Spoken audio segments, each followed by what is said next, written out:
Hello, we're up. Hey! Hey! We're just mewing over here. Mhm, Just mewing over here.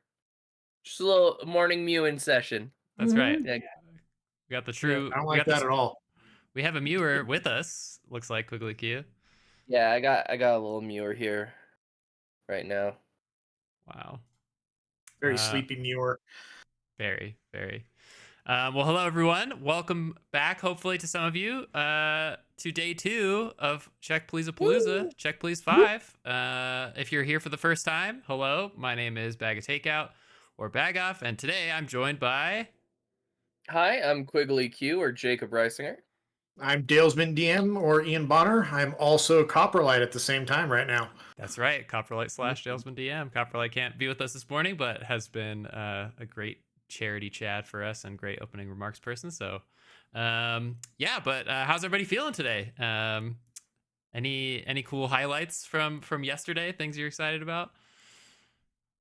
I mean, tons of cool highlights from yesterday. I mean, the secret game blew me away. Doing a Yeah, classic race that was amazing. yeah, that was awesome. I mean, there was so much that happened yesterday that was so much fun. The town with no name. I was really impressed by Chunderfin's Mhm. ability to pick a game that was, 6 times the length of the game he did last time and still Right, kill it. and yeah, crushed it. Kill Yeah, it Yeah, literally. yeah, Killed yeah, yeah, a child as well. yeah, My yeah. yeah. name's That my name's poor not child. Shane. So good. So good. Right. Yes. Really loved the Tingle Does DDR with Sailor Mercury I was gonna say the edition. crossover event. Was super good. I might share this a little bit later, but Ruth Dale sent me like a video with audio of like his almost trip. And Oh yeah. he was like, in case you want to use this, I was like, oh yeah, yeah. But Absolutely. he posted a GIF as well in our Discord, and I was dying. So but yes, we're excited to have you all here today. You just heard 4 Cheers with Fighting Dalesman. That's our theme song, written by Chunderfins, and also is the one who made all of our cool logos for the event. A lot of emojis that you all can use. You're using them in the chat already for our followers, subscribers, and if you got the Better TTV extension. But yeah, we're the Fighting Dalesmen, group of friends that started out in high school playing D&D together. That was the name of our venturing party. We've added a lot of cool friends along the way. And Check Please a Palooza emerged as an idea from all of our hangouts during the pandemic, where we were hanging out in Discord. Flash Cry Samurai was one of our first speedrunners from one of our events, and kind of inspired us to start learning this and give back in like a way that we could during a tough time. So this is our 5th year running the event. We raised $5,000 last year, and as of this point, how much over what value have we raised, my friends? Let's take a quick gander to see the total value. Why, that looks like it's for this event is $3,066.03, Hell which yeah. is enormous. It's got to be our day one record, right? That's a day one record for sure. It's gotta be. And it's put us over $20,000 raised over 5 years. So super amazing stuff. Hopefully, all of you feel really great about that on some of the ways that we've been able to contribute to these awesome charities that we've worked with. So yeah, we're excited to add to more of that today. So Check Please is a speedrunning charity event. It's inspired by GDQ. And we're going to try and get through these games as fast as possible. We're not professionals, but we are pretty good. We've got some cool runs to show you. So Arguable. yes. And then if you want to know what's kind of happening today, you can use !schedule to see all of the upcoming runs, and all the incentives are on there as well that we've hit so far. We have just 2 left to hit. The Dalesmen draw Gen 2 Pokemon from memory, which is always a fun one. We've done Gen 1 before, and we're going to do Gen 2 this time, and our memories are much worse on that. I'm speaking for myself, but I think that probably Mhm. applies to most of us. There's like And 5 that I know. yeah, yep. Is Pikachu one of them? Definitely. I think, yeah. Pikachu's in every generation. Right? Yeah. Um, yes, and then also a super secret grand prize if we hit that maximum. So definitely, everybody, you should get us there. So, yeah, and then wanted to shout out Zbarf as well for the schedule, putting that together, and helping us out with that, as well as all the videos we've been putting up on our social media, which has been super amazing. So big shout out there. Yeah, but this is a charity speedrunning event, so wanted to quickly throw it over to Quigley Q to talk about Girls Who Code, and then we'll show a little bit of interview with them. Awesome, yeah. So I'm in charge. I'm one of the charity chads along with Copperlight. We reached out with Mr. Tyler Hermbagoff to Girls Who Code, who's near and dear to my heart personally. I worked with a colleague who recently passed away, and that was her club. So while I was running robotics club next door, she was working with Girls Who Code. And so I would walk in, hear all the amazing things that Girls Who Code do to work with young students, women, men, non-binaries of every age gap from third grade all the way up to college and into early career to help them get more people into coding. The idea was to change the narrative on who is a coder. And so I saw a lot of that in the classroom working with her. So when we got a chance to meet up for this year and talk about, hey, what charities are we interested in working with again? I pitched this one, and near and dear, my lovely friends here gave me the go ahead to reach out to this one. So I appreciate y'all. I love y'all. This one's near and dear to my heart. Girls Who Code does an amazing things. If you're interested in them, make sure you hit exclamation GWC or Girls Who Code. And that gives them a link to their website in addition to what we're doing, what's going on here. Just amazing, wonderful people. Yeah, that's the big important things. I'm super tired. I had my events yesterday, so it's a lazy Sunday for me, enjoying and watching and just getting to interact with Girls Who Code is a wonderful way to do that in the charity event here. Amazing. I also got a message from our Copperlight, who's nursing a bit of a headache and wants to make sure they're fresh for their run, just saying that it's really important to them as a non-binary person that Girls Who Code is specifically inclusive of these people as well and people like them. So we really love them. It's near and dear to all of our hearts. Awesome. Thank you both for sharing. Yeah, we really love Girls Who Code and been working with them so far. And yeah, all the intersectionality that kind of like comes along with that, with the people that they work with their organization is super cool. So yeah, but we got to chat with Emily, who's the partnership coordinator from Girls Who Code. Me and Quigley Q got to do that interview. Thanks to Copperlight as well for setting that up. But I have just a couple minutes of the interview just to show really quickly. That's talking specifically about like where your donations today will go to. So I wanted to like highlight that question specifically so you can kind of see a little bit more about that. So I'm going to send it over to that really quick.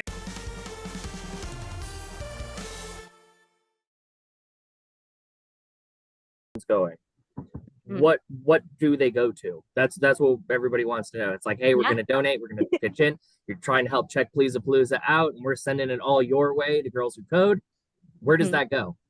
Yeah, no, that's a really good question. Honestly, every single investment, no matter what size, is so helpful to us and so helpful to our students. First and foremost, girls first leadership is definitely one of our big core values here. So we always think of our students first. And so in terms of different, amounts, we definitely have, different ways that we use those investments. We really put all of that into our programs, into running our programs, into giving grants and funding to students directly. So for example, $50 can help, our clubs, for example, access materials or swag or incentives to engage students, robotics kits, things like that, to really keep it a really exciting experience for them, to avoid kind of that interest cliff that happens oftentimes in middle school.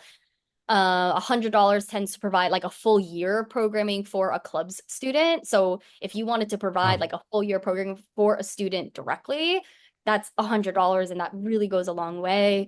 $500 helps provide technology, which is critical for program success. For example, in our summer program, we know sometimes digital access can be a challenge. And so not only is the program free, but we've given, like a $300 grant to students to just have, if they normally would have had to work during that time over the summer. We've even mailed them a laptop and hotspot to their house so they could participate virtually in the program. So that $500 helps to provide that technology and like laptop and hotspot access for program success so they could actively participate. Because oftentimes they lose their computer, once the academic year is done, if they're borrowing the computer from the school. And then $1,000, which is super generous, also supports our club like an entire Girls Who Code club for an entire school year. So if you really want to make an impact on like a full school, for a full club for the entire year, $1,000 is absolutely huge, and definitely supports that entire kind of club experience. So that's kind of that club specific lens, but just wanted to give you a sense of like what that can do, and very much translates to, similar kind of types of impact that we could see in our college program, in our summer programs. All of these things go a really long way.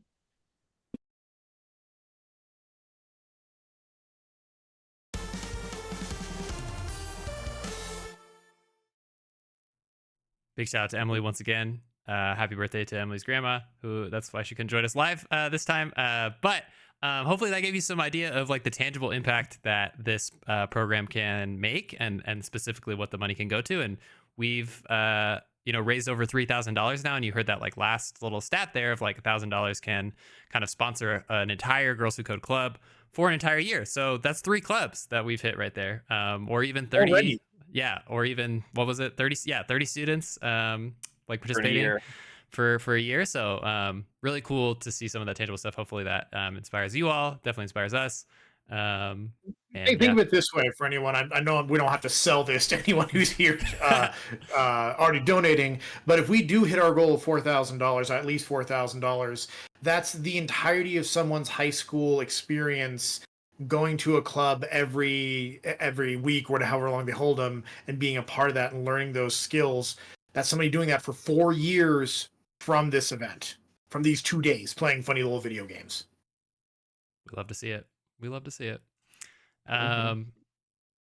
Well, with that in mind, with that cool stuff in mind, now you know about our charity. You probably want to know how you can donate, how you can make these clubs happen. Dalesman DM, hit us. Happy to do so. So there's a couple ways you can donate. Depending which was easier for you, you can either scroll straight down and there's just a button right below the stream that says donate. That'll take you to Tiltify. You can also put in the chat !donate, and that will bring up a link that you can then click on. That takes you to Tiltify. Once you're there, you can put in, what you want your donation to go to in terms of, we've got some incentives still left to do. We've got some incentives. Those are always going to those incentives. We've got a couple targets still left, and do we have any polls for today? Do we meet those all already? I think we've hit all the polls, but maybe we'll add some fun ones in. We'll see if any Dalesmen watching have like a silly poll they want to add. Let us know. But we can probably pretty easy for us to slide that in. So I mean, we're running out of cool stuff to do because you are all so cool. You're giving so much money. We're ahead of schedule. It's amazing. But you can also keep track of the cool incentives that we do still have coming up, like the Dalesman Draw, Pokemon Gen 2 from memory. We're a ways away from that, but we've got tons of time today to make that happen. The other thing you can do when you donate is you can start looking at some interesting prizes, and I think we've got a whole segment on that coming up. Mm-hmm. That's right. And yeah, just as a reminder too, we just got a subscriber. Thank you, Mr. Swaggles, for that subscription. But any of those that we receive like throughout the event will also go directly to Girls Who Code. We're not going to pocket any of that stuff. So we're going to send that straight over as well once we get it. But to cap us off for our opening remarks today, we have the illustrious prize minister, Oliver Prizewell, who we're going to send it over to talk to you a little bit about the cool prizes available today. Maybe do a quick raffle from yesterday that was left over. But yeah, I'm going to send it over now with his special introduction.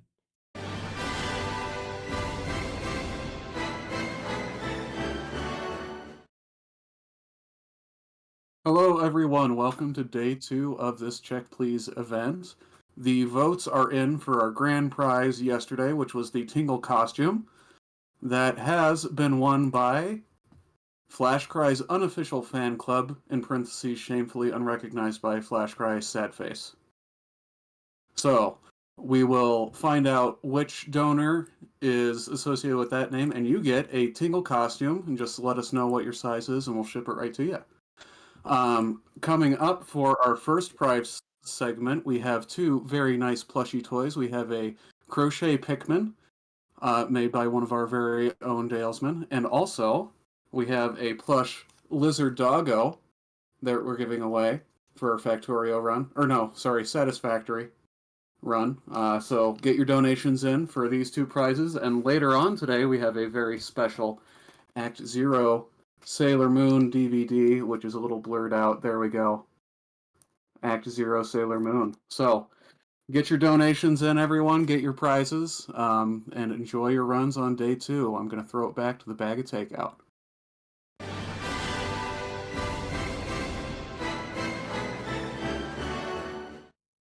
Thank you so much, Oliver Prizewell, for those amazing prizes.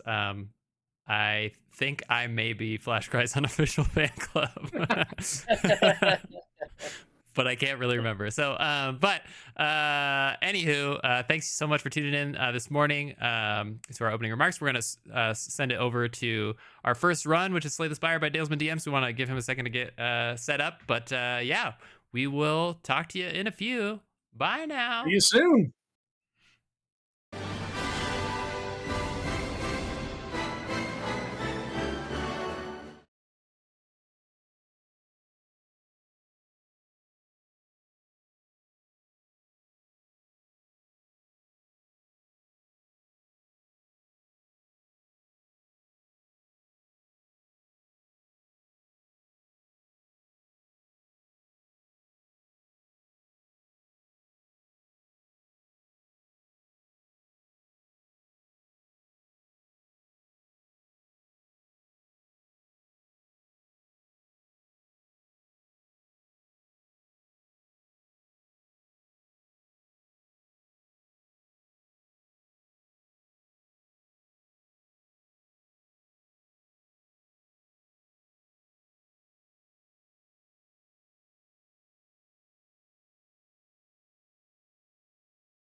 Looks like we actually got a few donations in this morning before we send it over to Dalesman DM. But thank you for your donations so far. We got a $10 donation from tuba__ toothpaste that says day 2. Woohoo! Thank you, Tuba Toothpaste. We also have a $25 donation from Auntie Kiosk. Thank you to our favorite Auntie. I've already spent my whole donation budget making you guys do silly king things, but as a lady coach of elementary school robotics, I just want to actively shout out your charity work. Thank you for supporting Girls in STEM. Heart, heart, heart. Thank you, Auntie Kiosk, for your constant support of the stream. Big friend of the stream right there. We also got a $1 donation from James Real. James has been donating a lot to this under various monikers. Really generous guy. Hey, check please. Long time watcher, first time donator. I love seeing these great games from my childhood get destroyed, all for a good cause. Much love to all the runners, and long live the prime prize minister. And then our last donation we got in this morning was a $25 donation from Flash Cry Samurai. No real after that, so could it actually be the real one? Love donating to a good cause. Well, we love you, Flash Cry Samurai, whether or not it is really you. We're gonna send it over in just a second, but we'll talk to you soon.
All right, everybody, it's slaying time. Slay. We're gonna send it over to Dalesman DM.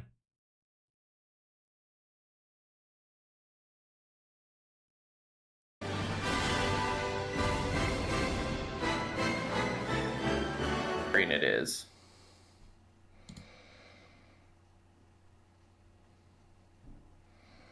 Like, and I can't mark as unread? Like, what?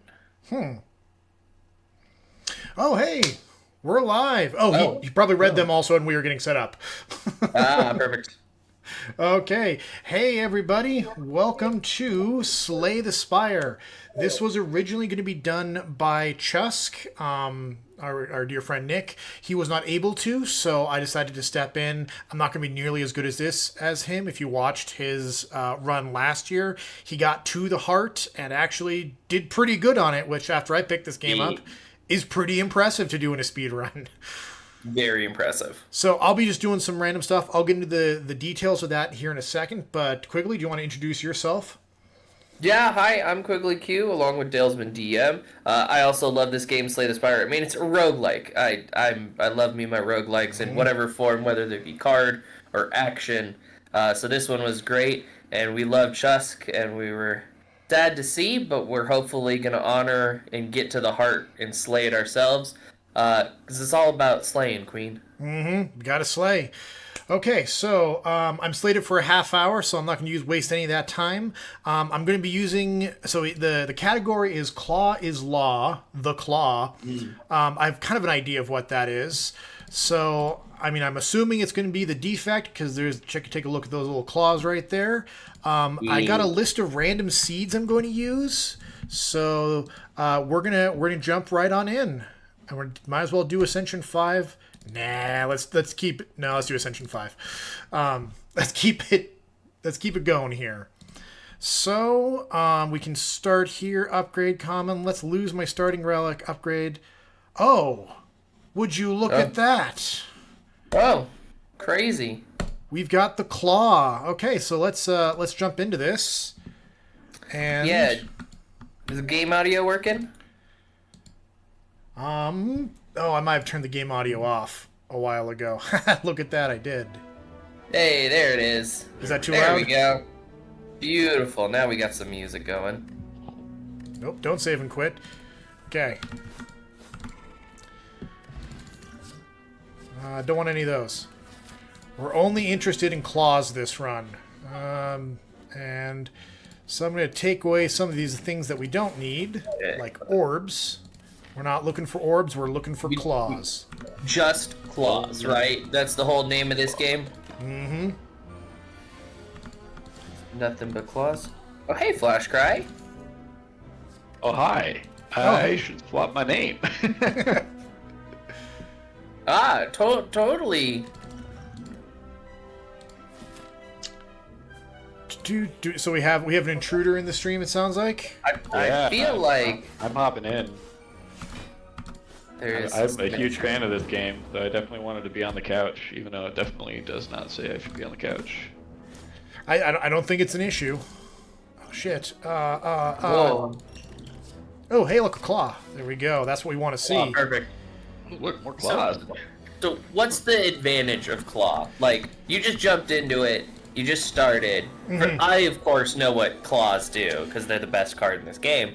But, like, for the average viewer... Yeah, so you see, claws cost 0 energy, which is amazing, and they deal a certain amount of damage, but every time you play a claw, all other claws also deal more damage. So it increases by 2, so 11, 13, 15. Oh, and a kunai. That's nice. So the more claws you play, the better things get. And I'm going to spend some time upgrading the claws, making them even better. Yes. Yeah, there's a few relics that really increase the value of claws. Kunai is one of those. It's going to be very helpful. Gotta upgrade these claws. Nice. Well, claws long. I mean, you gotta have long fingernails to slay right. Yeah. And the lightning even helps the claws do a little bit more as well. Yeah, it kind of picks up a little bit of stuff there. Nope, don't need any of that. We probably won't be getting to turn 7, so let's grab the key. We could probably use some healing. Nah, let's get some more claws. Let's upgrade our More claws. claws. Always I get think- more I think it's claws. claws. It's this guy again. Hello, sir. If we have enough keys, do we get pants? Or enough claws, do we get pants? Pants? I don't know. But when are you No. starting your only claws? The only claws? There, Dalesman DM. It's actually been going for quite some time. Oh, yeah. I mean, because the claws are slay. For Claws sure. are slay. Oh, that's That's fire. freaking ton of claws that we got. We got, Yeah. I think we have, let's see, there's 9 cards in our deck, and I think we have, yep, 9 claws. 9 claws? Yeah. That's all we need. Excellent. Well, we while get- you're clawing, you got time for a donation? I got plenty of time for donations. Oh, excellent. We got $1 from Blepo. Got to donate in honor of my bro Chusk. Agreed. We love Chusk. Mm-hmm. And there are still some polls and incentives still kicking around. We got the friends or no friends with Kirby, or the good or bad ending for Minoria. Ooh, picking up a card that's not a claw. Interesting We'll choice. see if this turns out okay for me. There's a chance this doesn't, especially with this boss. Oh no, we're totally gonna die. Nah, it's fine. Nah, we'll find. Nah. It's fine. Who cares about thorns? Thorns are, yeah. We're- Oh god. okay, Oh, well. man. So the claw run did not go as expected, but that's okay. We've got a little bit of time. What do we think? Should we stick with the defect? Should we do the ironclad? I think we stick with the defect and just do a different seed. See if we can get something Yeah, else going. get a different seed going, which is a random number generator for those who don't know. Because every run, it's a roguelike, should be random. That's the big important thing in this game. Okay, so Totally random. okay, let's do lose my starting relic again. Oh look, we got all claws again. Oh, cool. Sick. Totally random seed there. Gotten. Yeah. Don't know. I guess we're just super lucky. I guess claw is law. Okay, it's Claw's Law. It sounds pretty slay. And remember, there's no laws when you've got the claw. Ooh. If this were not in the early afternoon, it would be great just to have a white claw with me right now, just to really. I was gonna say, it's not even noon for me. yeah, 5 o'clock somewhere. I can't laws his claws. Yeah, good claw RNG. I agree, Chunderfins. Yeah, oops, all claws is right, ditto. Flash cry. Yeah. Let's, good. Oh, another claws claw. in there. Beautiful. Oh, perfect. Yes, excellent. Hey, for those that want to know some commands, we got exclamation hydrates. Oh yes. We got exclamation schedules. We got exclamation donates. Exclamation GWC. You know, try some of those out. We spent a lot of time setting up that bot to do it for us. Mm-hmm.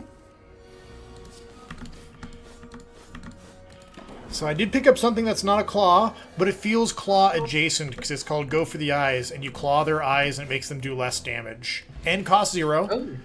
And also cost 0. Yeah, Oh, it'll, hey. it'll come in handy for sure. Yeah, especially after being like, oh, it just immediately died. Oh, shit. We don't have the exclamation clause yet. We are working on that right now. There we go. Look at all Zap's these a good one. non-claws. It does constant damage. It also increases your attack strength, so your claws do a little bit more. We just got a $1 donation from the Spire saying, "Don't slay me, I'm your friend, for real." Nice try, Spire. Right, you can't fool us. Get slain. Oh, cool. I think that triggers orbs. That's exactly what we need. Oh, second turn gets some free block. Definitely going to take that one. Nice, Yeah, nice. always good. Yeah, so now this guy's just not going to do any damage to us. Oh, wait, he wasn't going to anyway because he got the Clawed. Don't need energy, and that flex potion can come in handy. I learned my lesson. No, I didn't. Let's do it again. Yeah, let's just heal. So by getting reprogram, it gives me 1 strength and 1 dexterity. 1 dexterity says every time we would get block, we get 1 more block. The more important thing is every time we would do damage, I don't need 2 of those, we do 1 more damage, which as you can see with the claw, is pretty good. The downside is you lose focus, which decreases the amount of damage your orbs do. But we're not doing no orb build. Yeah, this ain't about orbs. Only the claw. Only the claw. Check Please Official is saying donate to make Dalesman DM drink the number of white claws he has as claws in his deck. That would. Oh, That dang. sounds dangerous. Okay, Scrape. This is coming together now. Scrape is one of the key cards in this. And it's because... God, this jerk again. Scrape lets you draw cards, but you have to discard any card that doesn't cost 0. But, as you can see, all the claws cost 0. So it just lets me refill my hand with claws. Nice. Yeah, this is basically over. Now you gotta play it real safe. So in this situation, would you ever just skip your turn with thorns? If it would let me win, I would, yes. But that was oh, can't play more than 6 cards per turn. No way. Uh-oh.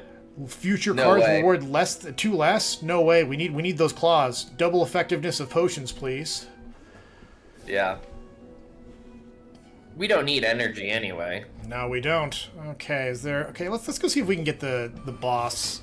Get the powerful the key, I should say. Oh, okay. Yeah, are we going for killing the heart? The heart's a bonus. We're going for kill the boss, the normal boss, but heart is a total bonus if we get it. Nice, nice. Remove all strike, Easy. receive 5 bites. Get out of here. Don't want to talk with you. Choose 1 of 20 cards to add to my deck. Better be a claw. Or is there another scrape? Better be a Like, claw. if it's not a claw or scrape, who cares?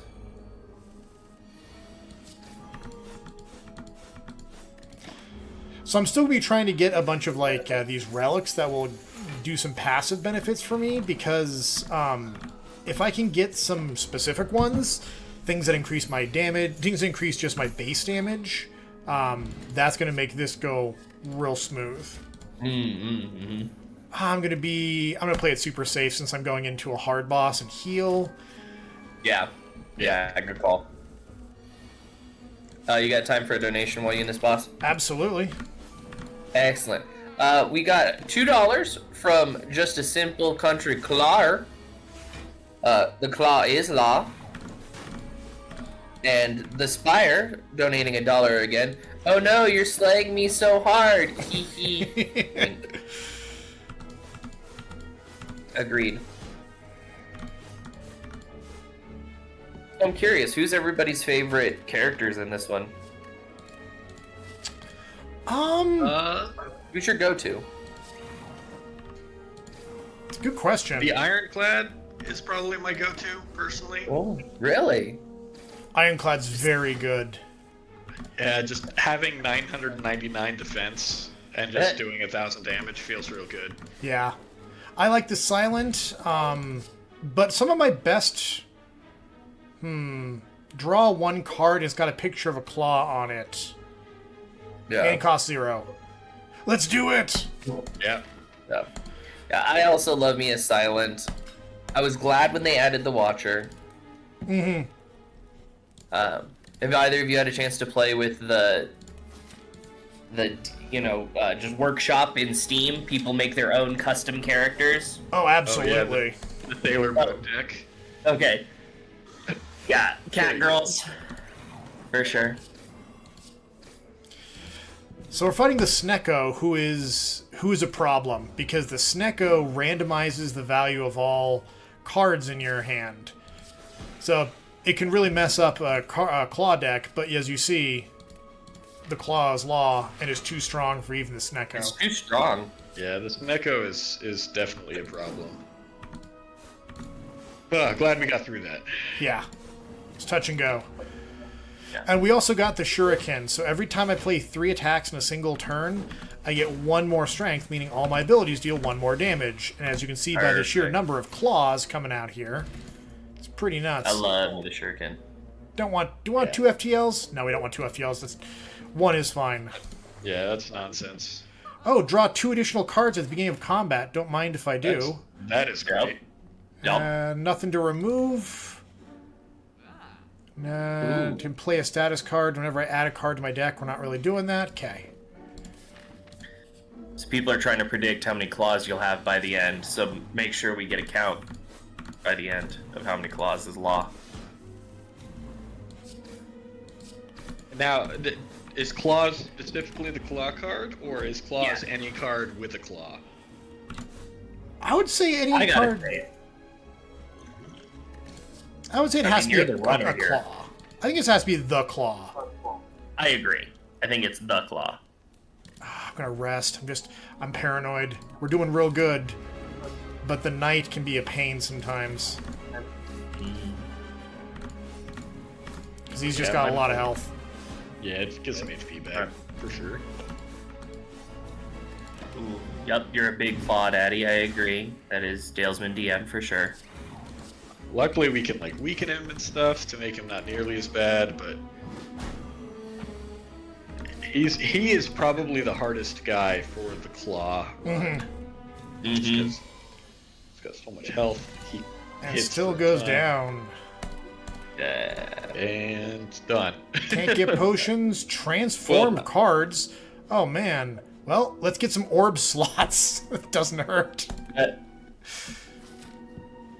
Oh, it's not the clock guy. Okay, that's very good. We did not get the clock guy. Ooh. Okay. Yeah, the snake needs to have legs so it can walk, Princess Leaf Leaf. That's how a snake-o walks. That seems ridiculous. Did not realize there was just a straight-up Factorio reference in this game. There's a Factorio reference? Yeah, the inserter, the oh, yeah. thing we just got. Straight up Factorio. Potion of capacity. No, wait. Scrape. Yes. That is so good to get another one of those. And another one. Don't mind if I do. Dang. At the start of boss battles, heal 25 hit points. That sounds really good. Okay. That's amazing. Yeah, let's just go ahead and cruise through this. Lose all gold, obtain a relic. Weak to 1 enemies at the start of the turn. Do we get a relic, chat? Let's get a relic. Yeah. This is dangerous and a terrible idea. Well, hey, we just Chess. lost all our gold, so it was fine. It's fine. Glad to see you in the chat, Chusk. This is for you. We're slaying hard queens.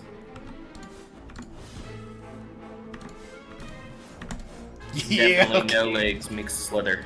Oh! Prevent the first time we'd lose... And another scrape. Prevent the first time we'd lose health in a fight is really good. Yeah, Really good. basically means we're not going to be taking damage anymore. Mm-hmm. We only ever get hit once.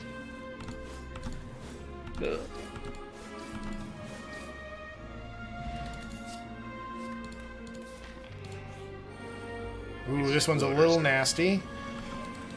I wonder if we've got enough claws to get us through it. Yeah, I think we do. Oh, it's going to be close.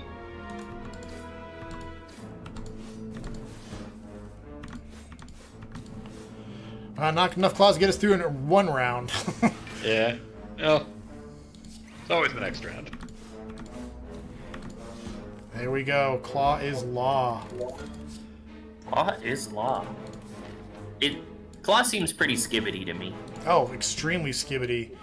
No claws up here. No money to buy anything. Moving along. Let's grab the red key. Let's grab... Oh, the kunai would be really good, but we got to get the blue key. Okay.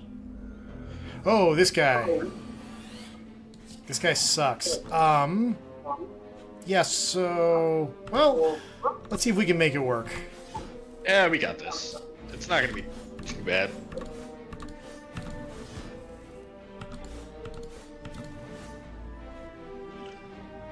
Yeah, he just gets invincible next turn. Yep, that's just goes. Yep. As long as he doesn't do 60, we should be fine. I decided not to truck with that. Yep, that's fair. Upgrade. We're going to upgrade a scrape because it gives us more cards. Draws more cards when we upgrade it. Oh, this guy. Got the scales too. Oh my gosh. Okay.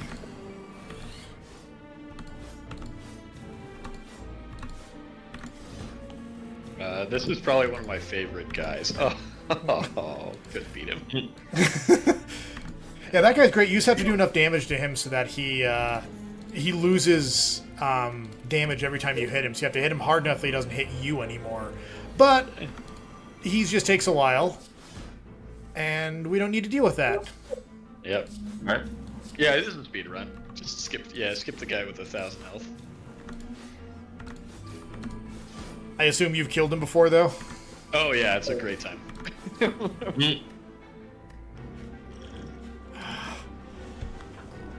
The thorns are doing a lot of damage. Yeah, the thorns are probably gonna do more damage than any guy we're gonna face. Right. Okay, The so... one weakness of slaying too hard. Mm-hmm. Okay, so this guy can be pretty tough, or he can get clawed. So let's clear off his trash first. And Give him then a go he for the can ice to make sure dog. he's not as dangerous. And a couple more claws. Yeah, so the thing with his minions is they're probably like the hardest minions in the game. They looked easy because claws. Yeah. But if you let them like sit for like if you have any amount of setup time, they'll just overtake you. Mm-hmm. Yeah, the ritualists gain what, a couple strength per turn or something. Yeah. 2 strength per turn, and then they also have like a thing where they can do like 15 attacks. Yeah. It's very gross. And then they gave the awakened one stuff, and it can be bad. It can be real bad. But thankfully, Claw's Law. All right, Yeah, so and that's... it's fine. We win, but now we have to try to do the heart. And the heart might just kill us. Like, the heart's insane. Yeah. Yeah, so we got 4 things up to the final boss. Yeah, you basically had to give up 3 relics to get 3 keys to get in here. So you're going in 3 relics short, and the boss fight is hard. Yep. Yep. Let's see. Start each elite combat with 2 strength. That sounds good. Oh, look, Seems another good. claw. That sounds good, too. Yeah, more claws. You can never say no to more claws. Mm-hmm. Do, do, do, do, do, do, do, do, do, do. Alright. Give him a The claw. mini boss before is probably not going to be too bad. Because Claw's Law. Mm-hmm. And this guy decided to heal instead of try to attack me, so he could have gotten some free damage. Instead, he's getting clawed.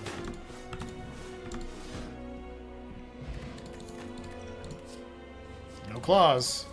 Alright, here's the heart with the beat of death. Here's the biggest problem with the heart. You can only deal 300 damage to it a turn. Yeah. And then you have to wait. And it also does damage every time you attack it. Yeah, so this might be the end of the run, but we'll see. Yeah. Oh yeah, I mean, it's also going only the end of the run, regardless. Yeah, there's a very good chance this is the end of the run.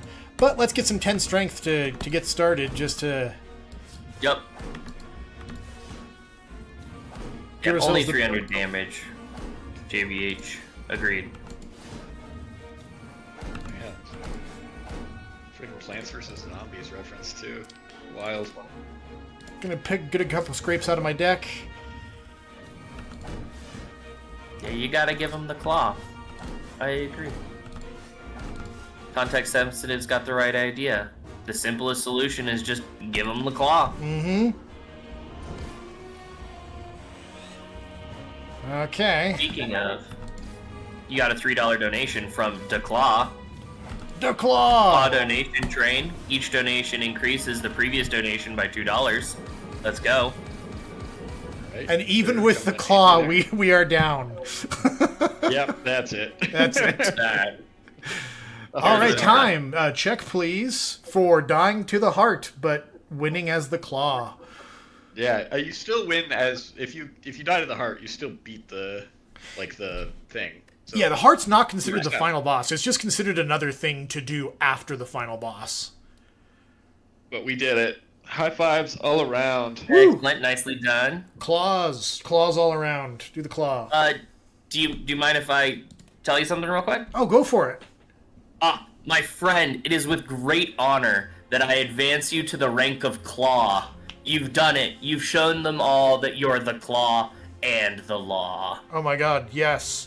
I didn't check to see how many claws we had, though. Shoot. Statistics.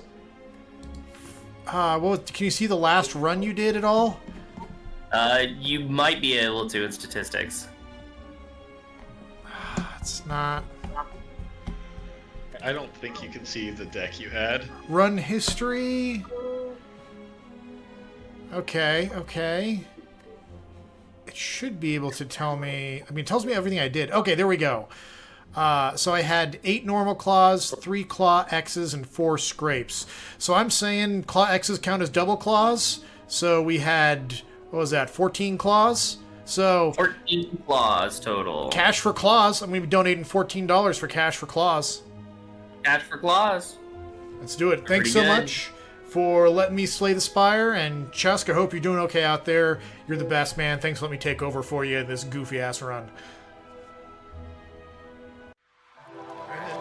And that's it. I'm going to send it back on over.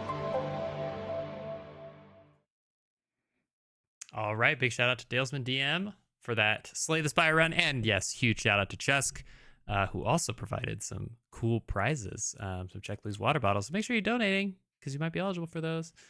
Now it's chicken time, so I'm gonna pull up that video very quickly, get it over to you before our next run.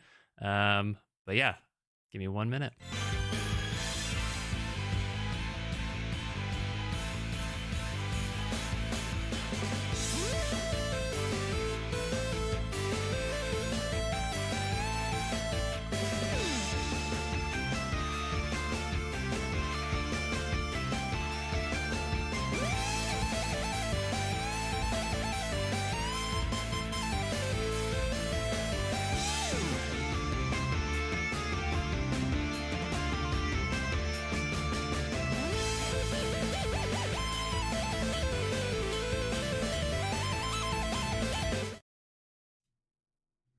All right, it's time.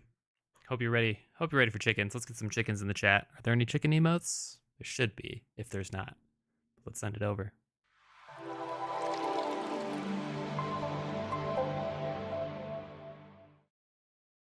Hello, Hello. and welcome to the Chicken Chicken Check-In Check-In on for Check Check Please. Please. We're going to introduce you to our chickens, and then we're going to hold the first annual chicken Chicken race. race. So let's go see our coop and our chickens. Here is our coop where we keep our 6 hens. They're pretty well acquainted with each other. They get along pretty well, but they do have a pecking order. This is natural to all chickens, which means they have sort of a monarchical hierarchy amongst them. So now we're going to introduce you to each chicken, and we'll show you their eggs as well. This is Marigold. She's an Easter egger, so we'll show you her nice Easter toned egg. She is at the bottom of the pecking order. She is the smallest, but you can see here she's going through her molt. So she's got new feathers coming in, which will fill her out very nice. There you go. This is Miss Dumpling. She's probably my favorite chicken. She's second from the bottom because she's a little small. She is a white Easter egger. You can see she has these lovely little mutton chops. And as we're in the fall right now, the chickens are starting to sort of lose their feathers through molting. She had what's called a hard molt, which means she lost almost all of her feathers, but they're just starting to grow back, and she's getting fluffy again. This is Poppy. She is a Wheaten Moran. We will show you her eggs in just a minute. She is one of the recent additions to the flock, and she is one of the smartest of our chickens right now and in the middle of the pecking order. This is Miss Pearl. She is a Lavender Orpington.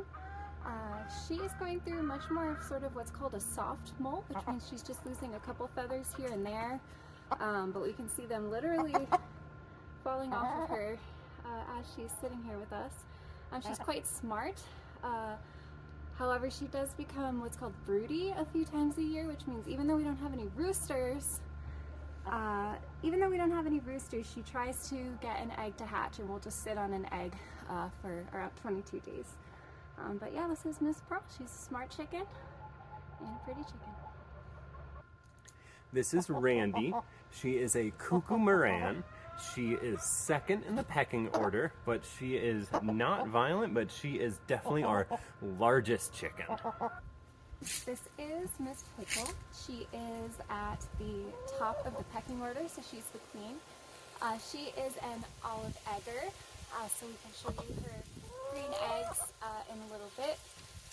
She's also the chicken we've had the longest. The first day that we got her, she came in, unseated the current ruler at the time, who was Chowder, and since then she has ruled as a wonderful and benevolent queen of the other chickens.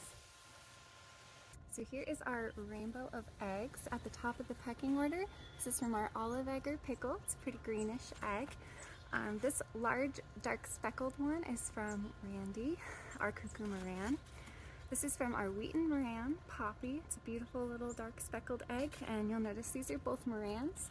But Randy's is a little lighter and larger, which is interesting.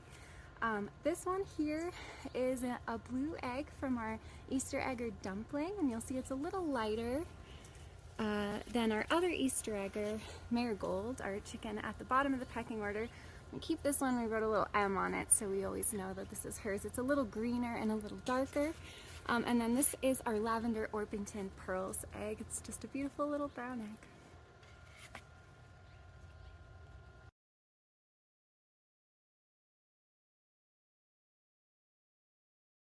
It's going to be the finish line. Both chickens know these are their special treats. I'm going to leave the bag and put out some pumpkin and worms for them to run to. For this chicken race, I think I am going to pick our smartest chicken, Poppy. I think she will know where the treats are, how to get there quick, and will use her young, spry chickenness to make a quick, find the quickest path there, and maybe do some little hops and flaps along the way. So let's go, Poppy. For this chicken race, if Adam is picking Poppy, Poppy indeed is probably our fastest chicken. She's younger, she's highly motivated, but she is very distractible. You know, if Poppy sees a grasshopper, she's gonna go right for that grasshopper. So I think I'm gonna go with Pickle, our resident queen. She's well respected and benevolent. I'm wondering if, you know, as Pickle gets towards the finish line, Poppy will sort of just respect her queenliness, and Pickle will take us to victory. So go Pickle! All right. I paused the video. Let's get that prediction in there. Let's see. I want to see Poppy or Pickle.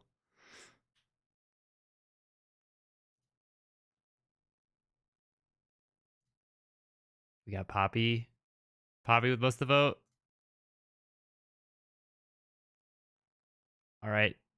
Chat says Poppy. Let's see how it goes. I want a clean race.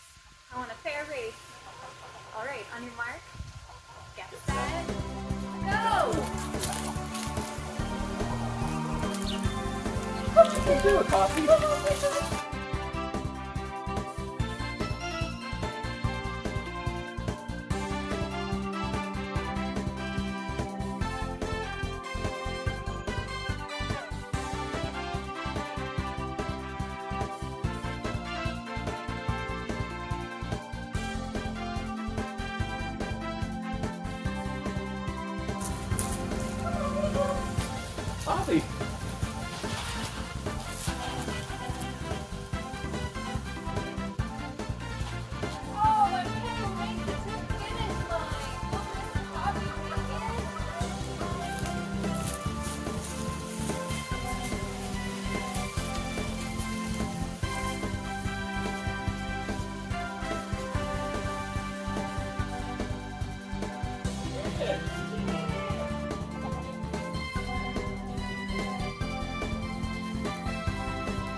Here the contestants are enjoying the finish line. You deserve it, girls. Enjoy your pumpkin and worms. Thank you all for tuning in to the Chicken Check-In on Check Please. Great to see you and enjoy the rest of the stream.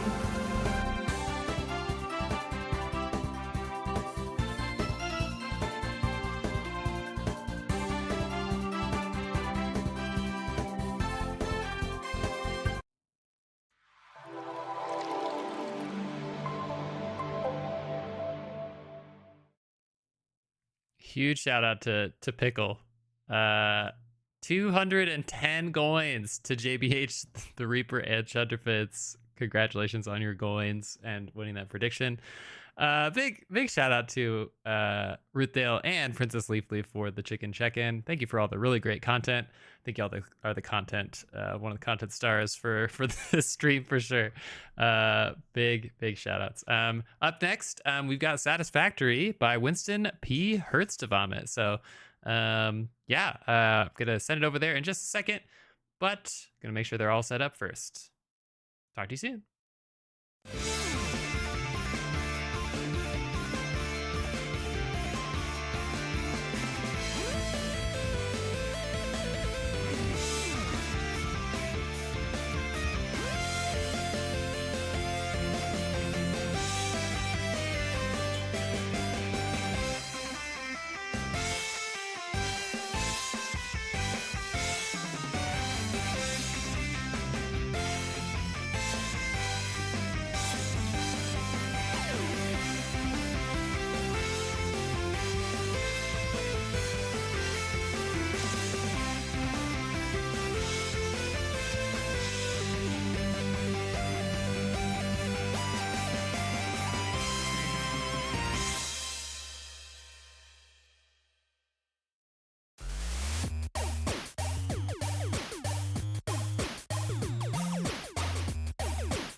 All right.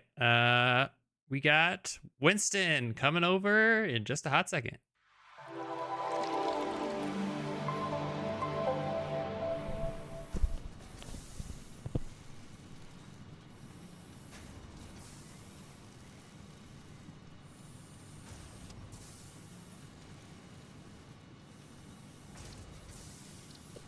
All right. I think we're live. Woo. Okay. Yay! So, hello everybody. I am Winston P. Hertz, and I'll be running Satisfactory today. Today on the couch we have my friend Ditto and Quigley Q. Hello. So, Hello. let's go ahead and start this speed run off. So this is a quick speed run. We're gonna go with Doggo. It's going to be the name. It starts basically the moment the timer will start the moment I gain control of the character. So let's go ahead and get started. The point of the run is to pet a doggo. Well, it's to tame a doggo and then pet the doggo, as should be. And then now that I think about it, the sound might be a little low on the game. But we might. I know nothing about this game. Is this game just about catching dogs and petting them? Basically. Yeah, I mean, is there really anything else to do in this game? Like, I think that's really the only thing to do in this There's game. like, oh no, I did something wrong. So we're gonna go back to the main menu. We don't want to watch that. Okay. There's this whole thing that we don't want to do. So we'll restart. New game. We'll skip the intro. This is a speed run. Yeah. There we go. Always forget to click that.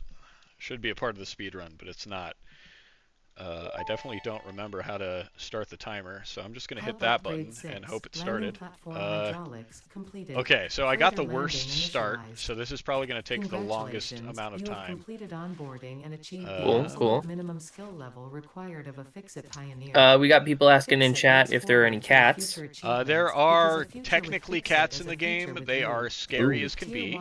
Ooh, that's very true. I play with cat mode on. Can now be built individually. Basically, your first official objective is to initiate project assembly. Basically, you can get like cats to appear instead of spiders. Okay. And it's just straight up terrifying. Okay, so we need to find some berries. That is our first goal. Those are not berries. Oh, I see some berries. Oh, beautiful. And then we got to find a doggo. Okay. Let's Looking for the berries. doggos. It looks like one of your hotkeys is the timer button. Oh, it totally is. Yeah, so it's definitely messed up. So you right keep now. resetting your time as we're going. So we're just going for it. Yeah, so C is that. Okay, so there's usually a doggo around. Oh, I see a doggo. Oh. The doggo is in the rock, which isn't good. Let's see if we can get the doggo out of the rock. This is never before happened. This is streamer luck right here. Oh. Let's see if we can get the doggo out of the rock. Oh no, we might not be able to get the doggo out of the rock. I'm gonna pet this doggo, and then try and find a different doggo. Okay. While you're trying to find a different doggo, can I read a couple donations that have been piling in? Oh yeah, please do. All right. Okay. We found berries. Now we gotta find another doggo. There should be another. We got over here. James Reel donating $1, saying, "Hey, check please, long-time watcher, first-time donator. I love seeing those great games from my childhood. Get the claw." Thank you. Context sensitive donating $14, saying clams for claws. Excellent. Thank you. We got 1-800 cash for claws donating $14 for cash for claws. Oh, good. I'm very glad all these donations are coming in for that claw run. It was amazing. That claw run. We got the Defect ZM donating $14, cash for claws. I might go over my time limit here if I can't find another It's okay. doggo. It still says 0. Yeah, fair enough. I can start it over again. Ooh, I'm gonna get hurt. That's fine. We gotta find another doggo, and they're so hard to find at the grassy fields unless you start at like the best place. Is there any way to move that rock? No. Not this early in the game. Good to know. And I'd have to blow up the doggo, which I'm refusing to do. Yeah, don't do that. Yeah, don't do that. Yeah, not doing that. We got $14 from Santa Claus. Where's the doggo? Okay, there should be a doggo in this field over here. Have to donate to my secret clause in my contract. Ho ho ho. I might just die. We'll see how this goes. Okay.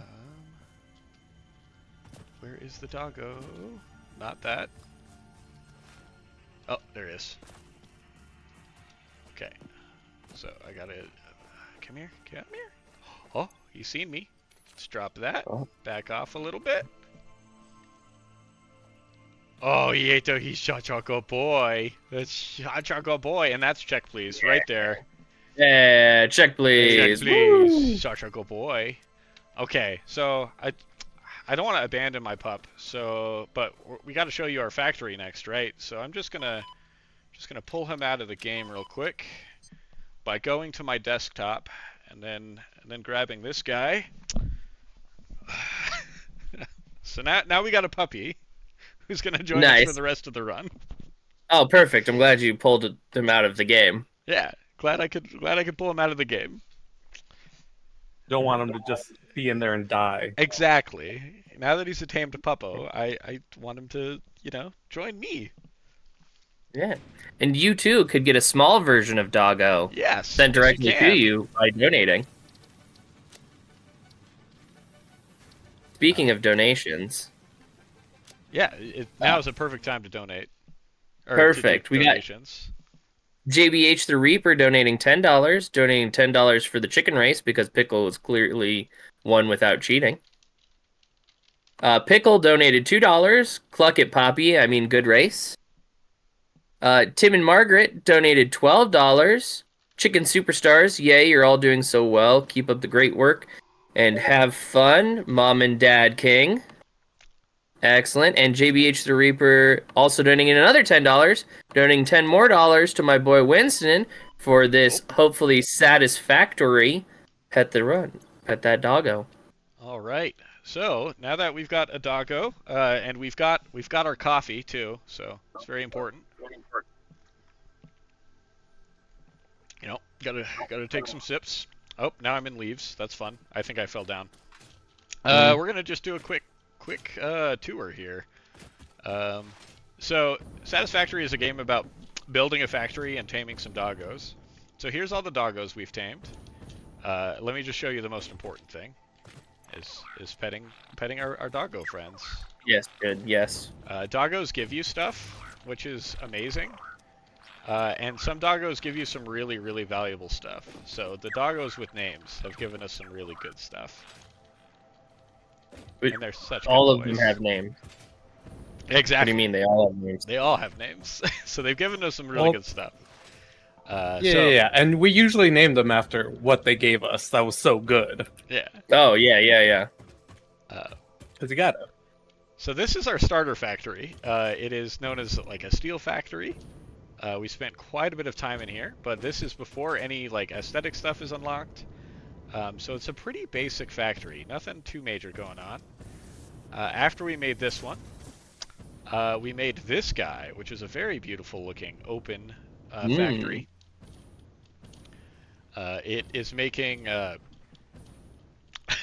portable miners, as well as some rocket fuel. You'll be seeing me use this rocket fuel a lot, or biofuel, if you will, during the show. It is a little laggy because of where we are, but it'll clear up here in a minute.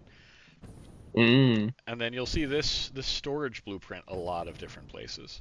So after we were done making all this, we were like, okay, we need an actual power facility. So we ran over and found some coal, and we decided to, let's follow this along, and we decided to build this factory over here. So this is our beautiful looking coal power plant. So this is the two of yours factory. Yes. You two went on Yes. at the same time. Me and Ditto have been working on this for about a month and a half at this point. This was our first fully completed factory, as in we didn't need to add anything afterwards. So it's the first factory we really finished. Oh, excellent. And I will say this is looking really good. So these are coal generators. So they just require coal and water. And they're coming in and just giving us a lot of power. There's 2 floors. So this is the second floor. And then we also built in this fun little viewing area where we could, view nature and all of its bounty. And also our steel factory, which is our next destination. Well, we have a bunch of people asking a bunch of questions. Oh, what are the questions we got? So I mean, you got people advancing you to the ranks of dog wrangler, which agreed, congratulations. But people are wondering, how does the coffee not spill while you're flying around? It's the character's very good about not spilling coffee. Okay, It's basically their only lifeline. You know how it goes. Yes. Okay. Ditto. What do we want to show off next? The steel factory or the plastics factory? Ooh, I think we go steel since we already looked at it from the outside. So let's take a look at the inside. Let's take a look at the inside, because honestly, this is a gorgeous looking factory. So I'm going to swap over from the normal to that and ideally not die. Yeah, I didn't die. So here's our steel factory. This is the normal entrance. You can go in, and this is just a small steel setup that gives us what we need. And then if we go through here, we are making. What's this guy making? This is steel cubes, which you got to have your steel cubes. Mm-hmm. Then if we come over here, we can see the true massiveness of this factory is is quite substantial. There are a ton of buildings in here, so let's start with down here. Oh, geez. So what are the working conditions of the doggos like then? Because we have some concerns for OSHA and fossil fuels. Oh, so the doggos are kept separate from the mining facilities, so they don't go anywhere near the actual factories, which is good, because this is producing a ton of really bad stuff. So we've got stators being made over here, rotors being made over there, and then all the way down there, we have motors. That's producing like 7 motors per minute, or was it 4? Something like that. Not very many, so let's go up here. Let's just and any bust open sustainability? Any plans for sustainable futures? There's 0 sustainability in this game. In fact, it is a game about taking a beautiful nature landscape and just ruining it. Which, you know, is something I can get behind. Oh, okay. So you're not denying the accusations that you're sponsored by Big Oil?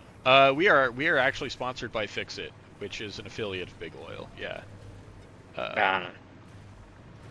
I feel like Fixit is big everything, really.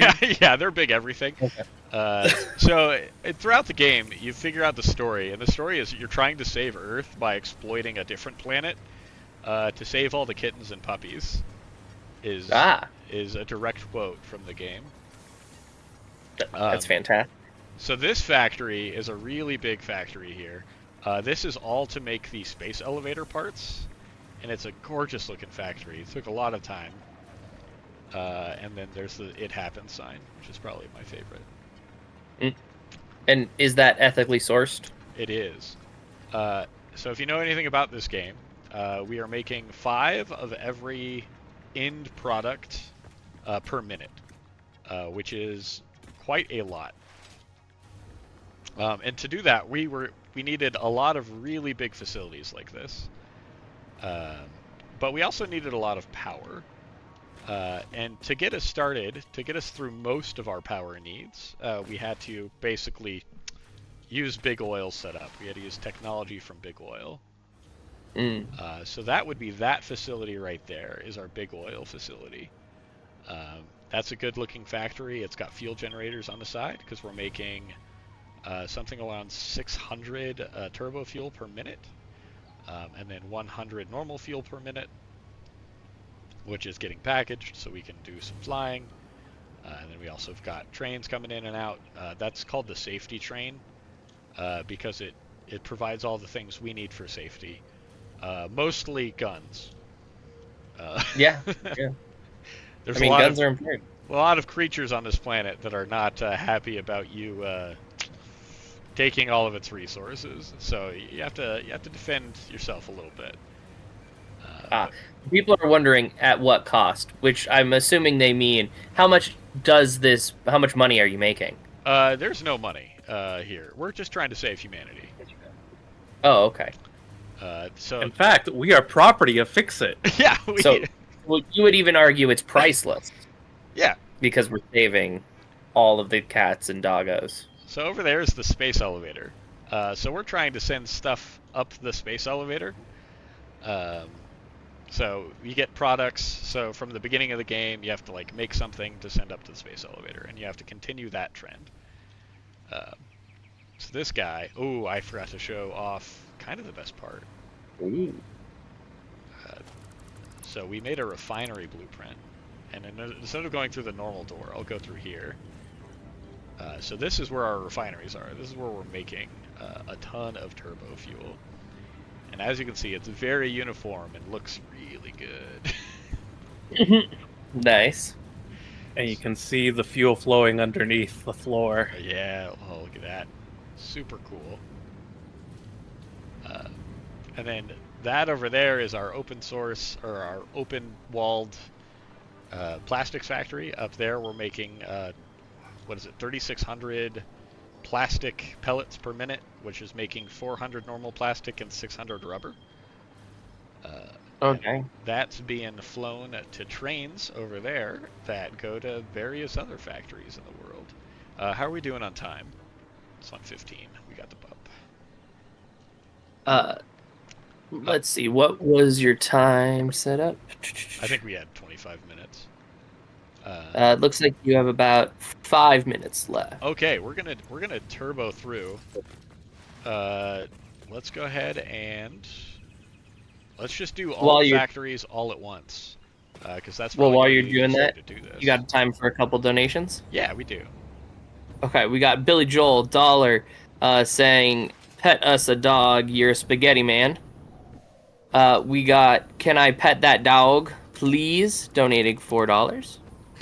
We got PP Poo Poo Squared donating $30. It's me again, PP Poo or Poo Poo PP, excuse me. And then we have Wames Fake donating $1. First time listener, long time caller, tasting all of my most hated games from my childhood get played appropriately. No receipt, thanks. Are some more donations coming in. And then, yeah, just more people worried about the ethics, sitting on a throne of coffee lies. Yeah, no, that's basically this sums up the entire game. Okay, good. Okay, good. So let's go ahead and go through one of these guys, and then we'll just do a rapid fire through all of our factories. Excellent. So over there is our nuclear power plant. We wanted to keep that away from everything else because there's nuclear meltdowns occasionally. So, you know, trying our best. Safety first. Exactly, safety first. We've got trail lines going up everywhere, and the game's freaking out because I'm loading everything really quickly. This is our in-game factory over here. This is probably the coolest area that we've built. Mostly that guy right there is producing 5 nuclear pasta per minute, which takes 10 of these particle accelerators, which takes a ton of power, which is why you need nuclear power. And then, yeah, so we got fixed Trigons, which are a really late coming item. These guys, which are super cool because they put out beams of light, and we don't need them anymore, which is why some of them are off. And then we got trains. Really, really big factories here is what we've been working on. So I'm really happy to get to show these off to you guys. And then there's one more factory that we want to get to. Well, there's a bunch more factories we want to get to, but we've shown off our 2 big ones. The nuclear facility. Let's just go back up here. And then there's a bunch more factories we've built. So over there is our electronics factory. It is producing like 5 supercomputers per minute, 20-something crystal oscillators per minute, just a lot of good stuff. And then over here is our batteries factory. It supplies batteries for our drones, which are over there. It's producing 400 batteries per minute, which is basically enough for any endgame stuff. And then way over there is probably my proudest factory.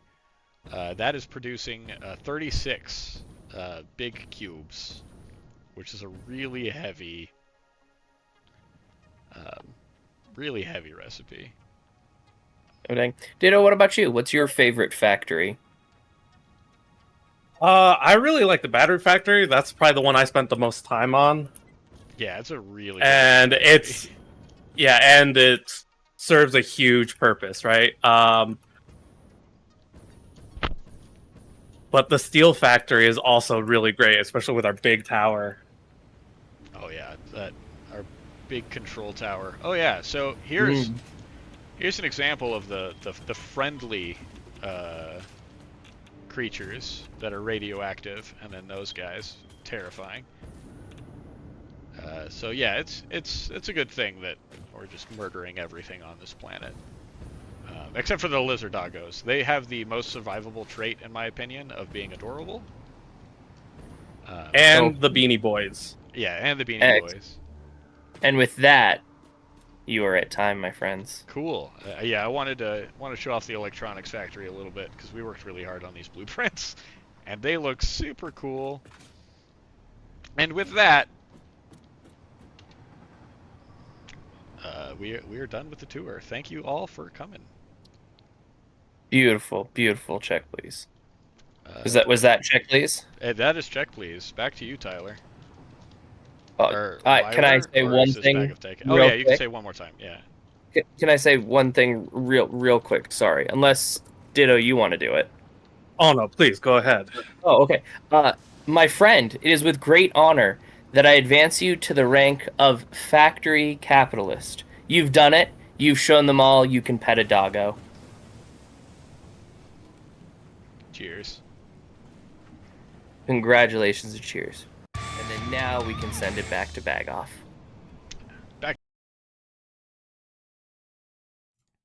All right, everybody. That was satisfactory. Both Doggo Present and the Factory Tour. Thank you for that tour.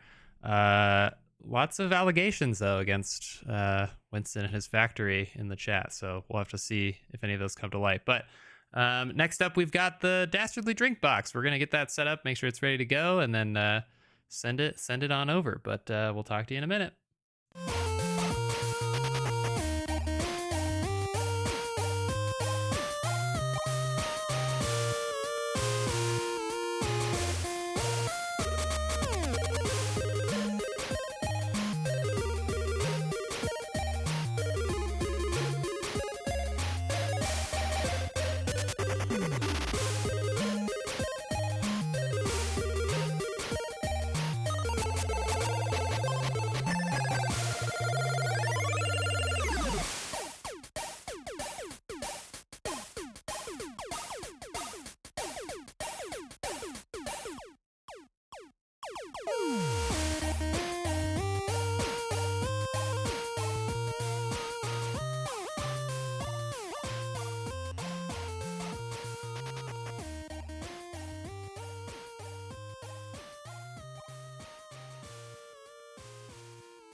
All right, everyone. The time you've been waiting for, the Dastardly Drink Box. Let's check.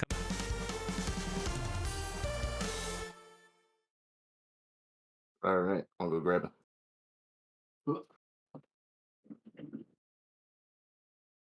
It's this time. Oh, all right. Come on in. We've got it set up and everyone. You can't hear 'em right now. If you want to put the headphones in, it is duplicating, so you're hearing like Tyler talk through Discord and then the stream audio. Oh, okay. So you're getting Tyler twice, but that's okay. Okay. But yeah, for our audience setup, we have here famous context sensitive, your prize minister Oliver Briswell, here to do the Dastardly Drink Box. Code Piss Green. Oh, that is your hint. But we have a selection of 5 drinks here. You'll do taste tests of each of them and see if you can identify what each of the 5 different drinks are. All right. So I'll go ahead and grab a seat. We'll have you start over at the blue straw. Okay. On your right, that is level 1. All right. Oh, I pulled the camera thing. Oh no. Just hold that in place. All right, we got the taste test of drink 1. Initial thoughts? Very tart. Very tart, that one. It's sour. And it's What was it? Code Piss Green? Code Piss Green Okay. was the category that was selected. For And the they drink all box. fit in that category. Yes.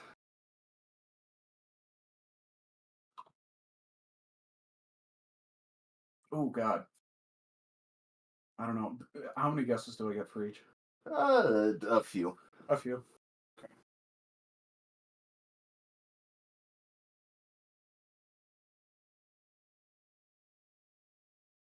I'm getting some, maybe pineapple? I don't know on that one. Okay. I mean, you can maybe go to some others and then. I'm gonna turn the stream audio off. Yeah. Yeah. Let's come back to that. Okay.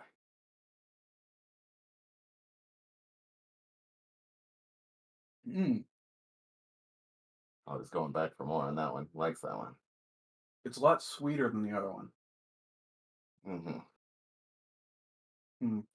It tastes almost like a carbonated Gatorade. Okay. Yeah. And these are all like single drink things. Yeah. So like we bought all of these in the drink aisle at the grocery store. Okay. None of them are weird mixed things. That's maybe like concoctions. Maybe like an energy drink. I don't know. All right. Here, I'm just gonna do a round and then I'm gonna come back. And Okay. compare them all. Oh, that one's grapey. There's a lot of and it's not carbonated. That's a big shift. Wow. All right.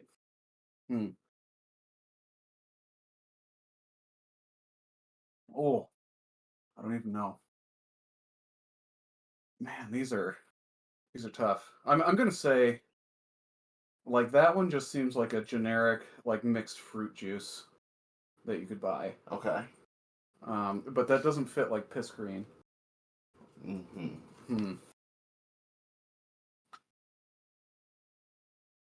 Oh, man, that one has a punch. I don't know. Yeah, they're all giving off like energy drink vibes.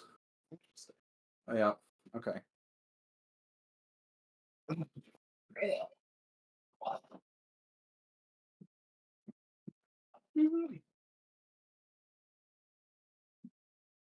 That's it's the worst energy drink I've ever had.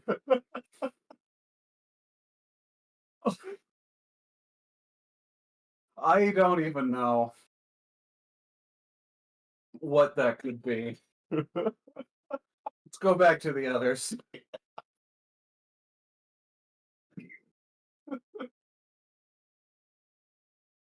Ugh. Okay. My guess is like it's got to be green.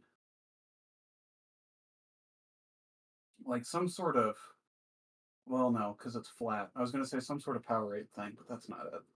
Because it's flat. I don't know. How much time do we have for this? I don't know. That's the one thing we don't have. So take your time. Okay. You I know. will plug the stream back in just so that if Tyler's yelling at us, we know. Okay. You could take 5 minutes. Okay, we can take 5 minutes, he says. Okay, yeah. All right, so what is You it? got a few minutes. Okay, perfect. Yeah. Give him a hint coin, Kevin. All right. That one I'm going to say a Powerade because it's flat. Okay. All right.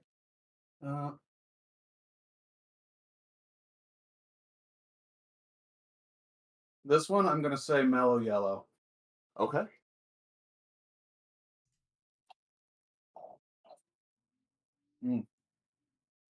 Is anybody listening to me? That one's so tart. I don't know what that could be. That's some sort of energy drink. It's got to be. Zach, put the headphones in. All right, I'll come back to that one. I don't want to taste that one again. That seems like way too much Gatorade mix and way too little water. Yeah, it was salty and very pungent and bad. So that's the candidate for that one might be actual piss. Okay. All right, let's see. What's this guy?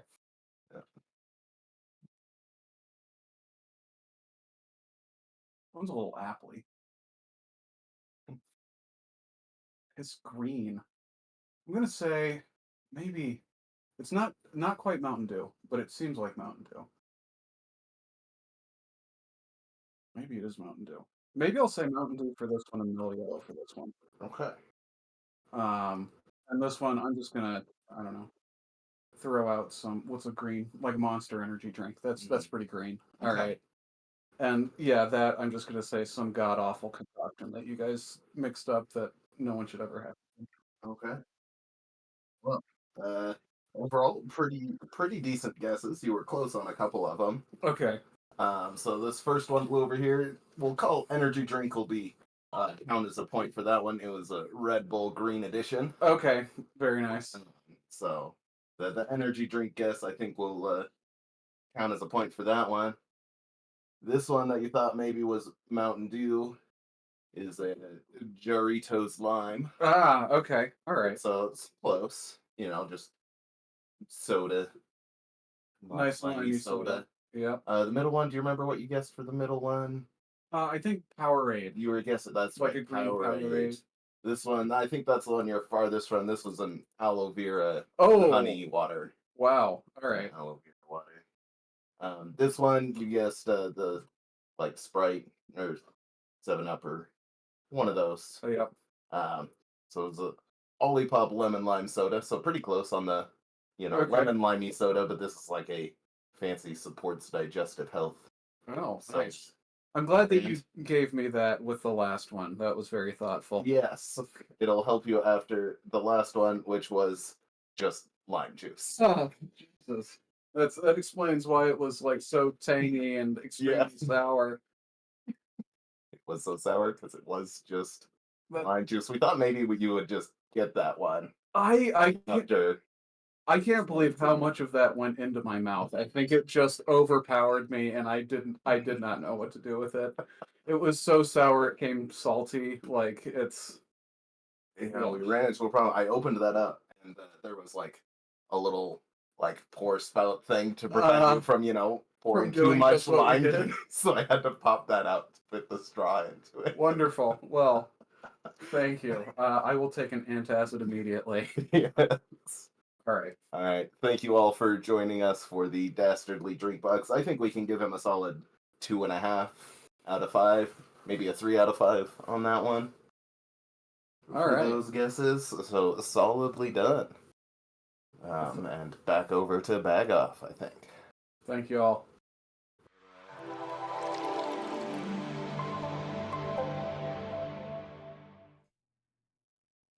Oh my gosh. The poor, poor prize minister. All he does is provide for his people, and his people make him drink lime juice. So, but so all for a good cause, as we know.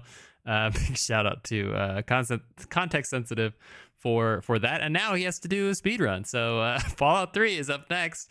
So we're gonna make sure he's getting set up, and then we'll pass it over to him.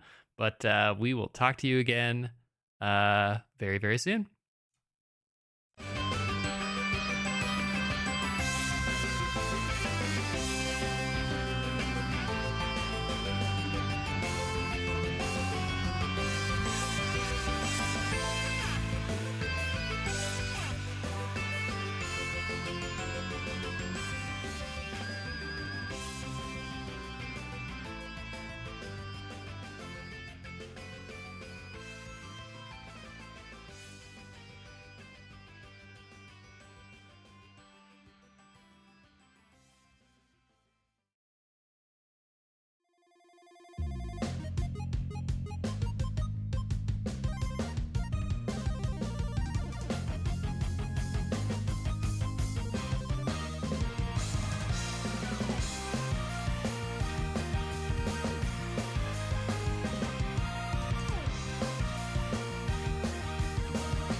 Alrighty, everybody. I'm gonna send it on over to Context Sensitive, aka the Prize Minister.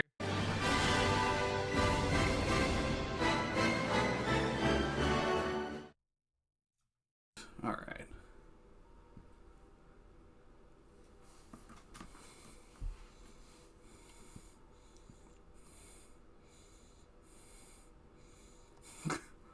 Okay, we are live, it looks like.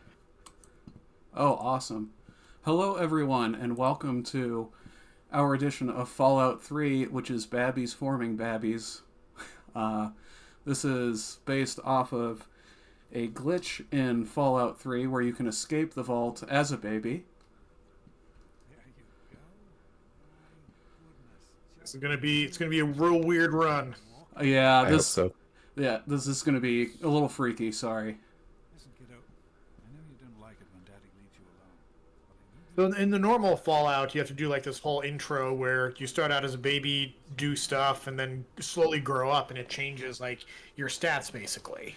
Right, exactly. So you go through this whole sequence where, you know, you grow up, and every few years you have a flashback or flash forward, I guess, and go to a sequence where there's some life Real quick, event. looks like your timer's not going. Oh, how's it now?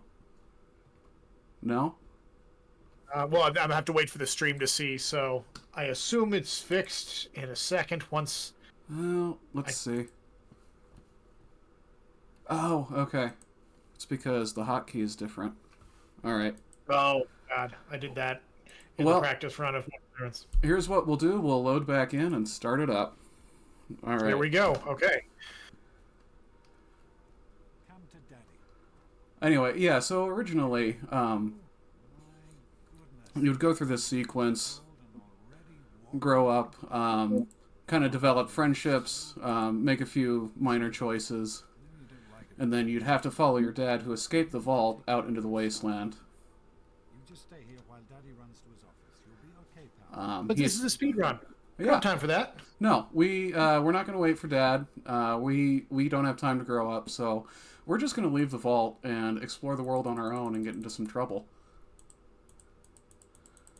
So it doesn't matter what stats we really apply here, because we are going to rely on a fun glitch where you can just kind of walk through walls if you repeatedly quick load and quick save. So, apologies, this will be a little flashy. So if anyone has issues with looking at flashy stuff, I would recommend tuning out for like a minute. Yeah, that's intense. Yep. I think intense flashing is kind of an inherent risk with speedrunning. Yeah. Right? You're and of course, maybe in the wrong place if we're having marathon luck glitching through this crib right now. Yeah, of course. So we're gonna see if we can. It looks like you're working it through now. There you go. Yeah. So somebody redeemed suggest a poll. Looks like it was JBH the Reaper says, "What's your favorite Fallout?" Oh, my favorite Fallout. So I used to think it was... Well, no, I still think it's New Vegas. And I know that that's the answer that everybody gives. But I honestly like the way they do factions. The story is awesome in Fallout New Vegas. The choices are never... There we go. It's straightforward. You know, there's always like... You never feel totally good about the choices that you make, which I kind of like about a game. So, it's, yeah, Fallout New Vegas. I've also started playing the older ones, so Fallout 2 most recently, like the isometric view games. Those are a lot of fun. If you can get them to run on your machine, which the Steam version runs on mine pretty well, so would recommend. If you're just feeling nostalgic, want some of that old game vibe. Mm-hmm. I want them to make a new Fallout with that like isometric view and everything, because I really like... I love the aesthetic of Fallout. I love kind of the vibe, but I've always bounced off of like the first person kind of style of 3, 4, and beyond. Yep. Like I played through New Vegas because it was really good, but it was definitely the actual play of it was, interestingly enough, some of my least favorite parts. Yeah, there's a lot of criticism there, I think. And I mean, that's, that's any game. Like, there's going to be bits of it that are awesome and bits that you just kind of, you're like, I wish this was a little different. But, oh god, I did not. I got cornered by those rad roaches. And as a baby, you walk at, I don't know what fraction, but some small fraction of your normal speed, and there is no combat as a baby. We are pacifists. So we just kind of have to run from the roaches. Thunderfins wants us to know that tunnel snakes rule. Tunnel snakes rule, yeah. They are the tunnel snakes. They rule. Will we encounter the tunnel snakes in this run? We will not, Or unfortunately. Yeah, we skip all of the tunnel snake they were sort of deleted out of existence. Yep. Yeah, and that's the funny thing is when you go through this route, a lot of the people that would normally appear just don't exist. So there's, spoiler alert, in the first 5 minutes of the game, this character named Jones dies. Oh, I love that part. When you get out of combat as a baby and say, I guess it was nothing. You just suddenly learn to speak from that traumatic event. Oh, they grow up so fast. Yep. I am picking up some items here because we will need some money to hire our first prostitute. Yes, that's where this is going. It's a Fallout game. Angel just gave me a look. We have another coucher over here in the wings. Kevin's not in this house, right? I can release the Charlie. Can I release Charlie? Sorry, what? Can I release Charlie? Yes, you can release Charlie. Kevin's not gonna get bitten. He's not here. Alright, so we are just about out of the vault. All we need to do now is get some stuff from the Overseer's office. We'll need his office key and some other goodies that we can sell. So I can give a bit of Fallout lore if some of the viewers are not available, or sorry, not aware of what's going on in the Fallout universe.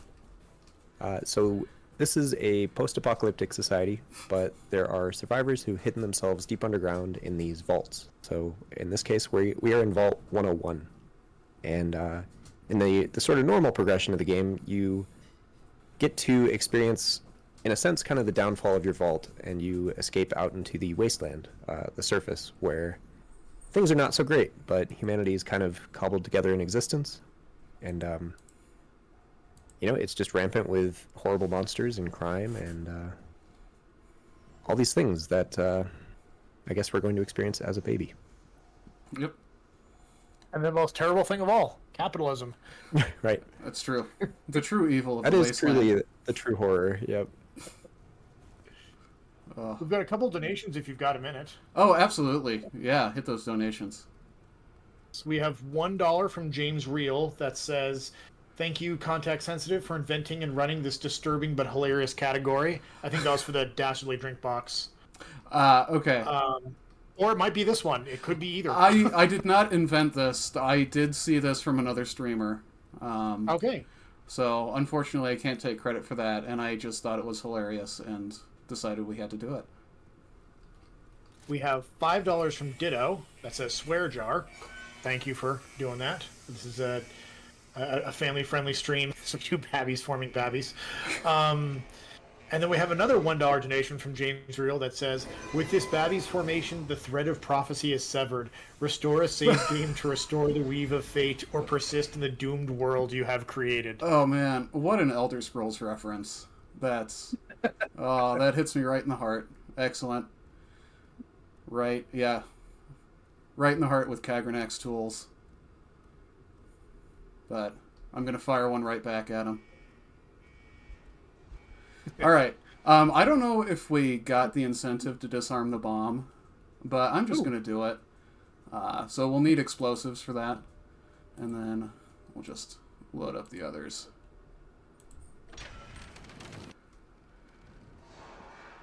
Alright, and we are out.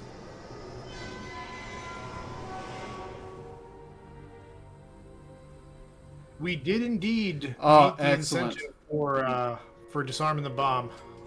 Excellent. Then we will make that little detour. And here we are in the big bad wasteland.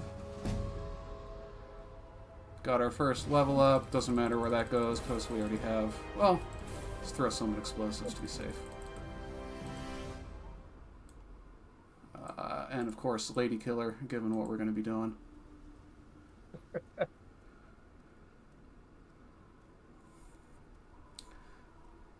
Yeah. So let's see, what do we have coming up?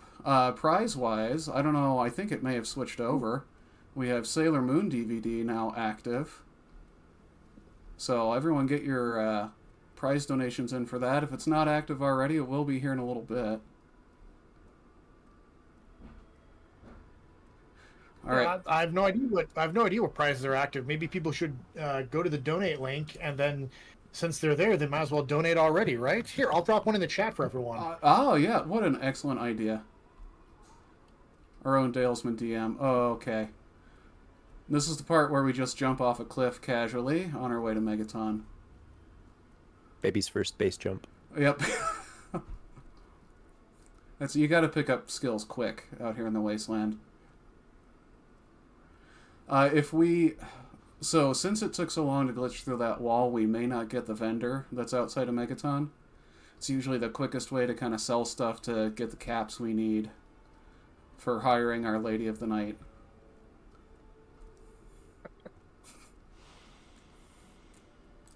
Still no third-person view or combat until we get into Megaton, so... I was going to ask about third person. I'm extremely curious. Yep, I will switch into third person once we get into Megaton because it is pretty hilarious. You are not... I'll give you a spoiler, you are not a baby crawling around, unfortunately. I was going to suspect that as well, but that kind of even better.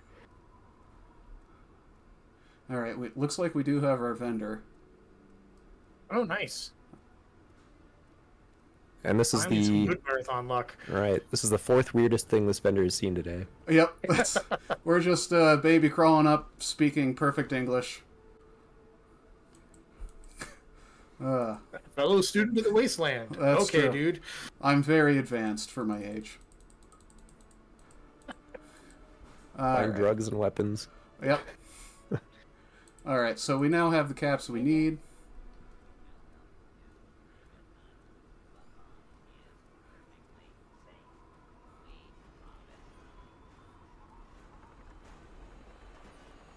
And we are in Megaton.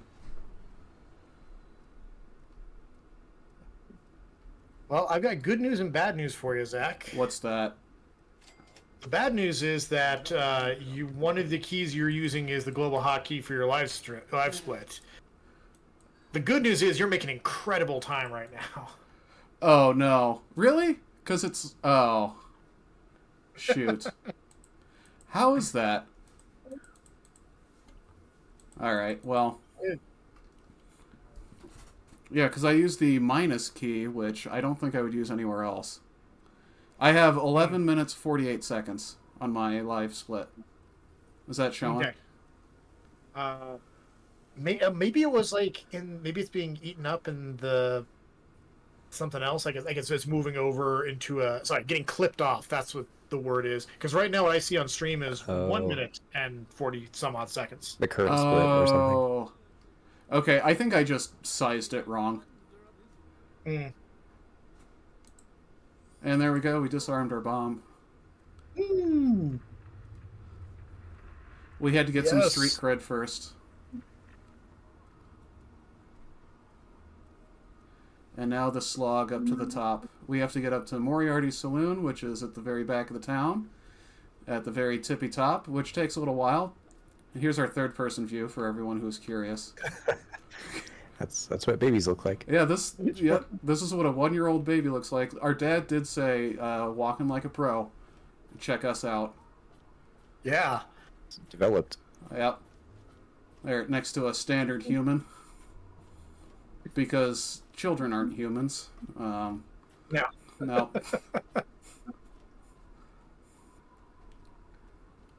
Alright. Almost there. You can see saloon. Just got to make it around the bathroom. That tire is bigger than we are. Yeah, he's just a little guy. He's just a little guy. Just a little guy. Yep. Just going to do what the little guys do. You know. Make little guys. Yep, make more little guys. That's all right. And here is It's like Nova. Matryoshka Eskimo. 120 caps. Which is what we've done, so now all we have to do is go sleep in the room. And this abomination can be over. I'm so sorry for subjecting you to this.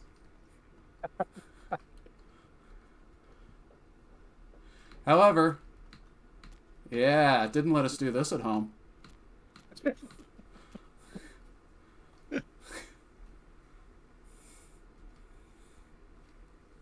All right, and here we go. That is... Can I get a check, please?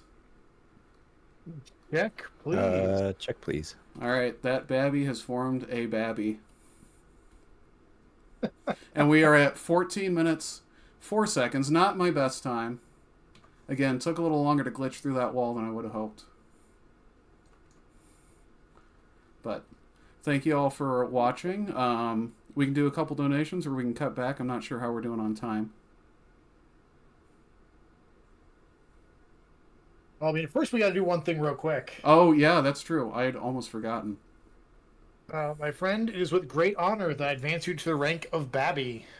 You've done it. You've shown them you're the best. Aw. Thanks, guys. All right, how's that timer looking now? Do we have a timer that actually shows 1404? It's like 404. All right. Amazing time. 404. No, 1404. Thank you all for couching. Thank you all for watching and donating. Keep those donations coming. I'll cut back to the bag of takeout.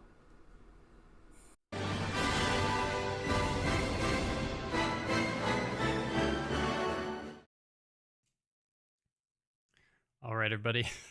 Hope you all enjoyed that silly little category. Thanks to Context Sensitive for finding that and treating us to that. Got some good quotes in there for sure. And for the time save, we're a little bit ahead of schedule. I am expecting a delivery or a delivery from of a Zest Appeal. So I'm gonna take a couple minutes here to wait till he gets here before we hop into the next incentive. But yeah, we'll tune that on in just a minute.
All right, everybody. I am actually going to play a little bit more of our Girls Who Code interview that we did with Emily. learn a little bit more about their programs while we're waiting in this little break time here. So yeah, I'm gonna pass it over there so you can hear a little bit more about Girls Who Code. Just add this.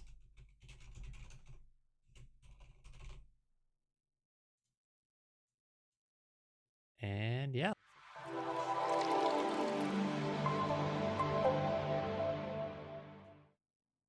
Locations you work in, like all this different stuff. Could you tell us like a little bit more about like the kind of 3 core programs? So we like checked out your website, looking into like clubs and then college and career prep and like summer programs and stuff like that. Just like a little bit more about those programs and like what they consist of. Sure, yeah, definitely. So, as you mentioned, so there's those variety of different programs that we offer, and all of that goes from third grade to early career. And so we kind of start off in thinking about how can we spark computer science interest early in students. And so that starts with our clubs program. Now, the clubs program is specifically from third grade all the way up until 12th grade. And it's a really exciting way for students of all skill levels, beginner all the way up to advanced. Even students of all genders are welcome in that particular girl supportive environment so that they can all learn how to use these technical skills, how to be brave and resilient and be, allies in that space as they're learning about different role models and representation of female and non-binary technologists in the different spaces. So through the program, we essentially give everything for free. All of our programs are all free, which is the best price. And so for all of our clubs, we give like educators, librarians, anyone 18 and older, like free curriculum, all the resources, everything they need to start our Girls Who Code club in their community. And now we have clubs all over the entire country in every single corner. So it's been really exciting to see that. Every club looks a little different and they can learn so many different things.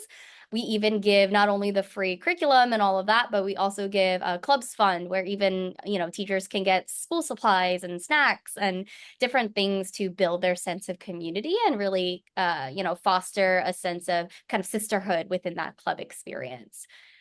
The summer program kind of follows that similar educational philosophy of thinking about, sisterhood and networking and representation, teaching more than code in terms of those confidence and other skills, and then also tying it back to impact for what they care about in the community.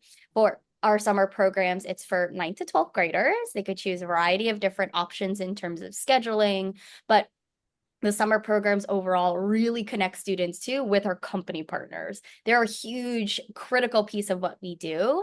And so they do different networking, there's panel discussions, different types of workshops, like TED Talk type style discussions. So a variety of different things that students can do in addition to learning. The different topics they could go into game design, they could go into cybersecurity or data science and AI or anything that they really care about. So it's a great way for them to get skills and learning from our Girls Who Code teaching teams, get access to our company partners and get a kind of inside look into what the industry is like, and then be able to make those connections. So when they do go to college or career or whatever their path might be afterwards, that they're fully set up for success and can tap into their kind of lifelong alumni network for whatever they might need to do for their careers. But not only that, they can definitely also access our college and career program. So for those two, honestly, it's a very widespread and there's new innovations happening every single time because now our students are finally getting towards that age, right? So we're creating different things as they're getting older. So that's a mix of, we have college loops, which are different kind of programs on different college campuses to form networking and community. We have our hiring summit within our hiring season, which is kind of an 8-week calendar of events over the fall that's aligned with a lot of like hiring calendars and recruitment schedules for different companies.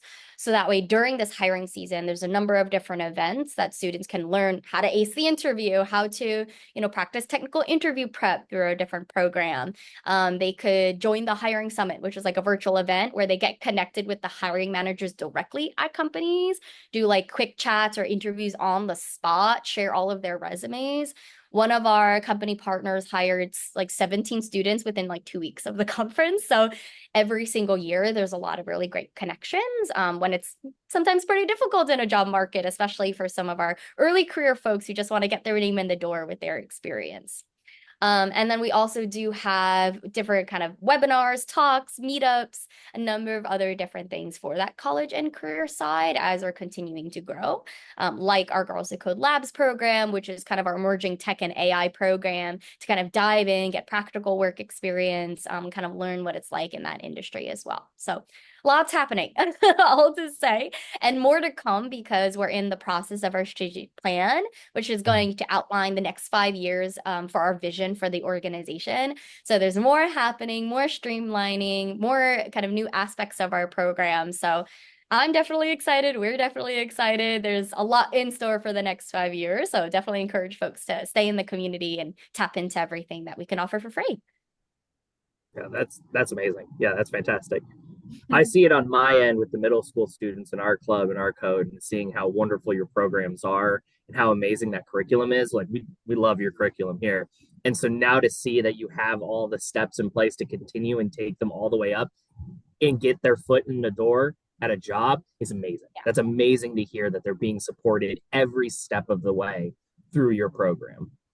Yeah, absolutely. And I think one thing that's been nice too is, we also don't want to train up and build this largest pipeline of female technologists and then send them off into areas that might be toxic culture, so we also need to do the culture change work. And so we've done different, academic studies, we've done different kind of culture change, even trainings and work, with some of our company partners too, and kind of being a thought leader in this space of here's how you can craft a more equitable culture, a more equitable space. So we can kind of train them to exactly what the companies need, but make sure the companies have the tools they need to make sure they're set up for success when they get there. That's amazing. Well, I think a lot of companies need that for sure. So that makes a lot of sense. Yeah, definitely. What are we'd love to know kind of how you measure the success of your programs. Are there any metrics or things that you can kind of share with us? Yeah, sure. So we have a research and analytics team. They're very much invested in our work and want to make sure it's all tried and true. So that way the students can feel, the best aspects of the programs, and we could tailor it every time. And so overall so far, though we've reached 670,000, we do want to also do a lot of studies on the kind of 218,000 alumni that we have that are in college or early career. Now they're majoring in computer science and related fields. That's 7 times the national average, which we're really excited about. About 50% of our students come from historically underrepresented groups in tech, especially from Black, Latinx, Indigenous, or low-income households. And so that's very near and dear to us too. We absolutely provide extra supports as well to make sure that students in an underrepresented group can have the tools and opportunities that they need to be in an equitable space. And so for those students as well, they're majoring in CS at 9 times the national average. So also very excited about that. But that still means there's definitely work to happen. So we're still continuing on. But it's been great to see some of the kind of shorter term outcomes as well. So I think, overall, we measure that either with capabilities and self-efficacy with computer science, career, so awareness of different computer science careers, right? Not that typical I'll be a doctor or a teacher or a lawyer, which are all fantastic careers, but we want to make sure they have all the options in front of them. So we want to have awareness that computer science can also be in so many different types of industries, literally touches every single industry. Everyone has, some kind of aspects of tech. So we want them to have awareness. And then we also want them to want to kind of study them based on their level of community. So what's their awareness of the contributions of women in tech? What's their level of kind of connections as well with the Girls Who Code community of peers and role models to really make sure we're supporting them in that way. So we definitely do a lot of measurements there, and we're really proud of the success we've seen in those different areas across all of our different programs as a whole. And that's really what attributes to their ability to persist in the space as much as possible and be able to go into those degrees at 7 times the national average.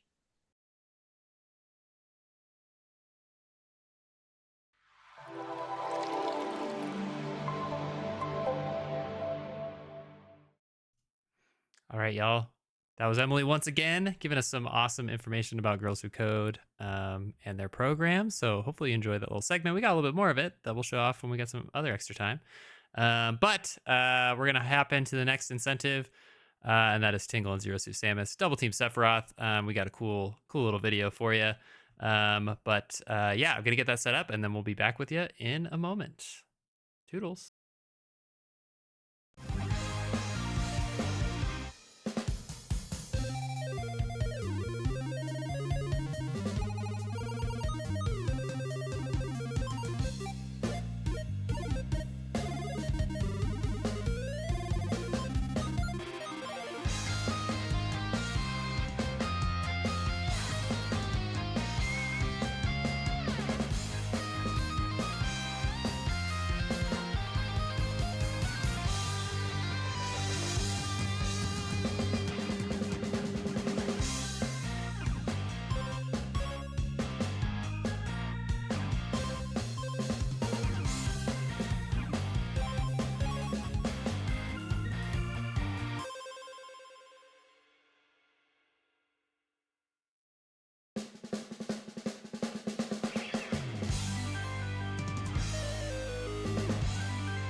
All right, everybody. It's the moment you've been waiting for. Let's check out some Sephiroth fights. All right. It's me again. I'm still here, and I'm joined by my friend Ruth Dale. Say hi, Ruth Dale. Hi. And we're here to talk to you about Tingle and Zero Suit Samus Double Team Sephiroth. So just a little introduction. We we didn't do a good job of introducing what this was in the recording, so we're gonna do it right here. You got a live couch beforehand, but let me actually switch this to be something else so it's a little better view. There we go. As you're switching Go that, ahead. I'll say we were a bundle of nerves at the start of this, which is why we just skipped over the introduction. We were all focused on this, the hardest fight in Kingdom Hearts 2. Yep. And definitely the hardest on your own, let alone when you only control half the controller at once. That's right. That's right. So that's our little gimmick here. You'll see myself, Zero Suit Samus, on the left side of the controller. So I think I briefly explained this in there, but I'm moving Sora. I'm controlling the menu, which we never did, and then also doing shortcuts for magic. So there's a little bit of tag team options there, and then Ruth Dale, you are doing. Yeah, I am doing the buttons. So attacking, picking which magic to use from the shortcut, and lock on, and also the camera. So you can see in the little hand cam there, we've got 3 thumbs. So messing with the camera is not the smartest, but if you were suspicious that this is just one hand, a set of hands, which it kind of could look like, there's the extra thumb there. So it's either an AI video or it's our two hands. But yeah, that is this. This was tough. Let's see. I don't know. Maybe we can get a prediction in the chat. Do you think we can beat Sephiroth? I don't know. What do you think, Ruthale? Oh, I don't know. It's all just such a blur. I think we might be able to. Marathon luck, I think, can get us through. Yeah, I think you're right. But we'll see. Let's find out.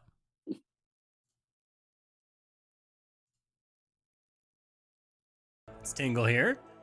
And I'm Samus. And we're here to double team Sephiroth. Let's do it.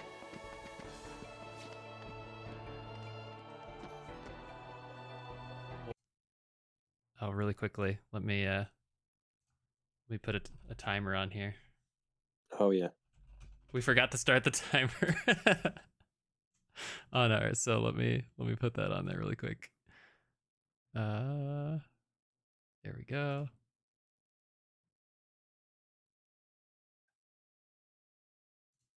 Let's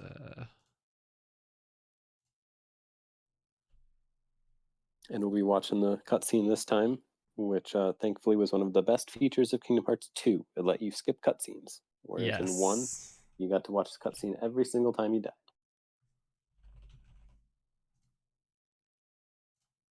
All right, live edit here. So sorry. It wouldn't be a marathon without live edits. That's right. It's gonna look a little weird because I can't get this behind this. There we go. All right.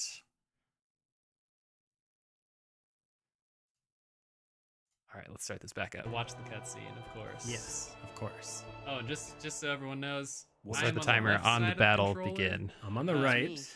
So I'm moving Sora around. I'm doing shortcuts. By the That's way, honestly you three. And Adam's I'm mashing X, and sometimes triangle for items, and yeah, yep, gliding around. That's right. Well, that's an interesting sword you're carrying. It is. Thanks, Thanks, your Donald. mouth, Donald. I see. God. So that's a Donald's keyblade. talked too much. Mm-hmm. And I suppose Yeah, you he must be does. its chosen wielder. So That's what true. if I am? So what? He sure knows a lot about Keyblades. Change its He does for this guy and this random. One-winged angel fans in the chat. Here we go. All right. Right off the jump, he's gonna try and murk us. Show me your strength. Yeah, got block. That's enough.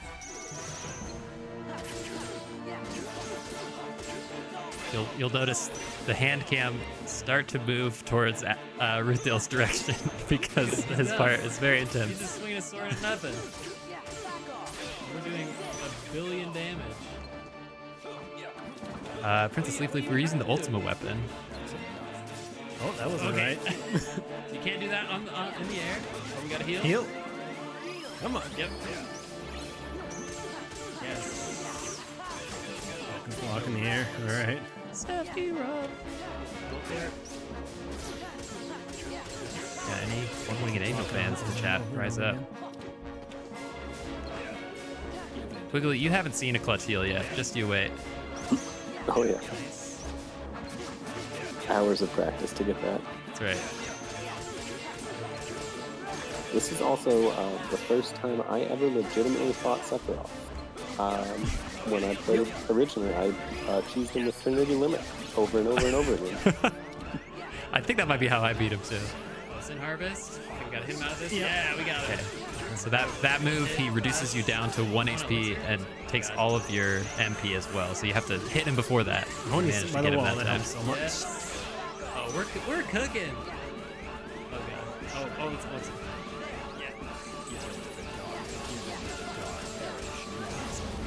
Just gotta fly away. Fly away from this. It's gonna suck us in. It's trying to suck us. It's a good thing we can fly.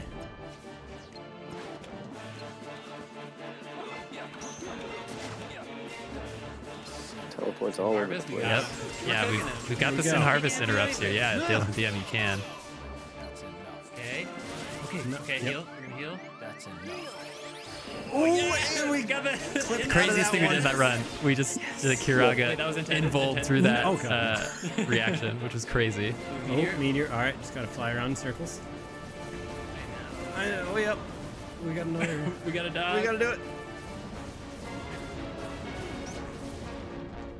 Okay. 6 still there. Nice. Just like every good boss fight, it's impossible to find windows when they're down to like 1 bar. We got 1 health bar left. We're just actively sweating here so much.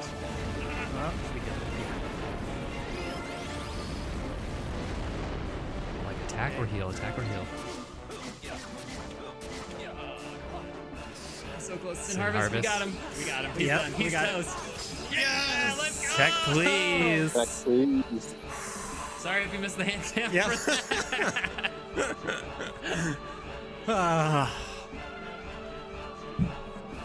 Got another hand cam supporter here. Hand cam supporter, Samson. There you are. Yeah. You're very skilled. but apparently Cloud is For those the out there only watching one this, who can we did that the eliminate first me. time we recorded it. So, Yeah.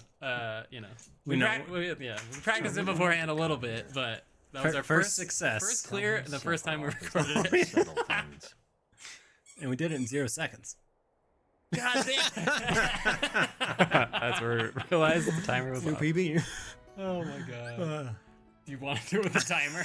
I can maybe artificially put a timer in there. That's a good idea. Yeah, well, This is me not just editing during this it. out. Just during it. Yeah, okay. Yeah. Yeah. That's perfect. Well, I'll edit that part out. Yeah. Thanks for tuning in. That was Tingle and Sam, Zero Suit Samus, Double Team Sephiroth. See ya. Thank you. Amazing. Wonderful. Thank you for all the for leveling us up. That would have been impossible. Yes.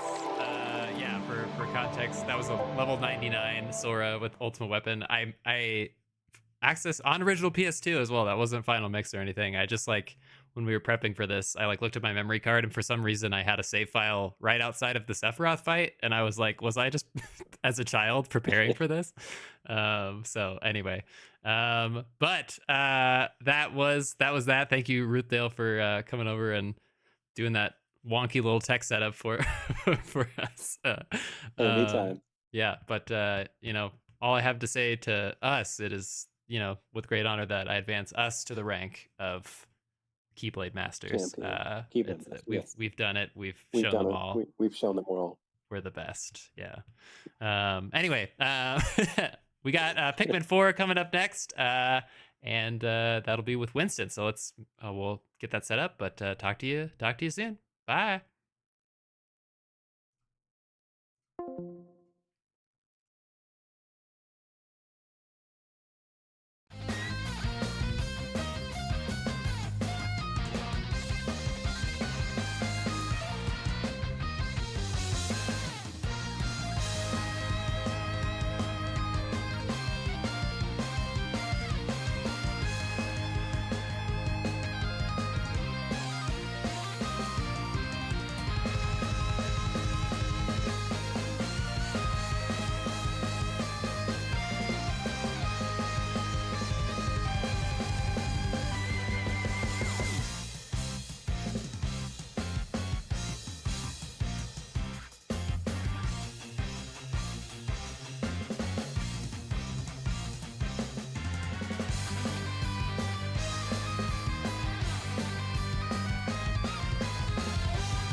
All right, everybody. It's time for Winston. Let's go.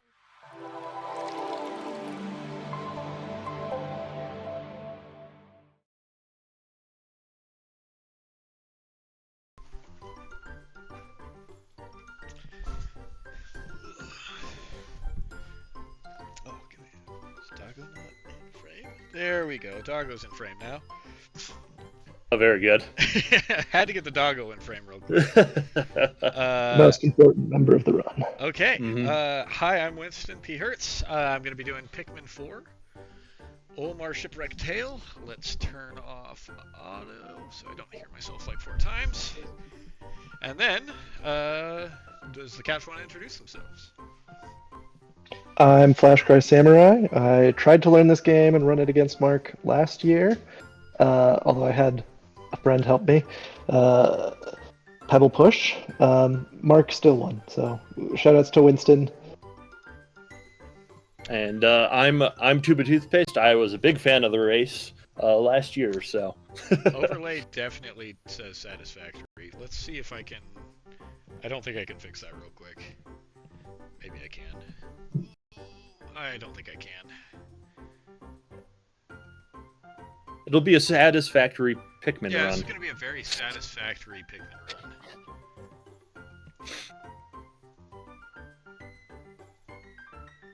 There we go. I think that'll work. There we go. Now I got it. I got it fixed. Okay, let's go ahead And get started. Are we ready? Let's hit C so we can actually see stuff. Can we get a countdown in chat? Yeah, this is Pikmin 4, 3, 2, 1.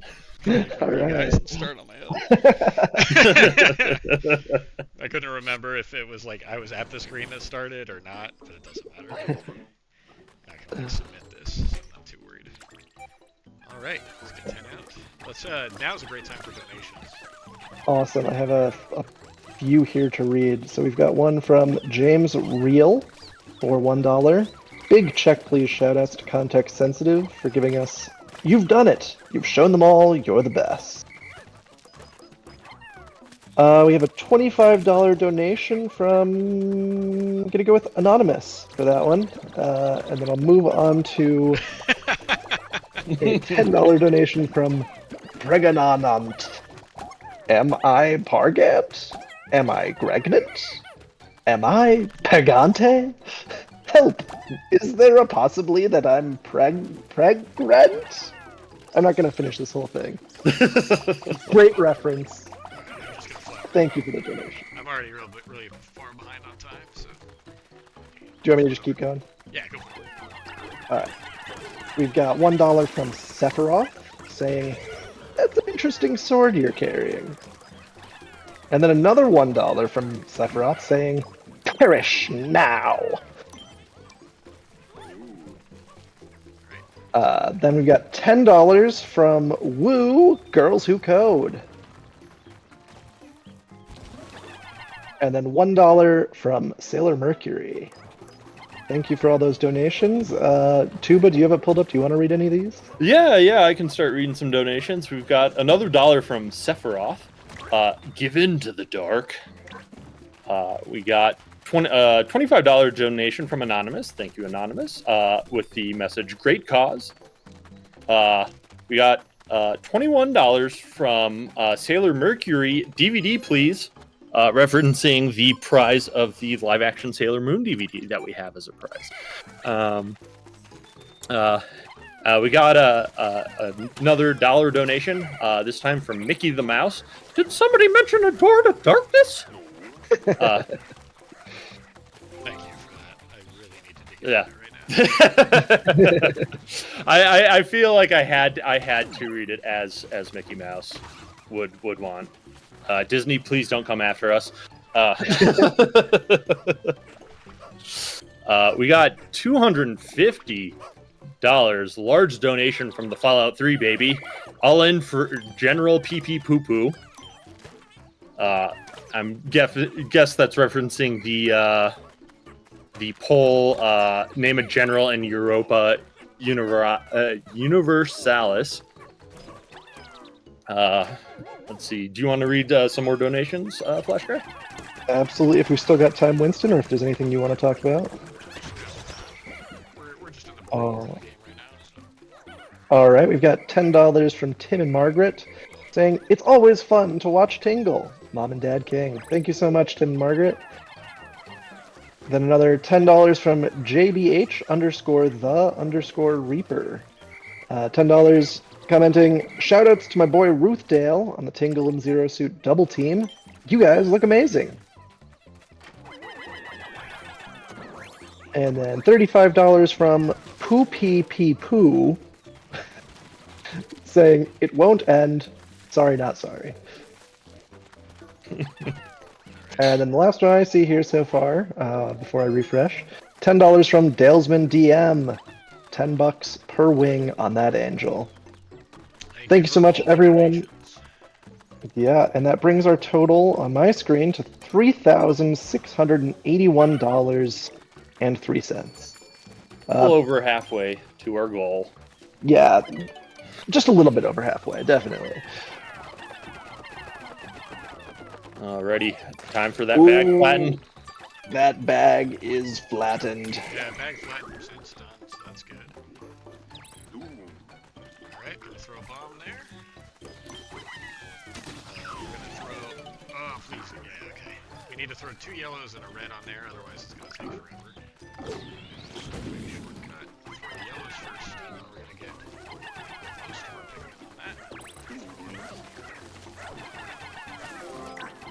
Yeah, so this game, as all Pikmin games, is all about managing, well, the Pikmin.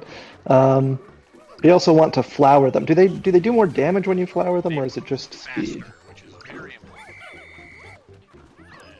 And luckily, okay, yeah, it's still got 10. It's a bummer that he deflowered me, but it's fine. As he does. Okay. And then we're going to wait for that bomb. 3 is not enough here. I'm actually very disappointed in myself. So, Only you had a pebble pusher. yeah, so this guy's going to shake us off, and then I've got to retoss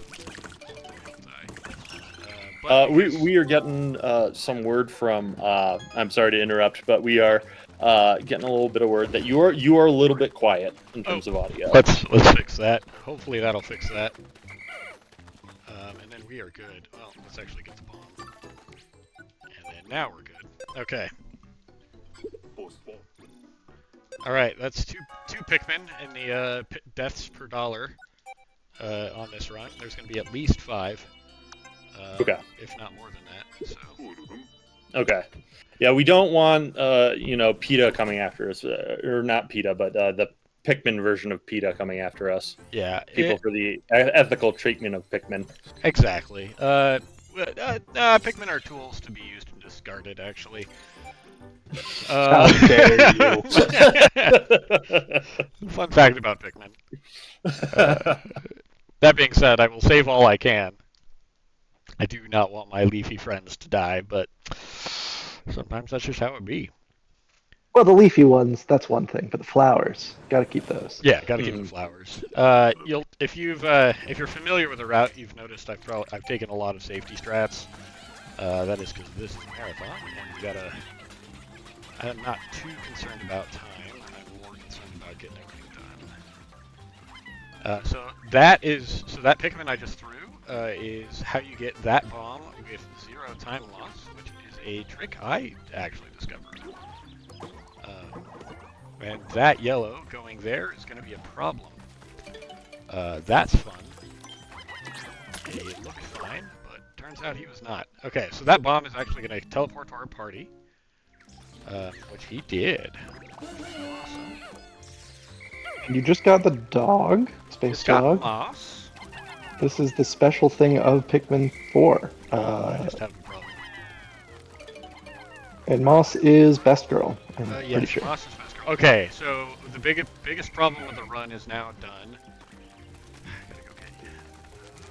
Looks like I picked up that yellow. I'm gonna double check because, again, I'm doing safety strats. I don't want to just lose time here. Nope, did not pick up the yellow. What we're gonna do is we're gonna do that, and we're gonna go pick up the yellow. Because the fact that that yellow is gone is just really annoying. Okay, and now back onto the normal route. Gonna toss that over. Gonna just drop that, which is fine. I'm just gonna pick that one up, which is fine. Teleport there. These 5. We're gonna toss the reds first because they have trouble getting over that unless you're locked on. Moss is gonna run over here. I threw 6 earlier. That'll make sense here in a second. Swap back to Olimar. That. It's so great to see how many complicated things they could add to this game for different things to manage. You got like the timer on the fire. You can control the dog or Olimar. And of course, you've got all the different Pikmin that you have to keep track of. You know, how many you need on one spot versus another, if you've left any behind. Makes for a very impressive speedrun. Yeah, so the reason I was checking that, like, I needed that one is because if I don't have that one, things get really hairy here in a second. Okay, we accidentally... I don't know what happened there, but I think I have more blues than I need. Then I'm gonna wait. Let's just do this.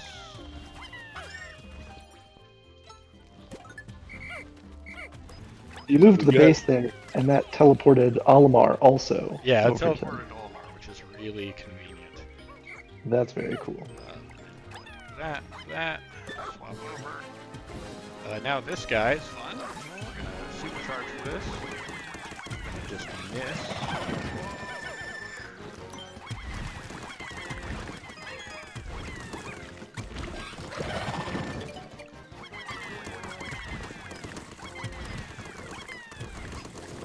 Pikmin bosses are so funny because I feel like if you do it correctly, if you know what you're supposed to do, they can almost be easy. But if you fall off and you make some mistake, it's very easy to just lose so many Pikmin all at once. Totally tilt. And I am going to do a safety strat here. That. I'm going to swap to Olimar.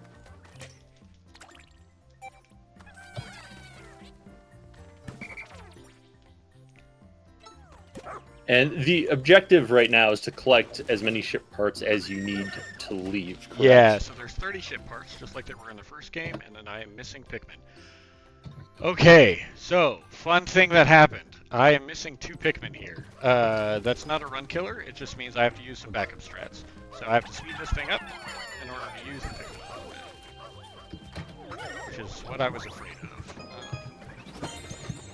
Alright, otherwise, so you're supposed to have exactly 15 for this part. I was down. I'm gonna just use a bunch of yellows on that because I'm let's not go that way. Let's go. Yeah, let's go that way. I'm a little disoriented because things are not going smoothly, but that's fine. Alright, now we're gonna use Olimar. Well, we're taking some ship parts back. We'll use Olimar to get with this guy. And then the camera resets for some reason. And then we're gonna make sure that we got the part in. We did.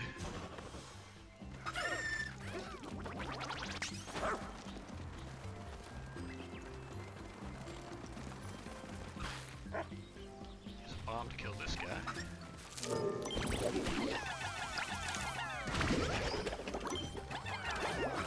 Oh, do we have time for a quick donation? Yeah, we do.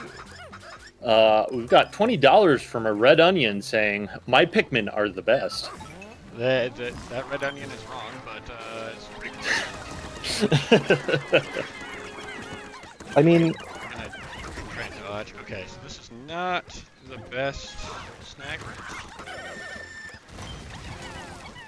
the red Pikmin are the first Pikmin, so they're like kind of the most important, but... Yeah, let's see if you can... There.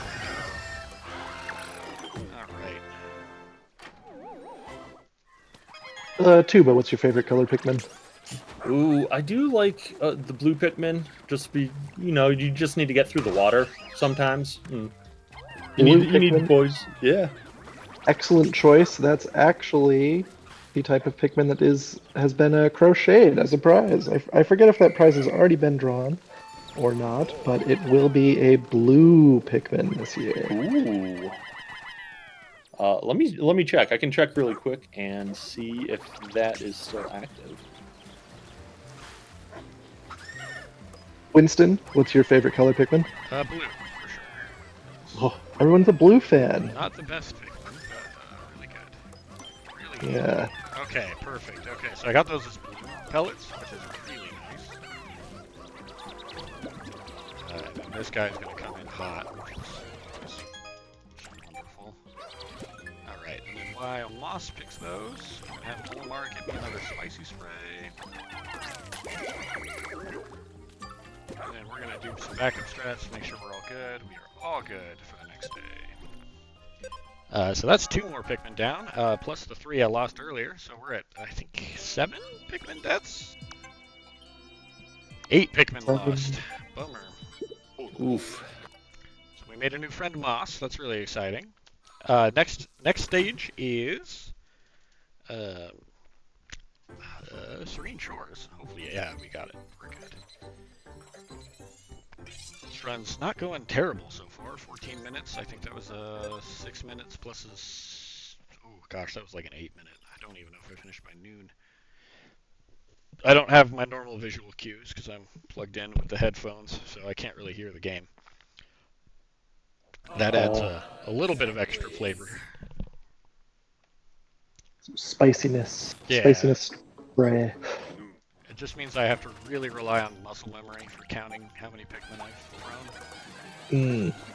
Now, I don't remember the route or Olimar's Shipwreck Tale. Will we see my favorite color Pikmin? No. No purple burly boys. Yeah, no purple boys. Unfortunate. It does look like the crocheted Pikmin is no longer available, but we do have Sailor Moon Act Zero DVD, which is a Japanese live-action Sailor Moon. And also under prizes, we also have the As Seen on TV kit, which all of your TV favorites and 1 or 2 convenient Amazon shipments. So the Slap Chop, the ShamWow, Flex Seal. Oh, you know, that was so close. I should have gotten that. That's... I'll play there.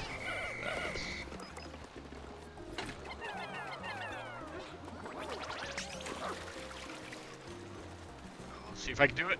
Oh yeah. Okay, so that is kind of why I jumped off the south there, is I got the extra rush with moss. That saves a little bit of time. Feels good.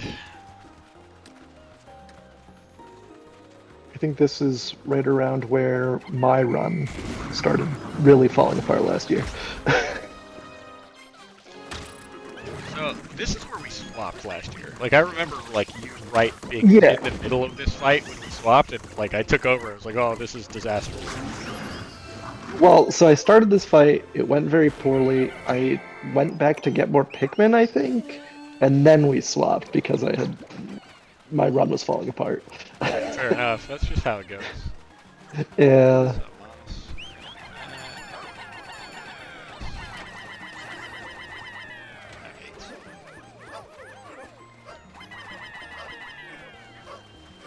These aren't. I'm not using world record strats here. I'm using consistent strats. You're going for check please record Yeah, strats. exactly. I'm just going for completion, which we're all almost to the downhill point where it's really easy. We're not quite there yet. There's a good 5 on that guy. it looks like the poll in chat has ended, and chat's favorite Pikmin is the purple Pikmin.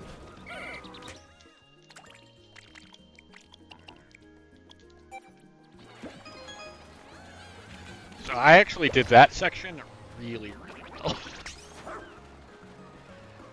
I don't know why I have 5 reds though. That's a problem.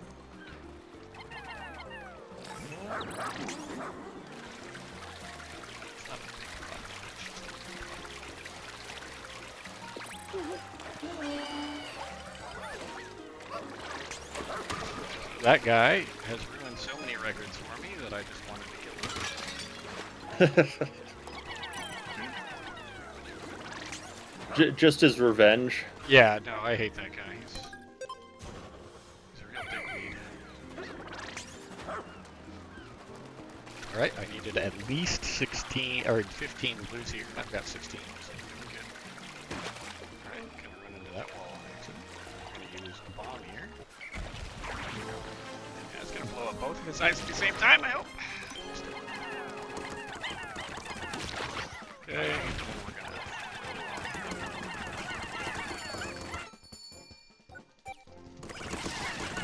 Yeah, we're gonna use the lightning there, so that one cycles in. Pretty nice. I almost missed that too, that was really close. And then this part, I didn't see a thing that I wanted to see, so I'm gonna check on it real quick before I finish. Good. Okay. Now, do this guy. Oh, he's in the perfect position. Here we go. Excellent timing.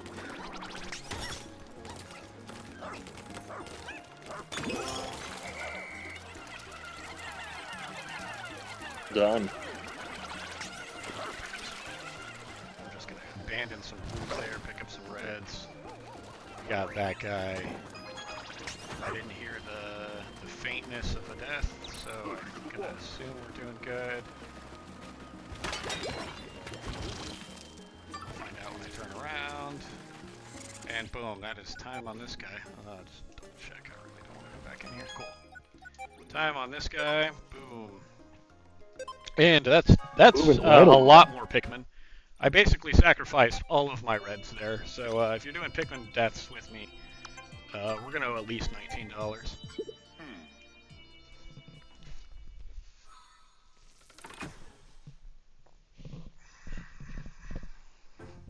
Okay. And then Sunspeckled Terrace. This is a fun one. We split this one up into 2 days. Last year we did it in 1 day. This time it's 2.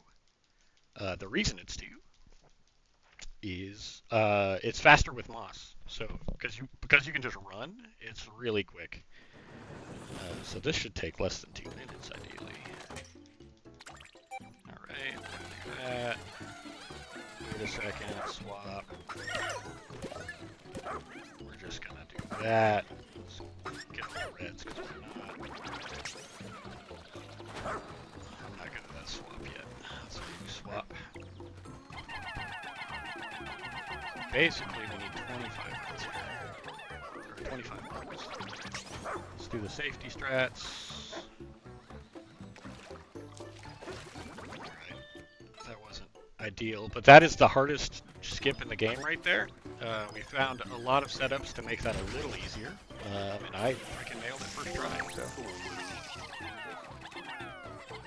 Hell yeah, let's do it. And then this guy.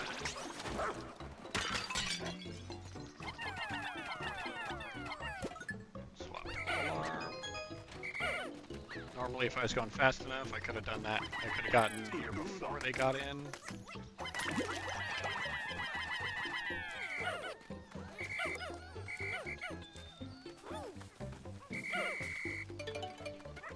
Alright. Let's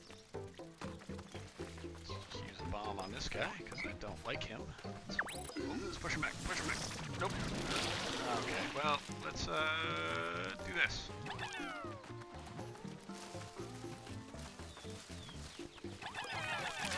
Nope, he's just gonna be nice. Alright, that's 3 more Pikmin. Next in chat, I'm just gonna kill this guy.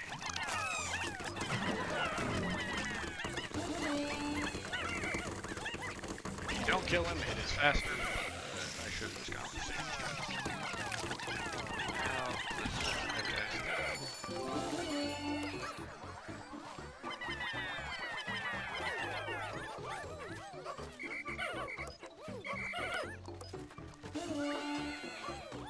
Right. So that's gonna fill that guy up.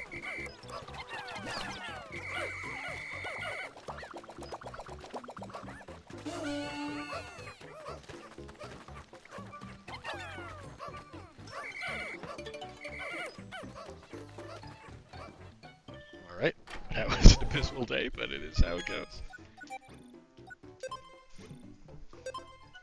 Alright, that's 6 more Pikmin to the thing. Where are we at? We'll find out after this. 33? Oh, oof, that's rough. That's dollars for deaths, or dimes for deaths. It's up to you guys. That's basically the equivalent of Sakosity here. You can do it in less. I think you can do it in like 10. Yeah, you can do it in like 3 deaths. Do we have time for a donation? Yeah, we have time for a donation right now. We've got a $25 donation from Ochi. Moss is my role model. Just barreling straight forward and crashing through things. That is good. Oh, we got an Anthony. Yeah, Anthony, I'll read all your comments here in a minute. There's a lot of fun things that can be done that I'm just not doing. Alright,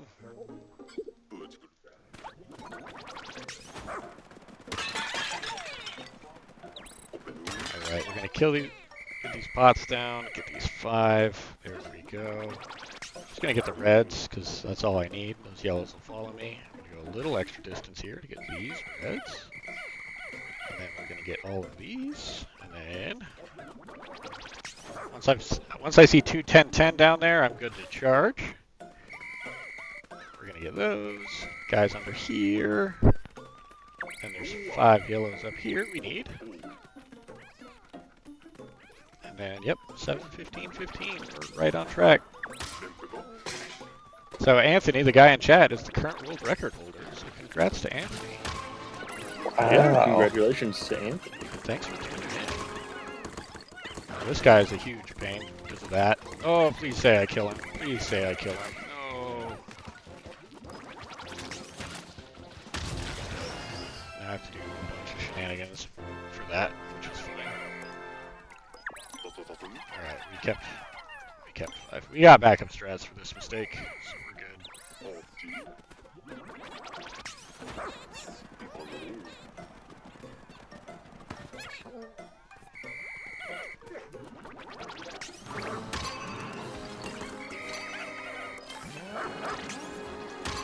Now this is the Gillbander is the most annoying guy in this entire area. We're just gonna try and keep him stunned. Yeah. Oh gosh, that shake was my doom. We're gonna stun him.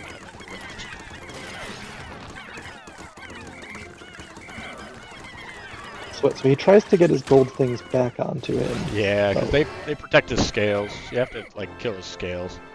Not the best. And it's really the things on his back that you need to defeat. Yeah, the red things. Not the scales.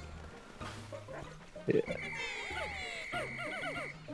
Okay, and this should get us at 19:18:10. So this is perfect.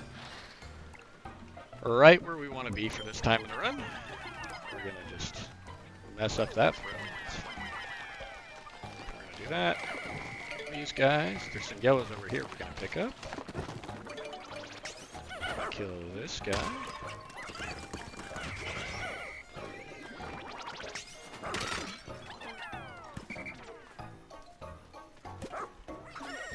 That was real smooth.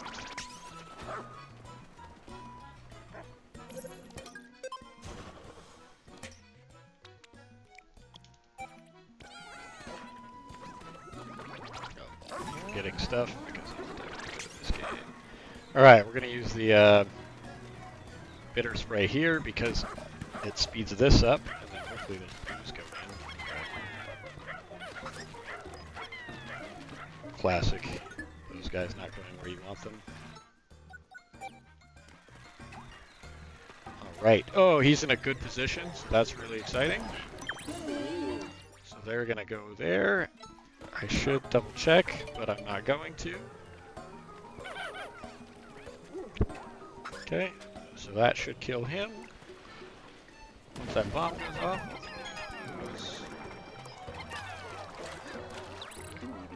and now I can throw reds in the center here. One too many, and then do that. It's a cheeky little way to save some time. Thank you, Anthony, for doing that. I'm going to use my setup because I'm it. So if you ran Moss into that, you can actually set him up. Now, I'm going to just forget the buttons. Okay, and that should be fine. Very nice.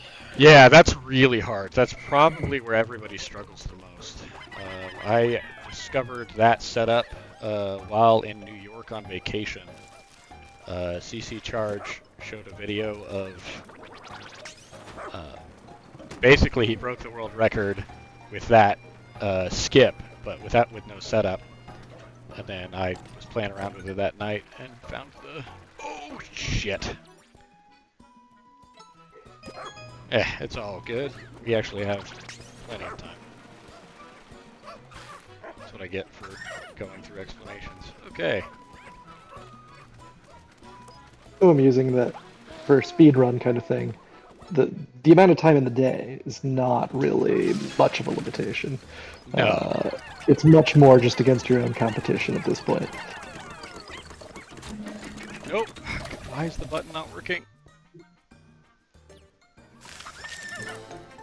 Alright, we're... Oh no. I have to do some shenanigans. Let's do some shenanigans, shall we?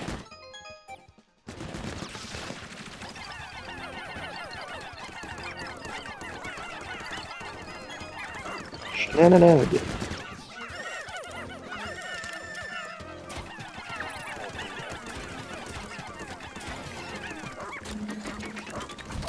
Oh gosh. Oh so no. Close.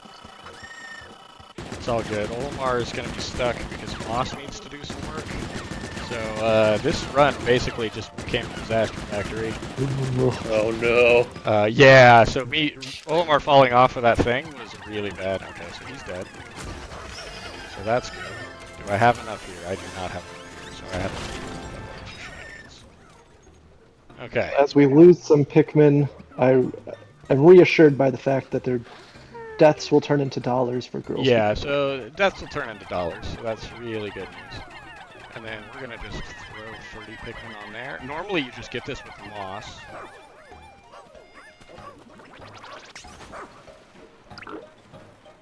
But moss, I guess I could have done some shenanigans with Olimar, but it's gonna be way easier to just do this.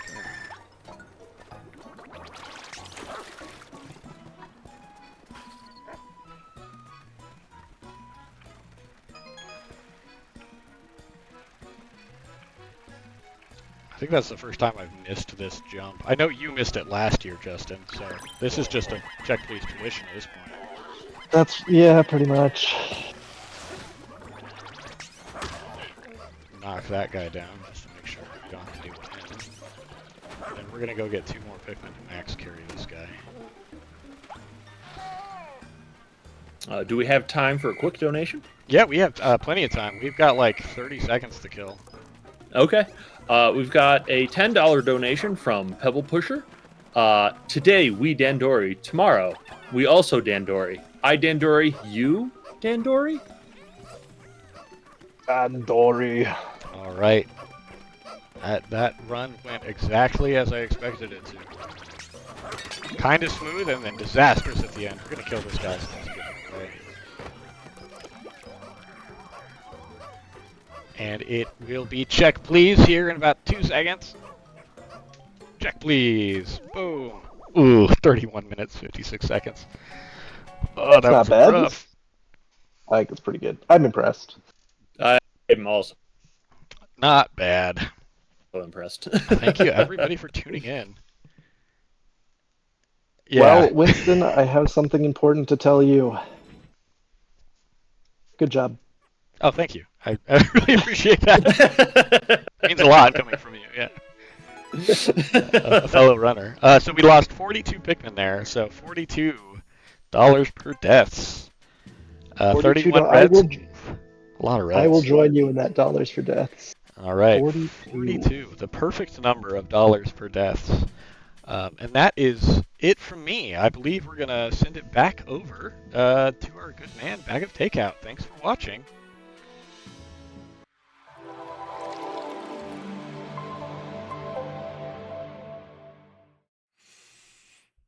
Thank you, Winston. That was Pikmin 4. Great run. Saved it. Saved the Disaster Factory. JBH the Reaper, good job. Great job, even. You're doing great things. Thanks for being here, sticking with us for the weekend. We've got a really cool incentive for you coming up. This is a fan favorite for sure. We got the Blender speedrun, which I'll let Mr. Swaggles tell you about. But I'm going to make sure that he's all set up before we send it over there. So just give us a minute and we'll pop it on over.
All right, everybody. I'm gonna send you on over to Flash Cry, Mr. Swaggles, for the Blender speedrun.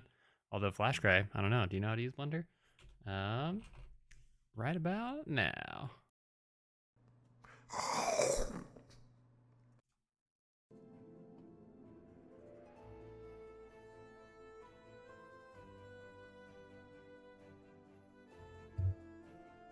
Alrighty. Welcome to the Blender Speedrun Blender Percent segment of this year's Check Please a Palooza. My name is Mr. Swaggles. I'm not going to appear on webcam. I had to do some modifications to my overlay to make everything fit in here. But what we are going to attempt to do is create a little piece of all of the games that you have seen so far this weekend and a piece of some of the games to come. So on the left of the screen, you should be able to see a list of the objects I'm going to try to tackle. And then in the right, of course, we have the wonderful program known as Blender, a 3D creation suite. See, there are some live edits happening on the thing. That might be my bad with the overlay. Appreciate you. Thank you for getting that back up there. So yes, I will be attempting to create, I believe it's 24 objects in 20 minutes. I have a set of reference images that I'm going to be showing at the start. I guess I could show that now. But then I will basically just have this up on my other screen. So the objects we're looking at making, from Gravity Circuit, I'm going to try to make Kai's helmet. From Hades, the Zagreus Blade. I apologize for my pronunciation of all of these things. The Melano Dagger from Hades 2. Cuphead from Cuphead. I'll be trying to make the Saloon from The Town with No Name, though that one might be a bit tricky, so we'll see how that goes. I will be creating the Moonstick from Sailor Moon, the Strawberry from Celeste, Mario's Hat, a City Tile from Terraforming Mars, a DDR Arrow, the Bowser Bomb, Ocarina of Time, some claw marks from Slay the Spire,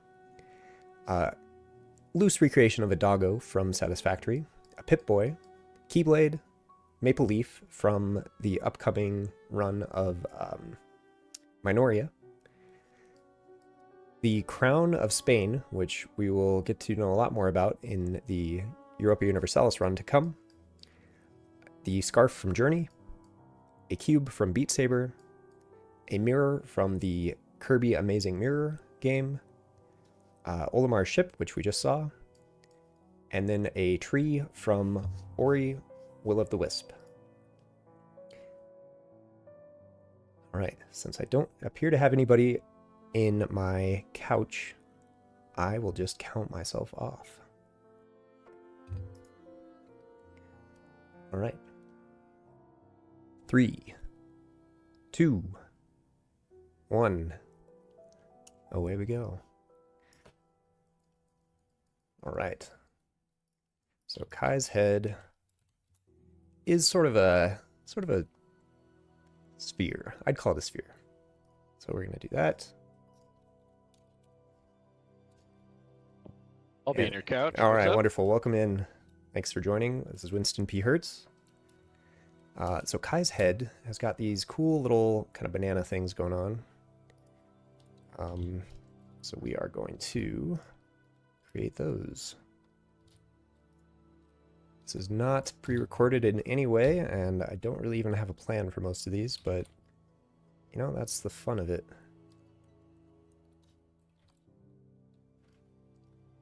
You said this was not pre-recorded, so you're just doing this live. Correct. I am just trying to Oh, figure it out as we go. Here we go. I think you're gonna struggle with the rocket and the tree. You know, all of these are pretty loose renditions, so it's just as detailed as I want to go, really. But you were probably right there.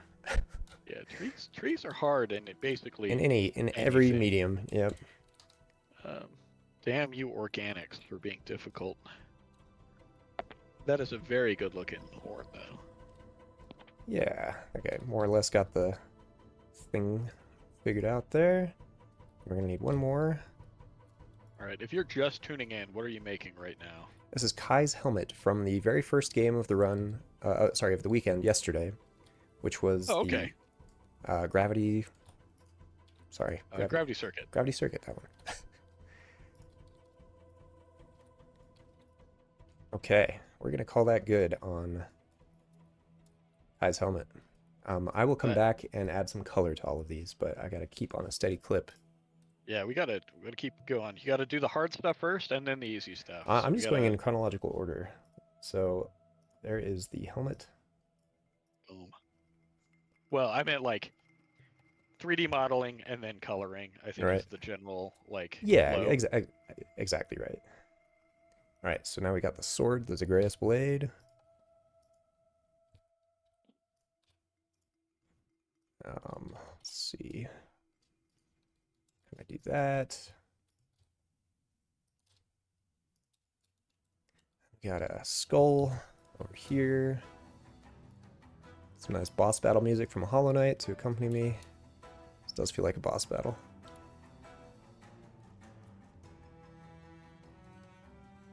Yeah, that's what you want. Hollow Knight, great run. Sad you couldn't do it this year, but no, me too. Honestly, You know, it happens. I was ecstatic when you were like, "I'm gonna do Terraforming Mars." I was like, "Yeah, oh yeah, let's go." The fact that you don't have to read the cards anymore is just wild. Oh yeah, to I just know the entire game, so similar to how I just kind of know Blender. So hopefully the key overlay is kind of showing the madness that my fingers are performing on in the program right now.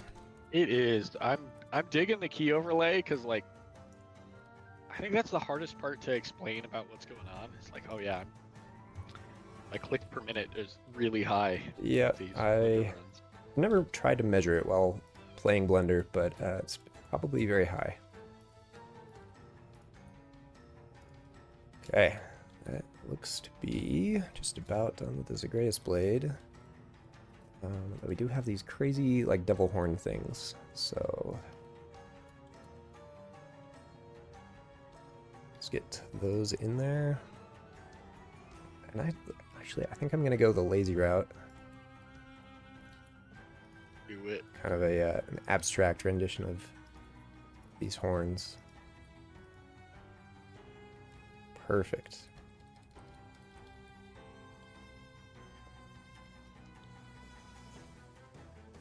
Okay. Meant to have chat up somewhere so I could at least sort of pretend like I'm keeping up with the chat, but there we go. No, I'll keep it. No, all good. I just pulled it up on my other monitor, so we're back. All right, Zagreus blade. Yeah, JBH, you fully understand that he's got the APM of an SE2 player,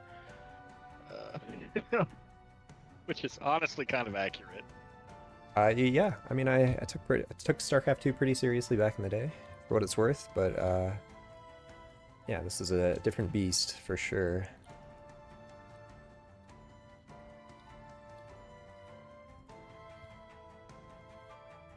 Okay. Yeah, this is why I will never be able to beat you at Age of Empires. Another great game. You know, I'd love to be able to figure out a speedrun for that. That'd be quite an experience. I think the ones I've seen are like 4%. Like just mine all the ore. Yeah, or okay. ore. So Boar. Sorry. Then, yeah, you get all the ore meat from it. It's like, okay. That's amazing. Okay, let's see. So this guy's a little tricky. It would have been easier if I had like a sense of the 3D nature of this guy, but yeah, so I'm working now on the Melano dagger. Yeah, you're crushing as far as time goes. We're 6 minutes in, and they're Yeah, dagger already. about half as far as I wanted to be, but you know, beside the point.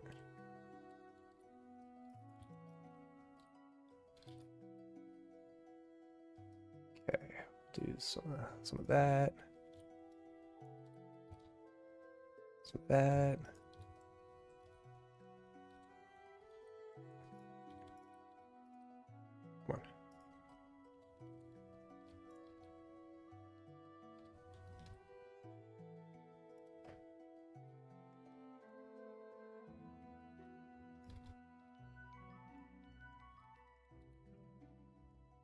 Okay.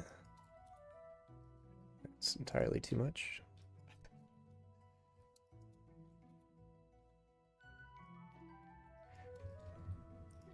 Wonderful. Well, how did you feel about your run? Overall It pleased? was really good until the end. I was following along, yep. The infamous I'm quite jump. satisfied with BA went really well. Missing 2 Pikmin, screen stores went really well. BA went rough because the 2 Pikmin lost during getting blues was really frustrating. It's a rare mistake, but it happens.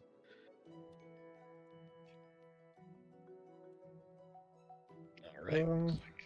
Go split that bad boy.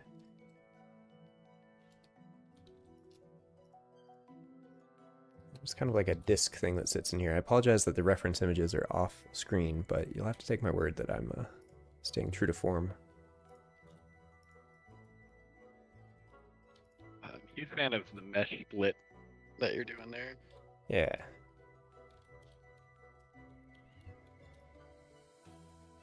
Okay, so it's kind of like that.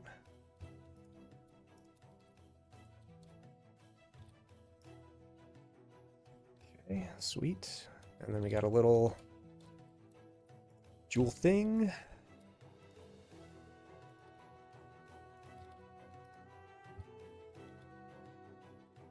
And then we got a little moon thing.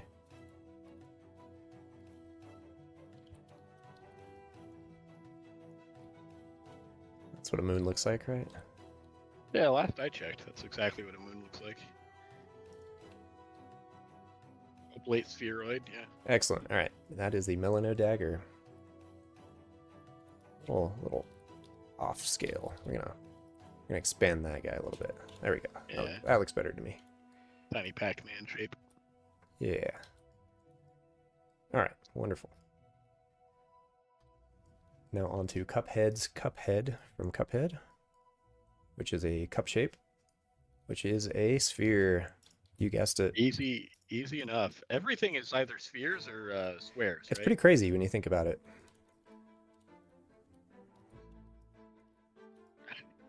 All See right. the saloon now. I'm really excited for the saloon.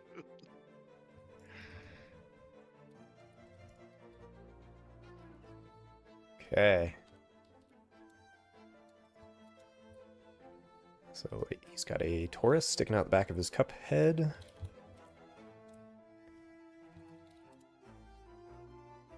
Something like that. Do you use custom hotkeys or do you use These are defaults. Yeah, I have never strayed too far from the source material because it's just too good.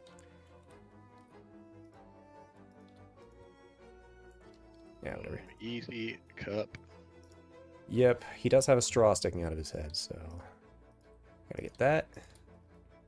And I know that's way too big, so oops.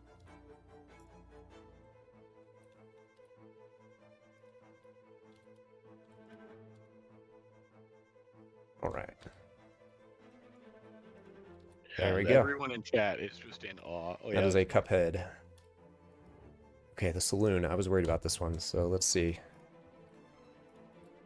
Saloon looks like a cube with a cube sticking out of it and some cubes. Yeah, we're at 10:30, so. Okay, we're cruising along. What's Cruising along.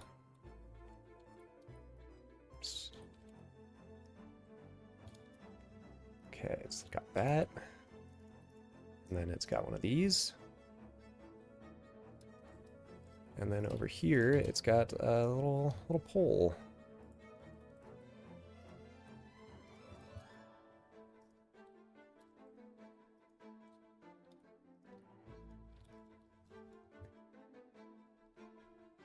And it's got a pole at the other side too. And I think that's a saloon. Yep, that is It's indeed like a a saloon. town with no name to me. All right, on to the... I've not checked any of these boxes. I apologize. Onto the moonstick. I wonder how hard it would be to make Town with No Name like a 3D, like walking Right. simulator. You'd create if the you entire will. game within 20 minutes. Be a good challenge. Okay, the moonstick. Moonstick. I'm gonna go full. How do we want to tackle this? So, yeah, we're gonna start with a circle, because I'm gonna kind of spin this upward. Let's see.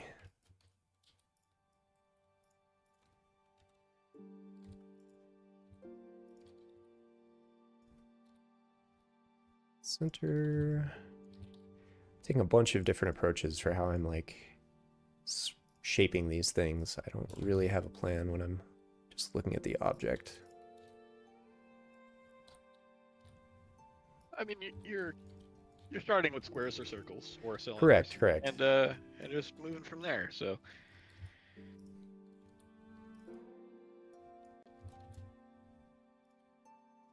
Okay. That is the grip. And I don't really know how this thing works in 3D, so I'm just gonna kind of wing it. That's how it should be. Yeah. So it's got kind of this like ball situation up here. And then it's got a big honking moon up above. True to the name, Sailor Moon. The Sailor wand, right? Yeah. Okay. I don't know how moons are in 3D. It's kind of like a cone. So we're gonna go with that.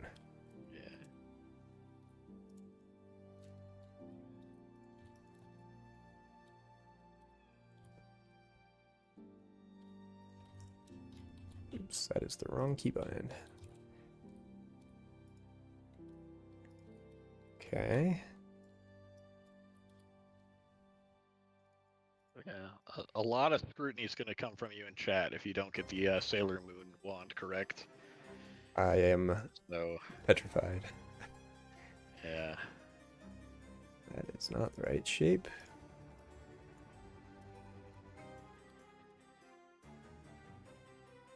Okay.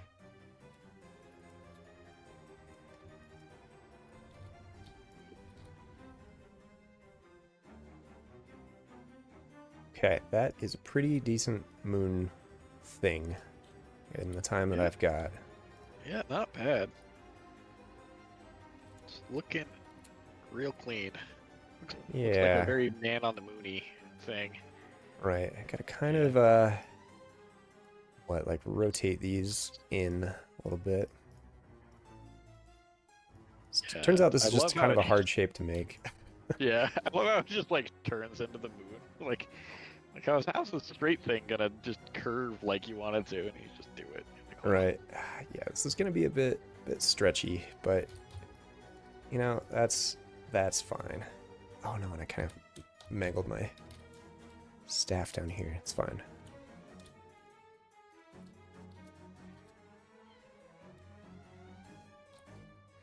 It's doing a trick called proportional editing, where I can kind of have like a fall off as I'm making these edits. And sometimes I forget exactly where the bounds of that fall off situation are. So I edit things by accident that are off screen. That's what happened here a little bit.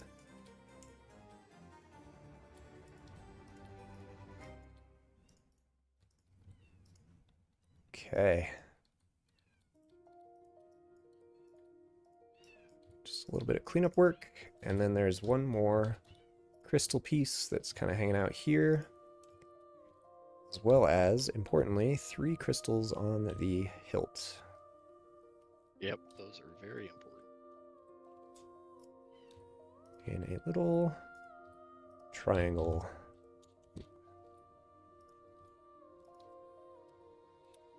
We're getting orb shoutouts and Orbs. in chat.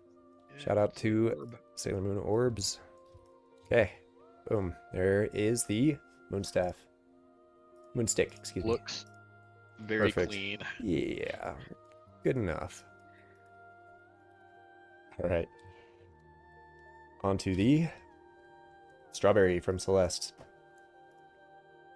This is a strawberry with wings. And Right, so I'm ashamed to say I don't strawberry- actually know the significance of it, but it seems important. Strawberry is sort of a sphere. Correct. I think you're trying to, in the game, you're trying to make like a strawberry either pie or cake. Okay. That And so tracks. the more you collect, the better it will turn out when you're at the top, but it really doesn't matter. If you don't collect any, though, someone will be very disappointed. Okay, I mangled the back of it. Goodness gracious.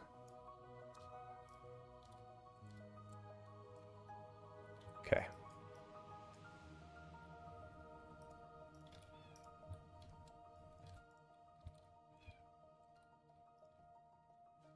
Oh, Chunder thought the strawberries were for pizza. I don't think Strawberry that's right. pizza. I don't know if that's canon.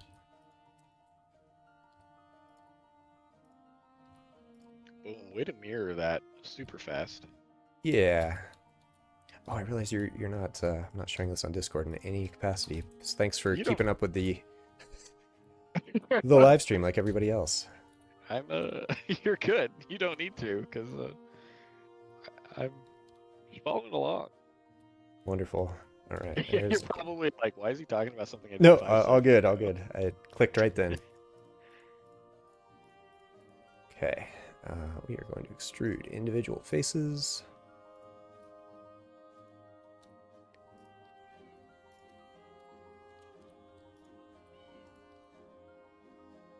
Something like that. Scale along their individual normals. Oops.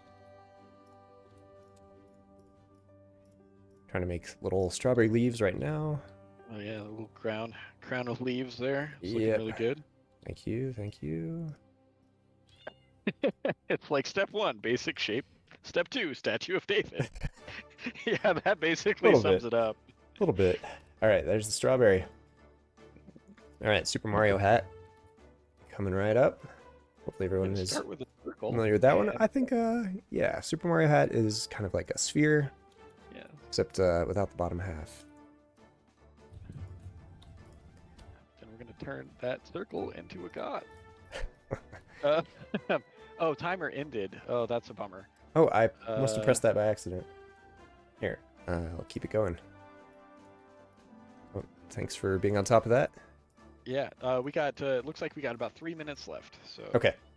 I will pay attention to the clock. Thanks for keeping me honest. That's why I'm here. Definitely. Yeah, absolutely. Okay. This would have been a perfect application for some proportional edits if I had a better setup, but unfortunately they're a bit tricky. They require a little extra kind of planning to do well. So, get the brim now. That looks like a Mario hat to me. It's pretty good. Yeah, we just need the cap and then boom, or like the rim part. Yep. Luckily, you're there. I'm a few seconds ahead already, so yeah. I can see the future. All right. Wonderful. That is the Mario hat. All right. Boom. And now we're going to make a Luigi hat. Boom.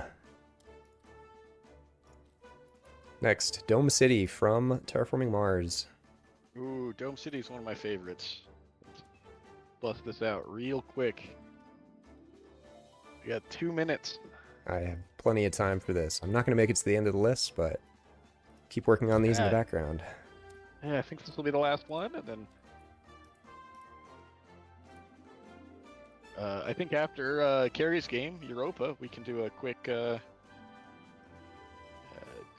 show off of all of them.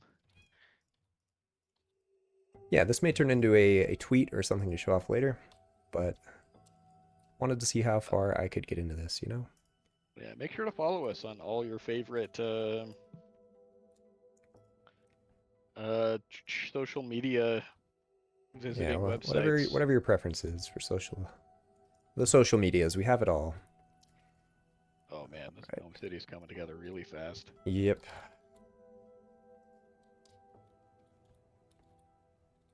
Okay.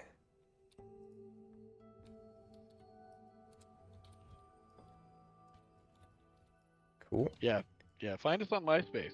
Please do. Wire City. I kind of botched it. So with that, I think do I have time for one? Do I have time for one more model? If it's 30 seconds or less, you've got Alright. time for one model. One DDR arrow coming up. All right, here we go. Really fast DDR arrow, and then we're. In fact, I think I can make all 4 arrows from DDR. Ooh, dangerous. All right.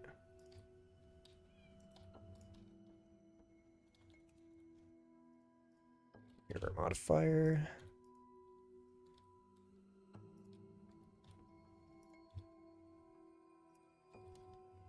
Get some DDRs in chat, and then if you haven't donated, please donate. Goes to a great cause. Yeah, we're doing this for a great cause, and you know, you'd be helping them out a lot. We are really close to our goal. We are within $1,000. We are within $600 even. So let's go ahead and see if we can get that final push in these last few hours to hit our goal. With that, we are at time just under 20 minutes for the totally arbitrary and completely invented and made up Blender % speedrun. Boom. Whew. Done. Just under 20 minutes. All right. I do have to say this. My friend, it is with great honor that I promote you to the rank of Blender champion. You've done it. You've shown them all you're the best. Thank you. I don't know if I botched that. I did that from memory. I think you nailed it. Thanks everyone for tuning in, and stay tuned for more nonsense. Yeah, check a police.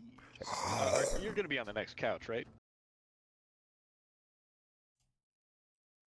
All right, apologies for the early chomps there, just some behind the scenes issues. But next up we've got, first of all, huge shout out to Mr. Swaggles for one of the coolest little segments with the Blender speedrun. Making that stuff is so incredible, and I wish I could do it too. Everyone should try to be more like Mr. Swaggles. But we've got Europa Universalis 4 next. Run by Basically Boss. We're going to make sure that he's all set up before we pass it on over to him. But we'll talk to you again soon.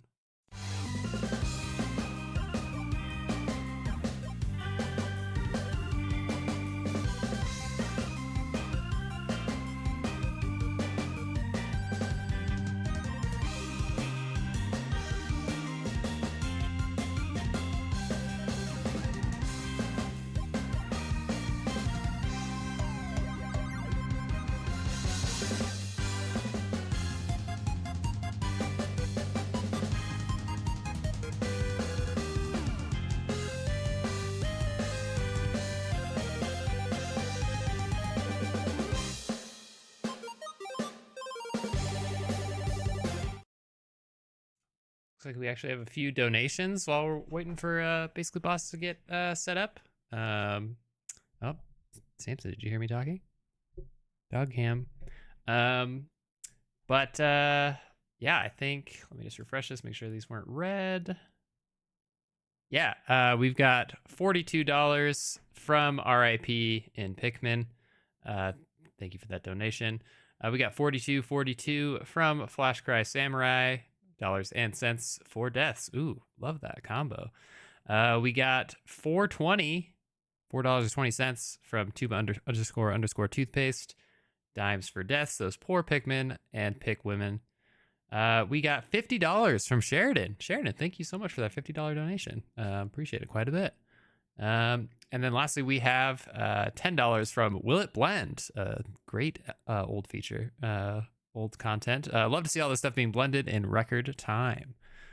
Thank you for all those donations. We are now at $3,884.65, which is incredible. We've made some great progress today. We're just under $200 away from the Dalesman Draw Pokemon from Memory, Gen 2, which I want to see and I want to do. So please donate so we can get there. We'll pass it over to Basically Boss here in a moment. Stay tuned.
Holy crap.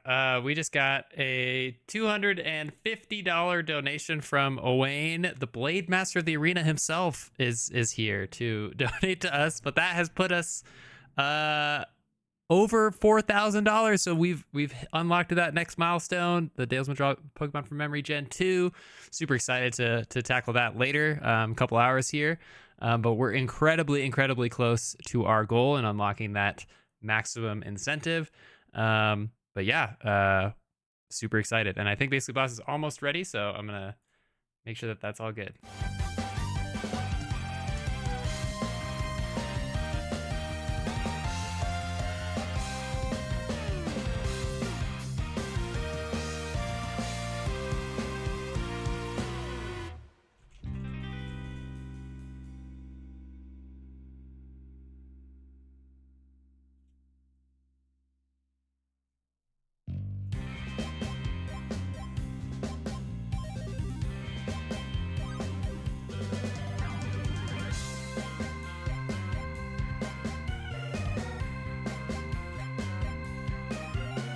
All right, y'all, I'm gonna send it. Music. I'm gonna send it on over to basically boss now.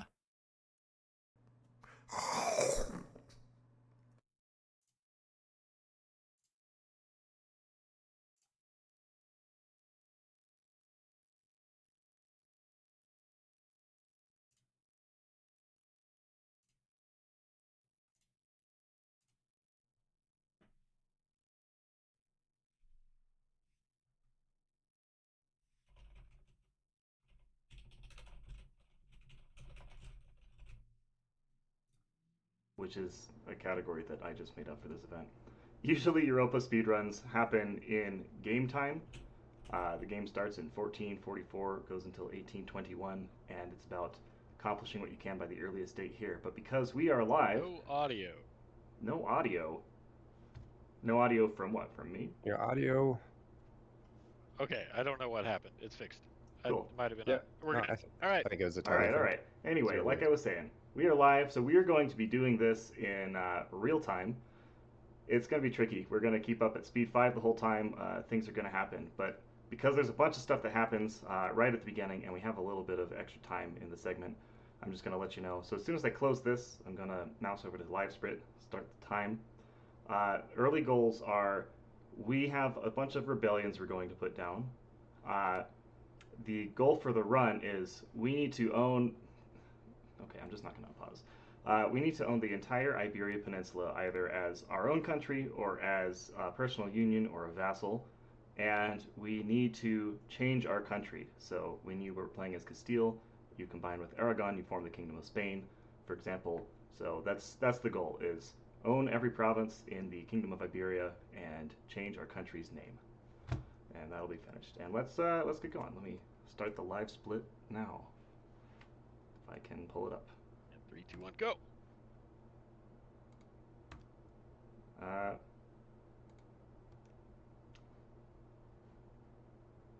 I don't see live split going. So I guess maybe we'll start without live split. Don't know what that's Fog about. of War is twerking. There it is. That's Okay, pretty got awesome. it. Can you guys hear the game? I think that happens if he alt tabs. Yeah, we're but good. yeah, no, I we're think good. when you're alt tab, Cool. Fog is Okay. twerking. Very loud. But we're good. It's started. We're Just going. hit the wrong button. Sorry for twerking again. Okay, so what we're going to do is, first off, we're going to start friending Navarra and Burgundy. We are then going to maximize our speed, but before we unpause, we're going to claim some crown land. We're going to make friends with the clergy, because they give us religious diplomats and culture, which helps our revolt risk and also helps us make friends with Navarra faster.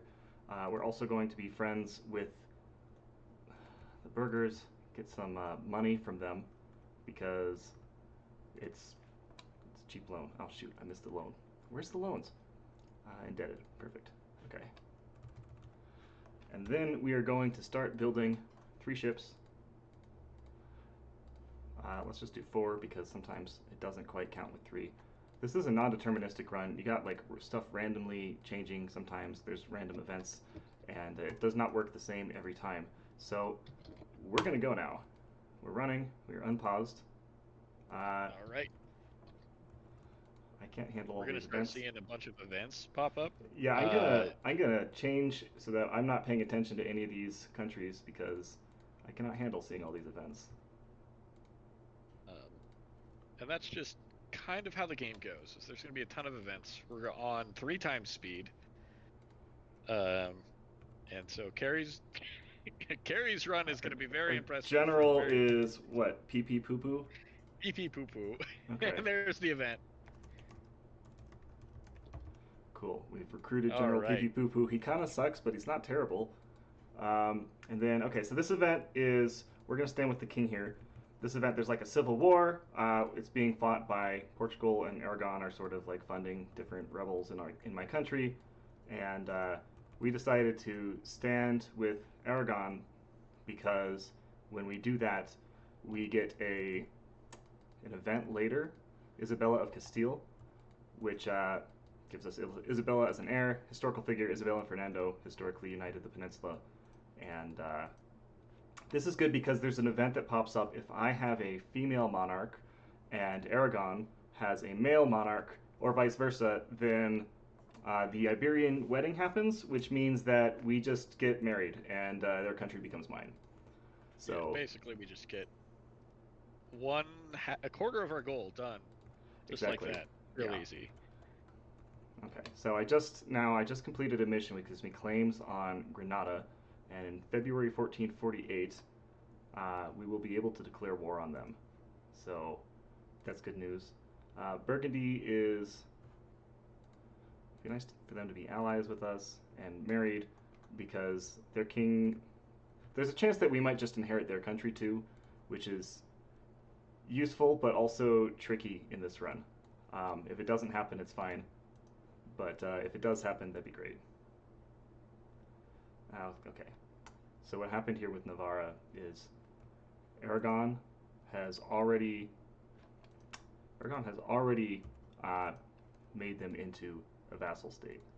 So this means that I won't get Navarra until I get Aragon, which again should happen pretty fast.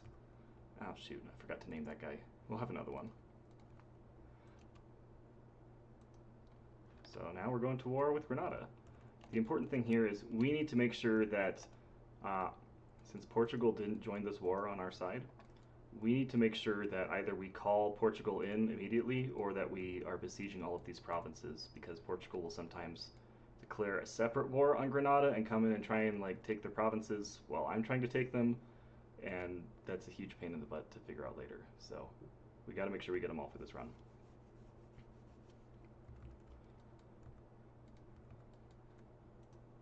Do we have time for a donation? We do. I believe we do. Alrighty, we've got a $16.36 donation from Burgers. Here's that loan, basically, boss. Nice. Thanks, Burgers.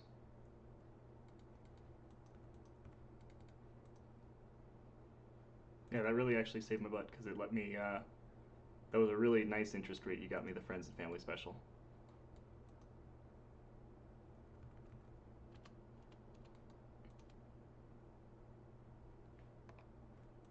Okay, looks like Portugal did in fact declare war on Granada, but exactly we didn't want, but it's fine.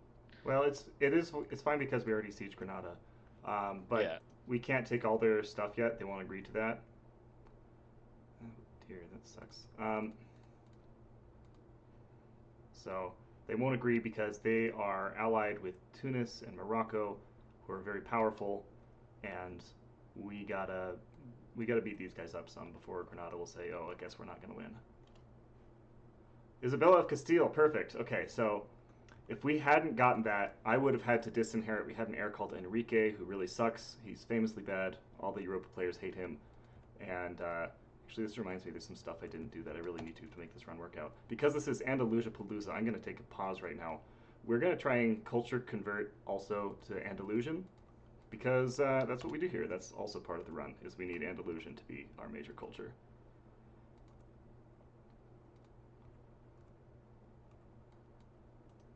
Okay. Starting to take some of this Moroccan land. If we can take it, it'd be good to do that, but it's not crucial. We can do the run either with or without it. That's not a big deal. We do have to take this guy out because if the rebels take Granada's land, then the land will belong to the rebels instead of to us, and then Portugal will go kill the rebels and take the land, and we can't have that.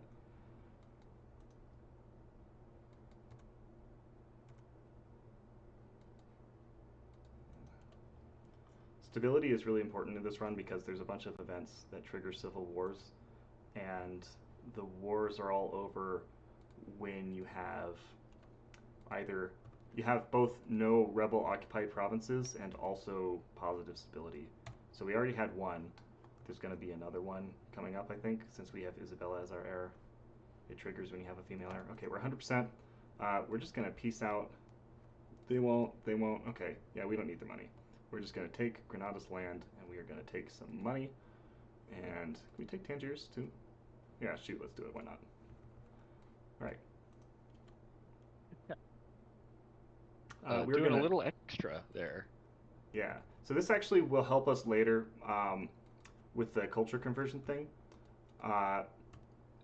It depends on like what percentage of your land is the dominant culture versus other things. And so if we take land that's not our dominant culture, that will help us with making Andalusian our dominant culture, which is necessary for the Andalusia Palooza. So we can't, let's see, yeah, let's take some more crown land. And we're sitting pretty for now. Reclaim Andalusia. Yeah, okay, let's do that. Again, let's keep the Moors because we want to keep our stability up. And now we just sit here until some rebels pop, which they're gonna do. And we wait until Isabel is, I think, 15 years old, 14. We wait until we can retire anyway and put her on the throne. And in the meantime, they've got a female regent in Aragon, and we want to stay male as long as that regent is there, because if it's a queen regent, we actually can just marry the regent and take control of the country, which is super sketchy, but that's the game.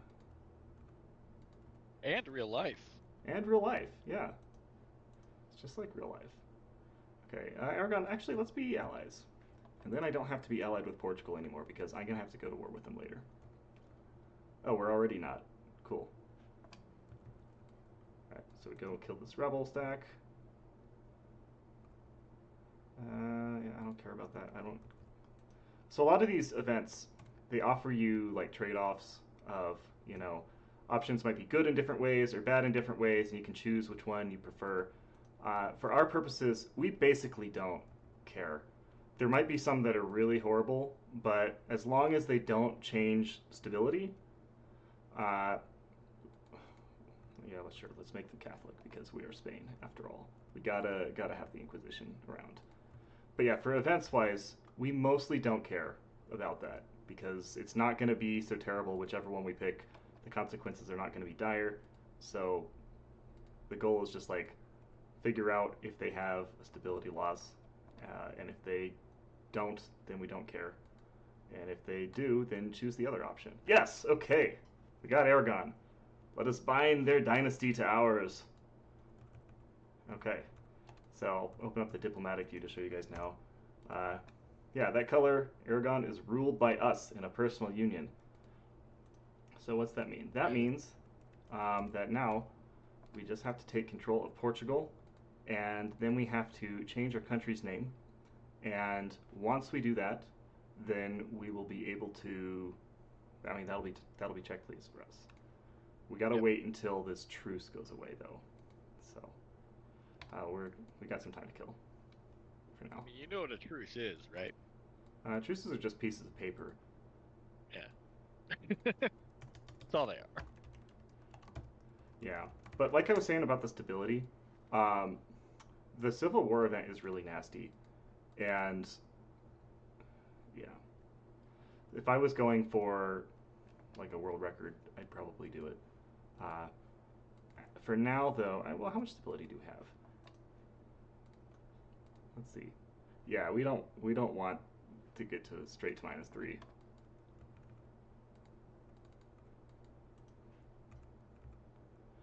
One thing we could do though is yeah. I also want to get at least one claim here on Portugal. Ideally both, because if we make their country smaller, then they will be more loyal to me once I take possession of them. And we are going to have to sit around anyway. We need admin tech 10 to form Spain. So we do have some time, actually. Even if we take control of Portugal now, it wouldn't actually be shortening the run to a significant degree. I don't want to pay for missionaries.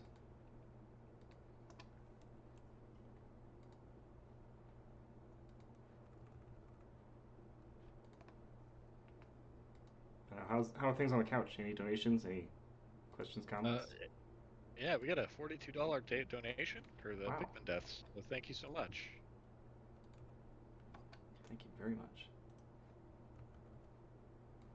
I think the only bit of feedback as far as the stream is your timer is too big, so it's cut off. We know how many seconds have elapsed since the last minute. But that's about it.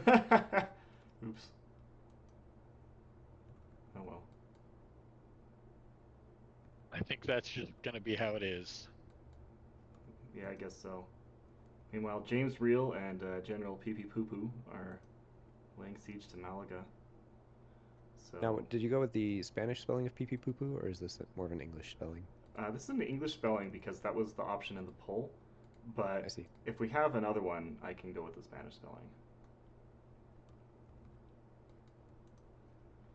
Oh, I gotta get this guy off of Tangiers.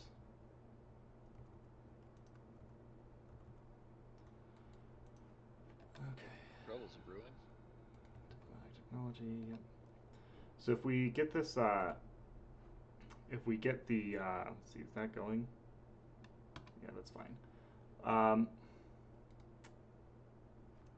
If we get this next admin technology, we're going to take religious ideas, because that first option there unlocks an additional missionary, and it's important for me to spawn these rebels in the right way.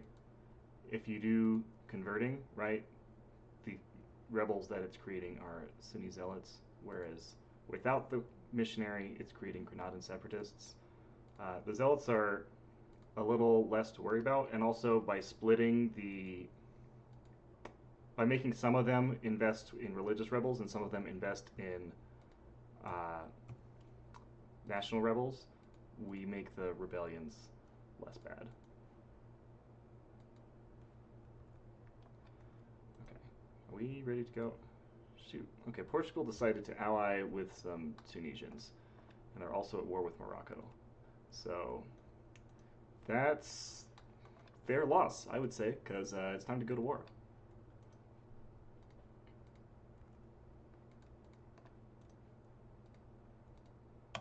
Make sure we're taking the right, taking the right casus belli, because if we took the wrong one, we would just spend the next, like, 10 minutes of stream fighting this war, and it would all be for nothing. So it's really important to pause there for a moment. Beloved heir dies. Isabel's dead.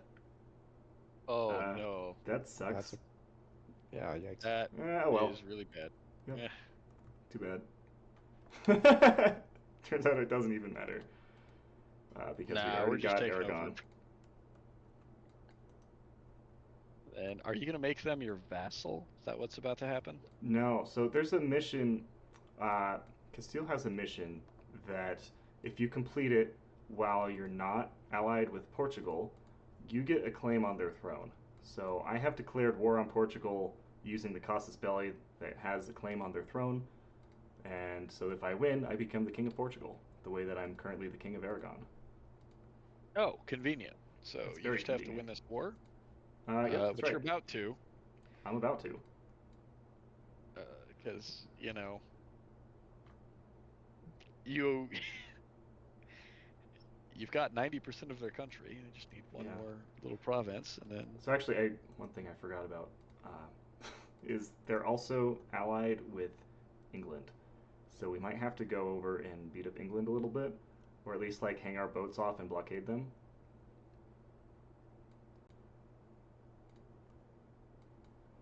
And let's just go do that. And in the meantime, England didn't join the war. Okay, so it's just these random Moroccan countries. Meantime, let's convert some more culture provinces. People like to make fun of this culture conversion as just genocide. There probably is some genocide involved, actually, but realistically, you're just converting the culture that the nobility and the rulers of those provinces have, because you don't actually, countries didn't in this time period have the resources to convert the general, like peasants or whatever, or round them up and kill them. So you're just making like the Duke of this place act Andalusian instead of Castilian. A top-down conversion. Exactly, yeah. It's a top-down conversion process. Granadan separatists, yeah, whatever.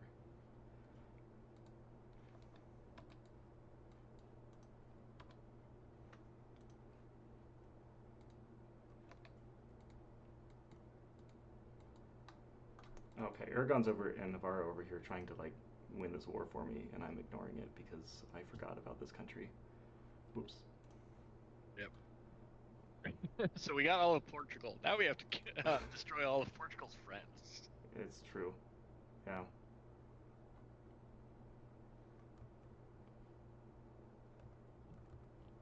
Burgundy inherited. Okay. This is why you marry Burgundy, is because now I own them. They belong to me. Better make sure that they like me a lot so that they don't try and rebel. Yeah, that would I mean, it might be fine this late in the game, but yeah, it might be no, someone's taking over Portugal. Yeah, I don't have the manpower. Let me get. It looks like my generals died, so I need General Spanish. I need a General Spanish pee pee poo poo. So now we're. And so did James Real. So James Real died too. Yeah, we're really our last hope. We're not here big on generals right now.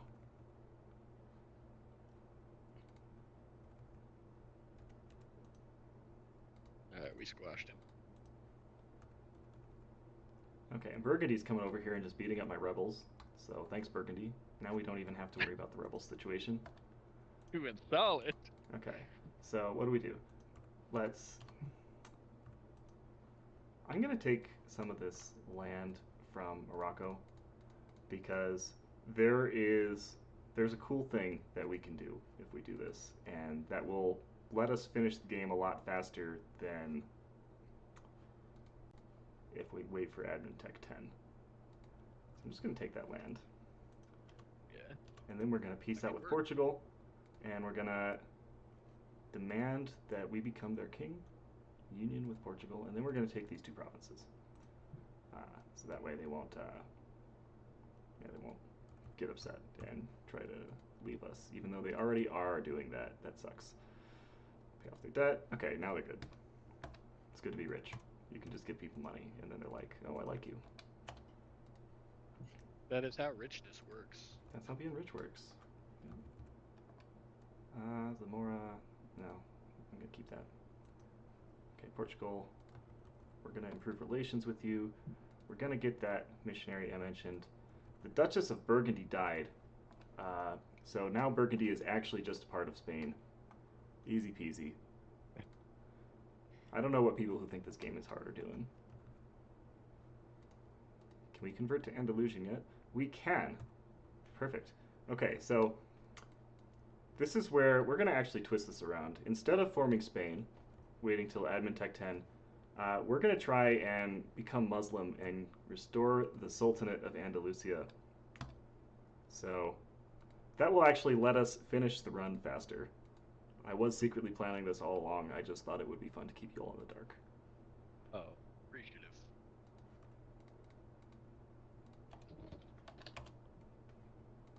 And I'm clicking on these things so fast I don't have time to give anybody a silly name. So now the tricky part though. Huh? votes are moving so fast. Yeah. Cruising around. Okay, this guy needs a new leader.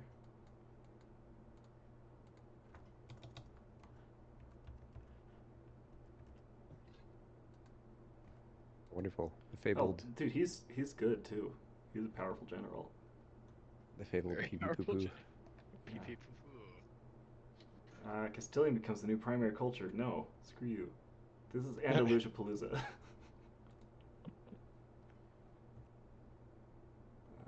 Nope, we don't want that. Sure, yeah, let's take things in.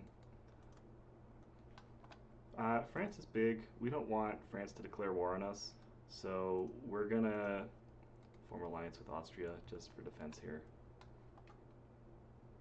While we wait for these rebels. So the move now, like I said, we're trying to flip and become Andalusia. And the move, yeah, Advent Technology 10, are you kidding me? We were never going to wait for that. That was always a facade. So the move now is we're waiting for these guys to pop rebels. And then we are waiting for the rebels to just like wander all around the country, converting provinces. And if a majority of my development, here's the development map. So like green is high, this goes 15, it's like how much tax and stuff you're getting from these provinces. If the majority of my development is Muslim, then when the rebels win, I will be forced to become Muslim too. I cannot volunteer to do it. I have to make the rebels force me. Which actually means that we're going to have to go up here to all this land that Burgundy gave us, and we're going to have to let a lot of it go as vassals. So they'll still work for us, that's fine. But if they were part of our land, then we would never be able to religion flip. So now they merely work for us, and that's fine. Which is fine. They're like not even a part of our goal. So Right, that was kind of an Right, accident. yeah, that was just a bonus. So we could even just abandon them completely, and it wouldn't be an issue. Yeah, now we're just getting money from them, which is always going to be helpful for the run. Yep. Although, do I have any like boats or any guys up there? No. Why do you keep giving me Castilian as the primary culture? I don't want that. It's like these guys have never heard of Andalusia Palooza. All right, we got a revolt, but the wrong kind of revolt. Yeah. Just got to squash the believers down, and we got to let the non-believers Exactly. rise, so they become the believers. Granada, okay. Tangiers. Can we do down here? These guys? Separatists, separatists, separatists. Okay. So, Malaga is actually the only province where they can be coming from. That's okay. Royal marriage offer from Austria. Sure, that's fine. I don't care if my throne gets taken over by von Habsburgs. I've already done everything I need to with that throne.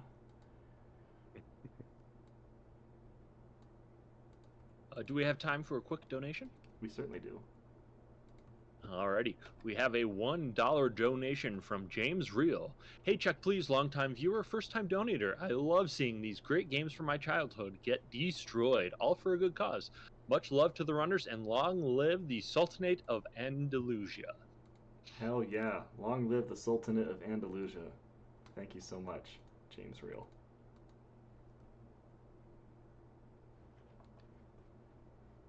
That puts us a little closer to our goal, but we still have a long ways to go. So if any donation helps us out, we are over halfway to the goal. Well over halfway to our goal, in fact.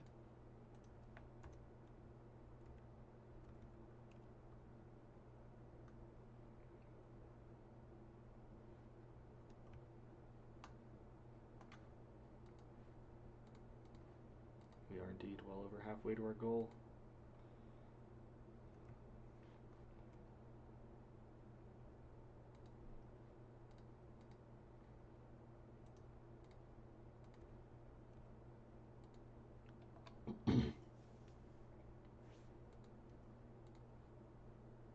We are $246.39 away from our goal. So any donations coming in, please. Shoot, really? Please help us out.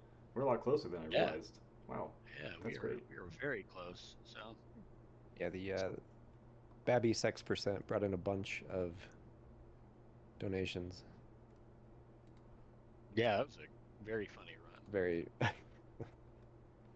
Yep. Yeah, big shout outs to our royal prize. Oliver Prizewell. Oliver Yeah, Prizewell, the Oliver prize Prizewell. minister. Mm-hmm. All right, 50%. So here's the tricky thing is under some circumstances, and I think you usually have to be at war, Portugal and Aragon will love me so much that they'll try and come help me out when these rebels spawn. And I don't actually think that there's a way to prevent that. So we're just going to cross our fingers and hope here. I tried this, I did a lot of practice on this run to figure this out. And it does, like, they will always do it if you're at war. And if you're not at war, they usually won't. But sometimes they will anyway. So we're really counting on that. These guys keep demanding my provinces, and I don't want to give it to them because I need the provinces that I have in order to form the Sultanate.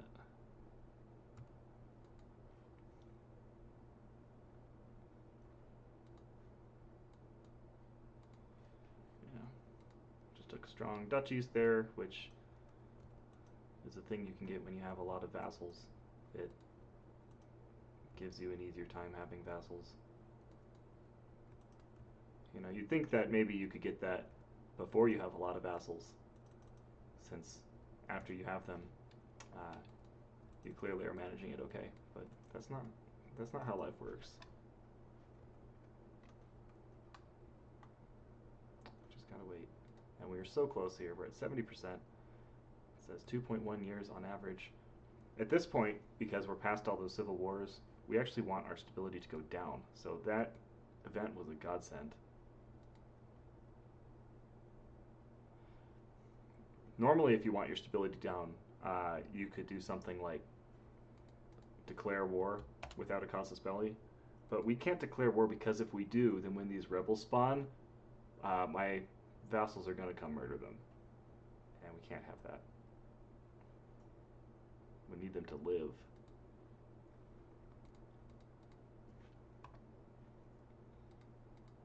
Ah, yeah, let's embrace the Renaissance. Perfect.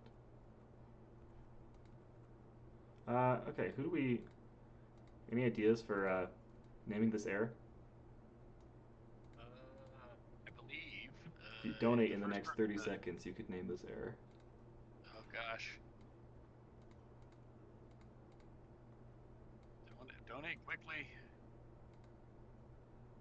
I guess I could just leave it up for a little longer. I'm not sure if it will auto-disappear. But it means that I can't use my hotkey for dismissing messages because it'll make this one go away.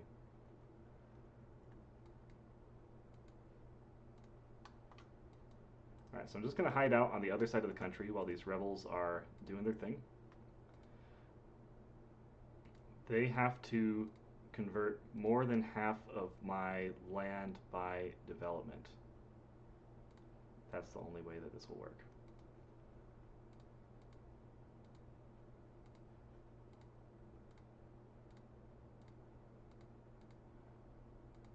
All right, if there's no monarch names here, then do one of you guys want to name Enrique? What was the other poll option earlier? I was thinking of Gonzalez. Gonzalez. How does that sound? Like Just got a donation. Let's see what the name is. Maybe there's a name. Like Goin. I believe QQ is the name. QQ. Okay, my mistake. QQ. Or Goin. Goin's fine. Oh yeah. But thank you for your $10.43 donation. Thank you so much for that. Making the math really easy.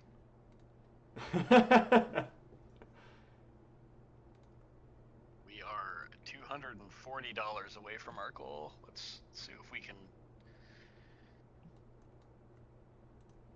bust this out, get it done real quick.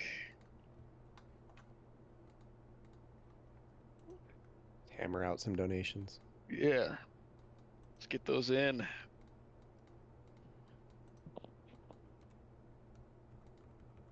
We are pretty close to the. Well, we're not. It's hard to say with this run how close we are, but we're inching away slowly for sure. It's tragic that it's so hard to say how close we are. But so if we look at the religion map here, green is Sunni Muslim. That's what we need. And I may have, okay, 0 months from now. So we're going to have to need a second rebel pop. But yeah, second rebel pop. So these guys enforced their demands on me. But they did not make up enough of the country's total development. So this is why I took the land in Morocco earlier, was to make that easier. But it did not get to be easy enough. We're going to take exploration ideas and see if we can find the Caribbean, because that's what you do as Spain while you're just kicking around wasting time, waiting for rebels to take over your country. It's very classic Castilian activity. No offense to any actual Spaniards or Castilians in the audience, just talking about this game and playing it.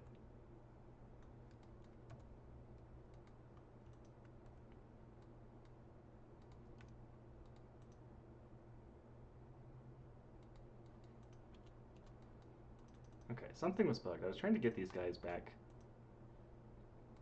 earlier, and it seems to be working now. They were just stuck on Tangiers. They didn't want to go anywhere. Yeah, I guess we could get some technology that's kind of maybe important. Not for what we're doing.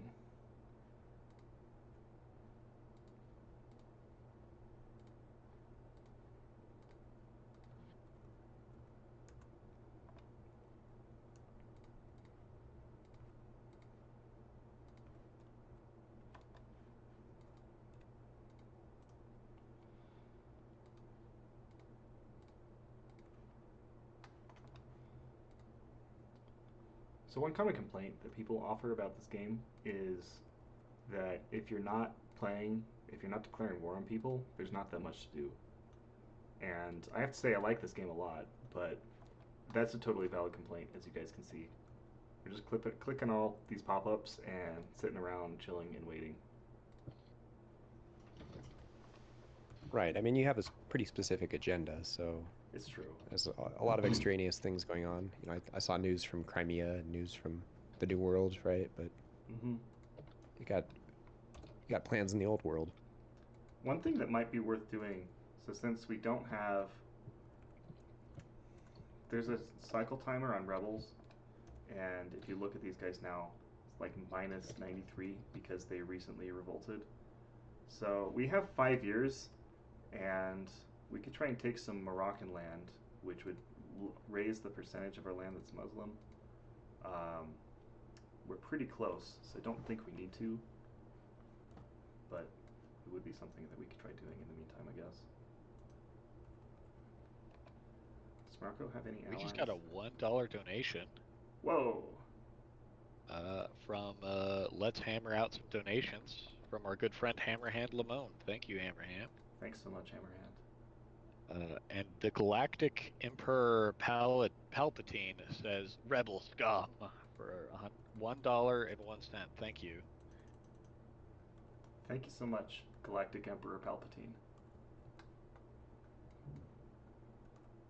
We appreciate the money, and we also appreciate you expressing your devotion to make this run take longer. There's a looming disaster, internal conflicts. Okay, we actually don't want this to start, because that will... Good. Okay. Edit that off. So if that had started, then we would have been having to like fight all these other rebels, and it would have been a whole thing. It would have taken a lot of time. It would have been very distracting, and there's a very good chance that I would have killed the rebels that I want to keep in the process of getting those other guys.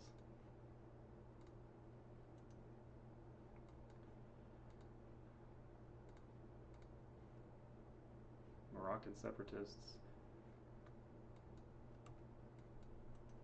That's fine. Actually, Moroccan separatists are here.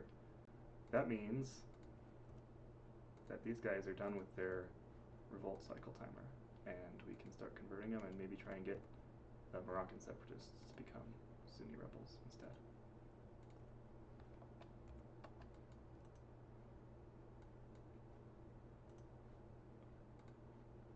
It's not likely once they're that high. And I think the cycle timer might not just be on a province cycle, it might also be on a like type of rebels. I don't fully understand that game system. I only have 4,000 hours here. You know, I'm still an intermediate player. Cool. Morocco gave up, so we can take all of their land, and this will help because all of their land is Sunni. Yeah, that'll really help our rebels. Yeah, so now, let's see, we might be more than half Sunni development now. It might be about half, might be a little less, but any amount that we have helps. And it will help. Oh, yeah, we've discovered Brazil. Look at that. How are we doing on time, Gary? I can't see the thing, so let me spaz it out for you guys and check. Feel free to fix that Yeah, timer. 37 minutes. So the estimate for this one was an hour. Okay. Yeah, we're doing good. Yeah, actually, I can. There you go. Hopefully, you can see that timer now. Just waiting for it to update. Looks a lot better. Perfect. Okay. Until we go over an hour. So just don't go over an hour. Good. Yeah, I won't. Yeah, no, you're doing really well on time. I'm pretty sure. You may have stopped the timer also when you tap back in. Really? Sorry about that. It's still running. Yep, we're back. Okay. Oh, shoot. The Reformation started already. That was early. Denmark's gone Protestant. Oh no. A new king will rule our glorious nation. QQ going to... QQ going the second, the first de Trastamara. Beautiful. I love it.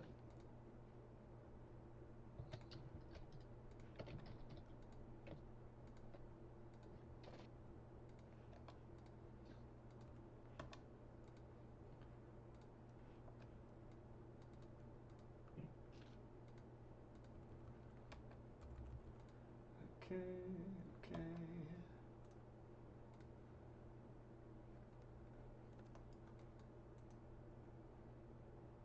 Treason against Castile. Unfortunate. Yeah, that's too bad. It's a real bummer. Be a real shame if something happened to Castile. I know. Okay, Tangiers is gonna spawn religious rebels, but it'd be better. Oh, Enrique. Okay, what are we gonna name this new guy? Q. R comes after Q. Let's name him RR. Going. Going.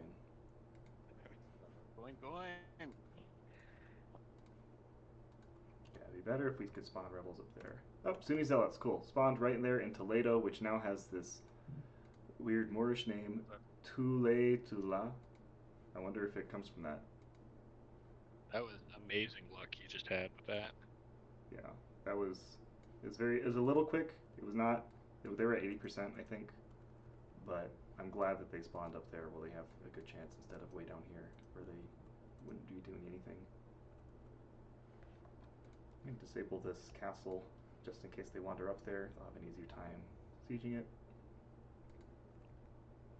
So I see that Tula is a city in Genshin Impact. So that's probably what it is. That must be where it comes from. Okay. Must be. Yeah. Such a good game. Even the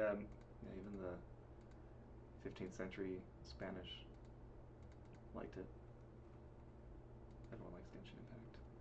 Okay, Okay, so are we above the threshold now? Dominant religion in Castile Sunni. We are not. So we're just gonna keep chilling. Oh no, heathens. Yeah, I gotta turn the tolerance of heathens down because it makes unrest higher in provinces with a heathen religion. So in case we have to do another cycle of this revolt pop, and I don't think we will, it will make that cycle be. Sunni zealots have forced us to submit already. They didn't even do anything. Wow. Okay, I think the problem is they siege the capital.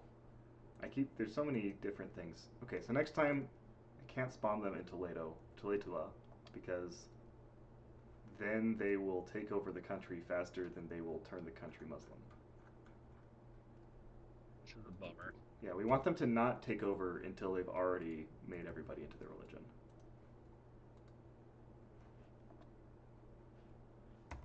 Alright. Cool, so these guys, looks like we can, and these guys. Just trying to pick the provinces that don't have that recent rebel spawn timer and pop a rebel up there. Put my missionaries there because missionaries will raise the unrest and they have a chance of converting the rebel spawn type to religious rebels.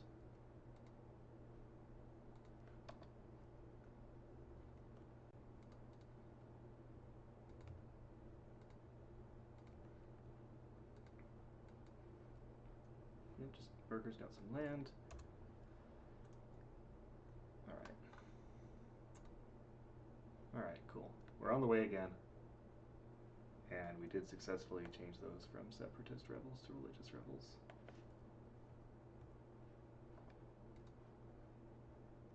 My colonist is building something in Kila. Let's have him build something in the Caribbean instead.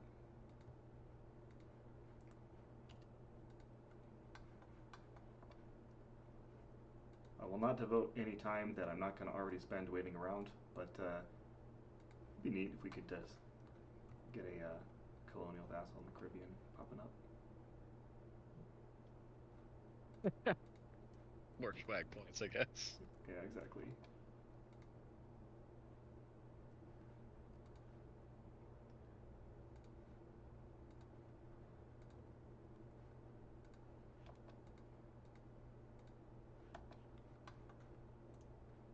Let's... Yeah. Got this papal power. We can spend some pope power. Let's just actually put everything into trying to get in charge of electing the next pope. Yeah, if we become the pope, that'll help out a lot. Yeah, because then we can say, you all need to be Muslim now. Which is the point of the Pope, you know? The Pope's all about that.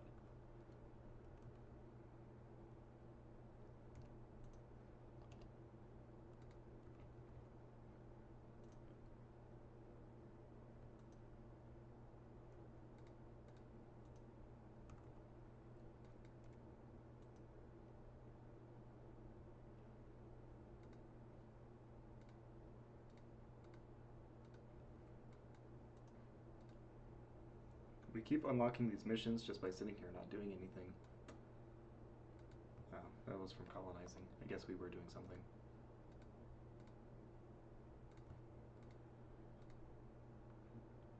Marrakesh rebels are gonna spawn, and then we get our Sunni zealots that we're looking for. So let's go put down these Marrakesh zealots. Marrakesh rebels, rather. Cool, we got the Sunni zealots again. They're in Iberia, that's good, that's where they need to be.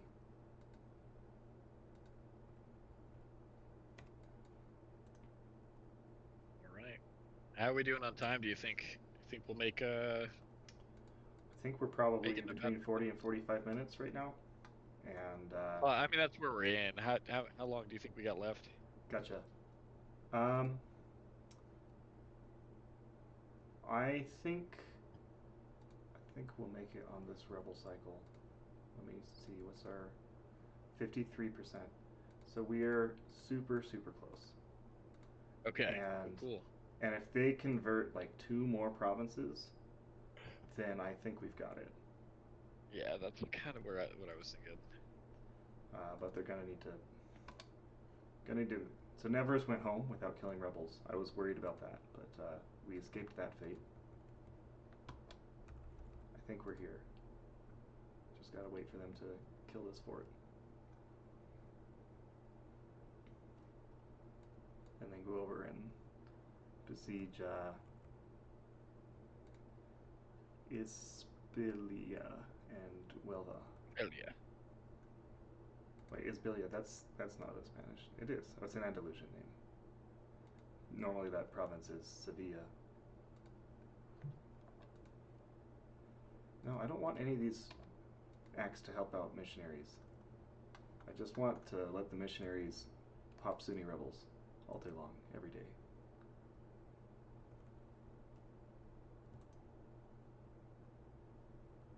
Okay. Siege Malaga.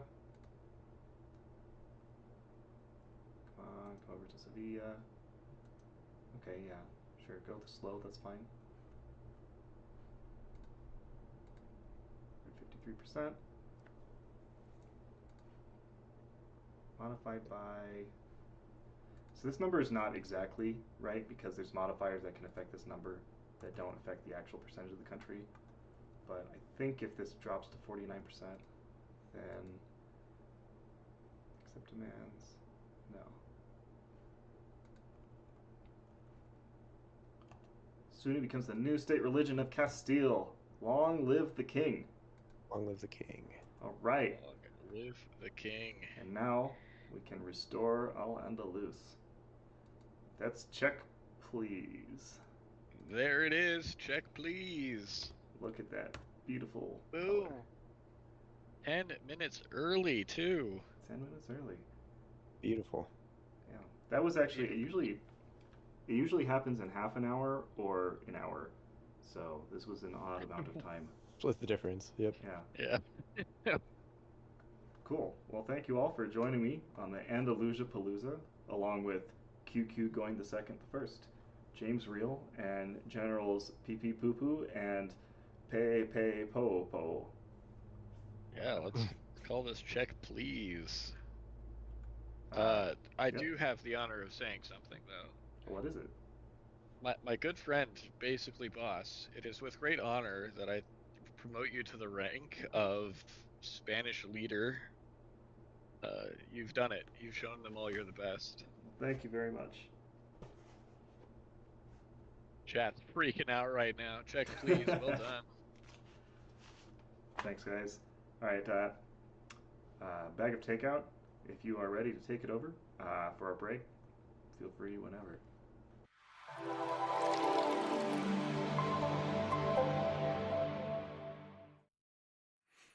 All right, everybody. We got a time save from basically boss getting us right into break territory. I appreciate that quite a bit. We've got a 30-minute break here. More so just slight break for me, but we are going to show a couple things and do a couple things during this break. So stick with us. We're going to get a little bit of a prize update from our prize minister. Finish off the Girls Who Code interview.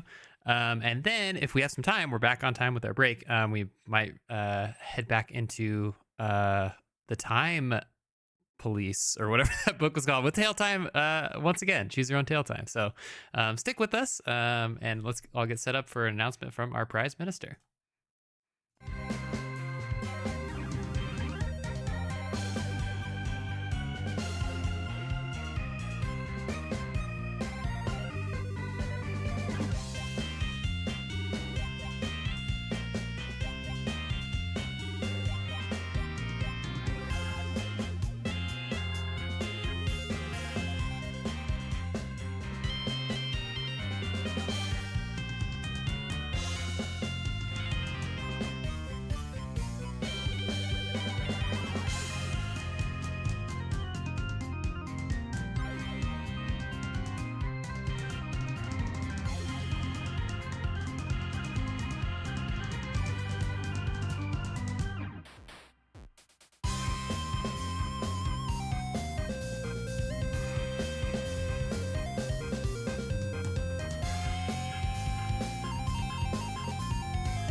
Alrighty, everybody.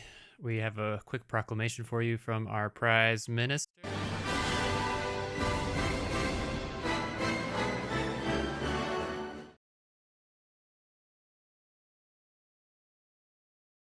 Proclamation from your prize minister.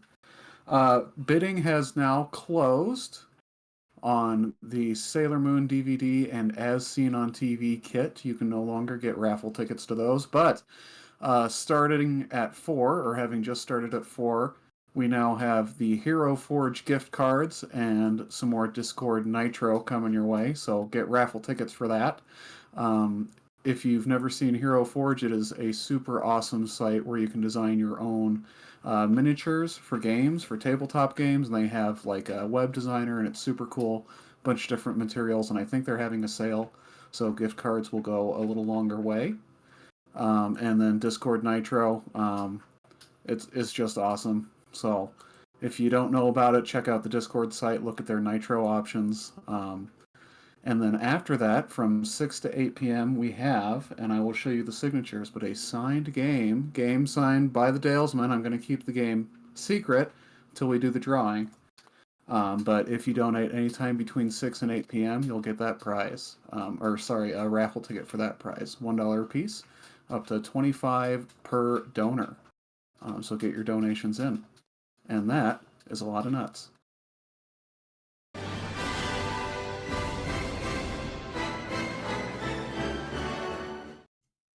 All right, everybody. That was our prize minister, Oliver Prizewell, sharing some cool prizes coming up. Make sure you get those donations in. Hero Forge gift cards, Discord Nitro, and the signed game by the Dalesman. That is a hot commodity. You know, we're raising a lot of money for these events. We're becoming famous, obviously.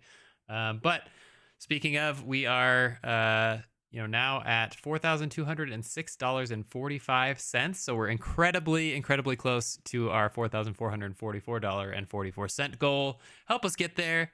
Thank you all for your donations thus far. I'm going to do a quick check of the donations. There we go. And I think we're up to date on donations. But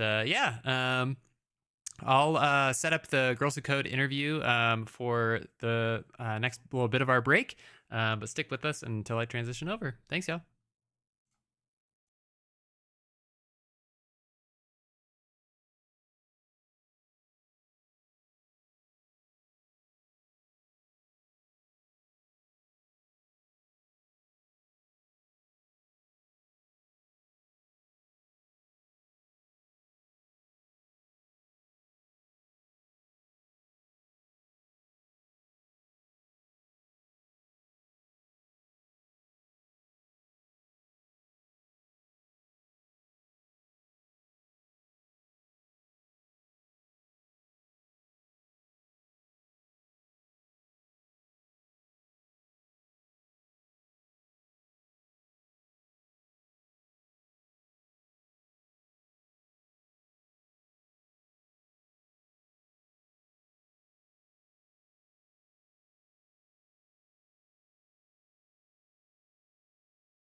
All right, everybody. I'm going to show you the rest of our Girls Who Code interview. There might be some jumping around. I shared shared a couple different segments of this interview already, but we're going to start it.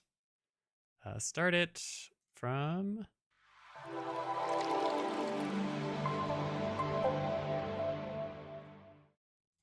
right about here. What made you decide to like get involved with Girls Who Code? Like, obviously, the mission is amazing. All this other stuff. Would love to hear about that, like your background and what got you to right here into your role. Yeah, sure. So I had a mentor who said something that I really loved. She said she always wanted to do good work with good people.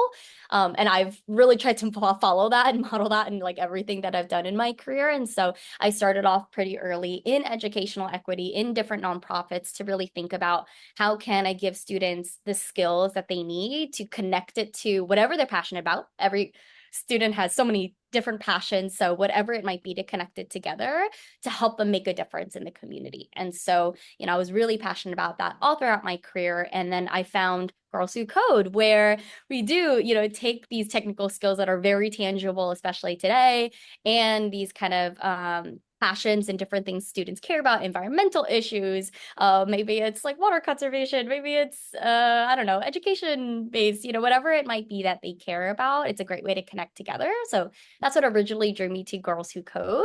And I started off at Girls Who Code actually as on the community partnerships and outreach team. So I worked directly with the schools, the teachers, the school districts, the state departments of education, all the different folks to really make this happen. I love it. I love it absolutely. And so it's been a really great way to stay connected to what I care about, stay connected to what we care about as an organization, and then also be able to do it with people who I genuinely really care about. They're so talented, they're so passionate, and just very kind-hearted, curious people. And I've really loved to be able to do the good work with those good people. I love that quote. Do good work with good people. Like that touched my heart a little. I was like, oh man, that's fantastic. Yeah. I wrote it down. So yeah. It's a good career motivator. I love that a lot. It's a good one, right? Yeah. Right? It's like, if you can't do that in your next role, like, don't say yes to that job, That's So, right. Yeah. very important. Yeah, I love how you told that story too. You looped it right back to it. Wow. Yeah. It's almost like you've done this before. Yeah. You mentioned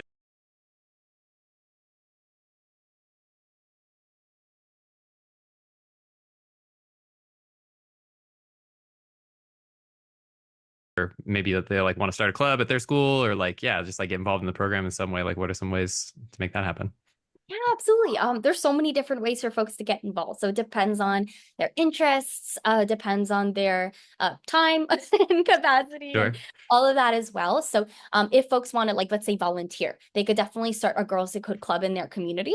If there's 18 and older, they can start one and access everything already, as long as they have a nonprofit that they're working with, or a school or a library to host the actual club and have the students there. And then if they're under 18, like let's say that there's students who want to start a club at their school, they just have to find a teacher or someone who's at the school to get started with them, to fill out the application, and then they get everything for free and they can start a Girls Who Code club. Let's say that folks want to become a teaching assistant for us over the summer, or become, a Girls Who Code teacher over the summer, they could definitely apply and join us as well. And then if folks want to donate as well, that once again makes a huge impact. We definitely do that all throughout the year. And then if folks do come from, let's say, they work for a company, who maybe might be interested in donating to us, we've definitely worked and had partnerships with companies as well, where we definitely set up like employee engagements with them. We have different opportunities for companies to get involved, and they really support us too to provide exposure and representation for a lot of our students. So many different ways for folks to get involved. And then lastly, if folks are in like college or, that type of early career stage too, definitely tap into our programmings. Once again, they're all free. Join on in. We're always open as well. You could join at any level. So we're just very excited to continue growing our movement, and really seeing how we can make a difference together. If you were a kitchen appliance, what would you be and why? My example was, I'm a blender because my head is always spinning. That's a good one. That is a really good one.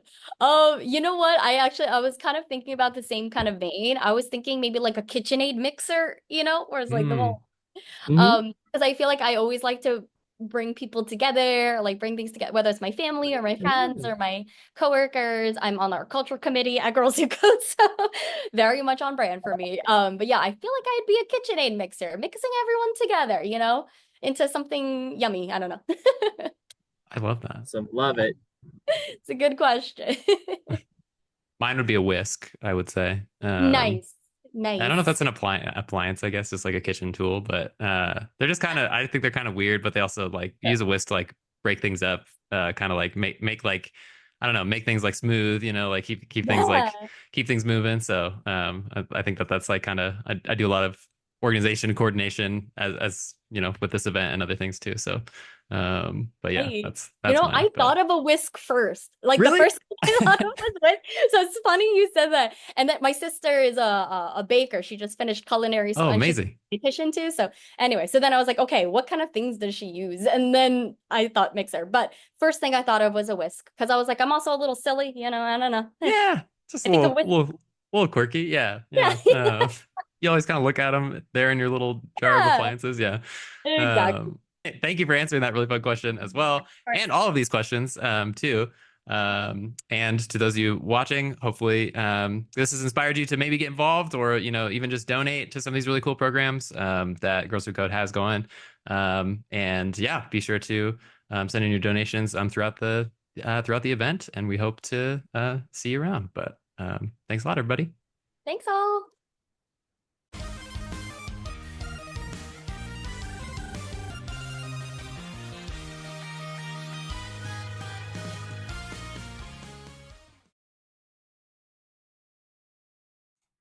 All right, everybody.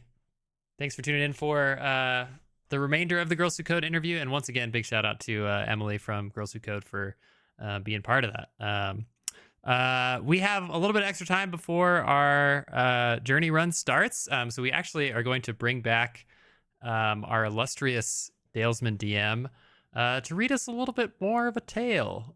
So I'm going to transition it over to him.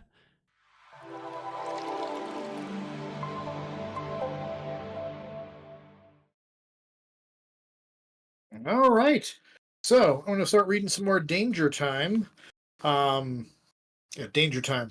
So if you'll recall, we were going to go to the movies.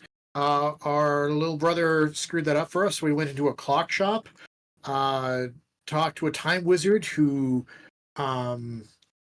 what happened there? To a time wizard who said, "Follow me." We sided with him over the cops. He killed a couple cops, and then took us to a mystical land where he said there's a time bomb about to go off. Capital T, capital B, time bomb. So, yeah, that's where we're at right now. So let us continue. What about those two time police? Asked Arnie. Why did they try to arrest you? They are nothing but tools of the time thieves, Kronos snaps. Pay no attention to them. Here. Kronos pulls an hourglass from the folds of his robe. He gives it to Arnie. It's about a foot high, made of dark polished wood and greenish glass with tiny bubbles in it. The upper part is filled with pure white sand. What is that, you ask? The etheric vibrations of this device are keyed to those of the bomb, Kronos explains. Huh? The what? Set this on the hub before the last grain of sand falls, Kronos continues, and that way you will disarm the bomb. Arnie stares at the hourglass and grows pale. You gulp. You, Pat, and Arnie, responsible for saving time. What if you fail? Kronos gazes deeply into your eyes. You are our only hope. Excuse me. So where is this bomb, you ask? How do we find it? This always points towards the hub, Kronos explains. He hands you a sickle. The handle is smooth wood. The crescent blade is dark blue. It vibrates in your hand. It will help guide you, he continues. But take care. It cannot warn of dangers in your path, and the most direct route is not always the swiftest or the safest. Dangers, Arnie gulps? What dangers? A lot of gulping in this book. Kronos ignores him. I must get back. The time lock I set on the time police will wear off soon. I will try to distract them. I want to keep them from discovering your mission. Now go! He turns and vanishes. You blink. How did he do that? I guess we should get going, Arnie says. But which way? Just ahead, the path forks. The left branch leads into the meadow, which would leave you exposed. The right branch enters a forest where you could get lost. The sickle points straight between them.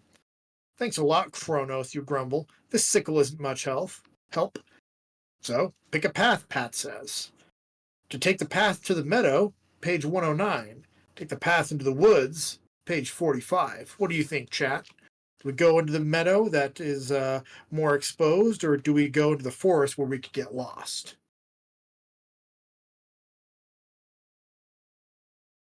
Got to vote for woods.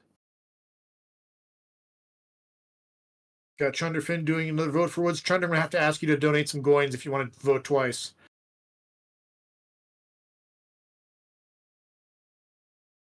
All right, we got woods. Going to page 45.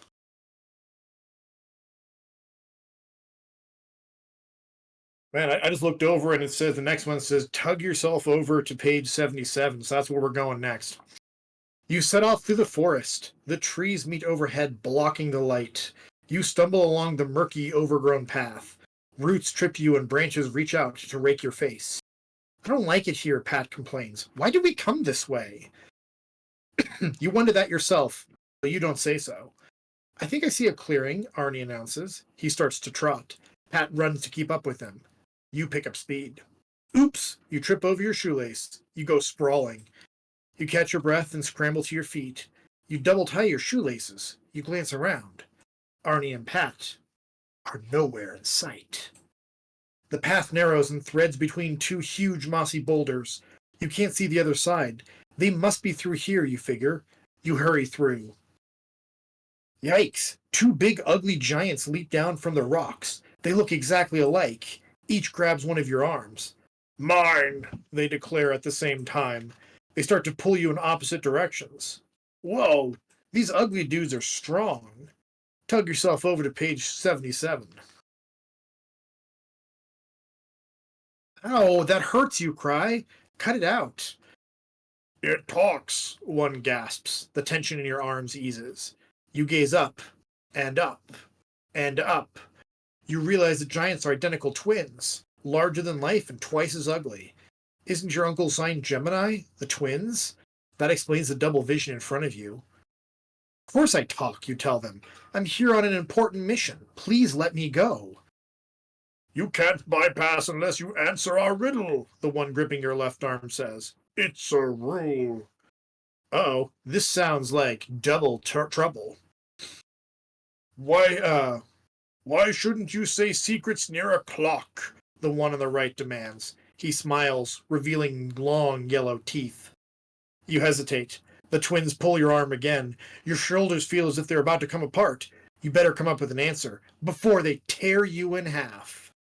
If you think the answer has something to do with hidden microphones, turn to page 13. If you think it has something to do with an old saying, turn to page 121. What do you think, chat? Should we take the obviously correct answer or probably the obviously wrong answer? Old saying. 3, 2, 1. Old saying it is. Shit, this is not obvious to me. 121. Let's see if that kills us. I know, you declare. You shouldn't say secrets around clock because time will tell. They release your arms and point to each other. You told him the answer, they accuse each other. Did not, they reply. Did so, they retort. You shake your head. These two argue worse than you and Pat, and they yell everything simultaneously. It's twice as annoying. They grab your arms again. You cheated, they announce. You have to answer another riddle. What? You don't have time for this. You have to do something quick. But what? Think of something on page 98. If you continue to play the twins' guessing game, sooner or later you will lose. And you can't afford to lose. You have a duty to save time. But what can you do? You can't fight them. The twins outnumber you 2-1, and each of them is twice your size as well. That makes them twice as dangerous. You'll have to outsmart them, which shouldn't be too hard. It seems as if they only have half a brain between them. My turn to ask a riddle, you tell them. The twins look stunned. Then they release your arms and clap their hands. Goody! No one ever asks us to guess. Okay, you announce. You're walking through the woods and you meet an enormous hungry lion. What time is it? Rub their chins, they scratch their heads, they blink. Give up, you demand? It's time to run. And you do.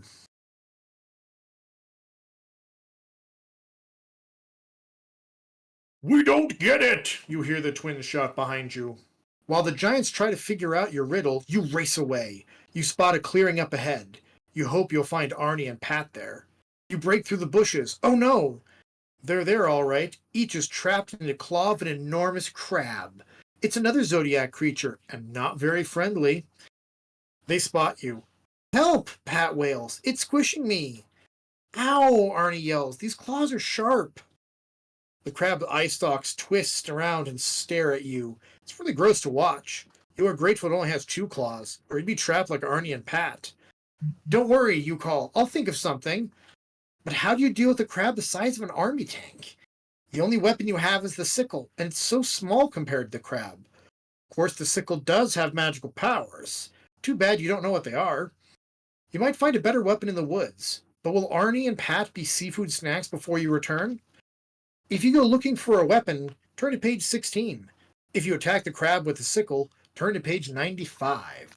So we're gonna sick them, or are we gonna do something different?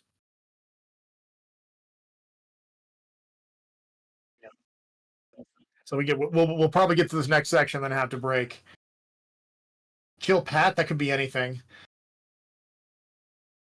Run, P95. Page 95 was attack the crab with a sickle. So we've got 2 attacks and a run. And 3 attacks. We're attacking. Page 95. You pull the sickle from your belt. You raise it high over your head. The blade gleams. The crab's jaws move. Kronos? It croaks. You stare. Did you imagine that? It sets Arnie and Pat down on the ground. Friend of Kronos, it says. Friend of time. The sickle. That's what changed the crab's attitude. Maybe its magic is letting you understand what the crab is saying. Right, you agree. Friends of time, that's us. You bet. Arnie, show our pal the hourglass. Arnie pulls the hourglass from inside his shirt. When he holds it up, your heart sinks. Most of the sand has already flowed into the lower compartment. We've got to hurry, you declare. We have to get to the hub right away. I will take you, the crab announces. And that should be pretty much perfect time right here. Because we've got like 2 to 3 minutes before the run, so that's going to give them enough time to set up. What do you think, Tyler? Yeah, sounds great to me. Yeah, there's no choice node at the next one, so we wouldn't even, or the next one after that, so we'd be admitted anyway. So we'll pick this up. Next check, please. I kind of want you to just read it to us the next time we hang out. But anyway, I can also do that. I can also figure out times to do this. This is great. I'm having a blast. Thank you so much, Dalesman DM. I'm going to pass it back to the transition screen temporarily. So wave your goodbyes, say your goodbyes, and we'll see you for Journey very soon.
right, everybody. We're going to send it on over to Ruthdale and the couch for Journey. I'm just going to make sure they're good. I think they're good. So I'm going to send it on over.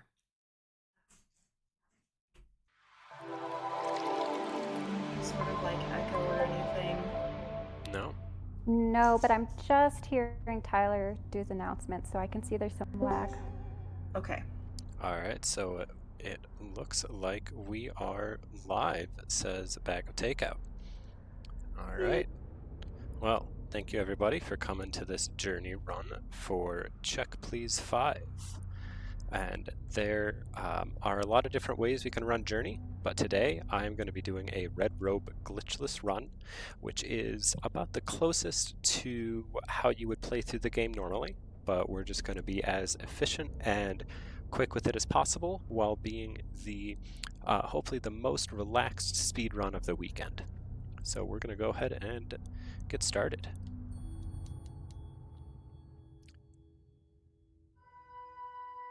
Princess Leafly here. I just wanted to say, Journey is sort of its own genre. It's a minimalist game, sort of in the walking simulator genre. And one cool fact, it was conceptualized and produced by female game maker Robin Hunicke. If you're not familiar at all, we're gonna guide this little robed wanderer through some deserts and ruins, and there's no dialogue. There's only 2 controls, and the screen has no interface, totally clean, so it creates a very meditative experience.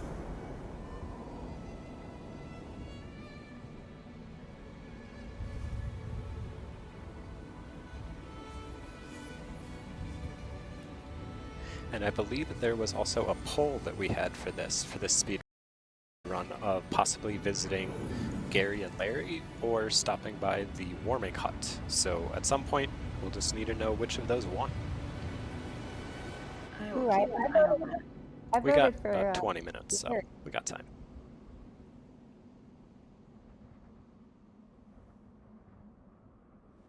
So here we're just waking up.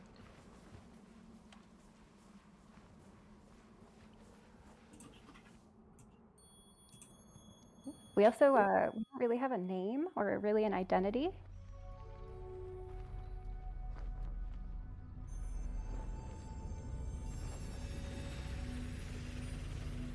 And what really makes this speedrun special is that as viewers, we're going to get to enjoy every part of the game, every vista that you can see, all the music, just a little faster than usual. The main challenge for Ruthdale is he's been working on finding basically the perfect path through the game, and he's also got to carefully manage his limited flight and jump power. So you'll see him continually powering up so that he can jump.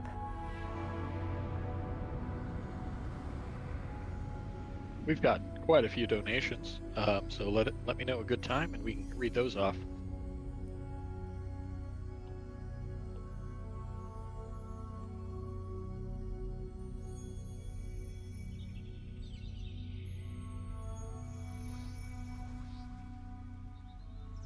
I think it's a good time to jump in now. We're just seeing here, this is one of the beginning story scenes, and you can see in the sky there's this light and this power, and as we're scrolling through, it's just sort of visually telling you a story.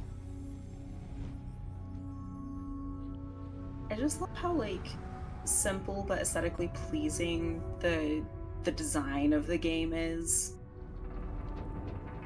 Yeah, the producer, she's talked about how this game, it really isn't achievement oriented. It's supposed to be contemplative play or a meditative experience. So they did remove all visual clutter. I think that was a really good idea, honestly.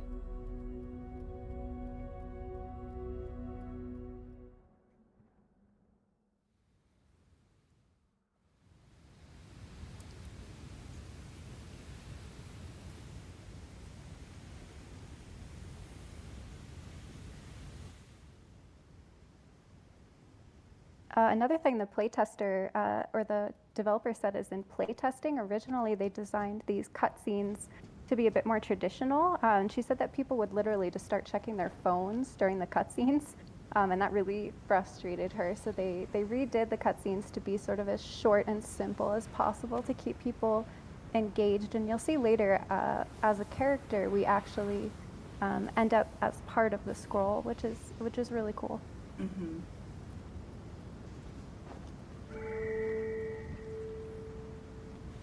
So Rutil, are we in the chapter select area right now? No, so we made it to the broken bridge. The chapter Okay, select was that real quick, maybe 3-minute beginning section. And you can see our little chirp every once in a while. That's a unique symbol, and it's different with every playthrough. I think, Ruthiel, you were saying that you think it's kind of like a name, basically, specific to that playthrough, right? Yeah, that's what I like to think of it as. I actually really like that because you're using chirps to activate and do things, right? So it's kind of cute that you're just like singing your name Yeah. to say hi to the world. And some of the creatures, that was not the best lineup, but if you chirp at them, you'll get their attention and then they'll come over to see you. And one thing that we'll miss, that's a really cool part of this game, is sort of the unique and experimental multiplayer dynamics that this game has. So, Rutil, do you want to talk about what the multiplayer experience is usually like? Sure. Once I get through this little I can start so you here. can focus. There we go. You're doing great. So that was one of the more precise tricks on this run of not completing the bridge, which saves a cutscene. But yeah, for the multiplayer, as you're just traveling along, if there's someone else anywhere in the world who is in about the same area of the game, they will just appear in your world. You don't know who they are. The only way you can interact with them are these little chirps. And then for however long the two of you decide to journey together, you stay together. Or they can head off anywhere and just part ways. And it's also the only one that, if you're just connected to the PlayStation Network at all, it will just be always looking for new players for you. Yeah, you don't have to actually pay for an online subscription. And it's interesting because if you want to play with someone that you know, it's kind of hard to strategize that, especially when the game first came out and it was very popular. You're usually journeying with sort of like an anonymous other person, although at the end it will tell you who you've been journeying with. And another cool thing, this game was released right around the time that the pandemic started. This game was made available for free on PlayStation, which is when Ruthdale and I started playing it because it does sort of seek to foster this really unique multiplayer connection. So in this cutscene, we're getting to see a lot of how the white robes or the ancestors started to utilize the red robes, the magic, the power that it can provide.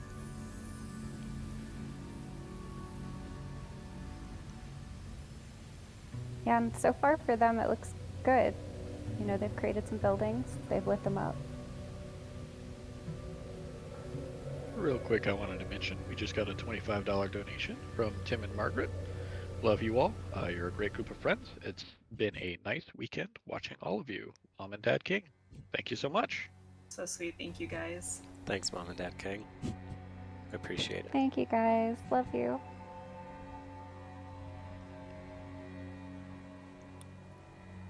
Is it okay to read a couple of more donations? Yeah, definitely. Okay. So we have one from Poo Poo Pee Pee for $4.43. For once, that one was not me. I will make that clear. It says, we must get the bad ending. Thank you for voting for the bad ending. Also, the good ending is pretty good, too. There's one from Wee Wiz, $6, no comment. Interesting name. Basically, Boss donated $79, $1 for each year it took to become the Sultan. Flash Cry Samurai donated $25. Gotta keep this Minoria poll close. Thank you for your efforts. One from P Poo Poo P. It's me yet again, so glad to have participated in Civilization. And $5 from Tuba Toothpaste, no comment. Thank you guys for all those donations.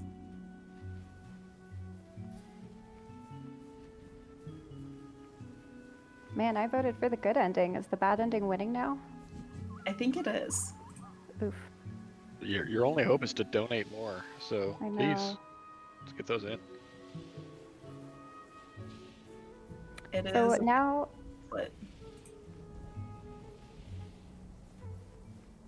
oh yeah, Rootail, do you want to talk about the pink desert and your companion there that's with you? Oh yeah, so we just got to see one of the other creatures in this world, a carpet.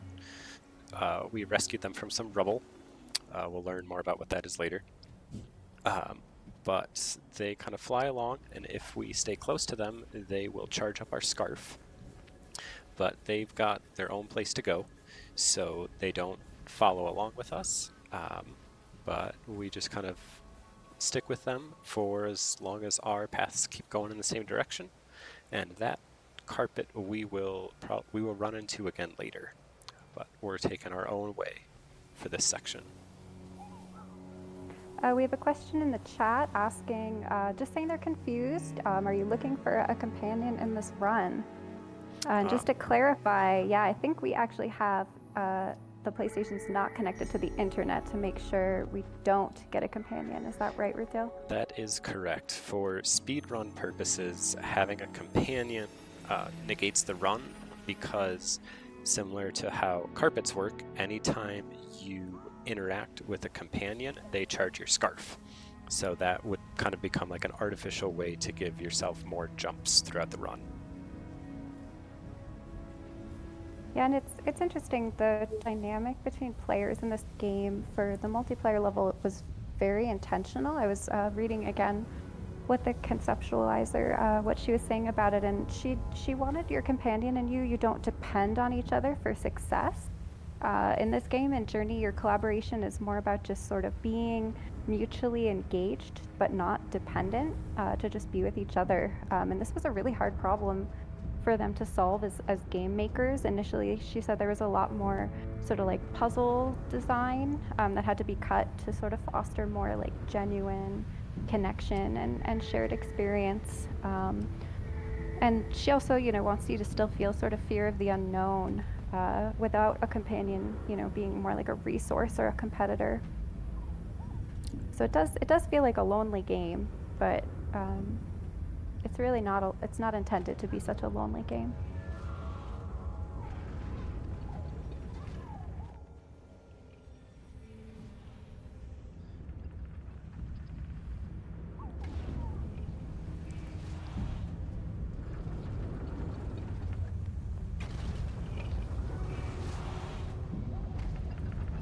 The way the character floats reminds me of jellyfish when they swim.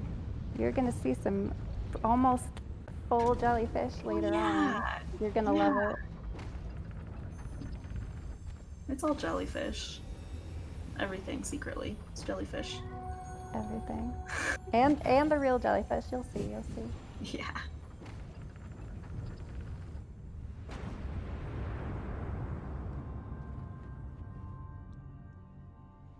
And as we're going along, shoutouts to the runner. That was really smooth.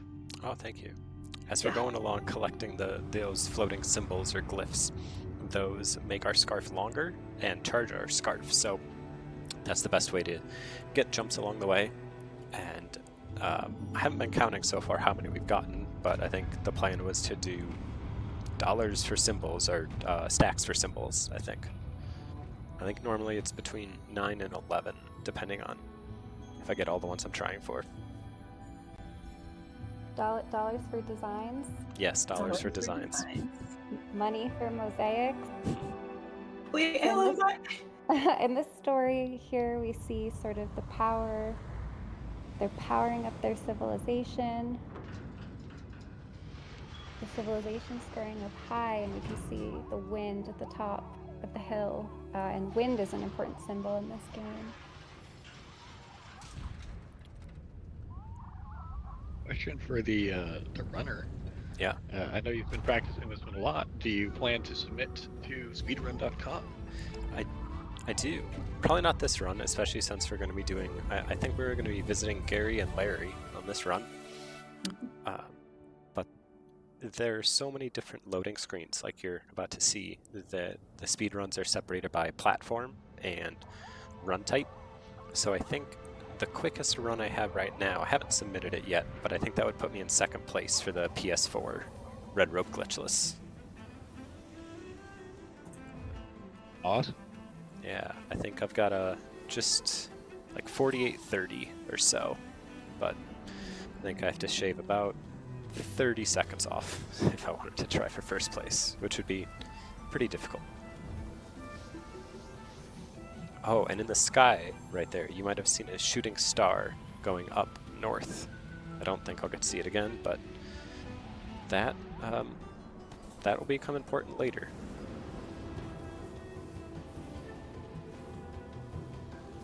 And at this point, it's not like so clear to the player maybe what their objective is. We see in the distance that mountain. It's kind of clear we're journeying in that direction. We're learning the story from the ancestors. But one thing that's really amazing about this game is sort of the second time you play it, how enjoyable it is when you sort of understand what the purpose is, or maybe the lack of purpose. But you know, if we weren't speed running, one thing that's just amazing about this game is you could stop at the top of a sand dune and like listen to the wind, and there's, you know, wind chime sounds, and really experience sort of funny kind of. This is like a game that maybe wasn't built to be speed run, but it is fun to get to watch everything in the game as we go through. Ooh, there's the arch.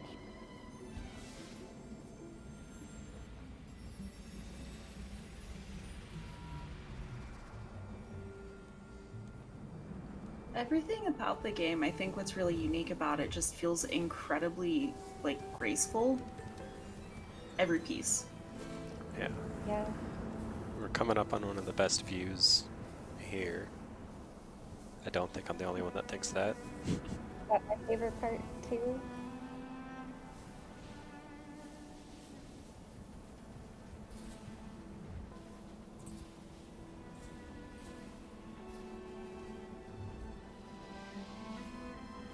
So the game, it starts just off, the light is beautiful, textures are beautiful. You can see the mountain in the distance. There's a light, you can see the sun.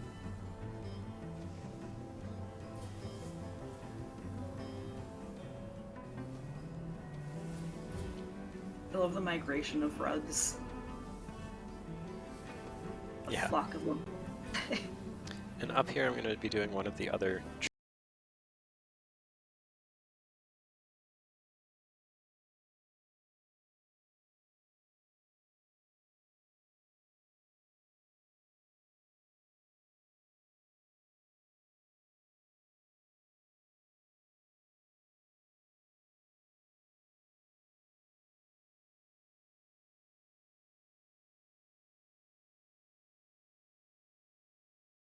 I do that, the character sits down, but then they keep sliding off the edge, which makes them fall faster than it normally would happen during that mini cutscene.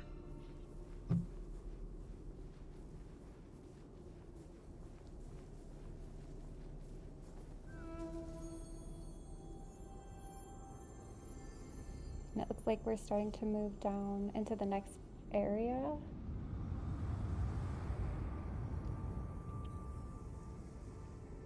Yep. I always think this ancestor looks disappointed with what they're going to say. I'm gonna record the stream, it froze for me. Yeah, the stream froze for a second there, but it came back. So. Okay. Yeah.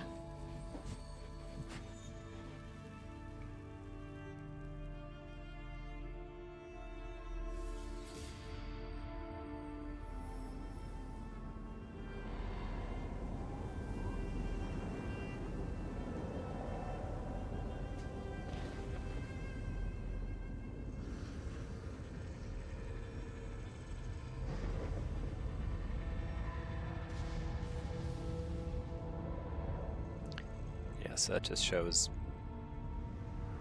kind of what has happened to the ancestors' civilization.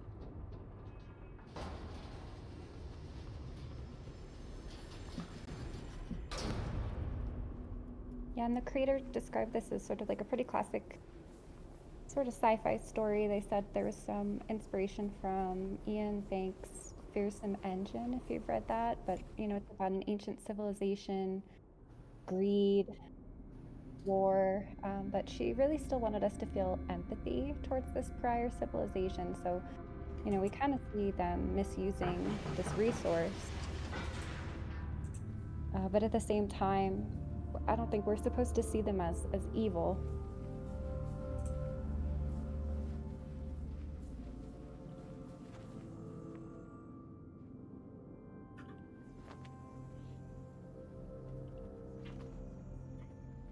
So now we're in the dark area, and the game's mood has sort of changed a lot from the sunken city to the underground.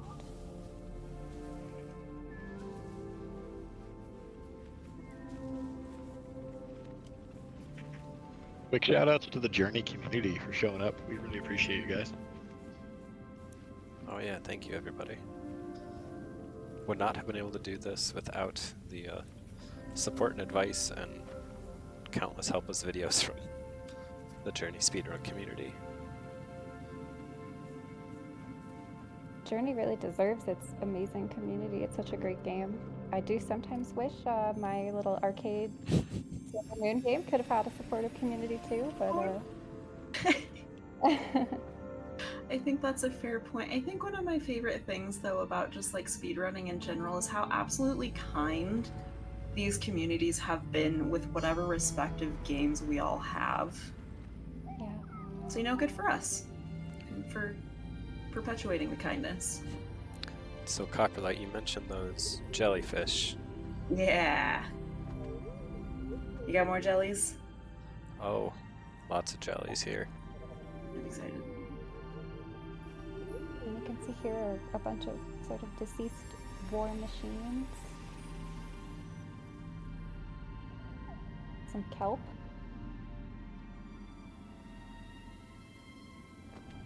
Big thank you to I Can't Think of a Clever Name for donating $20. Lovely chill speedrun. Chill run, if you will. Thank you so much. So serene. So jelly.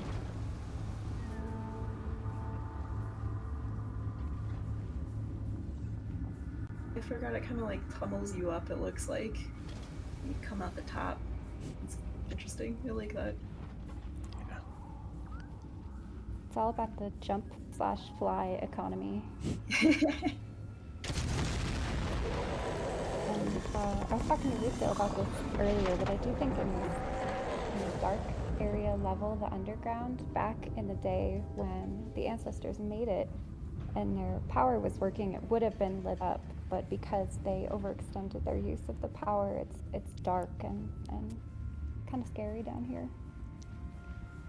Yeah. And I think the couch is about to get to the hidden war machine. Oh no, we're not alone. Biblically accurate rug.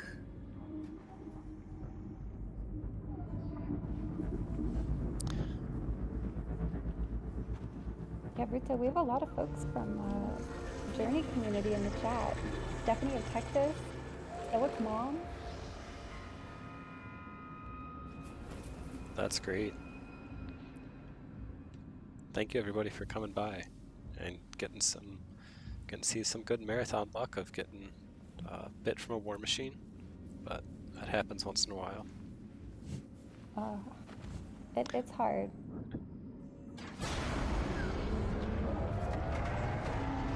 Civilization did build them very well, but they still work.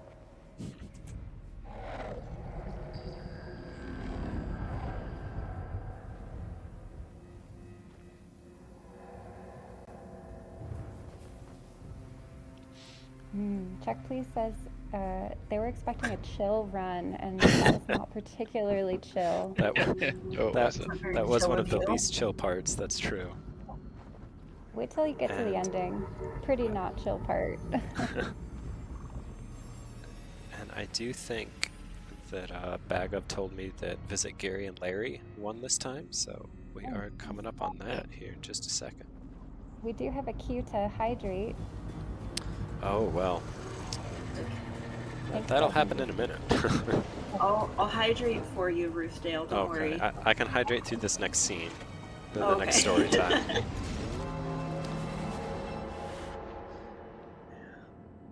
A $10 donation from Scarf. Thanks for making me so long. I will help you by letting you fly swift and far. Thank you, Scarf. All right, now got time to hydrate, especially being in the desert so much. Yeah, it's dry.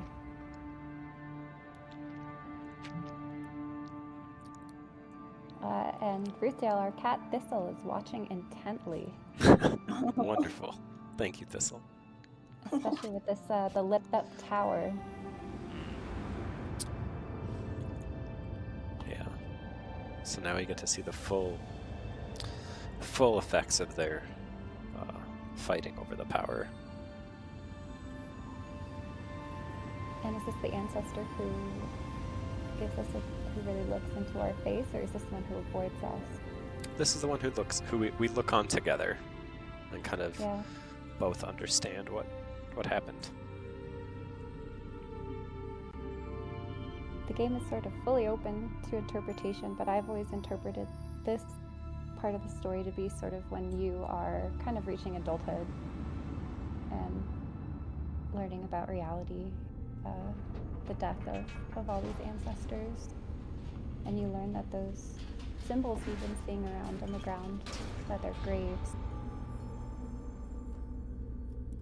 And now, instead of going straight through this door, we're gonna head off to the right over here and go visit Gary and Larry. See, Park says this would have freaked him out as a kid. So here Yeah, we get you to should've- see Gary and Larry. Oh, yeah. Gary's the white one, Larry is the red one. And just say hello to them, and then we'll head on back. But Gary was a relic from one of the early testing days of the game, and then just a few weeks before the release, developers realized that he was still in the game, so they decided to leave him there as kind of an Easter egg for players, and then added in Larry so that Gary wouldn't be on his own. They're the only pieces of Scarf that if you interact with them, they don't charge you, but they are just there, hanging out. Here we go. That's very Journey, very on brand for Journey. One biblically accurate rug donated $5 with a little heart, so thank you. Right, Gary, and hi, Larry. And those were named by the fandom, correct, Ruthdale? Yes. Yes. Stephanie coming in with the hot take, so I always wished they would recharge the scarf. It Absolutely.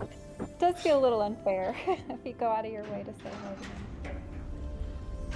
Then they'd be in the run, which would be really cool. Yeah.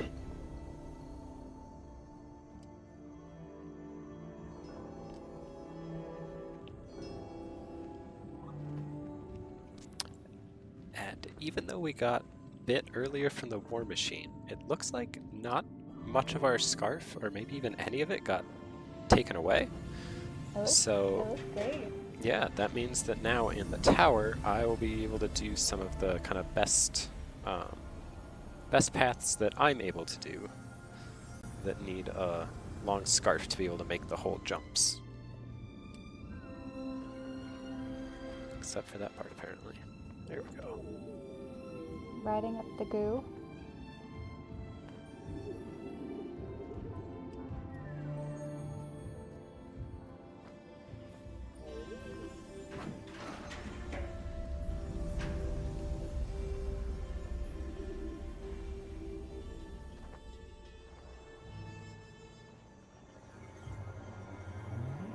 More jellyfish.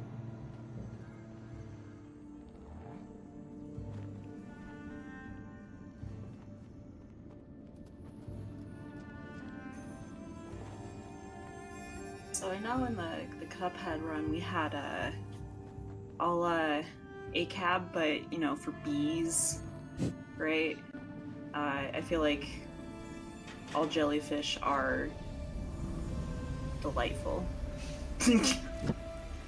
Yes. They are delightful. Ajad is what that is.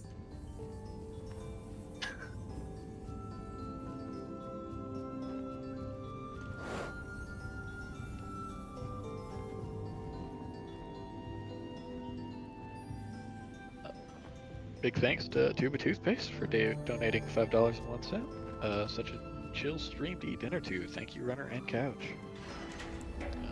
Big shout outs to everyone who's donated so far. Thank you for all of your help. Yes, thank you everyone for donating to a great cause of girls who code. With that long scarf, I got to get up a little bit quicker than the goo would take me. You beat the goo. We have someone asking if we have any jelly facts. I'm gonna defer to Copperlight. Do you have any jelly facts? They don't actually have brains. I don't. They're so weird. They're so weird. They are. So some jellyfish go through a type of metamorphosis where they can either go from like a Medusa form or a polyp into a Medusa form. The Medusa form is what you typically see with actual jellyfish, where they look like they're floating in plastic bags in the ocean, kind of a thing. And then the polyps are kind of just think of like a sea anemone. That's what you get. They're both in Nidariae family, and stingy little buggers. Yeah. They've survived all 5 extinction events, so they're very long-lived, resilient creatures. Yeah, them and sharks are wild. And alligators just got shorter / crocodiles. They're basically still, they're archosaurs, like birds. Yeah. So there's us. Now we're part of the story, and if you have a companion with you, you would see them here as well. Is that correct, Dale?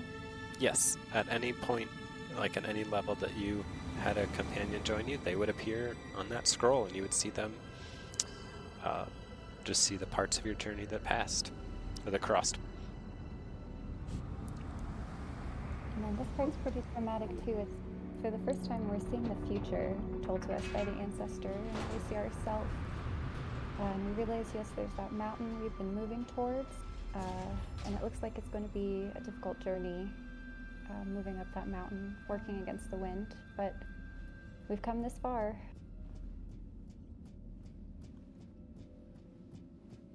Old horse tooth right there. It does look like horse tooth. Absolutely is, yeah. That's a rock formation in Fort Collins, Colorado, near where many of us live. Don't let it fool you though, it's not actually a horse tooth. It's all rock. It's all rock. I'm hearing now we're $17.55 away from our goal, so certainly we're over halfway there. We're over halfway, yes, yeah. Yes, we We're are. over halfway. And so now we get to head into the snow level. As you saw at the beginning, we are more accustomed to the warm environment, happy in the sand. And even as our scarf charges here, we fly a shorter distance, and if our feet are on the snow, then the power in our scarf starts to disappear, even if we aren't using it. So the jumps aren't as helpful here, but they're still important to grab them whenever you can. And you'll see there are war machines that continue to fly through the sky and knock carpets down to the ground.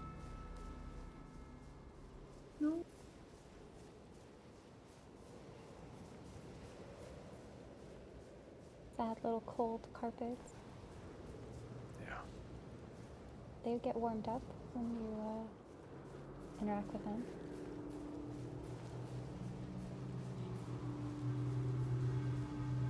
Yeah, so basically you're going to be hitting every one of those recharge points that you can from here on out. And you can see here when the wind gets stronger, we just kind of have to lean into it. Little bits of our scarf start to fly away as it gets ripped off by the wind. It's hard to accept. The first time I played this game, well, I wept. Actually, I still cry sometimes when we finish this game, but you know, it's inevitable. It is inevitable. Goal reached. As we reach the dismal part of this game, I'm hearing from Chunderfins, we reached our goal. Wonderful. Awesome. So we got $25 from Stephanie from Texas. Thank you for representing the community. You're doing great. Thank you. We got $1 from a Journey expert. The symbols on the scarf actually translate to everybody love an Italian boy. Thank you. Thank you for telling us these facts. And then Dalesman DM just says, come on, I had to donate the exact amount. Thank you, Dalesman DM, for being the person that get us over that goal. Yes, thank you, Dalesman DM, and everyone who has donated throughout this weekend. Everyone's celebrating in the chat as we're hiding behind graves in the game. And As one does. you know, Very since we got through that, got to the goal, and we're coming up on it anyway, I don't see why we shouldn't also visit the warming hut on this run through. Oh, that's great. Treat. We deserve a warming hut. We do. It's cold. It is quite cold here.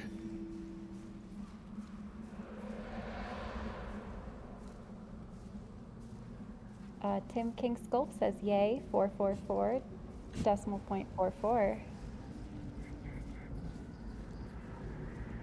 And we see graves of lots of other wayfarers, folks who've made this journey and ended their journey here. Chunderfence says we really are well over halfway to our goal. Technically correct. Absolutely. Oh, I love it. We can see the moon now. Now time for our real goal to activate. If we get to $5,200, we should be able to beat last year. That's a reasonable goal. So just up here on the left, you'll see a little structure with a little nook inside, and we're gonna head on in, do some chirps, and see that we light this up, and this is the warming hut, along with a bunch of flyers who come give us a little more encouragement. Thank you for $5.02 from G-Wiz.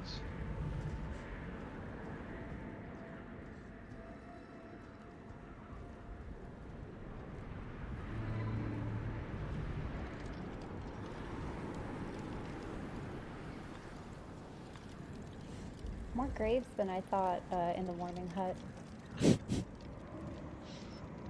Yeah, the warming hut will keep you warm for a while, but I guess not forever. Now in a normal run, do you hit up the warming hut? There are a couple, I mean, you can. It's a good way to get some extra scarf charges from those flyers, but it's not, I mean, I didn't know it was there on my first few runs, first few playthroughs.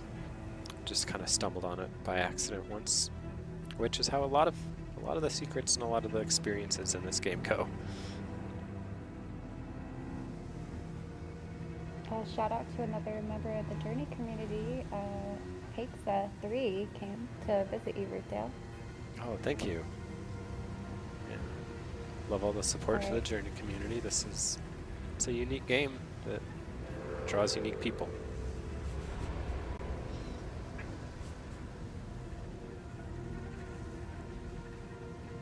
Starting to really struggle to walk in the cold here. Yeah, it was a gradual change, but the frost really built up on our scarf and around our robe. Let's see if I can get a camera shot of our face where it's just a ring of frost around us.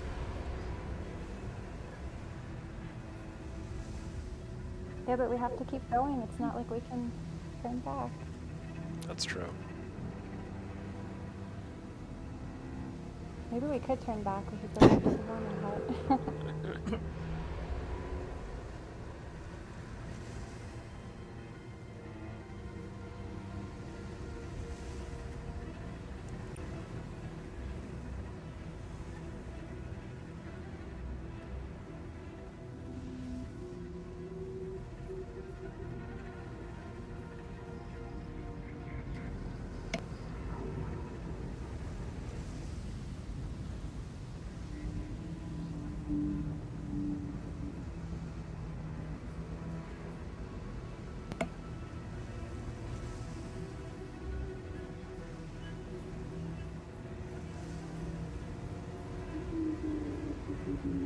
Are we still in danger from the war machines at this point? We are about to just kind of tuck up right next to one of those graves before going in an archway to avoid the last war machine that can get us. There's still plenty flying around, but once we get through that arch, we're safe on this run then.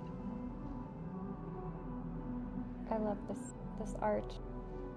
And another thing that the game producer talked about, she loves this book called Timeless Way of Building by Christopher Alexander, and it's all about how he's an architectural pattern engineer, and he talks about sort of naturally occurring patterns of buildings all over the world, how to create sort of what's sort of the recipe for a sacred place. You know, there's a gate, there's a vestibule, there's a landing area, sort of prepares you and moves you through into a sacred place. And that architecture is sort of part of the journey that actually transforms you. She talks about also like visiting Bryce Canyon and how that impacted her. And I really think this last little stretch of the game before the climax is really special. And now we're about to make it up to the last pathway. We're walking along some railings and gotta find the little sections that are protected from the wind so that we can keep going. You're doing great on time. Yeah. Thank you. Quigley Q says these are some great lore drops, and I have to emphatically agree. So thank you for sharing. This game is fascinating. This game is so fascinating, and it's so unique. It really is. One more little thing I'll drop that we learned about this morning was when they were trying to create the multiplayer dynamics. The creator, what she did was there were 12 people that were game testing, like herself and everyone else, and she gave them all one of 3 cards, either lover, fighter, or neutral, and they had to sort of like role play trying to be an antagonist or, you know, a positive influence or just totally neutral. And you never knew who you were playing with because it's anonymous while the game was going, but she had everyone try their hardest to either, you know, annoy the other person or pamper the other person or act like a lover. And then at the end, they all would find out sort of what role the other person was supposed to be doing. And the purpose was that she wanted it to be, even if you try to hinder someone else and annoy them, sort of all you can do is chirp at them and make these lovely little chirping sounds. It still sort of feels like love in its own way. So really a lot of interesting thinking and design and engineering have to go into this. Oh God, now we're in the field with the graves. We can still see the mountain. Yeah, How you feeling, Michael? Doing all right. This is the final climb, the hardest part for the Wayfarer for sure. But we see the mountain ahead of us. We can see the moon behind us and just the faintest outline of any structure behind us. And definitely the first time playing through this, just trying to figure out what do we do to get up there. Maybe we'll make it this time. The scarf is gone. Yep. The scarf is gone. Totally Fully gone. covered in frost. See the Wayfarer leaning forward. Coprolite says bird approved game. Lots of chirps.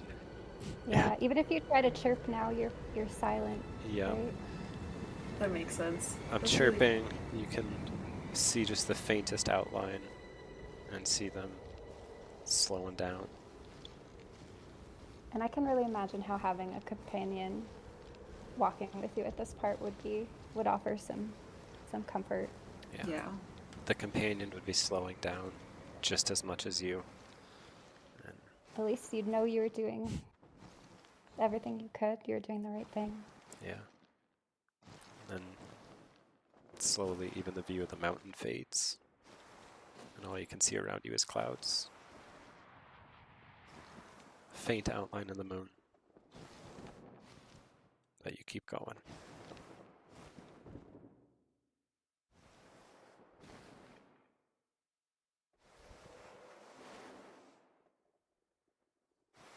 The journeyers have some excellent journey emotes. They going on really here. do. Still can't get over how some of the chirps look like QR codes.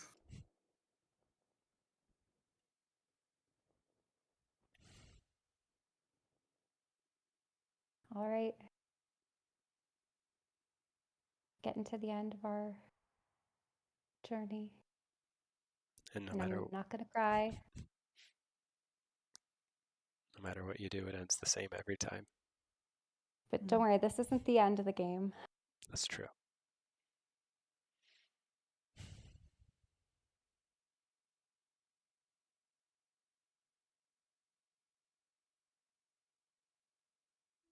It's amazing you can hear the wind and the snow.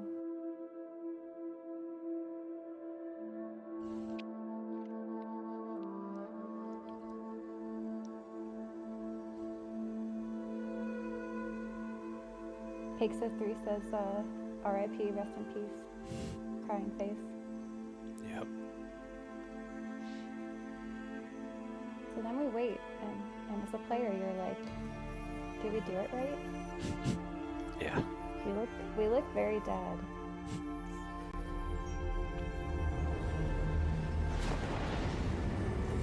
Like, look who it is. We're all alone.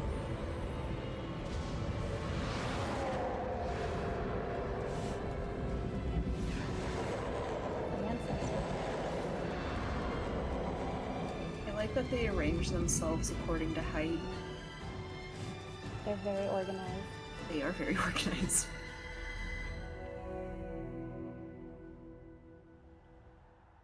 And we've got our scarf coming back as long as it possibly could be. For scarf.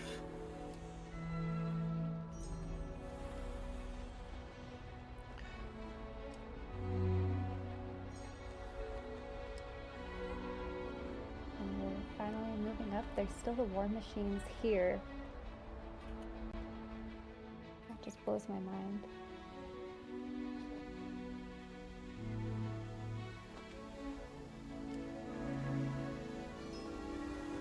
And Rita, what do they call this level? Paradise. I love that. And in this area, even though there's snow around, you're able to fly as much as you want anytime you're in the light that is coming down from the mountain peak and illuminates a pool at the highest point up here, which is why flying into the waterfalls fills up your scarf.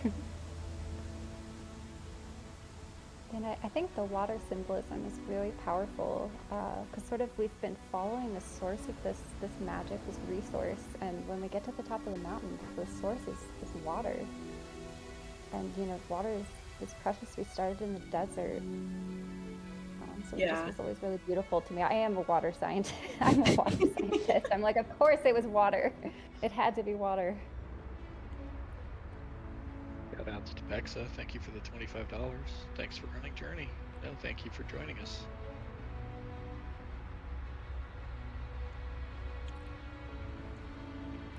And then once we enter the main light coming down from the mountain, we can fly all we want until we reach the peak and our scarf disappears. Yes, you can spend as long as you want in this sort of afterlife as paradise. And you can also run into companions here. Yeah. If you fell in the snow with a companion, you'll be in the paradise level with them. And we still retain our selfhood. If you chirp, we're still ourselves. Yes, we are. And Couch, I know you're a little bit behind, but we're probably a minute, maybe 45 seconds away from check, please. Sweet. Great timing. And I always insist at Rootdale lets the credits play through because it's A, it's very beautiful, and B, it's important for the story. It's part of the game. So we'll call. Yeah. It's part of the game. We'll call time, but you can't. Yeah. You won't understand the whole sort of. Right, because you see all the symbols coming back out of the light as we walk into it. Yeah. All right, and Couch, we are just about there. Just gotta have our feet cross the line as we walk into the crevice. You're just about there. Just about. Alright, and that is check, please. Check, please. Please, well done. Princess Leaf, you feel like you should do the honors. Yeah, I mean, Rootdale, do you have time just for one quick little side note here? I think we have time for something, yeah. All right, my dear friend, it is with great honor that we advance you to the rank of champion. You've done it. You've shown them all that you are the best at transcendental, existential, meditative walking simulators. Oh, thank you. Thank you. And so we've died, perhaps, but what's happening here is our energy is going back into the wider energy. And in the credits, the music is so beautiful. You see that even though you've kind of forgotten yourself, we're moving back through all the places we've been. And it starts by showing one new grave appear where we fell. And then simultaneously another one of those shooting stars come up out of the mountain, and like Princess Leaf said, make the journey back to the beginning to start the cycle again. And if we have time to let the credits play, it is so emotional. If we have time to let the credits play, that would be great. I don't know if we have to run through it, but the last thing that you see is you make it all the way back to right where we started, and morning comes, and it asks if you want to start a journey again. And as we fly across, you see other journeymen, other wayfarers out at different parts on their path.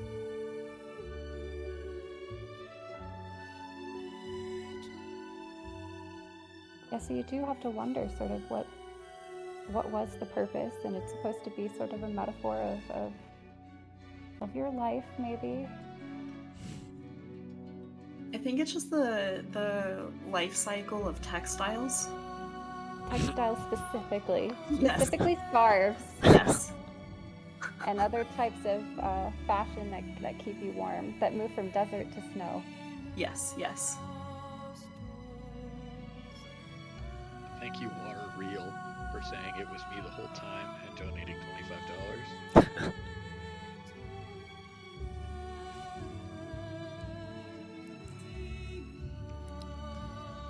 And practicing today was the first time also Princess Leaf and I noticed that in addition to the wayfarers walking, in one of these scenes up here, there's a new kelp growth that just starts growing out of one of the structures as we fly past it.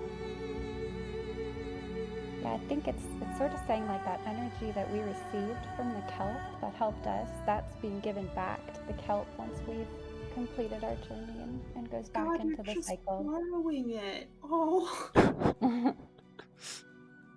This game is only about scarves, nothing about emotional journeys. I know. Not at all. Not at all. Not at all.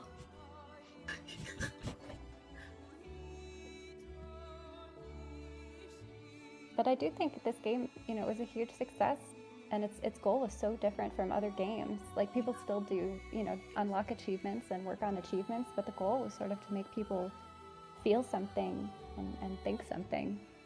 People still play it and love it 12 years later. Yeah.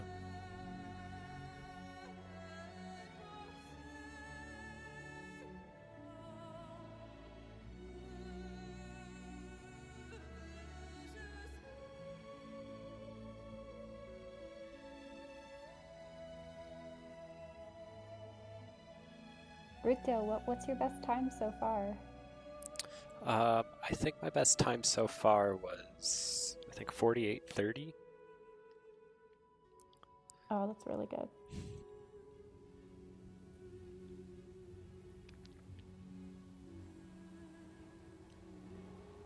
Stoic Mom Yeah, says but- companions add so much to the experience. Very true. They Definitely. do.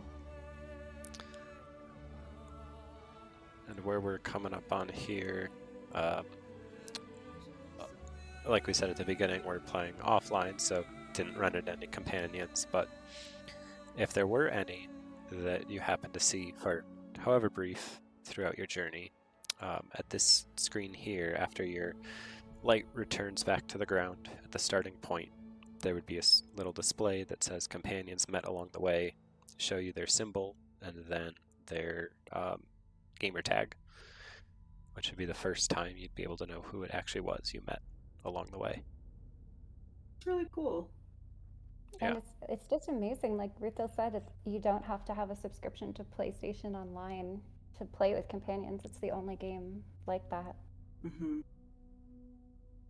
And then we see the sun slowly rise, and once it comes back up, it will be exactly the same as the starting screen when you pull up the game and just start a new journey, and each one you do will be different. Stephanie of Texas wants to know, are you going to submit your personal best? I will. I might try a few more to maybe even improve personal best a little bit, but definitely going to be submitting it at some point. Fantastic. And we definitely encourage folks to play Journey on their own. Yes. It's special. Yes, it is. All right. So So Mom also says, beautiful game, beautiful people. well, thank you. I think with Great run, this, Ruthdale. thank you. Then it is good to hand it back over to Bag of Takeout for the next section. Thank you all.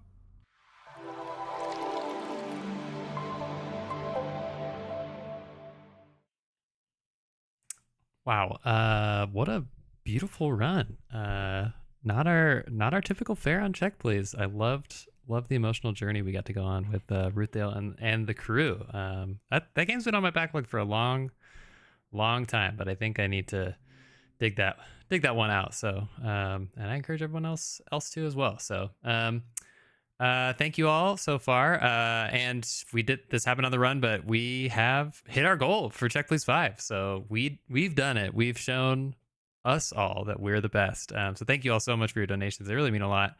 Thank you to those of you who got us over that line and have been with us on the journey, if you will, up until this point.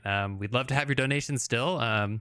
As Winston said, 5,200 was our how much we raised last year. We could try and beat it. We got the time, but we've hit our goal, and that means that we've hit our ultimate incentive as well, which you're gonna find out in the closing ceremonies what that is, but that's a little secret for now. But next up, we have a really cool incentive. Riley, friend of the stream, is going to be doing a little Beat Saber video for us. And then after that, we've got Minoria by Copperlight as our next speedrun. So I got a video to pull up. So stick with me just for a moment while I get that ready. And I'll talk to you soon.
right, everyone. We've got a cool little video from Sweet Broseph, aka Riley, for you in just a hot moment. And yes, please do keep contributing to there's the poll starting for Minoria next. There's also a poll for later, the Kirby versus Ori run. Which audio? There's not an easy way for me to switch between them during the run, so let us know which audio you want to hear, or if you want to hear both for Audio Chaos. Don't know that I encouraged that last one, but it's on there anyway. So add your donations in. But yeah, here's Sweet Broseph.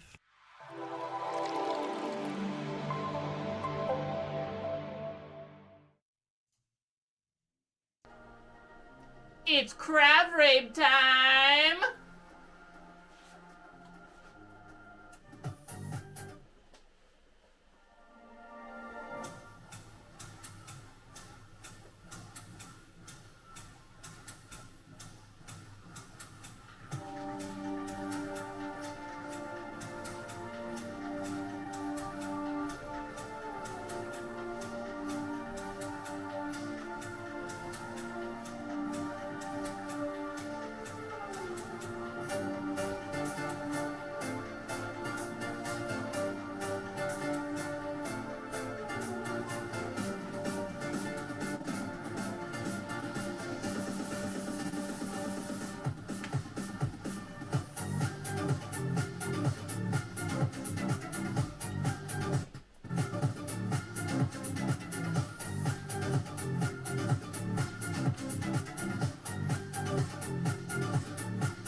That was Sweet Broseph for Check Please.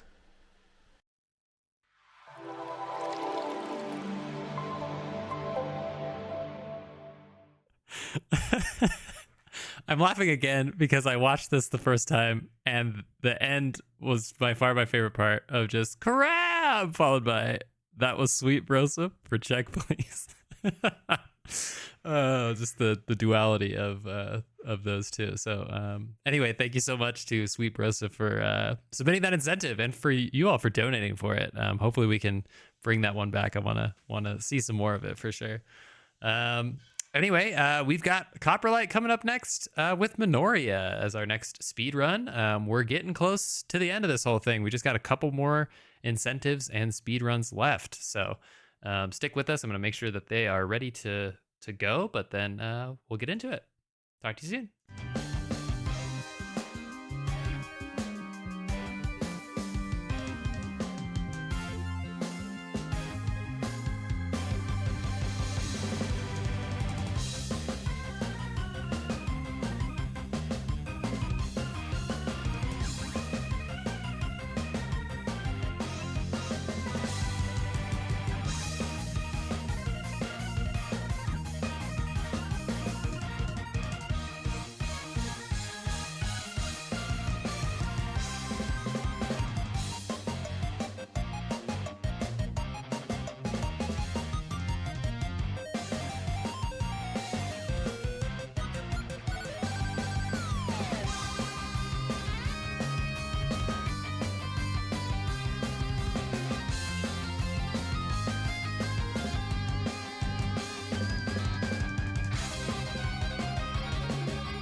right, y'all. I am going to send it on over to Copperlight for the Minoria run in just 1 second.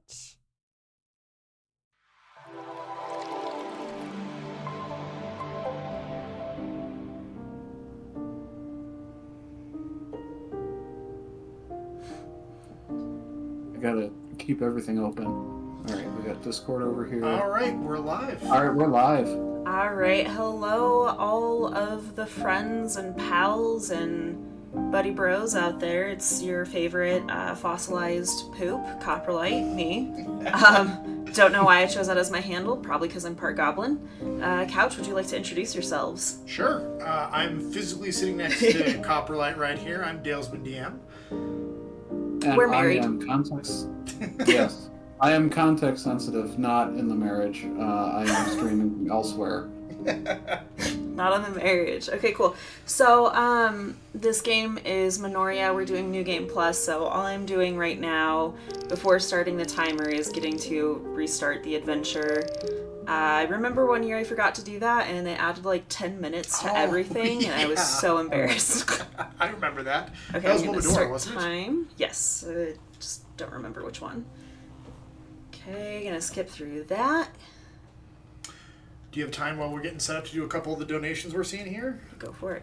So we have $13 from Crab that says Crab. Crab. And we have $1 from Crab, spelled slightly differently, that says Claw is Law.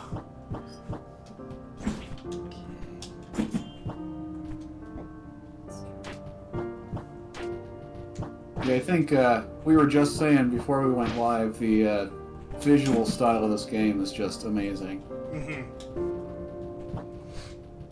What I find interesting about this game is so it is in universe with the rest of the Momodora's series, or draw similar inspiration. I can't exactly remember which, but one of the tools you have in here, you can use a maple leaf, which is specifically referencing basically all of Momodora.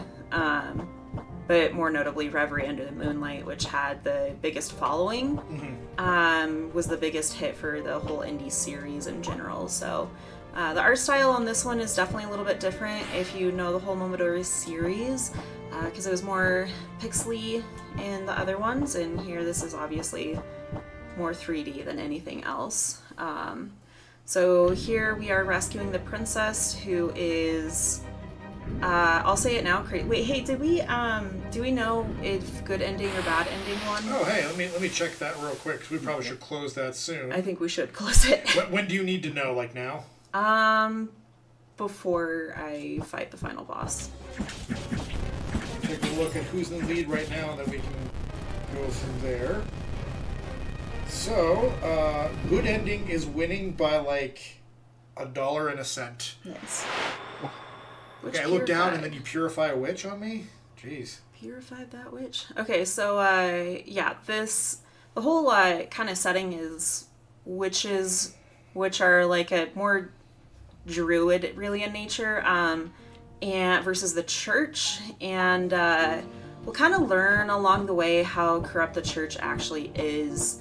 I'm not gonna say that the witches are good guys. War crimes are being committed on all ends, but I think all of the interwebs agree that the witches are definitely not... They're the better ones to kind of side with. So we're not doing good ending, bad ending. We're doing, like, better ending and worse ending? Yeah. Well, let's call it good ending, because it feels good. Okay. My brain is gonna sometimes work. Okay, so all of those are dead witches. We'll start to kind of discover who's with us is Sister Fran. She's our companion along in this journey, kind of acts as the guiding narrative, really, in which we will kind of like have a lot of dialogue about kind of questioning, why are we doing all of this? A lot of people are dying, the witches are suffering, and the reason why the witches aren't as bad as the church really is, the church is trying to kind of is out to get to the witches because the theological conflict and ideology there. Because, I mean, sure, that makes sense.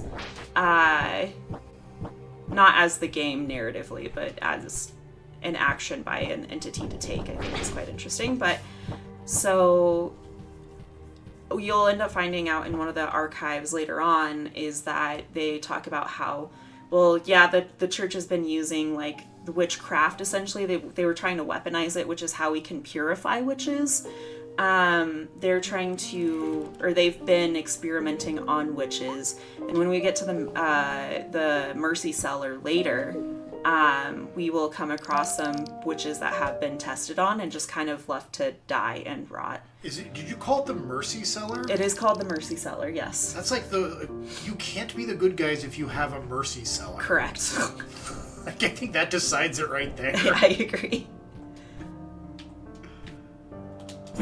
So the weapon I'm specifically using right now is the Brunhilde sword. It lets me do this fun little thing. This is part of the poll where it was like that quick little weapon. It kind of lets me do a little helicopter in the air, whereas if I were to do any of the other weapons, you kind of do more of a vertical slash than horizontal like lift, which I think is interesting. It gives you like an extra little oomph to your jump. Yeah, which is very necessary for a lot of us, especially if you're me, because sometimes you miss things, and now that's just muscle memory. So you don't really, your brain won't let you have some of the good stuff anymore, because you've developed the bad habits, so yeah.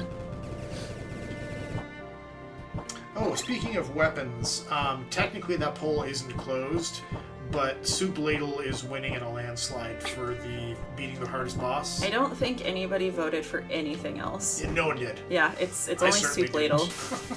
I will be using the Soup Ladle against a very interesting thing, so I can't wait to show you. Okay, so now we are going to just kind of move our way along. I'm probably gonna not talk as much now because I am not as great as multitasking with this game as I am other ones, so that's fine. That's what a couch is for.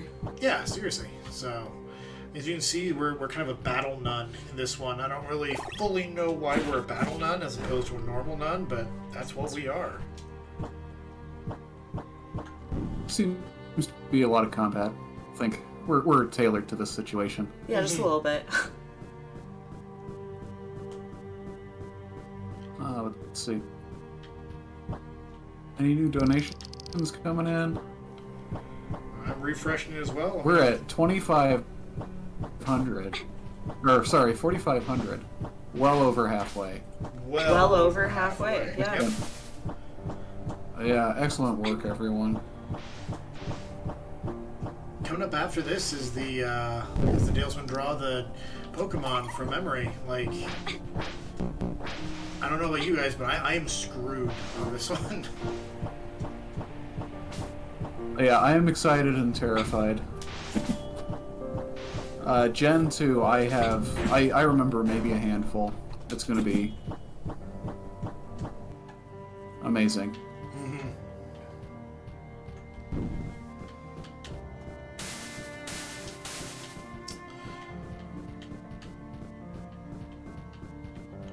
Just chilling, enjoying the vibes. We've got some. It's not nearly as chill as Journey, of course, but we've got some good vibes in this one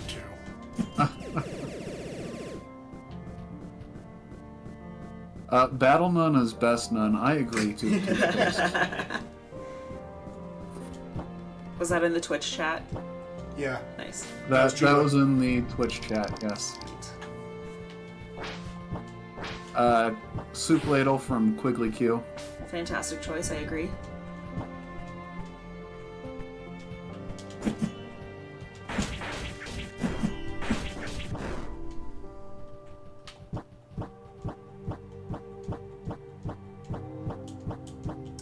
As a battle nun, we're really good at somersaults. Yeah. Oh wow, what the... Wow. He's all bark, no bite. Yeah, well, apparently, good lord. Is he easy on not New Game Plus? Yeah. So he's just yeah, easy he's no just matter easy no matter what. looked a little bit like Jack Frost from the Persona series. Yeah. Yeah, he did. Yeah, hee-ho.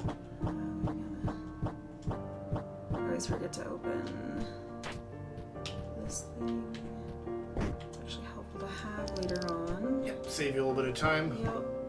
But you're going to be back through here at least once. Did you have to go through here a couple times? I think 3 or 4 in total. We do get to know this area pretty well. Princess Leafleaf, you are correct. This is only slightly more murderous than Journey. At least 1%. Yeah. A peaceful meditation on life and death versus battle witches versus battle nuns. So the character we're fighting here, you can tell in the name, she used to be a part of the church and then saw the corrupt actions and decided to kind of follow her morality, but realizing the church wasn't really on the good side of things, so now is following the witches. And Sister Fran, you saw there, is kind of like, why did you choose to walk this path? This guy, if you get weird vibes from him, from the serious NPC face, he sucks. It's okay. He dies later. It's fine. That dude has NPC face worse than I've seen in quite some time. Yeah. Yeah. He looks like a meme. You can call him out on it. I appreciate that. Okay, and this is also gonna open up a shortcut for us. Super necessary to do, and then we're gonna go back up. Go across. We've got a $1 donation from Zest Appeal saying, as a Dark Souls speedrunner, gotta donate for a game where the rolling everywhere is the fastest form of movement. This is heavily a Souls-like game. Yep.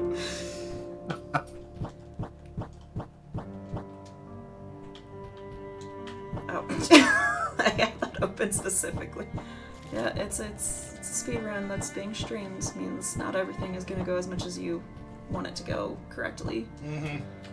Marathon luck. Marathon brain? That too. Oh, you just rest right here. A little bed, that's nice. Oh, I think I healed right around the bed area, so it kind of looked like it.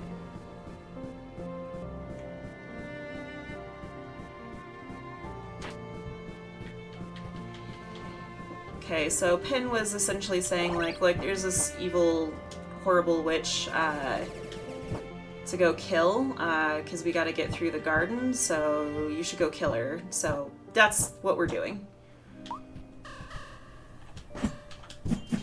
Sister Fran, what do you gotta say? Right to the cathedral. Yes, you were correct.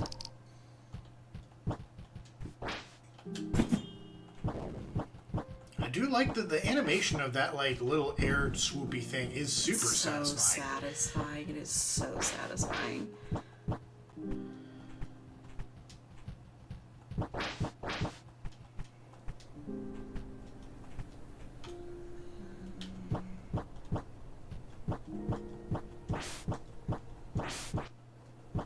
Gotta constantly pull the map out because it's like one of those things where it's like, 2 + 2 = 4, but when you're on a math test, you got a calculator, you're gonna do it anyway. Mm-hmm. So you gotta punch it in just in case it changed. Yeah.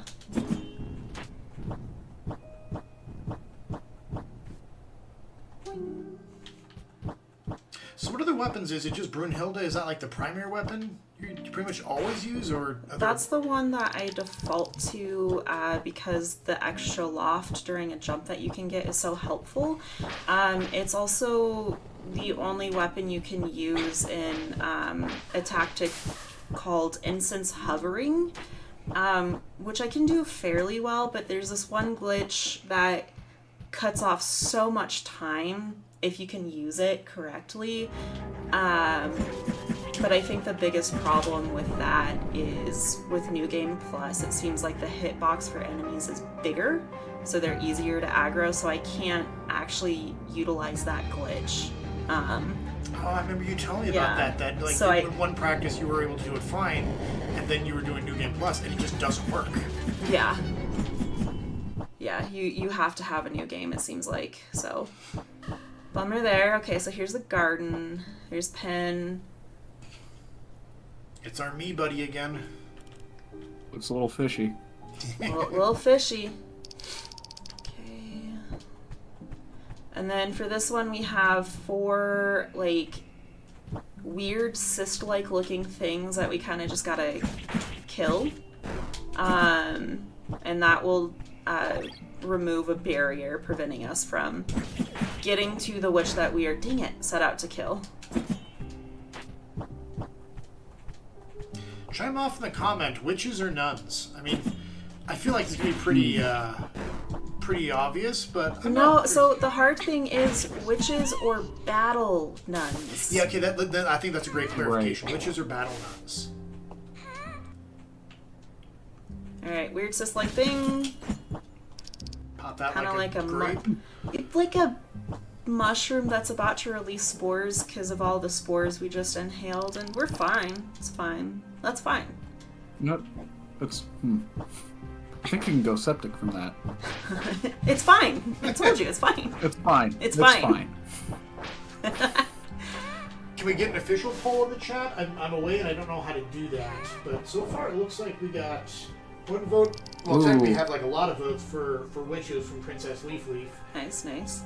Basically, Boss saying I he loves personally- battle nuns, and then somebody else saying ninjas. Dr. Molecule says ninjas. Ninjas. Yeah, that is my personal favorite. Nunjas from Nunjas. Dr. Molecule. Okay. Alright. And we got Quigley Q asking to be told good job by somebody. Quigley Q, good job. Good job. Just trying to recall excited. We're just gonna follow the gut. Ooh, Princess Leaf Leaf coming in with the nunjas. The nunjas.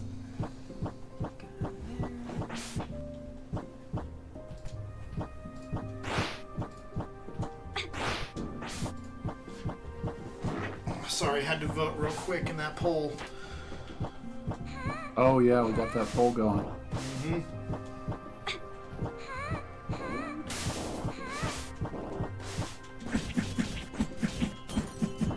Are they sneezing fire at you? They're sneezing ice, I think. Oh, but they okay. definitely sound like they're sneezing. Right, it's their allergies are just awful with all this pollen. And especially you can see it in with the how background. they, That's not snow. No, and especially with how they like the sound they make, like it's so specifically. Yeah.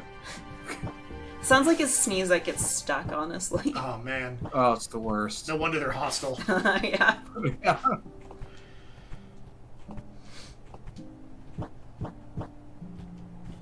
Princess Leaf Leaf citing Dr. Molecule on that nunjas. Yeah. Like a true good scientist.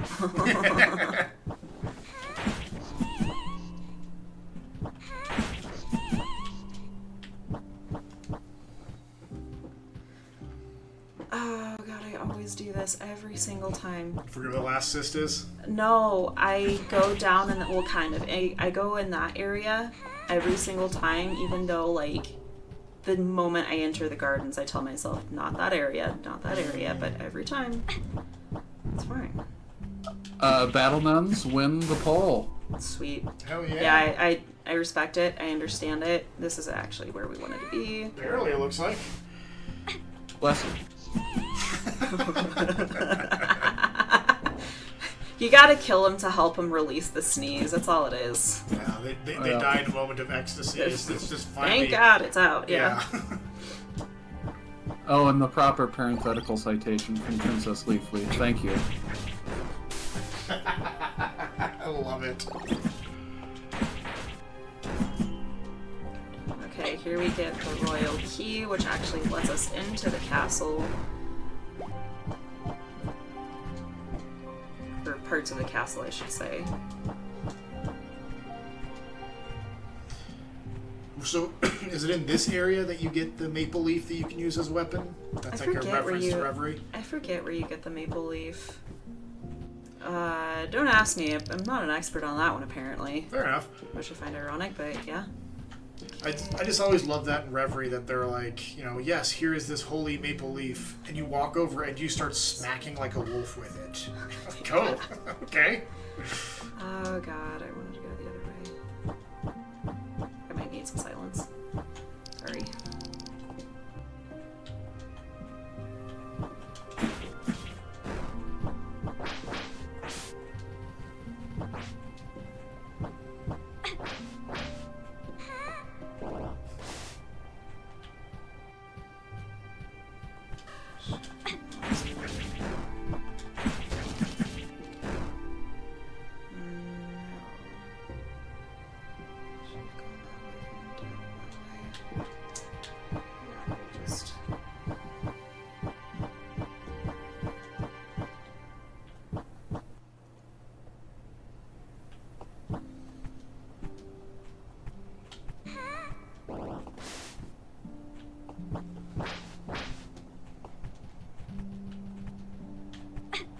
So peaceful, this game.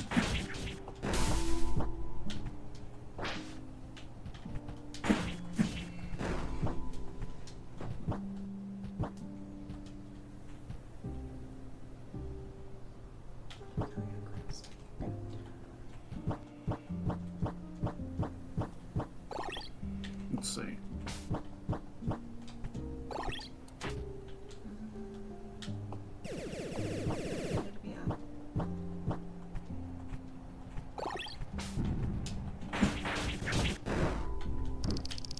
That's silly. I never miss this one. Guess what happens in a marathon? It's different when you know people are watching. Oh, 100%.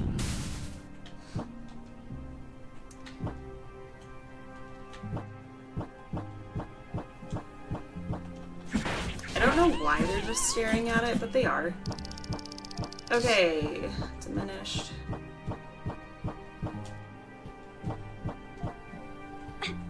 So I can go confront the boss in this area? No, it's got to be vanished, which means I missed one. Should I go all the way down again? I don't. I should remember, but I don't. But worth looking. I mean, dang it, not. Yeah. Haha. This is a good Christian stream. No, it's not. No, that gets you in a good mood. This is a good pagan stream. It's a good pagan stream. Oh my god. It had like this whole section down perfectly until now.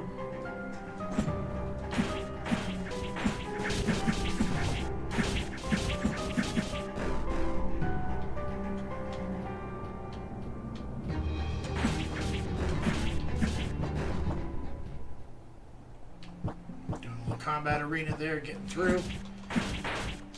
Gotta kill that sneezy ghost lady because she likes to just kind of pop in from that right hand barrier and slowly just sneak through. Oh, that's irritating. Which if you get hyper focused on enemies is not helpful.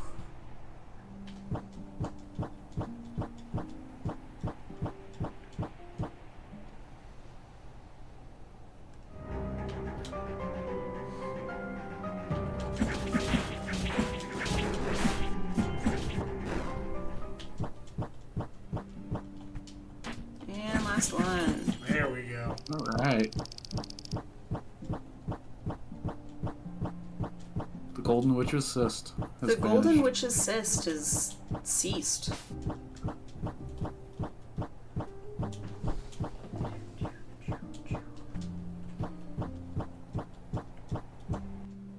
Are there any donations or fun comments in the chat? I mean, there's some interesting comments about yeah. Let's see. Yeah. They've got the power of God and anime on their side. Yes. Yeah.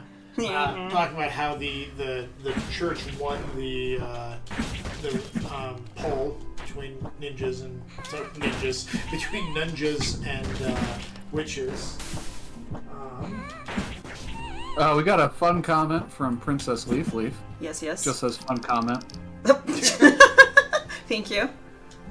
Oh my god. Oh yeah, get that jump in. Oh, crunchy. So crunchy. There's just something uncomfortable about watching those bulbous things wobble and then explode. I don't like it. Everything is a mushroom. But we're on our way out of here, right? Yeah. You're gonna go kill the Garden Witch or vanquish the Garden Witch or whatever the verb is. Oh, that was a, so right there, I don't know why it always happens with that spot specifically, but if you parry, you get a long kind of cutscene there where you just like absolutely, you go full ninja, really. It's pretty cool, but it does Full take, ninja.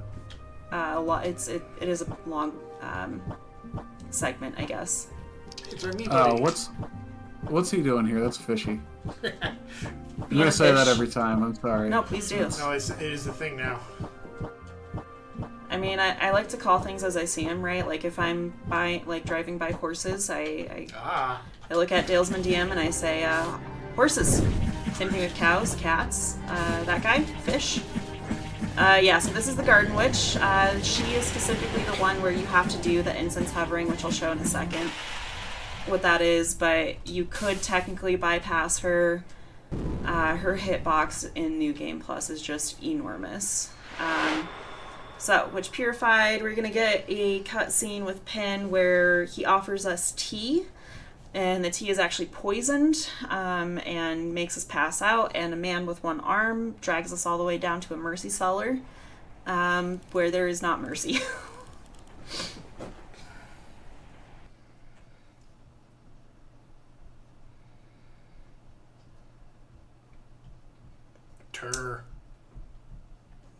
Milla. I hate these text cut screens. You can't pass them. So I just kind of have to let him. Can't make him go by faster. She's just waking you up to make sure you're doing okay. I'm gonna be really incredible and just break through some prison bars. But that's okay. They don't look like they're even that strong. But me, sleeper build. Oh, so we are gonna let her out. I wasn't Yeah, sure. we have to have her. Because she gives us a key to get out of the very first part of the Mercy Cellar basement. Sorry, Chunderfins, it does look like there are cat girls in this game. I think she's a squirrel girl, actually. I don't think she's a cat girl. Oh. I wonder if that makes difference. I think it would make a huge difference for Chunderfins. Okay. And we go left, and then we're going to get our double jump thing. Pin was working with an organization of, like, pirate warrior things. I don't know. They're interesting ladies. Yeah. Chunderfin says he swears he got over his bias. He had an arc. He had an arc. Yeah. Princess Leaf is wondering how the squirrel is doing. The squirrel is doing well. He is learning to bury food. Oh. That's really He is also very bitey. Would not recommend trying to pet this squirrel. Does he bite butts? Did he learn it from Charlie? Maybe. I think he and Charlie are in cahoots. They must be. Yeah. They might be planning a coup. I'll just be careful. It's very Ohio of them. It's very Ohio.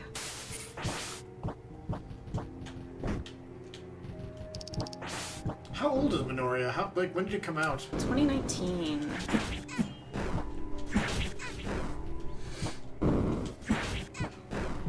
The reason I ask is there's a game I got on Steam relatively recently that I really enjoyed called Withering Rooms. That's also about witches and is kind of a Metroidvania.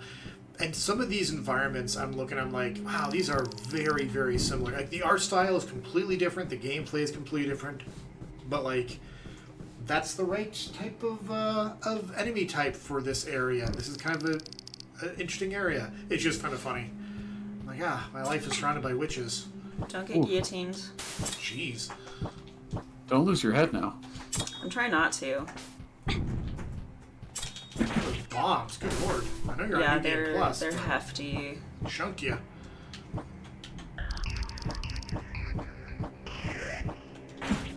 I hate these things. They're like weird little lizard skull leeches. I don't know. They're ugly. I hate them. Big ick. Yeah. Quickly, I wish we had an exclamation point witches command. What would that do? That'd be a good. Can we do that for next year? Yeah. Especially if it's around Halloween, we all just do like witch-themed games.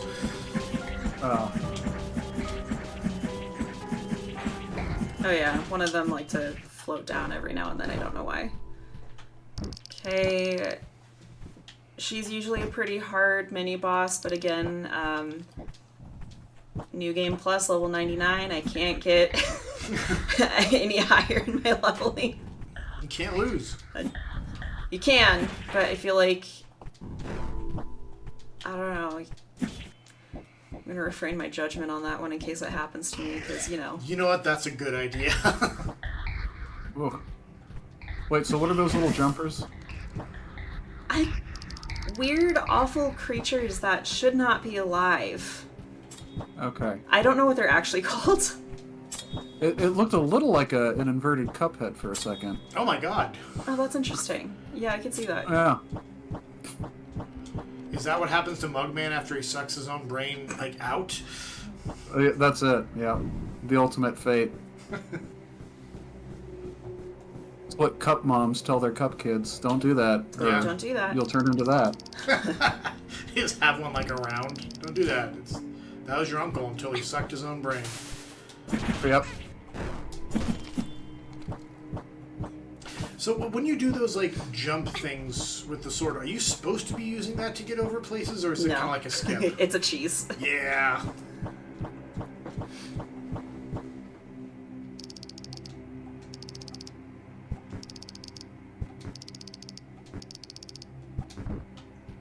There's an archive earlier that tells you the code for this lady, that lets you through, progresses the game.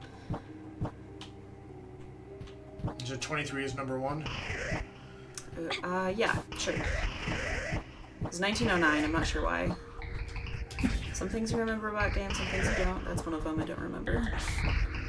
Dr. Molecule chiming in, that's Cuphead without his porcelain exoskeleton. Oh god, that is horrifying. Just the gooey center. Ew. No. Vivid imagery, thank you for that. Yep. I hope that makes the run easier.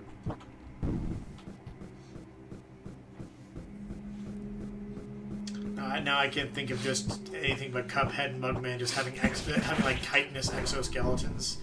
And Elder Kettle is like bigger and like he's gray, so it's like he's got a bunch of layers of the chitin on him because They're he's just older. crabs. Okay, so these are the witches I was talking about.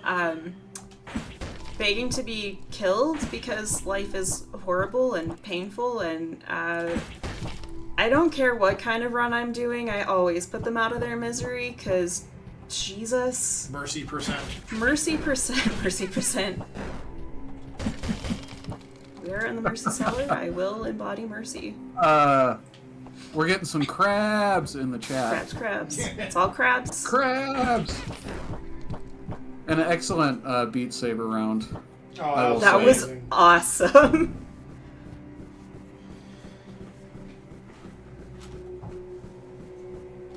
Okay. But yeah, I think they'd have to molt, right? Sorry, I'm stuck on this. No, you're fine. I think canonically now, yeah.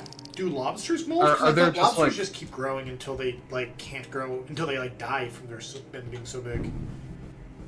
No, pretty sure they molt kind of like lizards do, where it's like off in pieces, I think. Please, someone fact check me, actually. I speak with confidence on something where I don't have One of the two doctors in the authority. chat.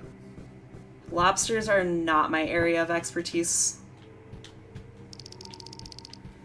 Okay, don't need Cuphead's molt? Question mark from Princess Leaf Leaf? And then a crying robot. I don't think they do. Fricka. Frick. That's exactly what I think of every time I fight her. You bore me, sister. You're just dicing her to bits. I know, chunking her health. Dirty incense obtained. I don't like that adjective with that noun. That's really funny. Sometimes you'll get special items for defeating a boss without taking any damage. I always take damage from her because of the poison. So here we get a little bit more background lore on Sister who we're playing in Sister Fran, where there's some unknown sin we've committed of whatever gravity, and this is basically our life as a conscripted battle nun and inquisitor in the case for Fran. Real quick, we've got Dr. Molecule coming in. Google says, yes, lobsters molt or shed their shells as they grow. How it works, lobsters absorb water, which expands their bodies and causes their shells to split. They then pull themselves out of the old shell, merging with a soft new shell. This process is called eclysis. I think what happens after molting. After molting, lobsters are weak and wrinkled, and they look like they're dead. They hide in a crevice or under a rock to avoid being eaten. Over the next hour, they pump water into their bodies, and their skin hardens. Over the next hour? Literally just like how crabs do it. Okay, I'm gonna need some radio silence right now. Okay. Okay.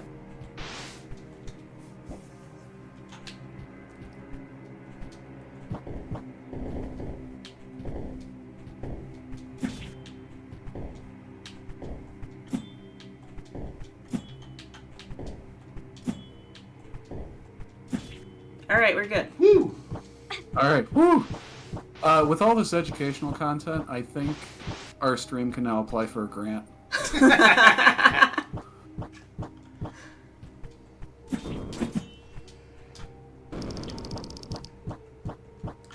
Luna wants you to know that you're doing well. I am. Thank you, Bagun. Yep, she crawled up in my lap so that she can be supportive of the stream. We got a masterful from Dr. Molecule in appreciation of that radio silence and concentration run. Thank you. Got all those platforms. That looks stressful. It is stressful every single time. So if you don't have this weapon, do you have to just not have that kind of corrective extra jump? You just, like, how do you do that? So this is a double jump. I got this, I think when you were reading some comments for me. So, it's not the sword that's letting me do that double jump. The sword is letting me do this, but it's not doing the double jump. Gotcha, okay. I don't know why, but the way you described that double jump, it sounded like you were describing an outfit at a party. Yeah, so this is a double jump. I got this at a thrift store. Let me do a twirl for you, right? Here you go. Okay, so now we're back at the beginning of the castle after finally getting through the Mercy Scholar. That part can either go okay or horrible. There is not a single in between, so.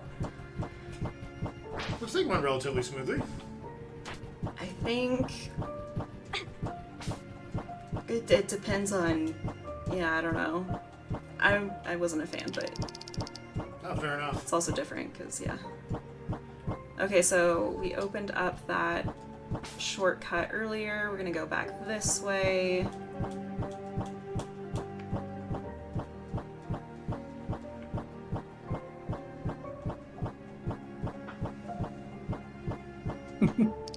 We have some excellent grant proposals from Princess Leafleaf. I don't know if I'm even going to try to say them on stream. Morphological transitions in anthropomorphized vessels, a comparative study of Cuphead and Mugman specimen development molting cycles. Oh my god. That's incredible. Yeah. I Followed love up- you, my dear friend, so much. Followed up quickly by temporal dynamics of exoskeleton regeneration in animated porcelain-based life forms, a case study of the Cuphead genus. Yeah. Wonderful. Wonderful. Incredible. Maybe that's why they have water in their cup heads, so they can pump water into their soft, wrinkly bodies to harden them. That was from our water scientist, our resident water scientist friend here. So yeah. Maybe that's why they have to suck on that straw to relieve the pressure so that their head doesn't split. Not quite ready to molt yet. Yes. Okay, and then in here you can get, there's usually an item, but you can also get a lot more insight on people who have left the church and why. Again, going back to that, like, super corrupt history of everything.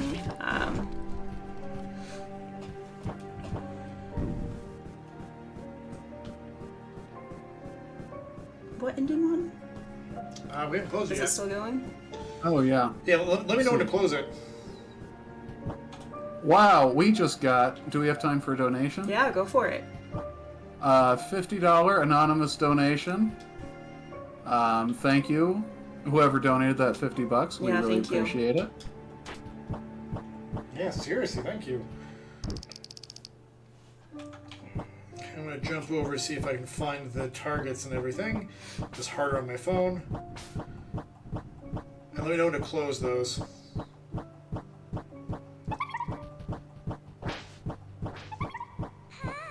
Once I get to the soup ladle, you can close it. How close are you to the soup ladle? Good is still winning by $1.01. Nice. Oh. Man, get your donations in now. Mm-hmm. You can change the tide. Get it tied and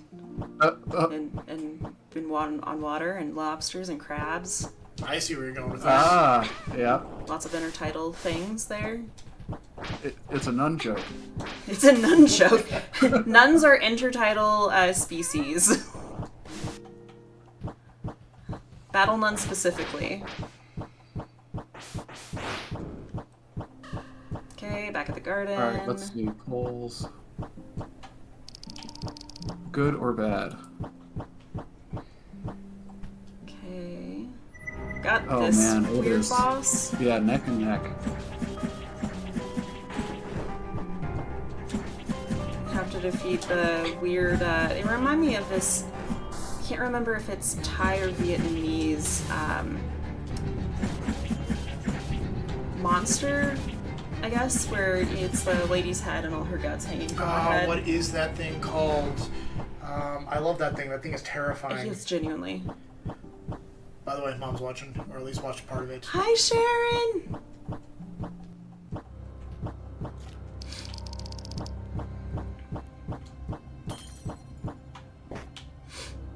She just texted me and said Ash's picture is Yukon. And it's like, yeah, that's our boy looking at the camera.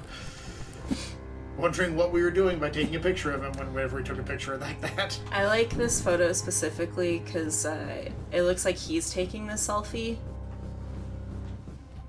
And that was the important part. Mm-hmm. Mom just texted, "Hi, Ash."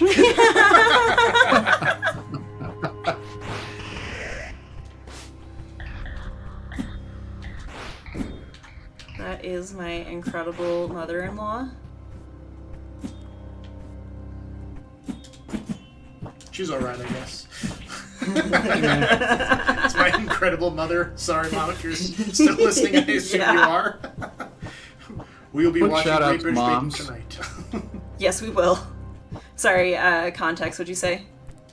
We got a quick shout out to moms in the chat from Quigley. Thank you. Quick shout out to moms. That actually reminds me, one of the reasons why I actually started to enjoy this whole lineage of games, I think kind of started with my grandma when I was younger, and just the curiosity she had instilled in me to at least remain somewhat skeptical of things. And I think at the end of the day, that attitude that was taught to me, long story short, saved my life at whatever juncture you kind of want to think about it. And unfortunately, she passed earlier in early October, so it feels kind of silly not to be like, hey, shout out to Grams on the other side there. Love you, miss you. And I'm sure you'd be proud of me for how awful I am with cussing. She had a mouth on her, okay? You thought it was bad with me. Apparently it was way worse with her.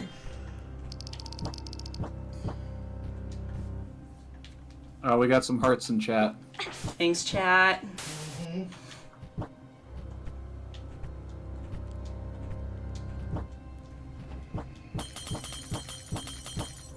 Jeez, you're breaking all that glass. What's going on here?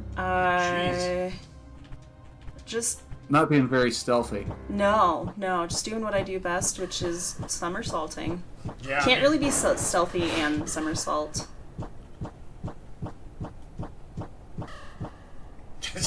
yeeted yourself off the ledge there. I mean, yeah. Yep. Parkour. It's kind of how I do. It's kind of how I do video games. I don't know why. I genuinely like to see how much damage I can take without actually dying.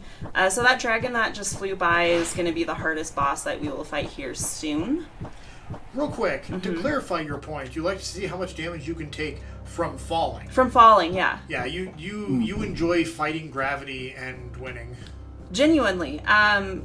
The worst case of it is in WoW and in any Zelda game, or I'll say Breath of the Wild and here. Oh God, I'm blanking. Tears of the Kingdom. Yes, that. Thank you. Trying to concentrate on timing my somersaults correctly, because the way we need to get back down is through this left side that we opened up earlier, or else it just adds more time that I don't care to add. You seem doing pretty good on time so far. Actually, yeah, it's not bad. Yeah, the Mercy Cellar seems like maybe took like a little bit longer, but not like devastatingly. I think it just felt like it to you. Yes. But I was like looking at the time and what we had talked about, and I'm like, I don't know, it seemed like that was like fine-ish. Fine-ish. I just know the feeling of like, oh, everything is being ruined. Like Yeah. that was my run when I was like, oh, I've ruined everything. I've ruined Check Please. Yeah, right. Because I got stuck somewhere. It's so funny how dumb, and I will say dumb, how dumb anxiety is. Of just like, what are we preserving here, brain? Like, it certainly isn't our sanity. I can't think straight if we're going worst case scenario here. Truly, it provides nothing to me. Yeah, Ruthdale saying, looks like you've got 1,286 more hit points than you need right now. You are absolutely correct. Except for here. It's suddenly not the case.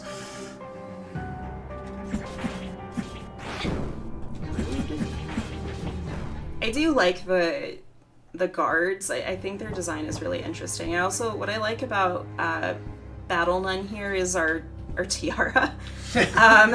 Just floating there, like in, religious paintings where you've got the halo behind like saints and Jesus and everything.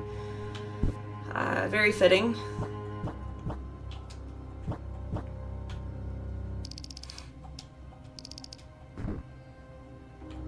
Okay, and then we're gonna get a cutscene of the princess switch and the church princess. I don't know what else to call her. They're both sisters, and the witch is trying to help her, like, kind of, hey, you're turning into a witch. I can help you. But sounds very nefarious, because why not? Zoom. Zoom.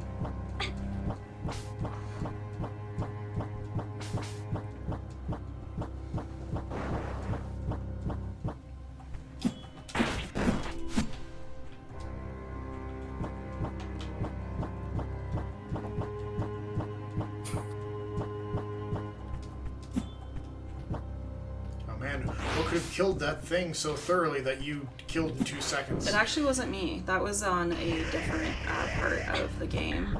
I think what they're trying to show there is the complete fallout and body count that you get on both sides of the war happening. Oh yeah, I guess what I was trying to get at is like... Did I miss some sarcasm? Sorry. Oh yeah, that was the sarcasm. It was like, I see the games trying to be like, man, look at this carnage, and it's like, yeah, that could just be you. Yeah. Like, yeah.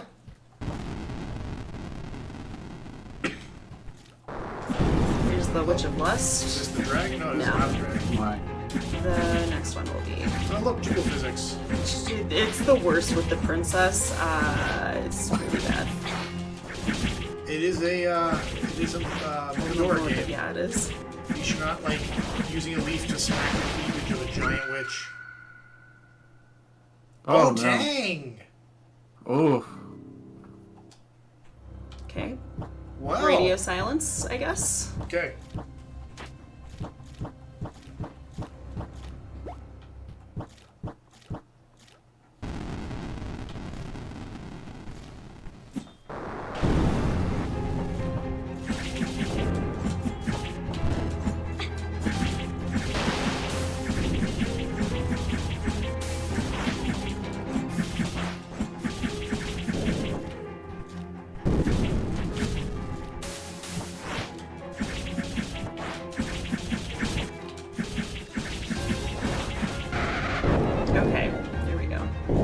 I don't ever die to her. Marathons. Marathon. Yep, that's how it goes. Let's go. Sister Fran, what you got to say? No, I'm okay, but thank you. I think in my head they're girlfriends and they're super cute for each other. Yep, so the witches were trying to do like summon a force basically to help strengthen their powers because like I said earlier, they're more like druid in nature than anything else. So what does it do? It summons a forest, and the goal of the church, burn the forest. Why? Because it makes them angry to face something that may not actually align with their beliefs in reality. Like, let's be honest. I know we've talked about there's good endings, there's bad endings. You know, there's some grayness there. You can't decide burn the forest and be the good guys. Yeah. You can have a complex story or something like that involves that, but you can't be. There's no good guys at that point. Yeah. Yeah, and like I said earlier, nobody here is like free of atrocious war crimes.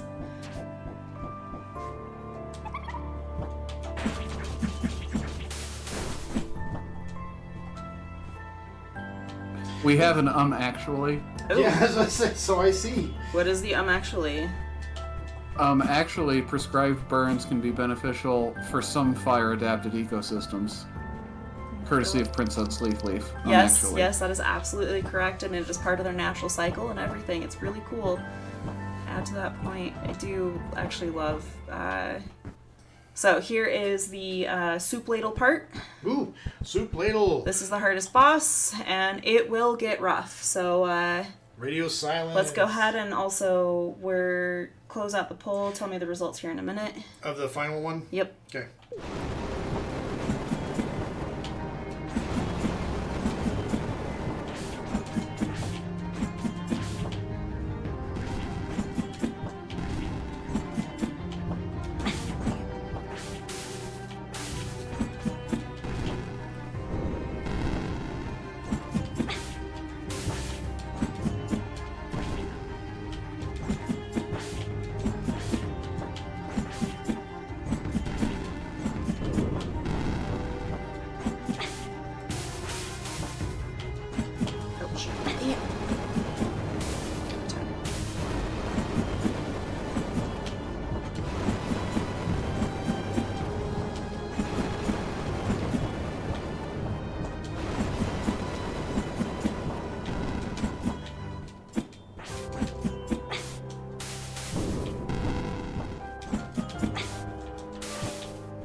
Okay, that happened last time I tried to use the soup ladle. Souped. We'll give it one more try.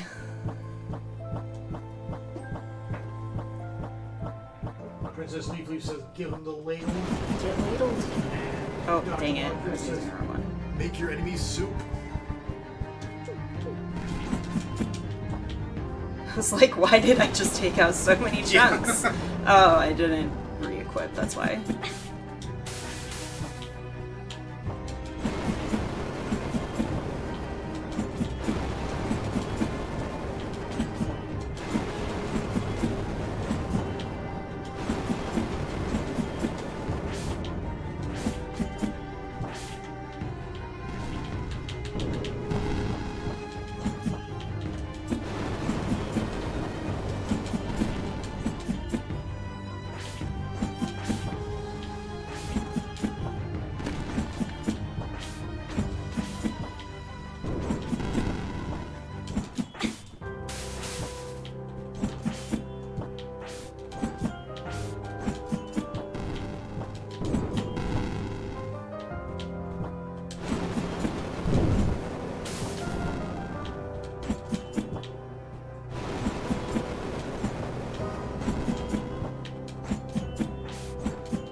close. Nicked by that fire.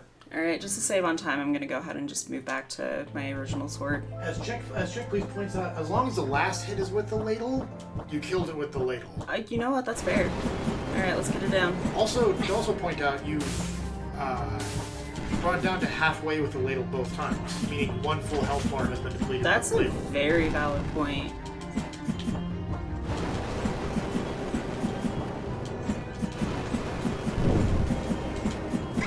Dang it. I got greedy. Hence the hardest boss. Yep. I mean... The problem is you want to stay in close quarters with her, but it's also really hard to, because obviously, like, you have these physical attacks. And you have to be really, really good about watching body language. You don't have as much time. It's not very forgiving with that to kind of discern, is this going to be a physical attack or are we going to work with some breath magic kind of thing. So it's just rough on all ends. What does the curse do? Does it increase your damage taken? Reduces the amount of attack, I think. Oh. Yeah.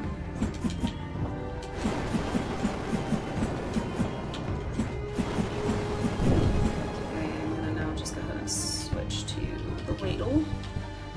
Give him the ladle. I'm sorry, I know this is killing time, and this is killing estimates, but that was very funny. No, that was incredible. Okay, let's move to the Claremont. Claremont does 1.25 times damage. The ladle does a quarter damage, if that helps you understand like how hard some of this is.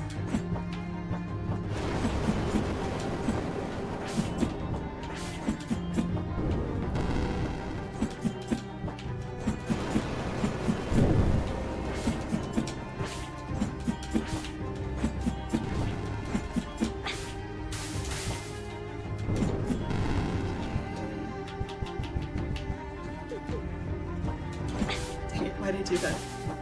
It's okay. Fire coming.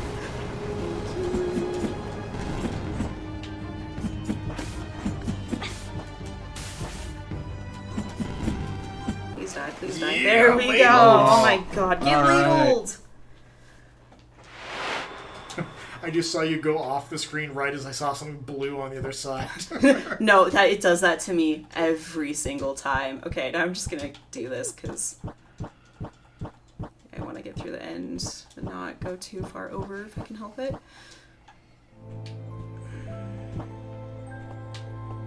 I hate these guys. Soup deals so much damage. The little archers over there? Yes. Oh god, I hate this part. She likes to get in the way, because we gotta do our little super fast jump there. And this is where it gets tricky for me. I'm not as good at the jumps right here because they have to be a lot more precise. Like a frame perfect thing. Yeah, and just because I suck at this platform in particular here, I should stop explaining. Sorry, just 1 second. Oh, you know what it is? Do that. Yep. Oh man, yeah. Silly me. There we go.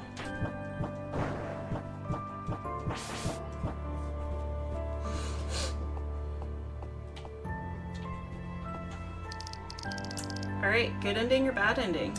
The good ending one. I'm gonna triple check that. Okay. Because I closed the poll. Let's see. Nora, good or bad ending? Good ending got $398.93, and bad ending got $397.92. Okay. So we're going for the good That was ending. close. It was very close. Okay, so this is gonna be her first form. 1 out of 2. Yeah.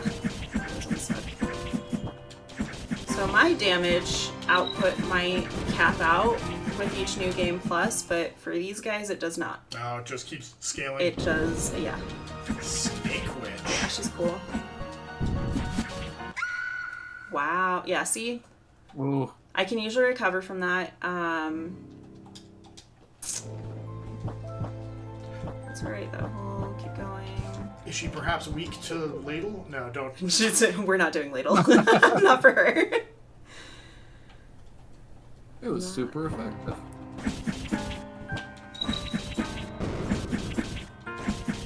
Jeez, that Claremont does do a lot. Yeah. It's really nice to have. It's another one of those ones that will just insta-kill you. No, I can't.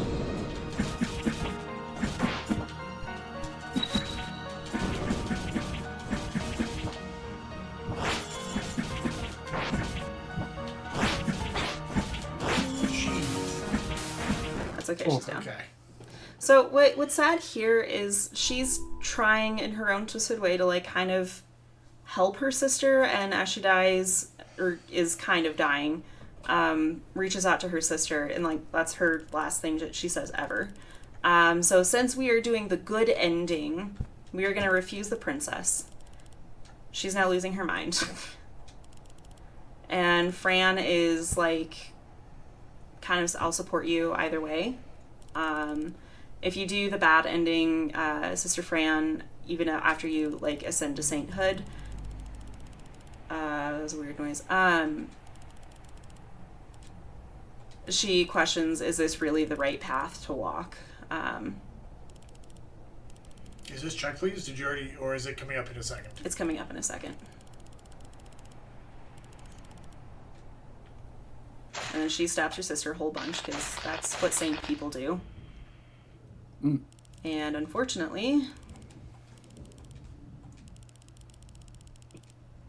like that one, no violence.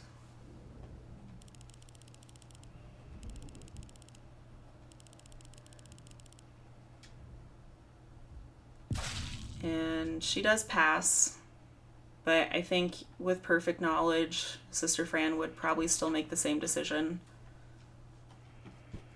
Princess Amelia can't actually hurt us, so even if she attacks us, it does no damage. And that is check, please. 102, not bad. That's not bad at all, considering all the hard stuff I had. And there at the end, she's calling out for her mother, which I think is very, like, I feel like Princess Pome is very lonely.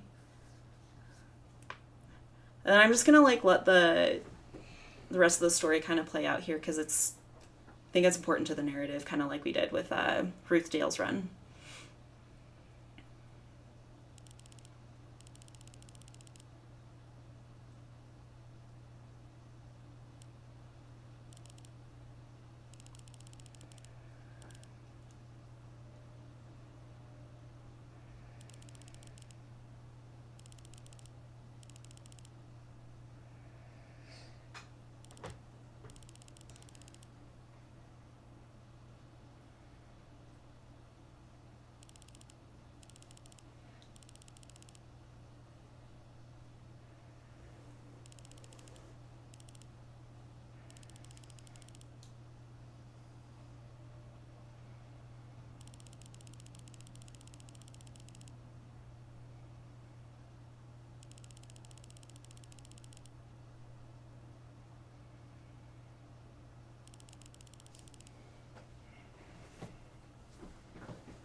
So yeah, Princess Amelia isn't actually trying to help out people for the betterment of like the will of whatever like deity she believes in. It's all from self-interest. Cool.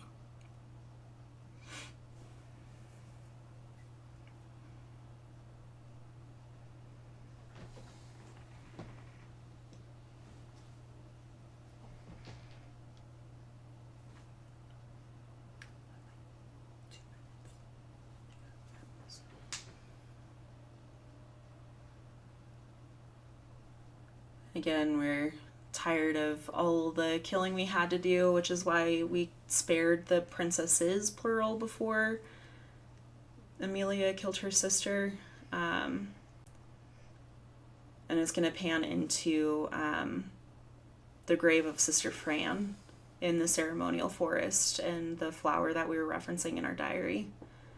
I gotta play this game. It's gorgeous. And that is Minoria as she is played. So thank you, Couch, for sitting with me. This is a really fun game. Feels good on the hands and, you know, lots of fun. So yeah, thank you all. Just a real quick thing. Oh, yeah. Excuse me. My friend is with great honor that I advance you. My friend is with great honor that I advance you to the rank of soup. You've done it. You've shown them all you're the best. Crab soup, if you will. Thank you. Yeah. With that, it's back to you, Bag of.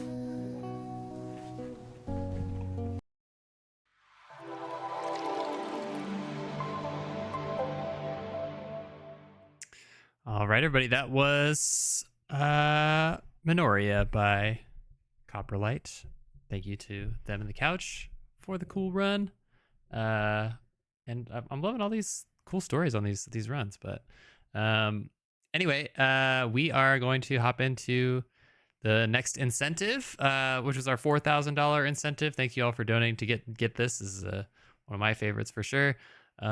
This is the Dalesman Draw Pokemon from Memory Gen 2. So we'll see how that goes. But anyway, I'm going to get that set up really quick. We got some of the Dalesmen joining into the couch. This is your call if you're listening to hop into the voice channel. But yeah, we'll be back with you in a sec.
All right, everyone.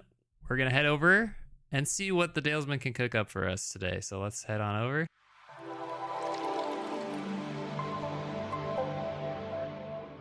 And we're live.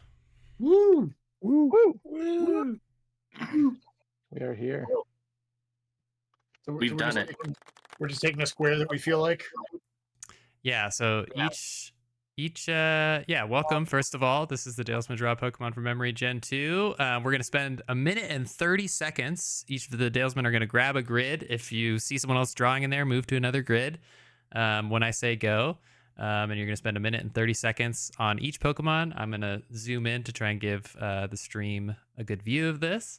As we go along, let's somebody make sure to screen grab this at the end of it as well. Save it. I know Chunderfins has got that. But yeah, any questions before we start drawing? What if we don't remember one of these? Then you can. I think we all remember them pretty well. Yeah. Oh, okay, good. I think everyone remembers all of these, and they're going to be exactly in the likeness. Yeah, Gen 2 we all remember. Yeah, perfect. Yeah, 100%. Absolutely. All right. Okay. Everybody get towards the square that you want. And 3, 2, 1, go. Nice. Nice. Sick.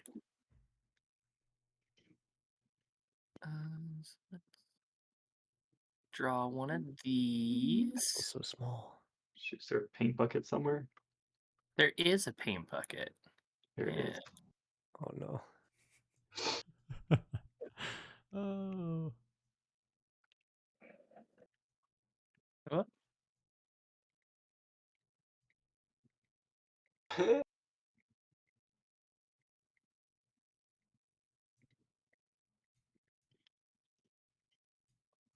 What do we got going on over here for Pichu?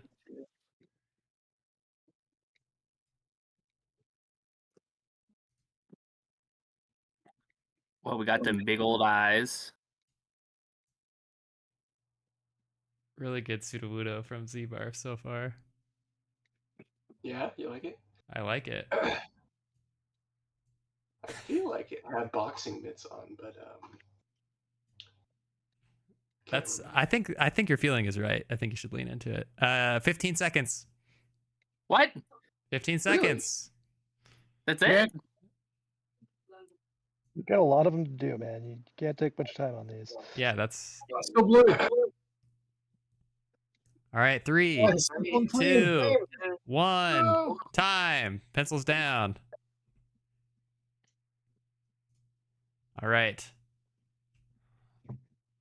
Our next one. Grab a square. 3, 2, 1. Go. how do you pick colors and stuff again? Depending on your layout, there might be a color wheel somewhere.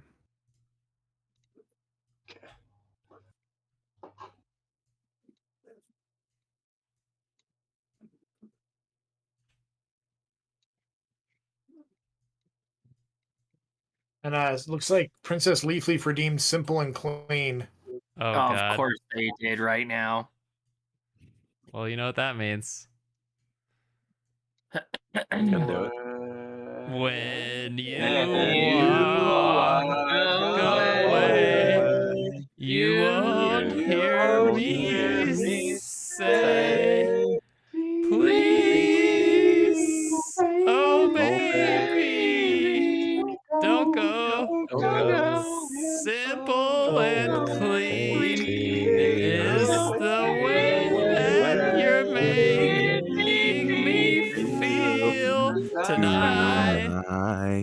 It's hard to let it go.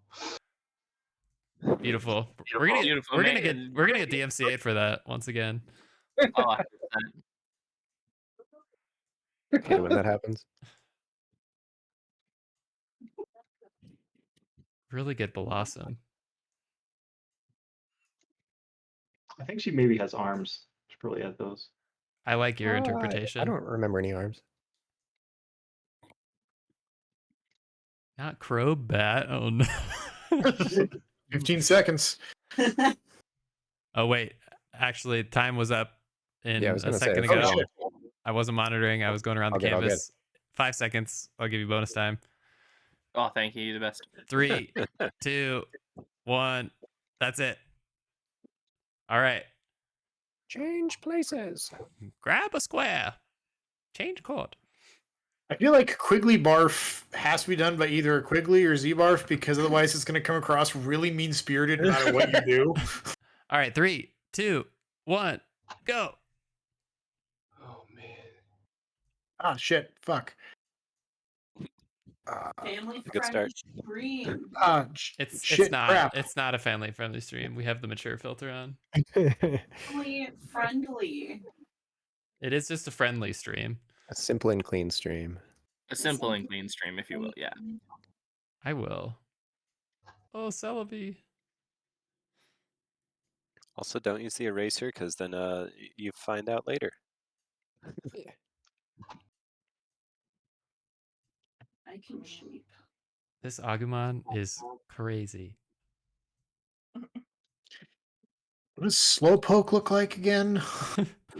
Slowpoke's Why'd you steal it from me if you didn't know? All I heard was just Ash say, "Are you kidding me?" It's like a molting lobster a little bit. No. All right, 25 seconds. Oh shit. Oh shit. No, he's got big vapid eyes. Yeah, lump of Agumon was Gen 2. Yeah, that's right. Yeah. Rat has 5, 4, 3, 2, 1. Time. Pencils down. All right, Unknown is who did unknown? grab was a me. grab a new square and 3, 2, God. 1, go.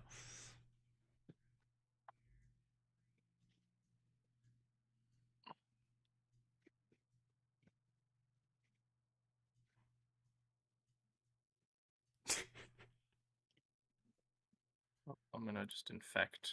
Chunderfins, you are the king of this grid. Thank you so much. Turns out I knew even less Gen 2 than I remembered. Right. What, you're not familiar with where's the one I was looking for? I thought I remembered one named Umbreon, but apparently not. Yeah, you must have remembered. Whoa, are you throwing did. shit at my Umbreon?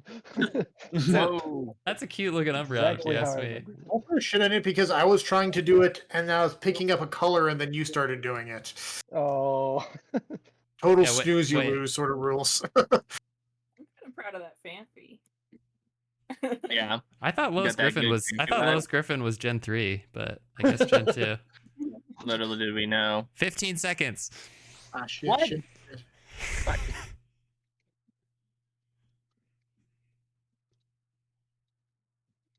Five, 4, 3, 2, 1. Time. Pencils down. Quigley Q. I was finishing.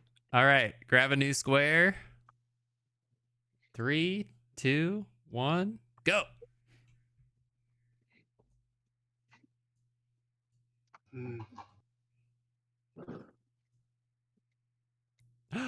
Fanfi. Oh my god. Lugia is easy because Lugia already looks like a 12-year-old druid.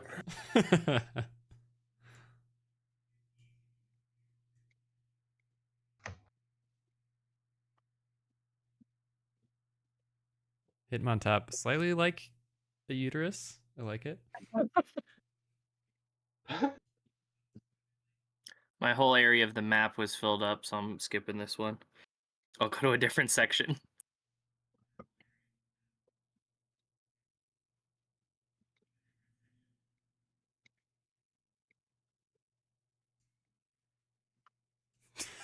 This sun current to sunflora evolution. God, I don't remember. Good, you remember all of them. You're a liar.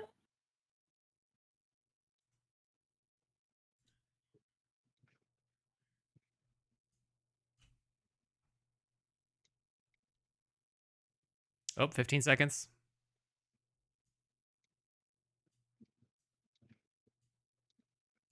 Keep choosing blue Pokemon. So now the trick is you choose Pokemon that are circles, because then you use the circle tool. And here's the secret: all Pokemon are circles. All right, I missed the time. I missed the time cap. 3, 2, 1, time. Beautiful. I All learned right. that everything is basically circle or squares. That's true. Grab another square. 3, 2, 1, go.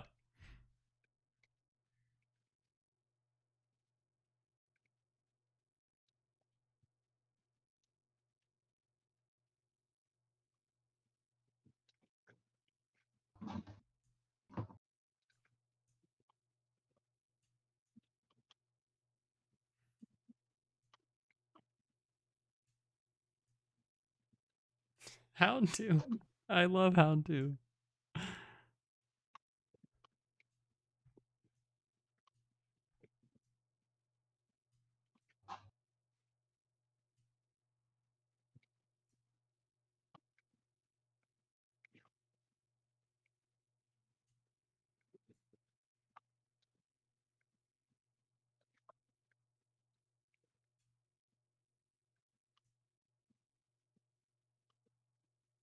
PETA.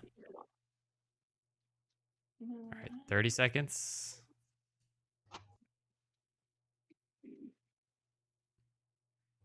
This is like nightmare fuel. Uh, 15.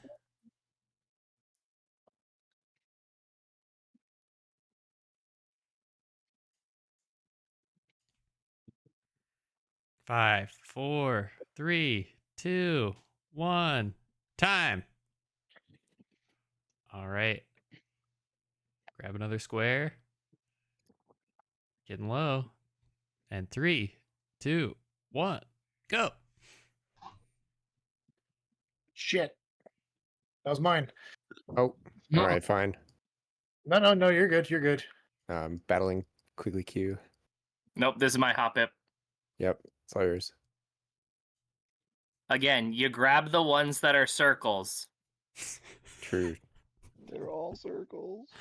Just want to highlight this for the chat. I've been snaked 3 times now. I'm gonna have to sit this one out. Yeah.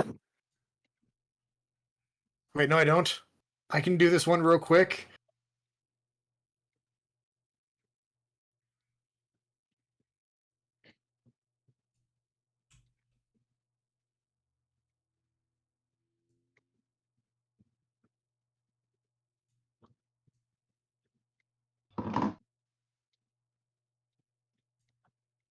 Thirty seconds.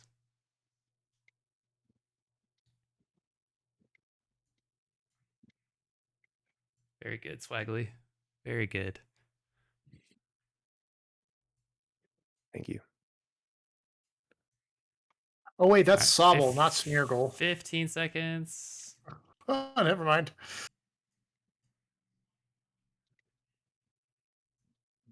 And 5, 4, 3, 2, 1, time.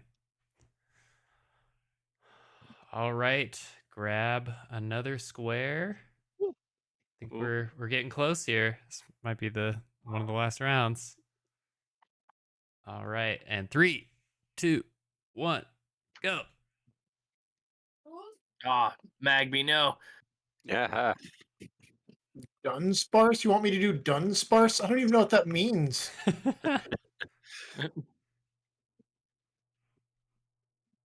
There's no clues in the name. It's a dun. And there's not a lot. It's pretty sparse. Not a lot of it. Yep. Yeah. Oh, Oh, I was painting there. You can. How add to dare it, you? add to I it. colored it Embellish. white. Embellish it. Oh, okay. I was there first, but it's We're gonna fine. tag team. Not there first. I had colored that whole square. Well, I'd already pasted something there, but I didn't press enter. So you didn't press enter. Yeah, it's true. There's conflict brewing.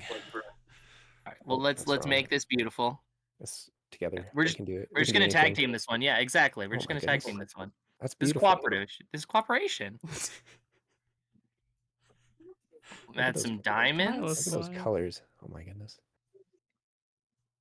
Yeah, we shouldn't be fighting. We should be helping each other. Really, really great delivered here. And for the longest time, I thought it was Delibird. Turns out it is a delivery pun. Sorry, 10 seconds. Shoot. I'll give you a bonus 5 seconds. 5, 4, 3, 2, 1. Time. All right, how many spaces do we even have left? Not many. Looks like 1, 2, 3, 4, 5, 6, maybe 7. So this time, if there's another person, just keep drawing both. Collaboration. Yep, that's right. That's right. All right. Grab a square. 3, You know he 2, did. 1, go. It's either him or Riley if she's participating. Someone's gotta have like a drawing board or something. Well, we know who would. No one's touching the manatee. Okay, yeah. It's like no one's touching it.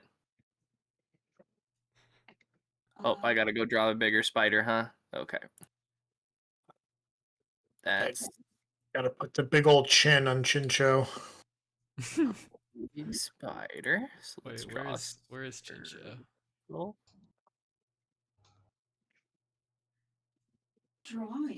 Thanks to a toothpaste, I'm adding the lava to the larva tower. Which, after I say it, I realize I don't think it is what I think it is. This isn't spiky enough.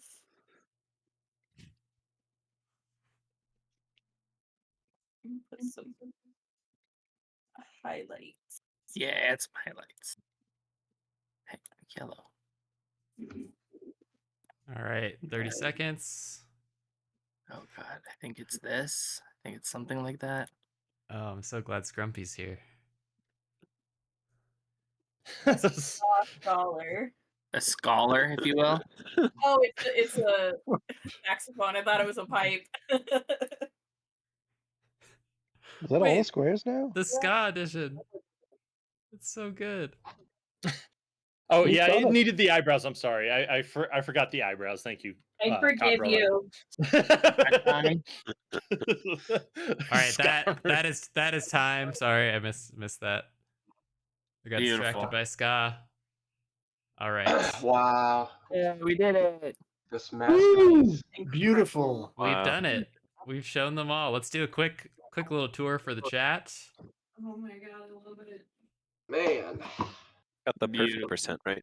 Might be our Yeah, that best was work. perfect. This is exactly how I remember all of them. I can't believe it. Yeah, that's how I remember every single one of them. Yeah. This is exactly it. We got Chincho. This is gonna be all our new icons, right? Absolutely. Definitely. All right. Without a doubt. Also, can I get a confirmation that the canvas has been saved? Daily buff is strong. That was Griffin. Azumarill. Oh, that ho-ho? Beautiful. Good Quiggly barf here. Somebody stole my lady and I love that design. Zatu.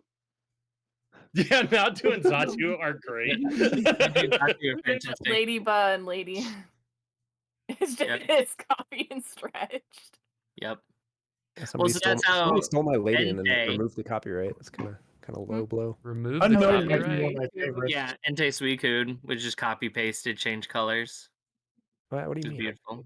Hound Oh, sorry. Dude's All right, we worked on that one These together. You're right. allegations. Yeah, we worked on that together. I mean, it was exactly as intended. Suicune, yep. Yeah. Love seeing Reptar. And yeah, this ho-ho is the star. Wow. The shading on that. It's so good. Melody, seen The some sheer days. effort Really that went into that. It's like the FCP baby. But have- I did my best. I don't think you I had. think it's wonderful. Wonderful. Wonderful. That We sample were- is really good. You all did great. I have one thing to say to you. Good job. Good Big Good job, shout out to Chenderpins for making this grid also. So Yeah, perfect. Yeah, thank big you, man. shouts. Always Uh, fun. love to bring the tradition back. Maybe we'll do Gen 3 another time. Oh God. That's Gen 3. who can even say who's in that generation?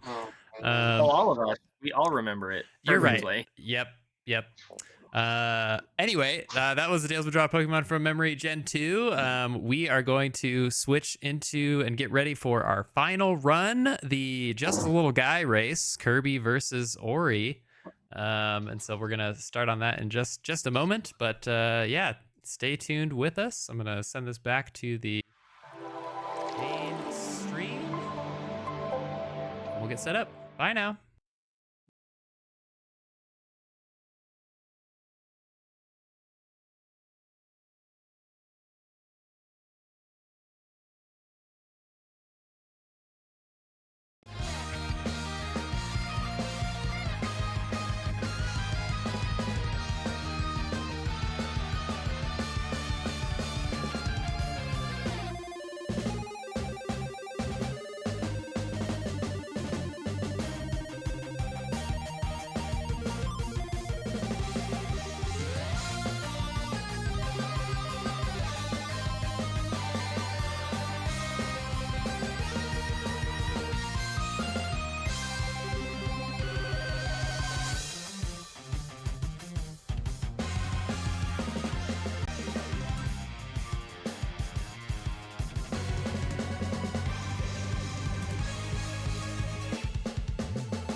All right, everybody. We are going to send it on over to the race. We'll see how this goes.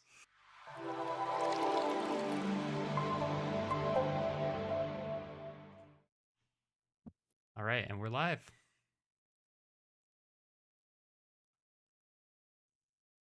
Can you hear the game audio?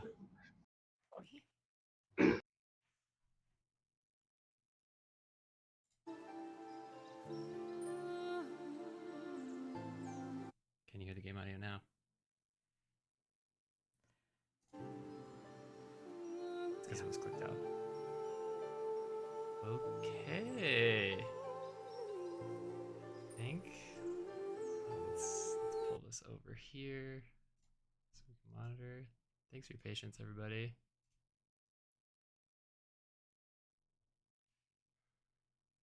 All right, and I lost your splits. I'm so sorry. You're fine. Just yeah. Okay. That's fine. Cool. All right, let's kick it off.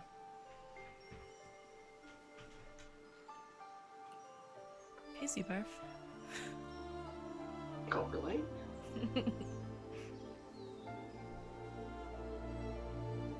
Nice run, by the way. That was a lot of fun. I got to play that game. All right. Right. Are we good to go? Are we getting the? Let's intro this. Somebody intro it. Sorry, I'm Intro? doing a lot of So- things. Somebody hit us.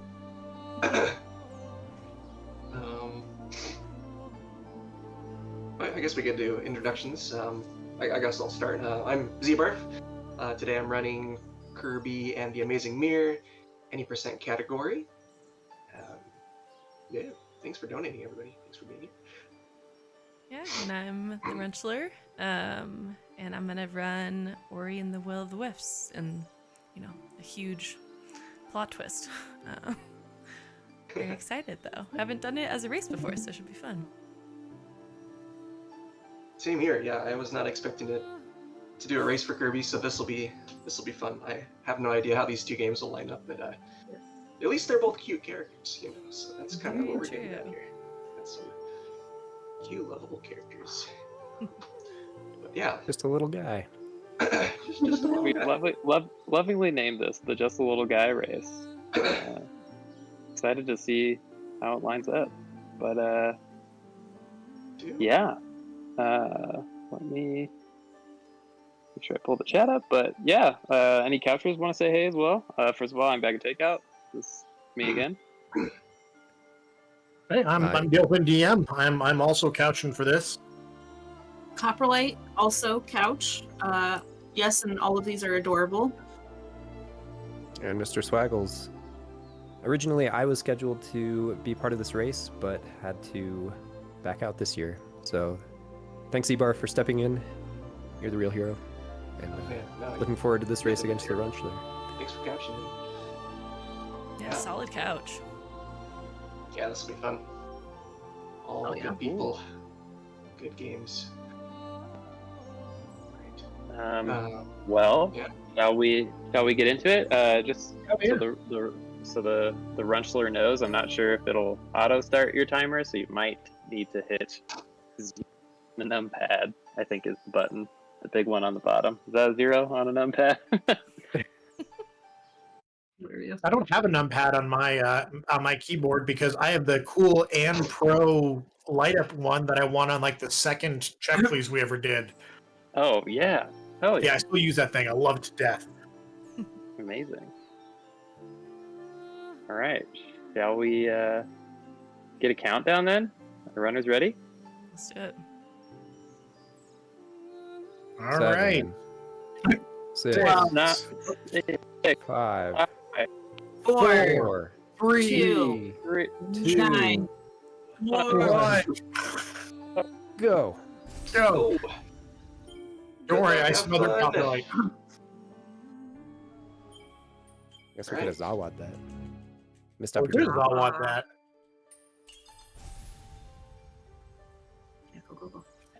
Is everyone loving the time change and how it's been pitch dark for like 3 hours? So angry.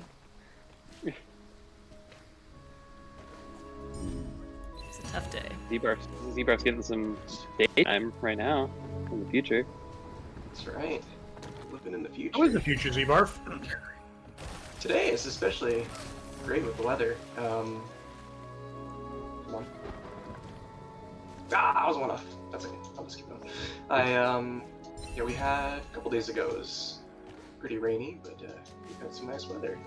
So hopefully, I don't know about you guys. Have you guys been getting good weather? Let me check the Colorado stuff. Today's the first real kind of wintry weather, so. My it's God. nice, but yeah, today is all rainy and nasty. Yeah, well, I'll do my best to explain some of the tech going on in Kirby. I got a sneak preview of the entire game a few days ago. So, Kirby and the Amazing Mirror has about 20 different powers that you get from different categories of enemies. We're going to see Z-Barf try to pick up the wheel power for most of the game, just because it moves him around extremely quickly and just does ridiculous amounts of damage. So it's pretty ideal for speedruns. But there are some real complicated parts to that. So sometimes you'll have to rely on, if you suck up 2 enemies at the same time, you get a little roulette thing that gives you a random power. Not random, necessarily. Not random if you're good enough, I guess. But try to do. we already saw a minute ago, maybe, that the roulette didn't quite work out, but carries on nonetheless. Yeah, so I could have gone back thinking about it now and tried again, but try to keep things moving. And just for the timings to be fairly close between me and Rachel, I decided that I'll watch all the cutscenes. So there's like little cutscenes where Kirby does a little dance after he beats a boss. There's a few others throughout the run. Oh, it's dance percent is what you're saying. Yeah, man, we want to see the cute Kirby dances for sure. Yeah, so I think it'll bring the races a little closer together. I think for a more fun matchup. I think. Yeah. So, Rumsler, do you want to explain that seemed like it was a cool little glitch you did there with the, I don't know, swirling around some fire? Can you explain that? Yeah, the whole first section of this run is you're just using this little torch and kind of floating through. And so typically, if you kind of follow the usual route, the water puts the torch out, and you gotta kind of go a little extra distance there. And we're gonna actually use the torch to go back up where we started, and grab a little power that's gonna make it a little bit easier to do the rest of the run earlier. Yeah. Yeah, that was really nifty to watch. It was painful to do, so I'm glad it looks good. I understand the feeling. I do. If you didn't catch it just a little bit ago, I hit this big switch. These switches are placed throughout the entire game, and they basically unlock certain doors and shortcuts to take you to other parts, other routes, other levels within the game. This game is basically a huge labyrinth. Yeah, I was gonna say that should have been said right away. That this is like a Metroidvania Kirby. Yes. Hence the reason these two are against each other. So there are multiple entrances and exits to all the levels.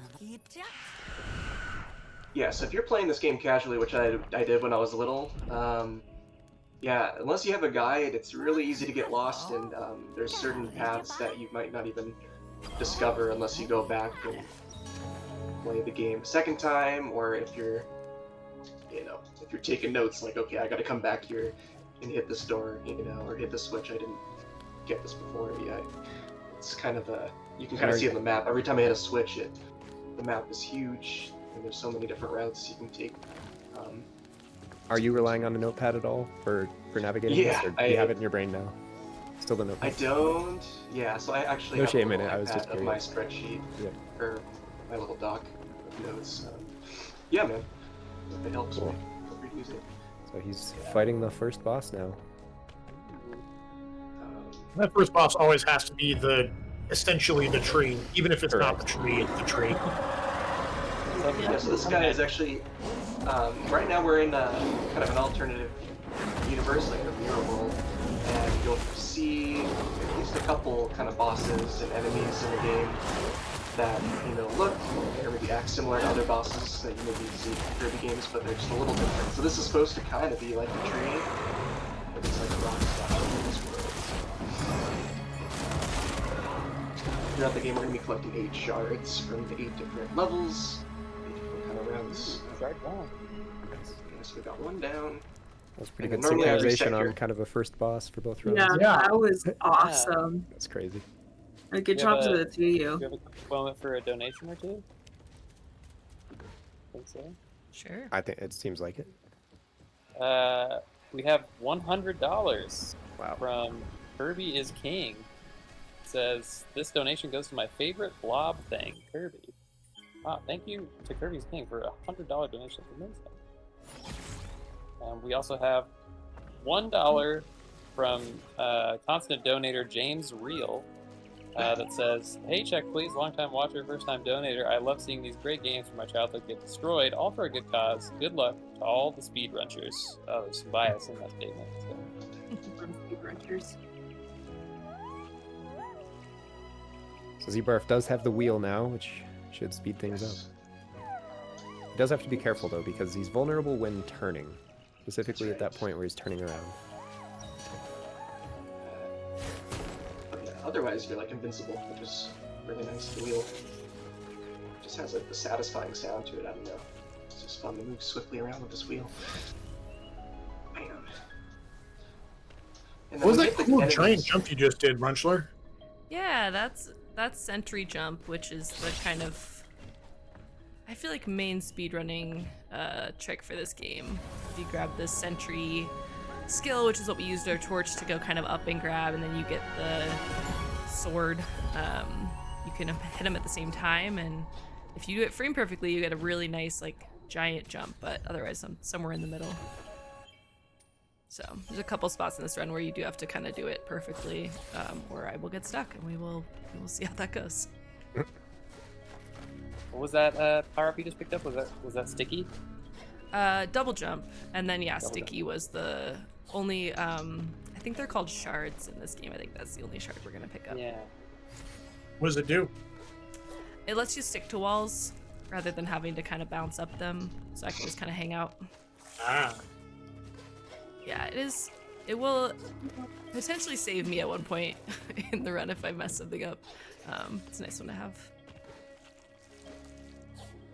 Is it, I'm confusing myself between Ori 1 and 2. Is Ori 2 the one with the little owl section? Or is that Ori 1? Mm-hmm. Yeah, that's this one. Yeah, we'll join Ku at some point. Yeah. There's any owl fans in the chat. You'll get plenty of them. Wait, who? Nice. Identified.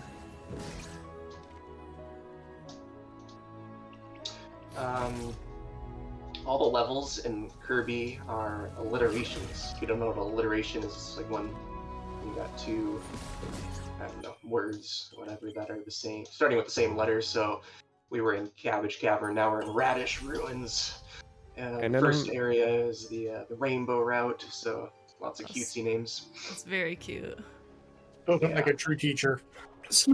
None of them have anything to do with the actual food that they're named after them, which is slightly weird. Yeah. Also, can we get some appreciation in the chat for Kirby's sick as hell backwards cap? Like, he's rad. He's freaking rad. Rad-ish. I don't know if it's that cool. Nice. God damn it. Puns are punning. Puns are punning indeed. Shoot. That door got spooked. There's these doors. Which you saw right there. I killed that door that just was alive for a second. There's a few of them in the route that I'm taking that I need to use that door, and if it gets scared, then I gotta go back and reload the door. Otherwise, that pathway in the route is cut off for me. So another reason why this game's a little brutal, especially for a casual player. You just don't know, like, okay, I just don't go to that area anymore. So at a high level, Z-Barf, you are playing the whole game, right? You're going to every area? I'm going to every area, yep. Yep. The way you'd 100% this is if you unlock all the extra, like, doors and pathways. You know, I'm just getting to just the basic spots. Right. But yeah, if you're playing 100%, you're getting all like the light extensions. I'm not sure if that's what it's called. What else? I think you open every chest for all the items. Yeah, you visit every room. Yeah. Makes sense. Open all the doors, hit all the switches, that sort of deal. It's Master Hand. That's Actually Master Hand. Master Hand. Yep. So from Super Smash Bros., the only other game outside of Super Smash Bros. Where Master Hand makes an appearance. That's right. And we'll actually see another appearance later in the game. Wait, he's only in this Kirby? Yep. That's right. What? Yeah, Wow. so Hal Leonard, who makes Kirby, I believe was started, or at least the creator of Kirby is, what's Sakurai. Sakurai, I don't know if you guys know when you see all the Kirby, when you see the Smash Brother character reveals and the guy talks about the characters, that guy that created Smash Brothers also created Kirby. You know, and was probably had his foot in the door in this game as well, I'm sure, so. This part sucks. Exactly. I really thought Master Hand was more prolific of a character in the series to earn a final boss slot in Super Smash Bros. Frenchman, would you agree that somersaults, especially aerial somersaults, are the fastest way to travel in any game possible? Absolutely. That's Okay, that's what I thought scientific, I too. think. Yeah. I think it is empirically proven. Yeah. Really good center jumps. I had a follow-up question after the Kirby thing. It was what kind of a run is the Ori run? Right. What sort of, how do you describe like the amount of completion of the game in the run? It's in any percent. So we're just kind of getting through it. It's I don't know that it actually is a real like run that I feel like I kind of like cobbled it together with skills That's that the I best could kind of run. manage. Yeah. So it's about an hour, but you can see someone do this run I think in about like 15-20 minutes with other things that I can't do. Isn't that nuts? Sometimes you look up a run and you're like, 15 to 20 minutes, that'll be perfect for me to do in an hour. And then you watch it and you're like, what in God's name are they doing? Yes, I will be sitting in my hour-long run instead. Yeah. And we get to see more of the beautiful game that is Ori. That's right. A little Meta Knight boss fight. This is actually not Meta Knight. But I don't want to spoil anything. What? Is there a generally accepted strategy to beat Meta Knight? Is there a meta for Meta Knight? Nice. I felt like it was a little tortured, but we got there. God, that was Well, close. it's really smooth, I think.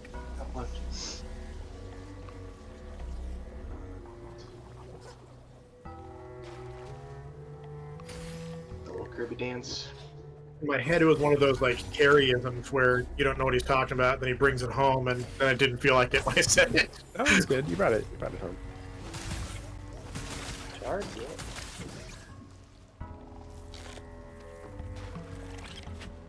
Got some good old block puzzles and Ori going on. Yeah. Just scooching through here real quick, hopefully. What's the like Mongolian helmet in Kirby? So I've got the rock power right now, so you guys will know that from Super Smash Bros. But yeah, it's pretty much every Kirby game, not all of them. The wildest thing actually that we got a demo of in the behind the scenes stuff is there's a Super Smash Bros. Power that That's you can right. absorb. Yeah, if you suck up Master Hand, you'll get a Super Smash Bros. Power, which kind of gives you a The Kirby moveset, variety basically. of, yeah, the Smash Brothers. Whoa, that's cool. That's super cool. Yeah, Rock is super good just for crushing your enemies.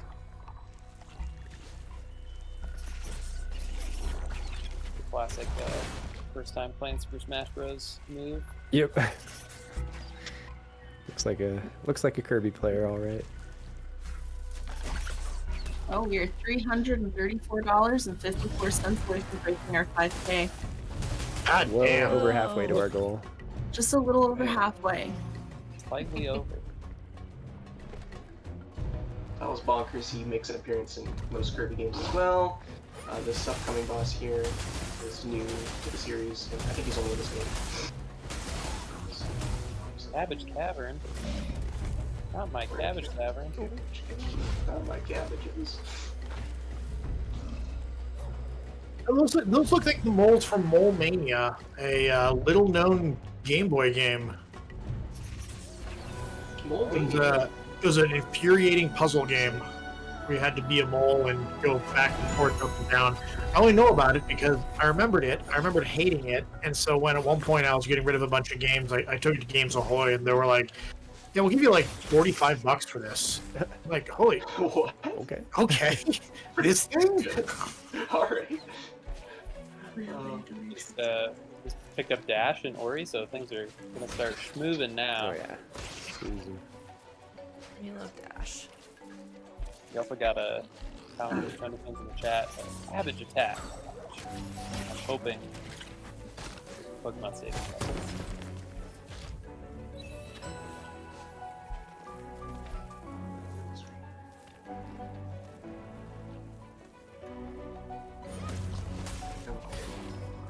Gotta make sure you go the right way. Yep. Yeah, hold on. I was not keeping up with your route, so I can't advise you. Sorry.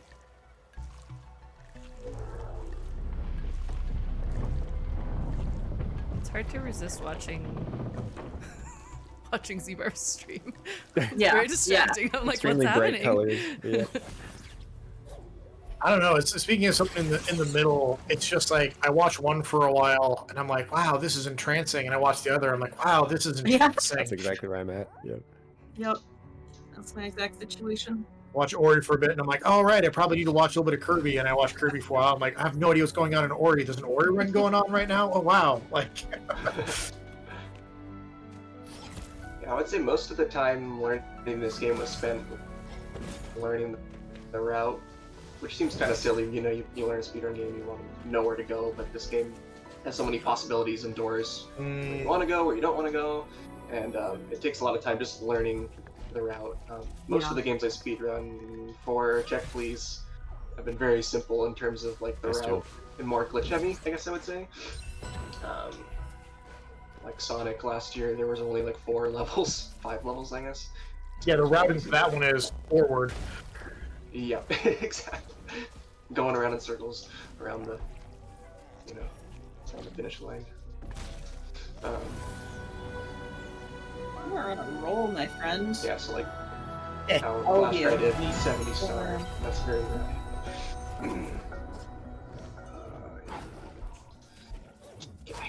Just picked up Dash and Ori, which you kind of see Runchlord doing that. You can now kind of jump off of projectiles, off of little angly things, off of enemies. I think.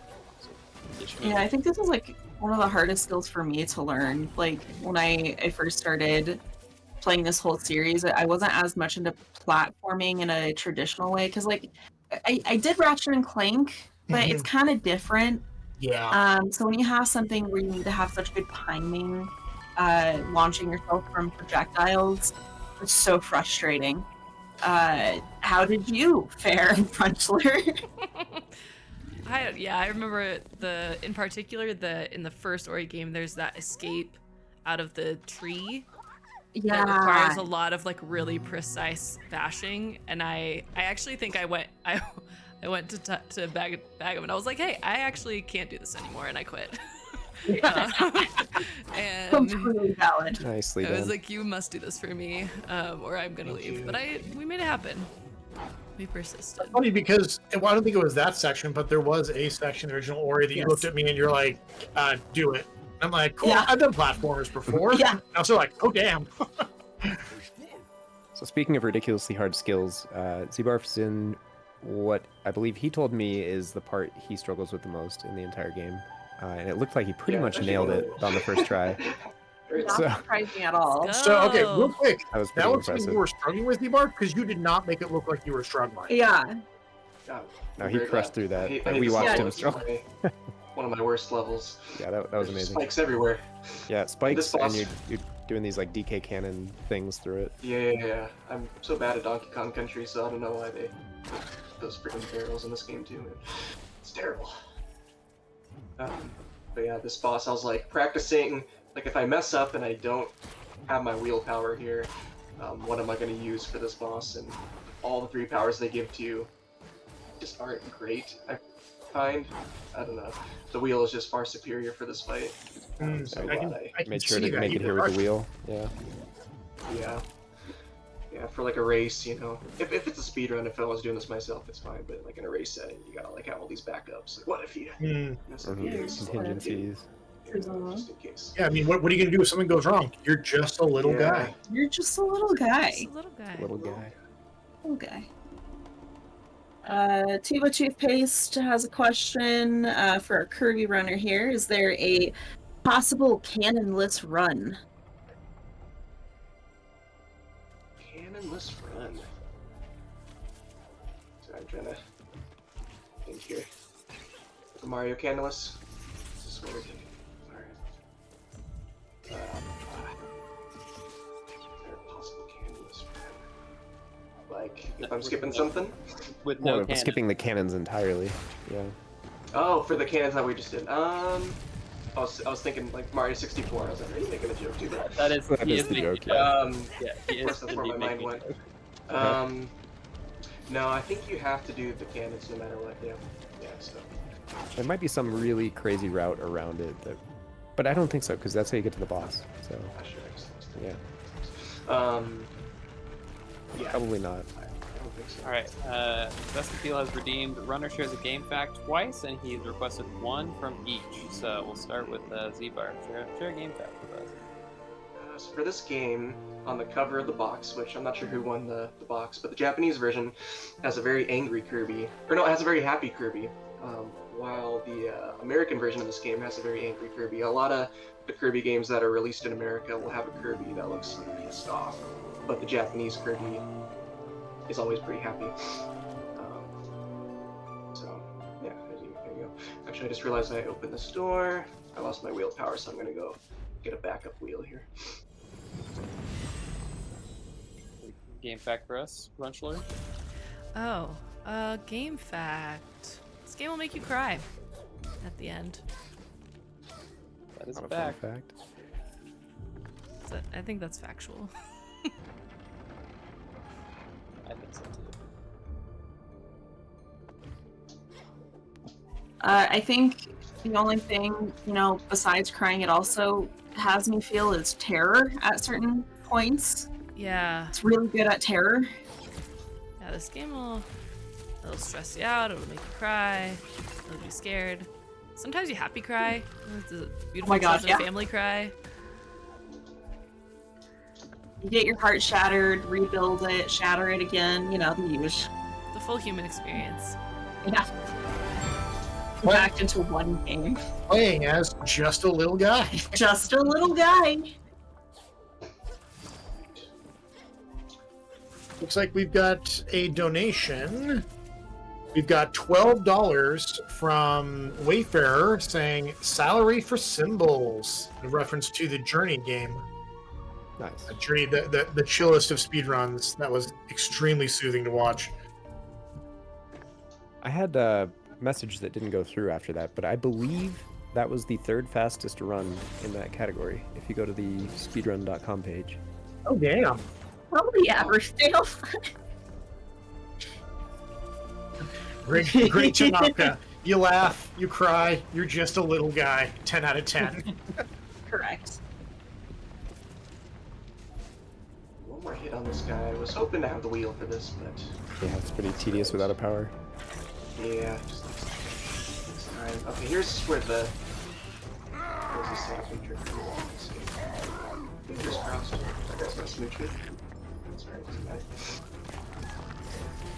This is another really difficult tech. It's gonna try to. So he's gotta do a little air puff to push the first one into the second one, and then suck them both up at the same time. So he gets the roulette thing, which lets him get any power up. He's trying to get a power up which is not available in this level at all. Alright, one more time.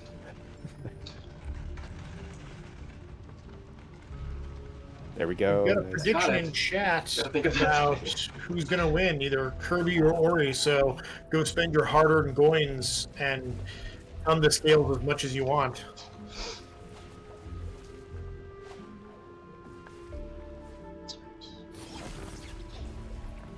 Oh no. It's okay. I missed the next. I just exploded.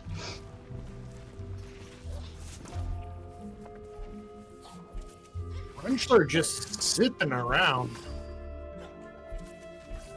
You know, How you're much just another time? guy. Yeah, you're just a little guy.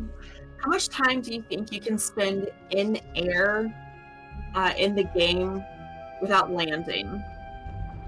Oh, with Bash? Just like in general, like in an average area with all the things you can jump off of and projectiles and Yeah. lamps and stuff, like a long time. Yeah, I would guess approximately a lot. Yeah, I think that's a really, really accurate measurement. Give or take mucho.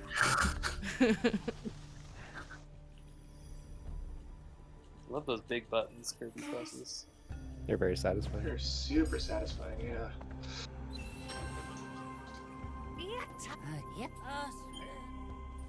Wow, I just the chime that just played in Ori is the first note of my alarm in the morning, and I'm like, oh, what? no. Oh my god, it is. What? Oh my god. It's triggering. That's terrible. Yeah. Who here had the foresight to take off work tomorrow? I wish.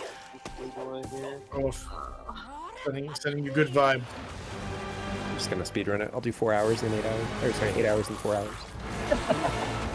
Nice. That might be it. Look, an intertidal species. I see an enemy with legs. This section kind of harkens back to Ori 1 a little bit. With the Yeah. chase sequence. No boss fights in Ori 1, just chase sequences of boss fights. It's a really Worst stressful game for enemy. game. That boss.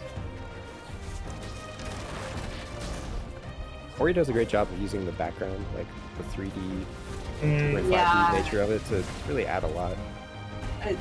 You're right. Like, look, he's totally coming for you in that spot. And it's a background. He's not, but he totally is. Yeah. It's really sort of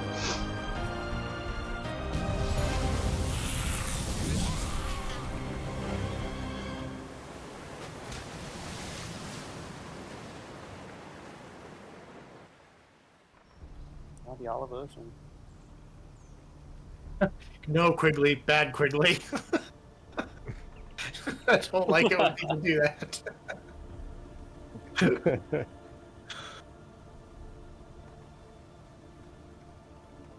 Does Kirby have a cell phone? He does. That's actually another mechanic of the game.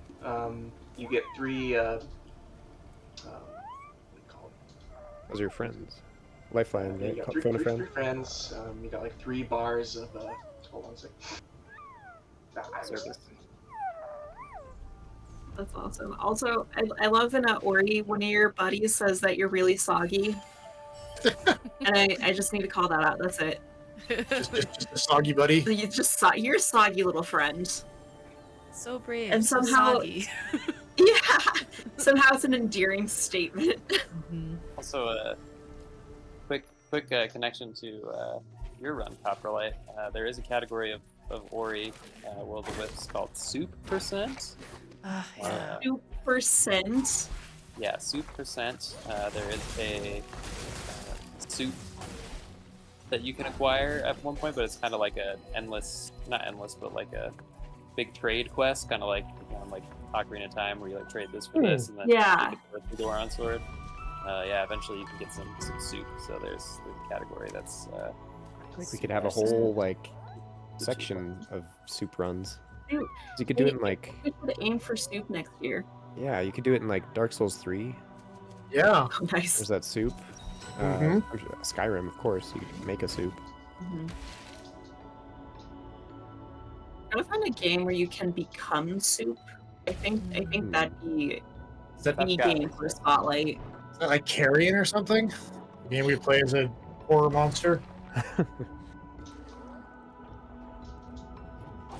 There's some weird games on Steam, so I'm sure there's something soup related. We could have a soup block for sure.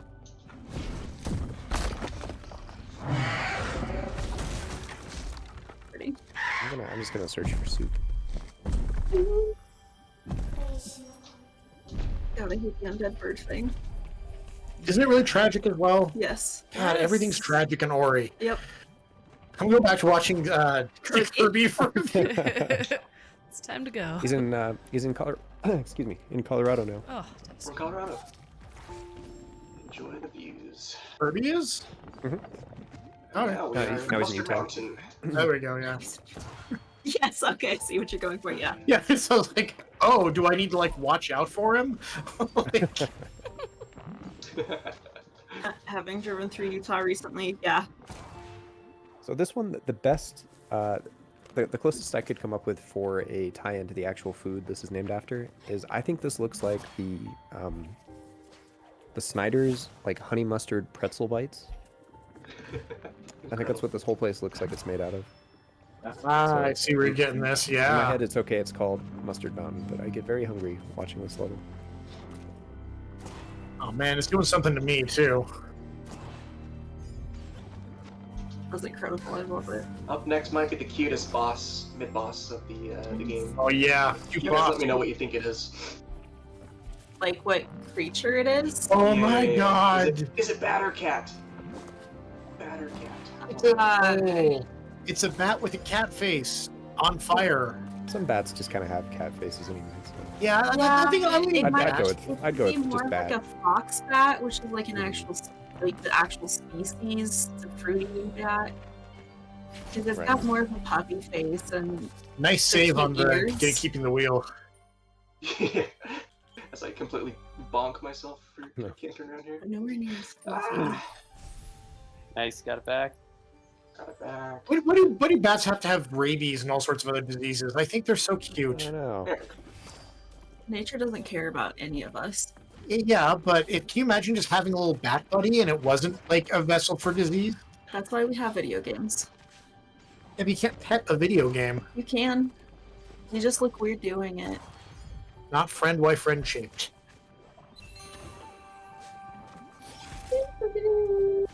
So what is the cloud boss's name? Because that's another classic Kirby boss. Answer that one. Yeah, this is Kracko. Kracko. No, crack of lightning. Wonder why. Everybody in chat says it's a cat bat, but Princess Leaf Leaf says it's a bat. And I agree. Ooh, one more shard down. 2 more shards to go. It's a bat cat. Yep. That's a hot take actually. Yeah. You know me. So once Zebarf has all the shards, that is definitely not the end of the game. Without spoiling too much, the final boss has many phases, so it takes a while. There's our owl friend too with Ori. Aw. Get some snuggles in. Snuggle percent. Oh, so cute. Feeling my heart after it breaks. What else could go wrong?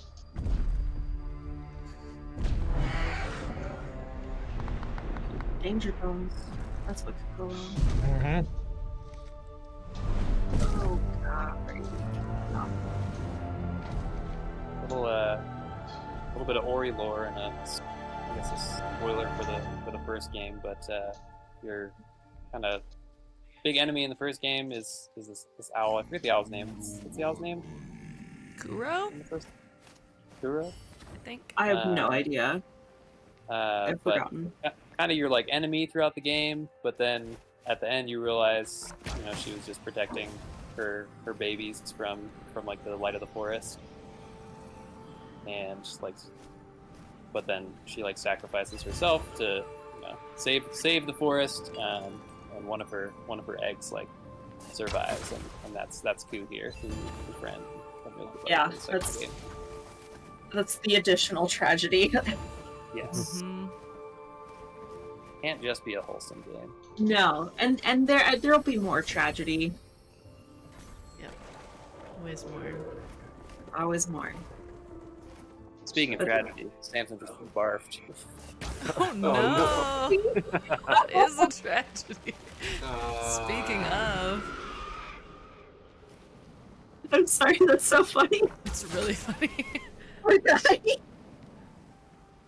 There's something like whenever our pets vomit, I feel bad, but it's also kind of funny. Like, Yukon especially. Yukon has the worst pukes. He like latches his paws into the carpet and pukes in the tip of his tail. You're like, oh, that's so fun, buddy. And then he prances off like, okay, well, that's done now.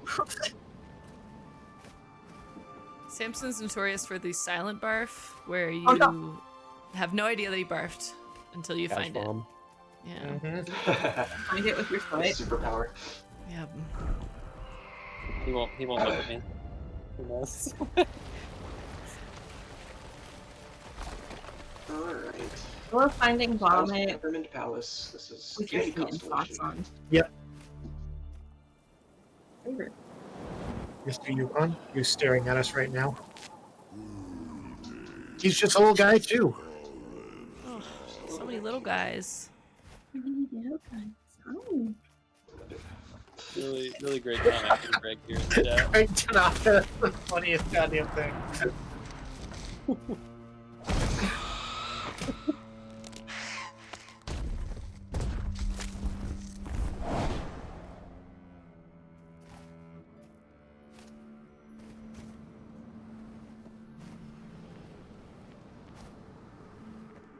Oh, we're just around 37 minutes in, it looks like. So sorry that the timer's cut off. Oh, died. Yeah, that's good save.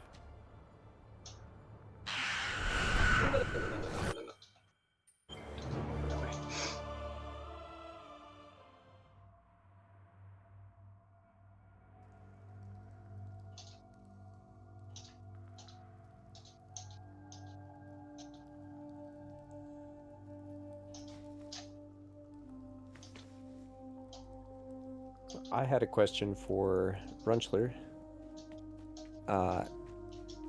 The any percent no OOB specifies, right, no out of bounds. Mhm. Are you able to do the out of bounds skips? Have you practiced those? I think no. I think that's why Okay. I've stuck with this. Fair enough, fair enough. I've watched them and they're wild. I bet. Mm. Out of bounds stuff. I mean, it's sometimes it's like really fun to watch. Sometimes it's also just like almost unwatchable. Yeah, it's like, oh, it's actually just no game. Yep. Mm-hmm.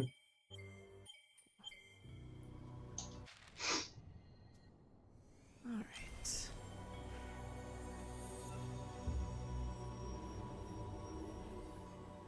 I think it's also a level of how much you know the game, because like for the ever classic Ocarina of Time run, I think if you don't know Ocarina of Time, that speed run might not be that entertaining. Because like you're like, oh, what, you know, I don't understand how much of the game just got skipped. Yeah, Zebarf just lost his wheel power up. Yeah, it's a unfortunate. hard spot. I'm power. on like the last enemy. Which that sucks because it's right before this mid boss. Master Hand once again is back. Or is it? Get your smash powers. Is it Master Hand? Crazy Hand. No, I think this one is Master Hand, but Crazy Hand also does make an appearance. That is right. Crazy Hand makes an appearance too. Oh yeah. Yep. Oh, dang. Yeah, if you guys want to see, why not? Yep. So he's Here we got are. the This Super is the Smash Smash Bros. Bros. power. Power. So you got the punch, you got the upward sword, you got the run, and you got the hammer. All That's in one. amazing. So cool. Yeah. Outright, not needed. Wanted by wheel. Wait, when did this game come out? 2003. 2004 is what it said. Yep. Is that after Melee? Oh, At the same time? gotta be. Okay, because he has the hammer, which definitely wasn't like a. Yeah, that's a wasn't Melee in- edition. In Smash 64. Smash. Got a smashing going on.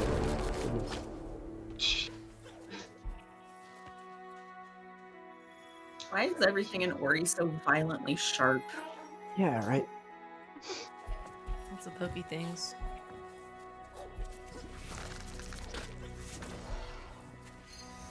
No. Oh, no, no, you got it, you got it. Yes. That was close.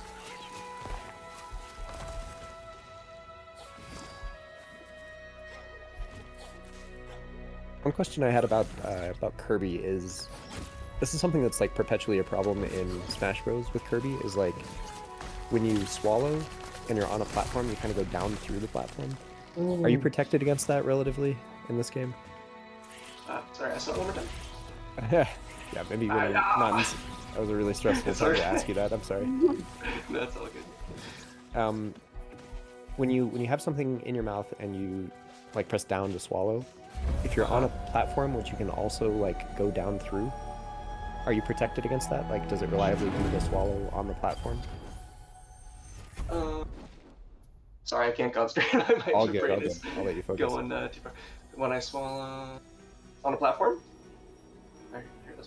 You can like press down to go through some platforms, right? Yeah. That's some of So the if you platforms, yeah. if you have something in your mouth when you're doing that, Do suck it up. right? It seems like it protects you from. I thought about that. Shoot, I wonder. Yeah, like this kind of one. Maybe you can't go down through. I don't know. I'm not sure. Don't worry about it. Yeah, I'm not sure. Sentry jumps. Okay. Alright, here we go. Master and Crazy Hand. Crazy. I really love the torpedoing through sand mechanic for Ori. Mm-hmm. It's very fun, very satisfying. It's I'm a sucker for movement abilities and method, which I guess is like the core of method videos, but it's just so cool.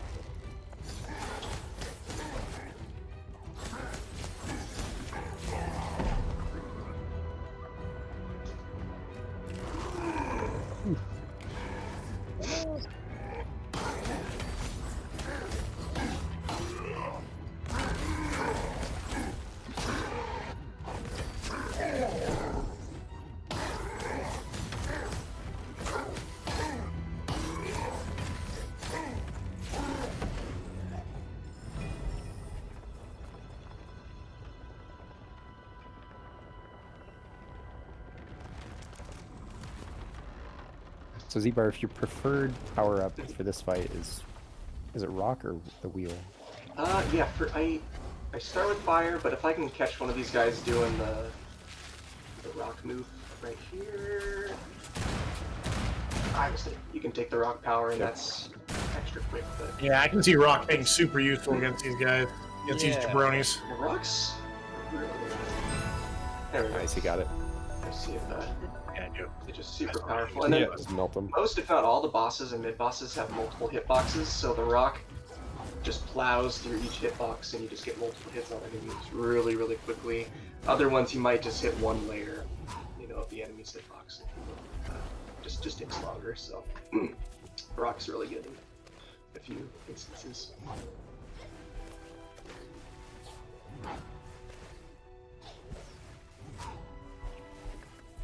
oh my god, nice That job, was so- Wrenchler. Yeah, that so was nice to watch.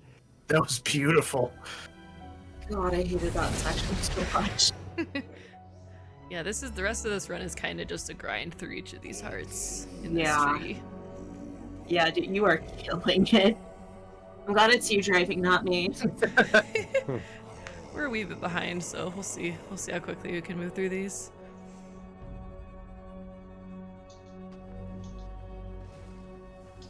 It's gonna give us a lengthy tour of the Willow, so. Really sets a tone for you should feel intimidated. Yeah. Yeah, buckle up. Be afraid. No.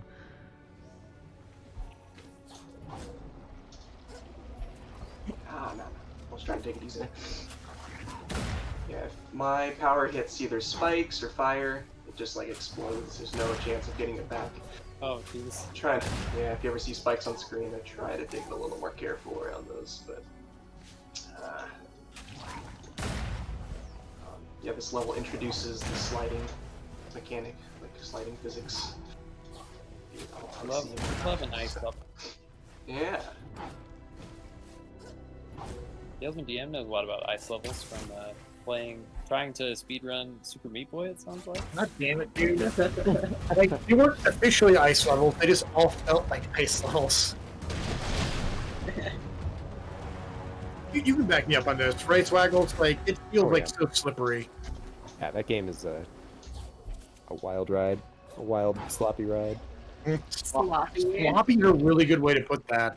Especially because you spend a lot of time, like, anywhere you touch is covered in blood because you're made of meat, and so it feels very sloppy too. Yep. Like visually, yeah, I think it's a good way to put it. Oh, umbrella time. I love Umbrella Kirby. Mm-hmm. So this I like boss that can go move. That really move. super quick if we have good RNG, but he Yeah. always appears right here, so I just start spinning Nice. the umbrella. And if he stays Yeah. here, I can kill him in one go, but Yeah. otherwise, gotta chase him around. Not so great. This is Not being super cooperative with you. Yeah. Doesn't want to just roll over and take 1,000 hits from an umbrella. Death by 1,000 umbrellas. He does. Oof. Football, that Football, yeah, that's. This part of the stream football. brought to you by Sunday Night Football. Football. I think this is as close to Sunday Night Football as most of us are ever going to get. Let's be real. Okay, we are nearing endgame, so the friends won, right? Without friends. I believe so. Okay, so what that entails is one of the game's quirks or features is you've got these friends that you can kind of play the game along with. You can take them to the Friends final won. boss. Friends won. Okay, so they can kind of help you sometimes. They mostly get in the way, which can kind of be fun. So we're gonna take them to the final boss with us here. So this is the dimension mirror. Oh, What are our friends' here? names? Actually, yeah. Do you guys want to name them? Wait, want a name? Oh, they're more Kirby's. I see. Yeah. Well, I think they have names though. I wouldn't know. I would just want to name him after the Pac-Man ghost for some reason. Here we go. We name them like Derby for the green one, Verby for the red one, and Yerby for the Yes, yellow there. one. That implies that Kirby's color starts with a K, though. Coral with a K. Here's I'll the take it. This twist. is actually Dark Meta Knight. It was Dark What? Meta Knight all along. Dank Meta Knight? Yeah, Meta Knight, we all know. He was imprisoned in this mirror world, or this dimension mirror. I guess you could say we're here to save him. We're here to... You said mirror world, but for whatever reason I heard misdemeanor world, and I was like, that's a pretty harsh sentence for a misdemeanor. you're sentenced to the Phantom Zone for shoplifting. Boy, I'm glad you took tomorrow off. Yeah, I'm not good right now. I probably shouldn't be explaining shit to people. Oh, nicely So, done, we Runchley. lost one friend. We've just got red guy and green guy. Yellow Kirby guy and Gerby, bit the dust. the Christmas brothers. The Christmas Brothers. It's Christmas season now. And then Meta Knight's trying to help us through his sword. We get this really cool get it. However, we're going to try to not use it, and we're going to do this properly. Nope, I cannot do it properly. Why are you fighting the bad guy from Ghosts and Ghouls? That's extremely similar to the Ghosts and Ghouls bad guy. Back me up on this, Zeman and context sensitive and Chunderfins. Like,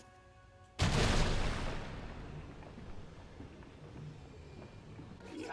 So this is Dark Mind. This is about to be... Dark Mind Part 1 anyway.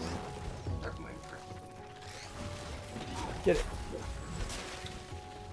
I love the falling portion of Metroidvania games like this. where you work so hard going up and sideways and up, and then just like coming back down if you need to retrace steps is just so satisfying. It's so fun. Yeah. If you don't fuck it up. Toothpaste, Kirby himself is kind of like an eldritch horror. Very true. Very true. Oh, absolutely. I agree. Contains multitudes. Yeah.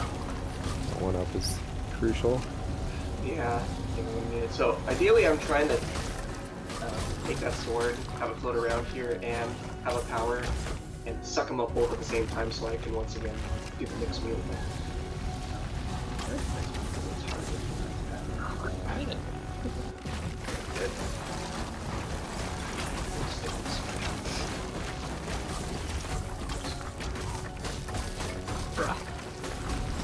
Crunch are absolutely annihilating this rock monster.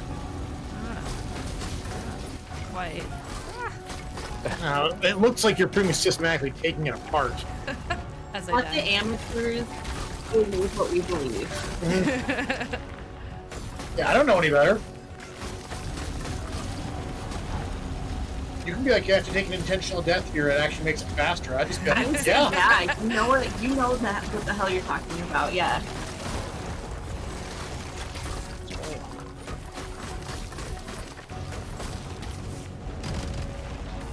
Is that 3 phases down? Yeah. There you go. Nice. How many hearts is that? I have no idea because my splits are gone. That's right. Oh no! Bad. It's not your bad. You've done plenty this weekend. Yeah. Yeah.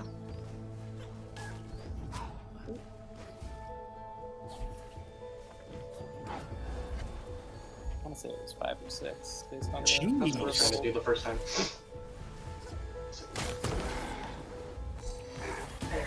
Okay.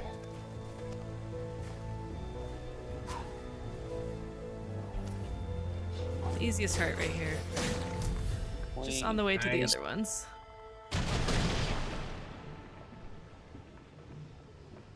All right, you're back up to 4 lives. I was getting a bit worried when you were down at 1. Yeah. This will be nice and comfy. No, I killed that guy. I did not need to kill the guy. Here we go.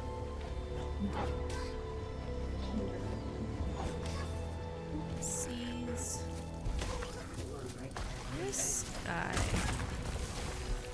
Leave me alone.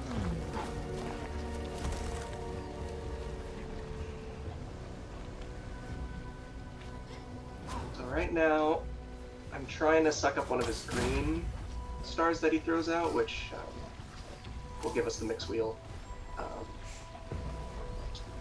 What is that? But I actually ended up killing him by accident. That's okay. It'll Oppenheimer power? Did you swallow Oppenheimer? Yeah, that is called the crash ability. It's basically like a nuke. Either he can use it if I don't suck it up soon enough, or if I can suck it up, use it as a power that I can move. But otherwise, it's unavoidable. Oh, no. You can't dodge that. So this is Dark Mind's true and final form.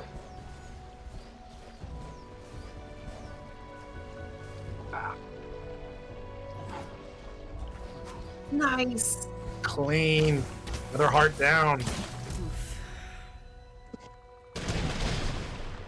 That's the worst one, I think, so. Yeah. Yeah. That's right, Tuba. Just casually murdering folks. What was Grey Kirby doing out there? What? Yeah, this game Vintage follows Kirby just gave you a sword. the classic design pattern of 4 and 2. The rule of 4 and then 2, right? as we all know. Kirby is the least vegan speedrun. He only eats things that have feelings. Oh my gosh.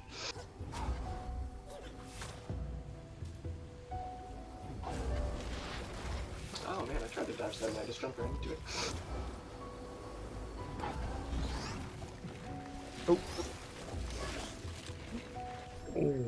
Oh, spiked. You both died at the same time. Both of them. Just as we rehearsed it. Just as planned. It's all part of the it's all part of the plan. Yeah, they're exactly tied, as we all know.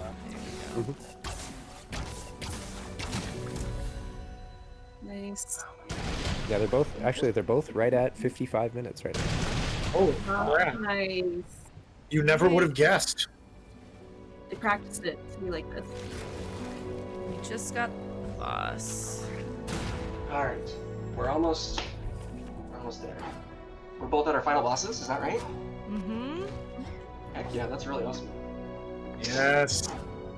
Okay, this is the final phase for Dark Mind. We're real close here. Depending on how quickly you can phase that. So all we gotta do for this is repeatedly alternate between A and B. Our trusty warp star team to save us. Gotta dodge some things swiftly. And if you see his health bar on the bottom right, once that reaches 0, that is where changes will be.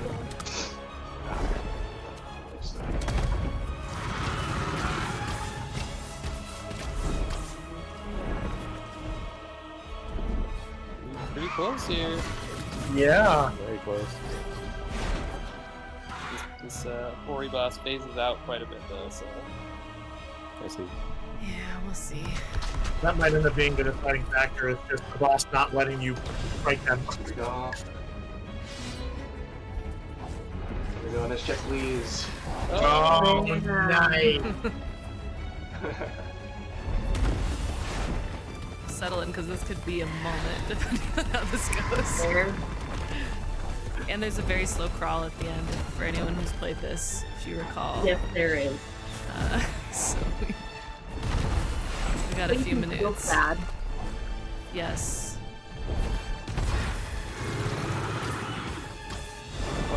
It's still very close though.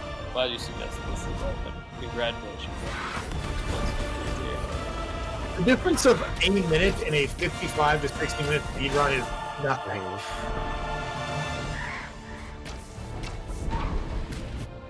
It's like you've been advanced to the rank of little guys. You've shown them all you're very small. Yes, my dream. This little end cutscene's pretty cute, I think.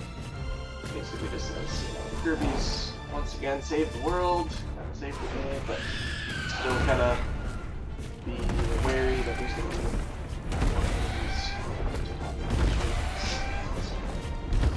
got the little send-off from the Shadow Kirby, which I'm not. He died a couple times. Wait, so it's probably been What is the vintage Kirby? The Shadow Kirby, because we're in the mirror world, many of the enemies and things have their like alternative figure. So yeah, the Shadow Kirby is the alternative Kirby edition. Nicely done. Hey! Get launched. Yeah. Saying goodbye to all of us. Oh yeah, now I can watch yours. Yay, and I can watch yours. Little end cutscene, little crawl. It's incredibly close. I'm so glad. Yeah. We got some lunch, please. Oh man, what a great race! It's awesome, guys.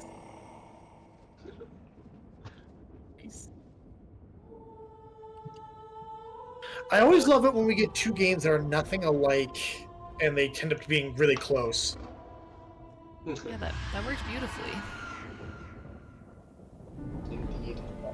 Technically, the clock doesn't stop on the Ori run quite yet, Yeah, but had Runchler beaten that boss before, Z-Bar would have stopped it. God damn it, Chunderfins. We're gonna have to do a simple and clean. 5.3k goes to Quigley. Good lord. Okay, 2 people redeemed it. we'll sing it once now, and then we'll sing it as the closing remarks crew. I promise that. No, the closing. Don't volunteer closing remarks. True for shit. It's everybody or nobody. I know, that's what I mean. Like, we'll get everybody in there. So I see what you're saying. Yeah. All right, we got to sing it together. All right. 3, 2, 1. When you walk away, you don't hear me say, please, don't go. Simple and clean is the way that you make me feel tonight. It's hard to let it go. Beautiful. We got one more to sing, and we will. All right, coming up on check, please, for Ori. Yeah, we just gotta walk through, let Ori's life flash before their eyes.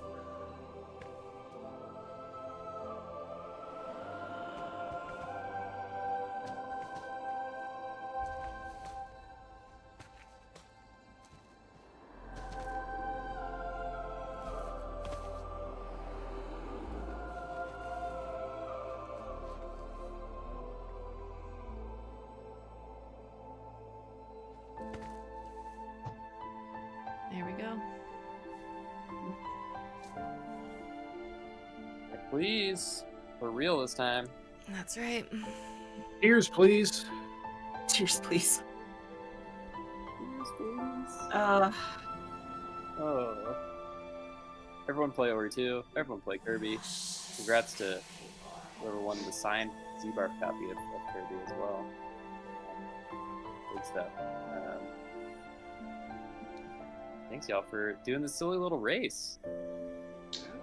Yeah, thank you guys. Yeah, amazing run by both runners.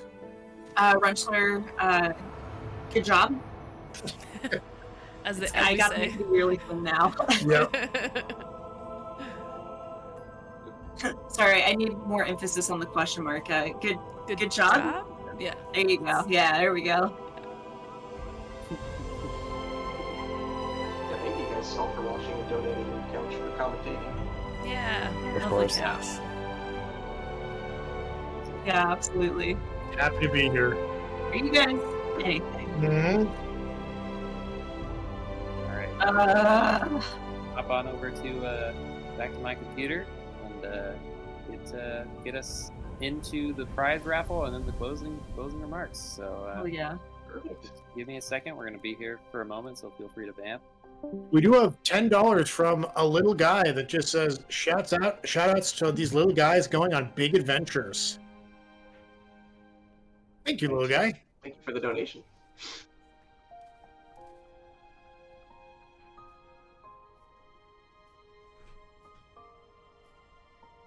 Fun. It would be fun to play this 4-player. I think there were a handful of games on the Game Boy Advance that really tried to push the multiplayer, like 4 Swords, and if you went to the past plus the 4 Swords and use the link cable, buy our link cables. There's 4-player mode. Link cable, I get it. Yeah. So yeah, this one could be fun to play 4-player. I don't know. I know there are people that actually speedrun that as a category. We'll just get a group of speedrunners together that know how to play really well, and they have it as a category. All right, I'm gonna pop it back over to the little transition before we get set up for the next bit. But see y'all in a sec.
All right, everybody. We're going to do our last prize raffle for the day, for the event, even before we get into our closing remarks. So I'm going to send it over to the prize minister.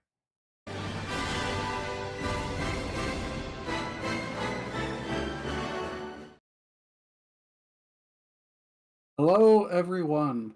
Welcome to the final drawing of the event, and thank you all for tuning in. We have several wonderful prizes to draw for today. The first of which is a crochet Pikmin that has gone to Baby's First Prostitute. So congratulations, Baby's First Prostitute. You have won the crochet Pikmin prize. Prize number 2 that we have is our amazing plush lizard doggo. This guy is going to be going home with pee pee poo poo squared. Oh, and it looks like that might be Copperlight. Congratulations, Copperlight. You are taking home this plush lizard doggo. We have a very fitting winner for the Sailor Moon DVD that goes to Sailor Mercury. So, Sailor Mercury, congratulations. This DVD is heading your way. The only other person who's acceptable to win besides you. Yeah, that's. Yes, Lauren. Nice. Yes, Lauren. Oh, excellent. The As Seen on TV kit goes to the Fallout 3 baby. So, excellent. You can flex seal all of your problem spots and slap chop your troubles away with this As Seen on TV kit. Hero Forge gift card up next. That goes to Scarf. So, Scarf, congratulations on the Hero Forge gift card. You'll be getting an email from us. Basically Boss has won one of the Discord Nitros. Congratulations to our own Basically Boss. And the very special signed Dalesman game, which is EA Sports Andretti Racing,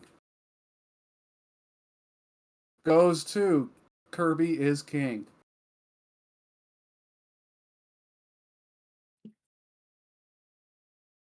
Kirby is King. Congratulations. Let's see. Do we have any other minor prizes to draw for? I think that was our last one.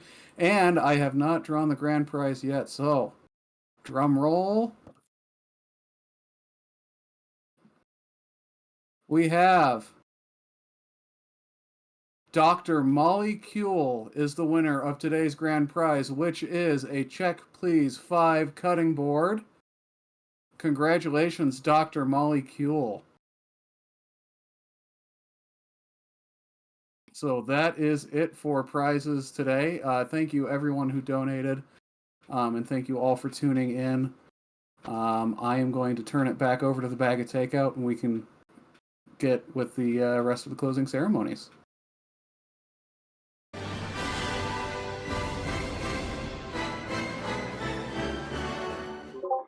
All right, everyone.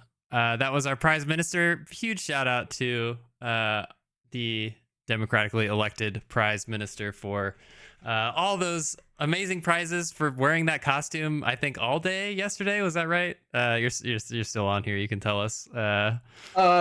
Yes, mostly all day for 2 days, but the wig only sometimes. The wig only sometimes, of course. Yeah, yes. Just for special occasions. Still too much. Who also wrote a cool script or something to automatically draw some prizes, which is really great because we were doing that in a not optimal way before. So yeah, thanks for putting that together too. Yeah, follow my GitHub. I don't have a GitHub. All on GitHub at prize_minister on GitHub. But thanks y'all for tuning in to Check Please. This is our closing ceremonies. We got a lot of people in the voice call here, and we have a few people up on screen that you can see. I put some people in the wrong place. Looks like Dale's with DM and Copperlight are Quiggly Q. I was not looking at that, but maybe I can move people around if y'all want to vamp a little bit. No, it's fine. No, it's fine. That's you have everybody in the right spots. What are you talking about? Great. Beautiful. All right, I fixed it. But anyway, I think we got some donations in, like since this last bit. If somebody wants to read those, some pretty big donations. So I want to make sure we do that before we wrap up.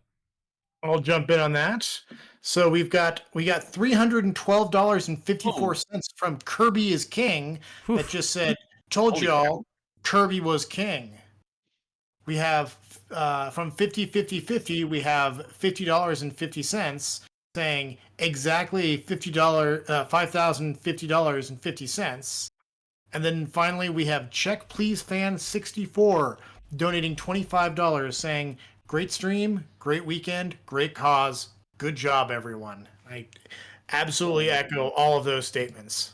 Amazing. 100%. 100%. So cool, man. Yeah. Big shout outs to you all for donating here on the stream. A lot of you in the call for donating, for all of us here too. I just want to do some quick round of shout outs before we kind of wrap up the day. The first bit is to Chunderfins for all the really cool art on the stream, the logos, as well as the music that we exclusively played as well. I had some other songs in there, but just didn't play them. Also to Flashcry for these really cool layouts that you see. He's a Canva Pro, also has Canva Pro, which is a great subscription that I recommend for making some cool layouts for streaming and slides and other things like that. Flashcry also made the cool little like schedule thing that updated with like the next thing like coming up and stuff like that. So really cool stuff there. Also to Tuba Toothpaste for the really cool transitions, the Prime Minister one you just saw, as we switch to that, and all the other ones. And Chomp, I think, is maybe the chat's favorite for sure. To Z-Barf as well, who've got joining us here in his morning time from the future. Did a ton of work on the schedule. Really want to shout you out for that. And also, as I mentioned at the top of the day too, all the really cool videos that we put up on social media, who, once again, nobody asked him to do that. He just was like, "Hey, here's some trailers I made." And we were like, "Sick." So thank you for that. And then also to everybody else who was working on the various things, the prize parliament, the incentives crew, the charity chads as well. And all of you all for the opening remarks, like putting all these things together, everybody doing incentives, things like that too. I think it's a lot of fun to put together. I think we've exceeded $5,000 now, which is wild. Once again, I think we can say that 3 years in a row now that we've raised more than $5,000 in a stream. And so it's a really cool stuff. Greg Tanaka redeemed some coins here for a check please fact, which is one thing I can say just about that 5,000. Our original goal was 500 5 years ago. Yep. Mm-hmm. And now we're doing 5,000 3 years in a row. 5 years later. It's wild stuff. Yep. Yeah, I think that first we had the goal at 500. Dalesman DM was the first runner, and we had hit $500 before his run was over. And we were like, okay, cool. It was terrifying in the best way of like, we need to pivot and do something completely different. Mm-hmm. Yep, absolutely. Yes, 500, 5,000. We're crushing it, and we've exceeded $20,000 now in our total 5 years of doing the event, which is 22,000. 22,000. So it's just getting better and better every single time. It's a well-oiled machine. So big shout outs to y'all. So. And big shout outs to you, Tyler, for keeping us all running. running. Machine. You are the reason this functions, sir. Like, we would all be losing our minds without you. So thank you. Thank you. Yeah. You all make it. You all make it a lot of fun, and it's really cool. I do really want someone to become my understudy though, so that I can maybe not run the stream for one of the days next year. So if that's you in this call, think about it. Would love to have it. But yes, thank you so much for the love. I appreciate it quite a bit. It's really cool, I think, consistently to see us all still get to do something like this together and kind of hang out, even though some of us live in other places, some of us live internationally, other things like that.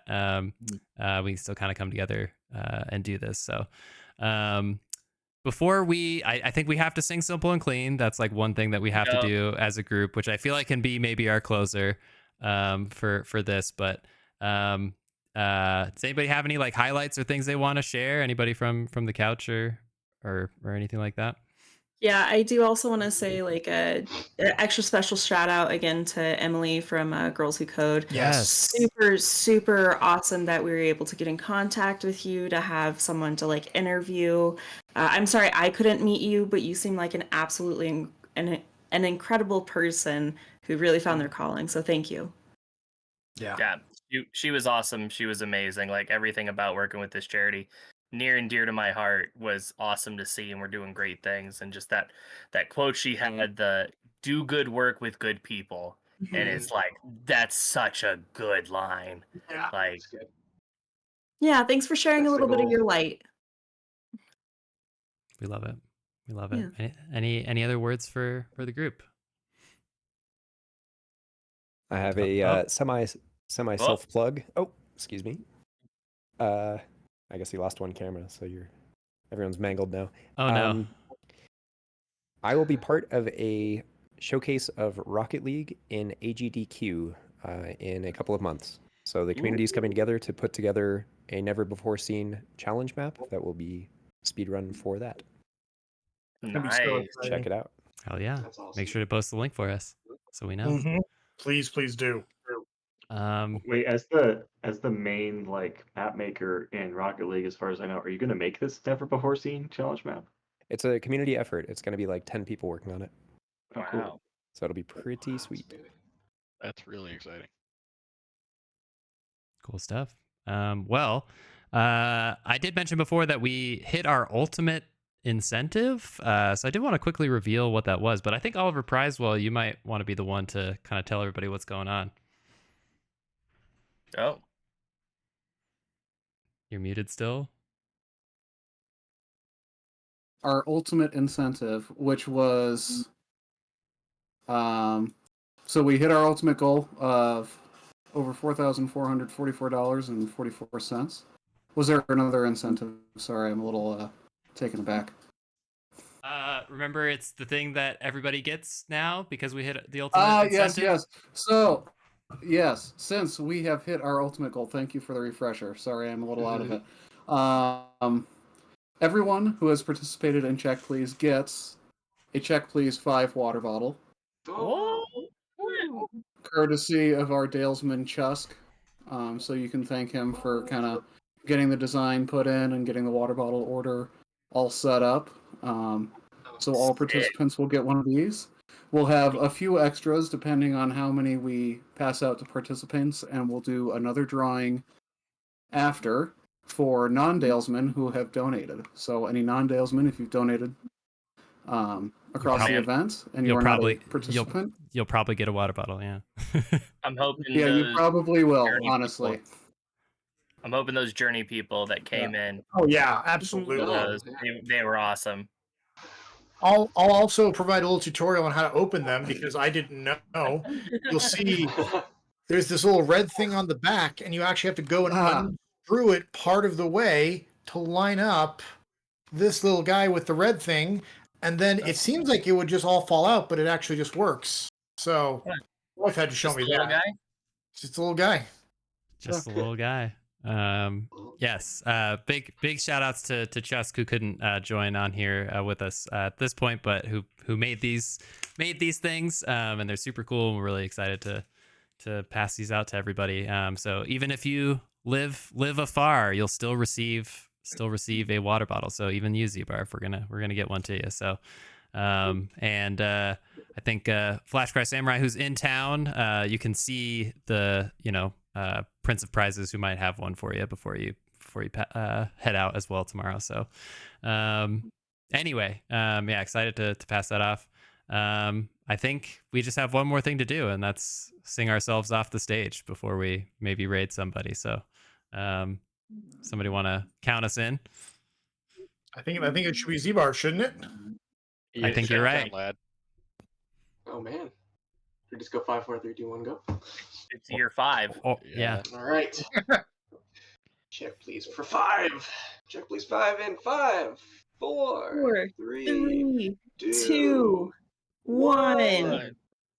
When you walk away, you won't hear me say, please, oh baby, don't go.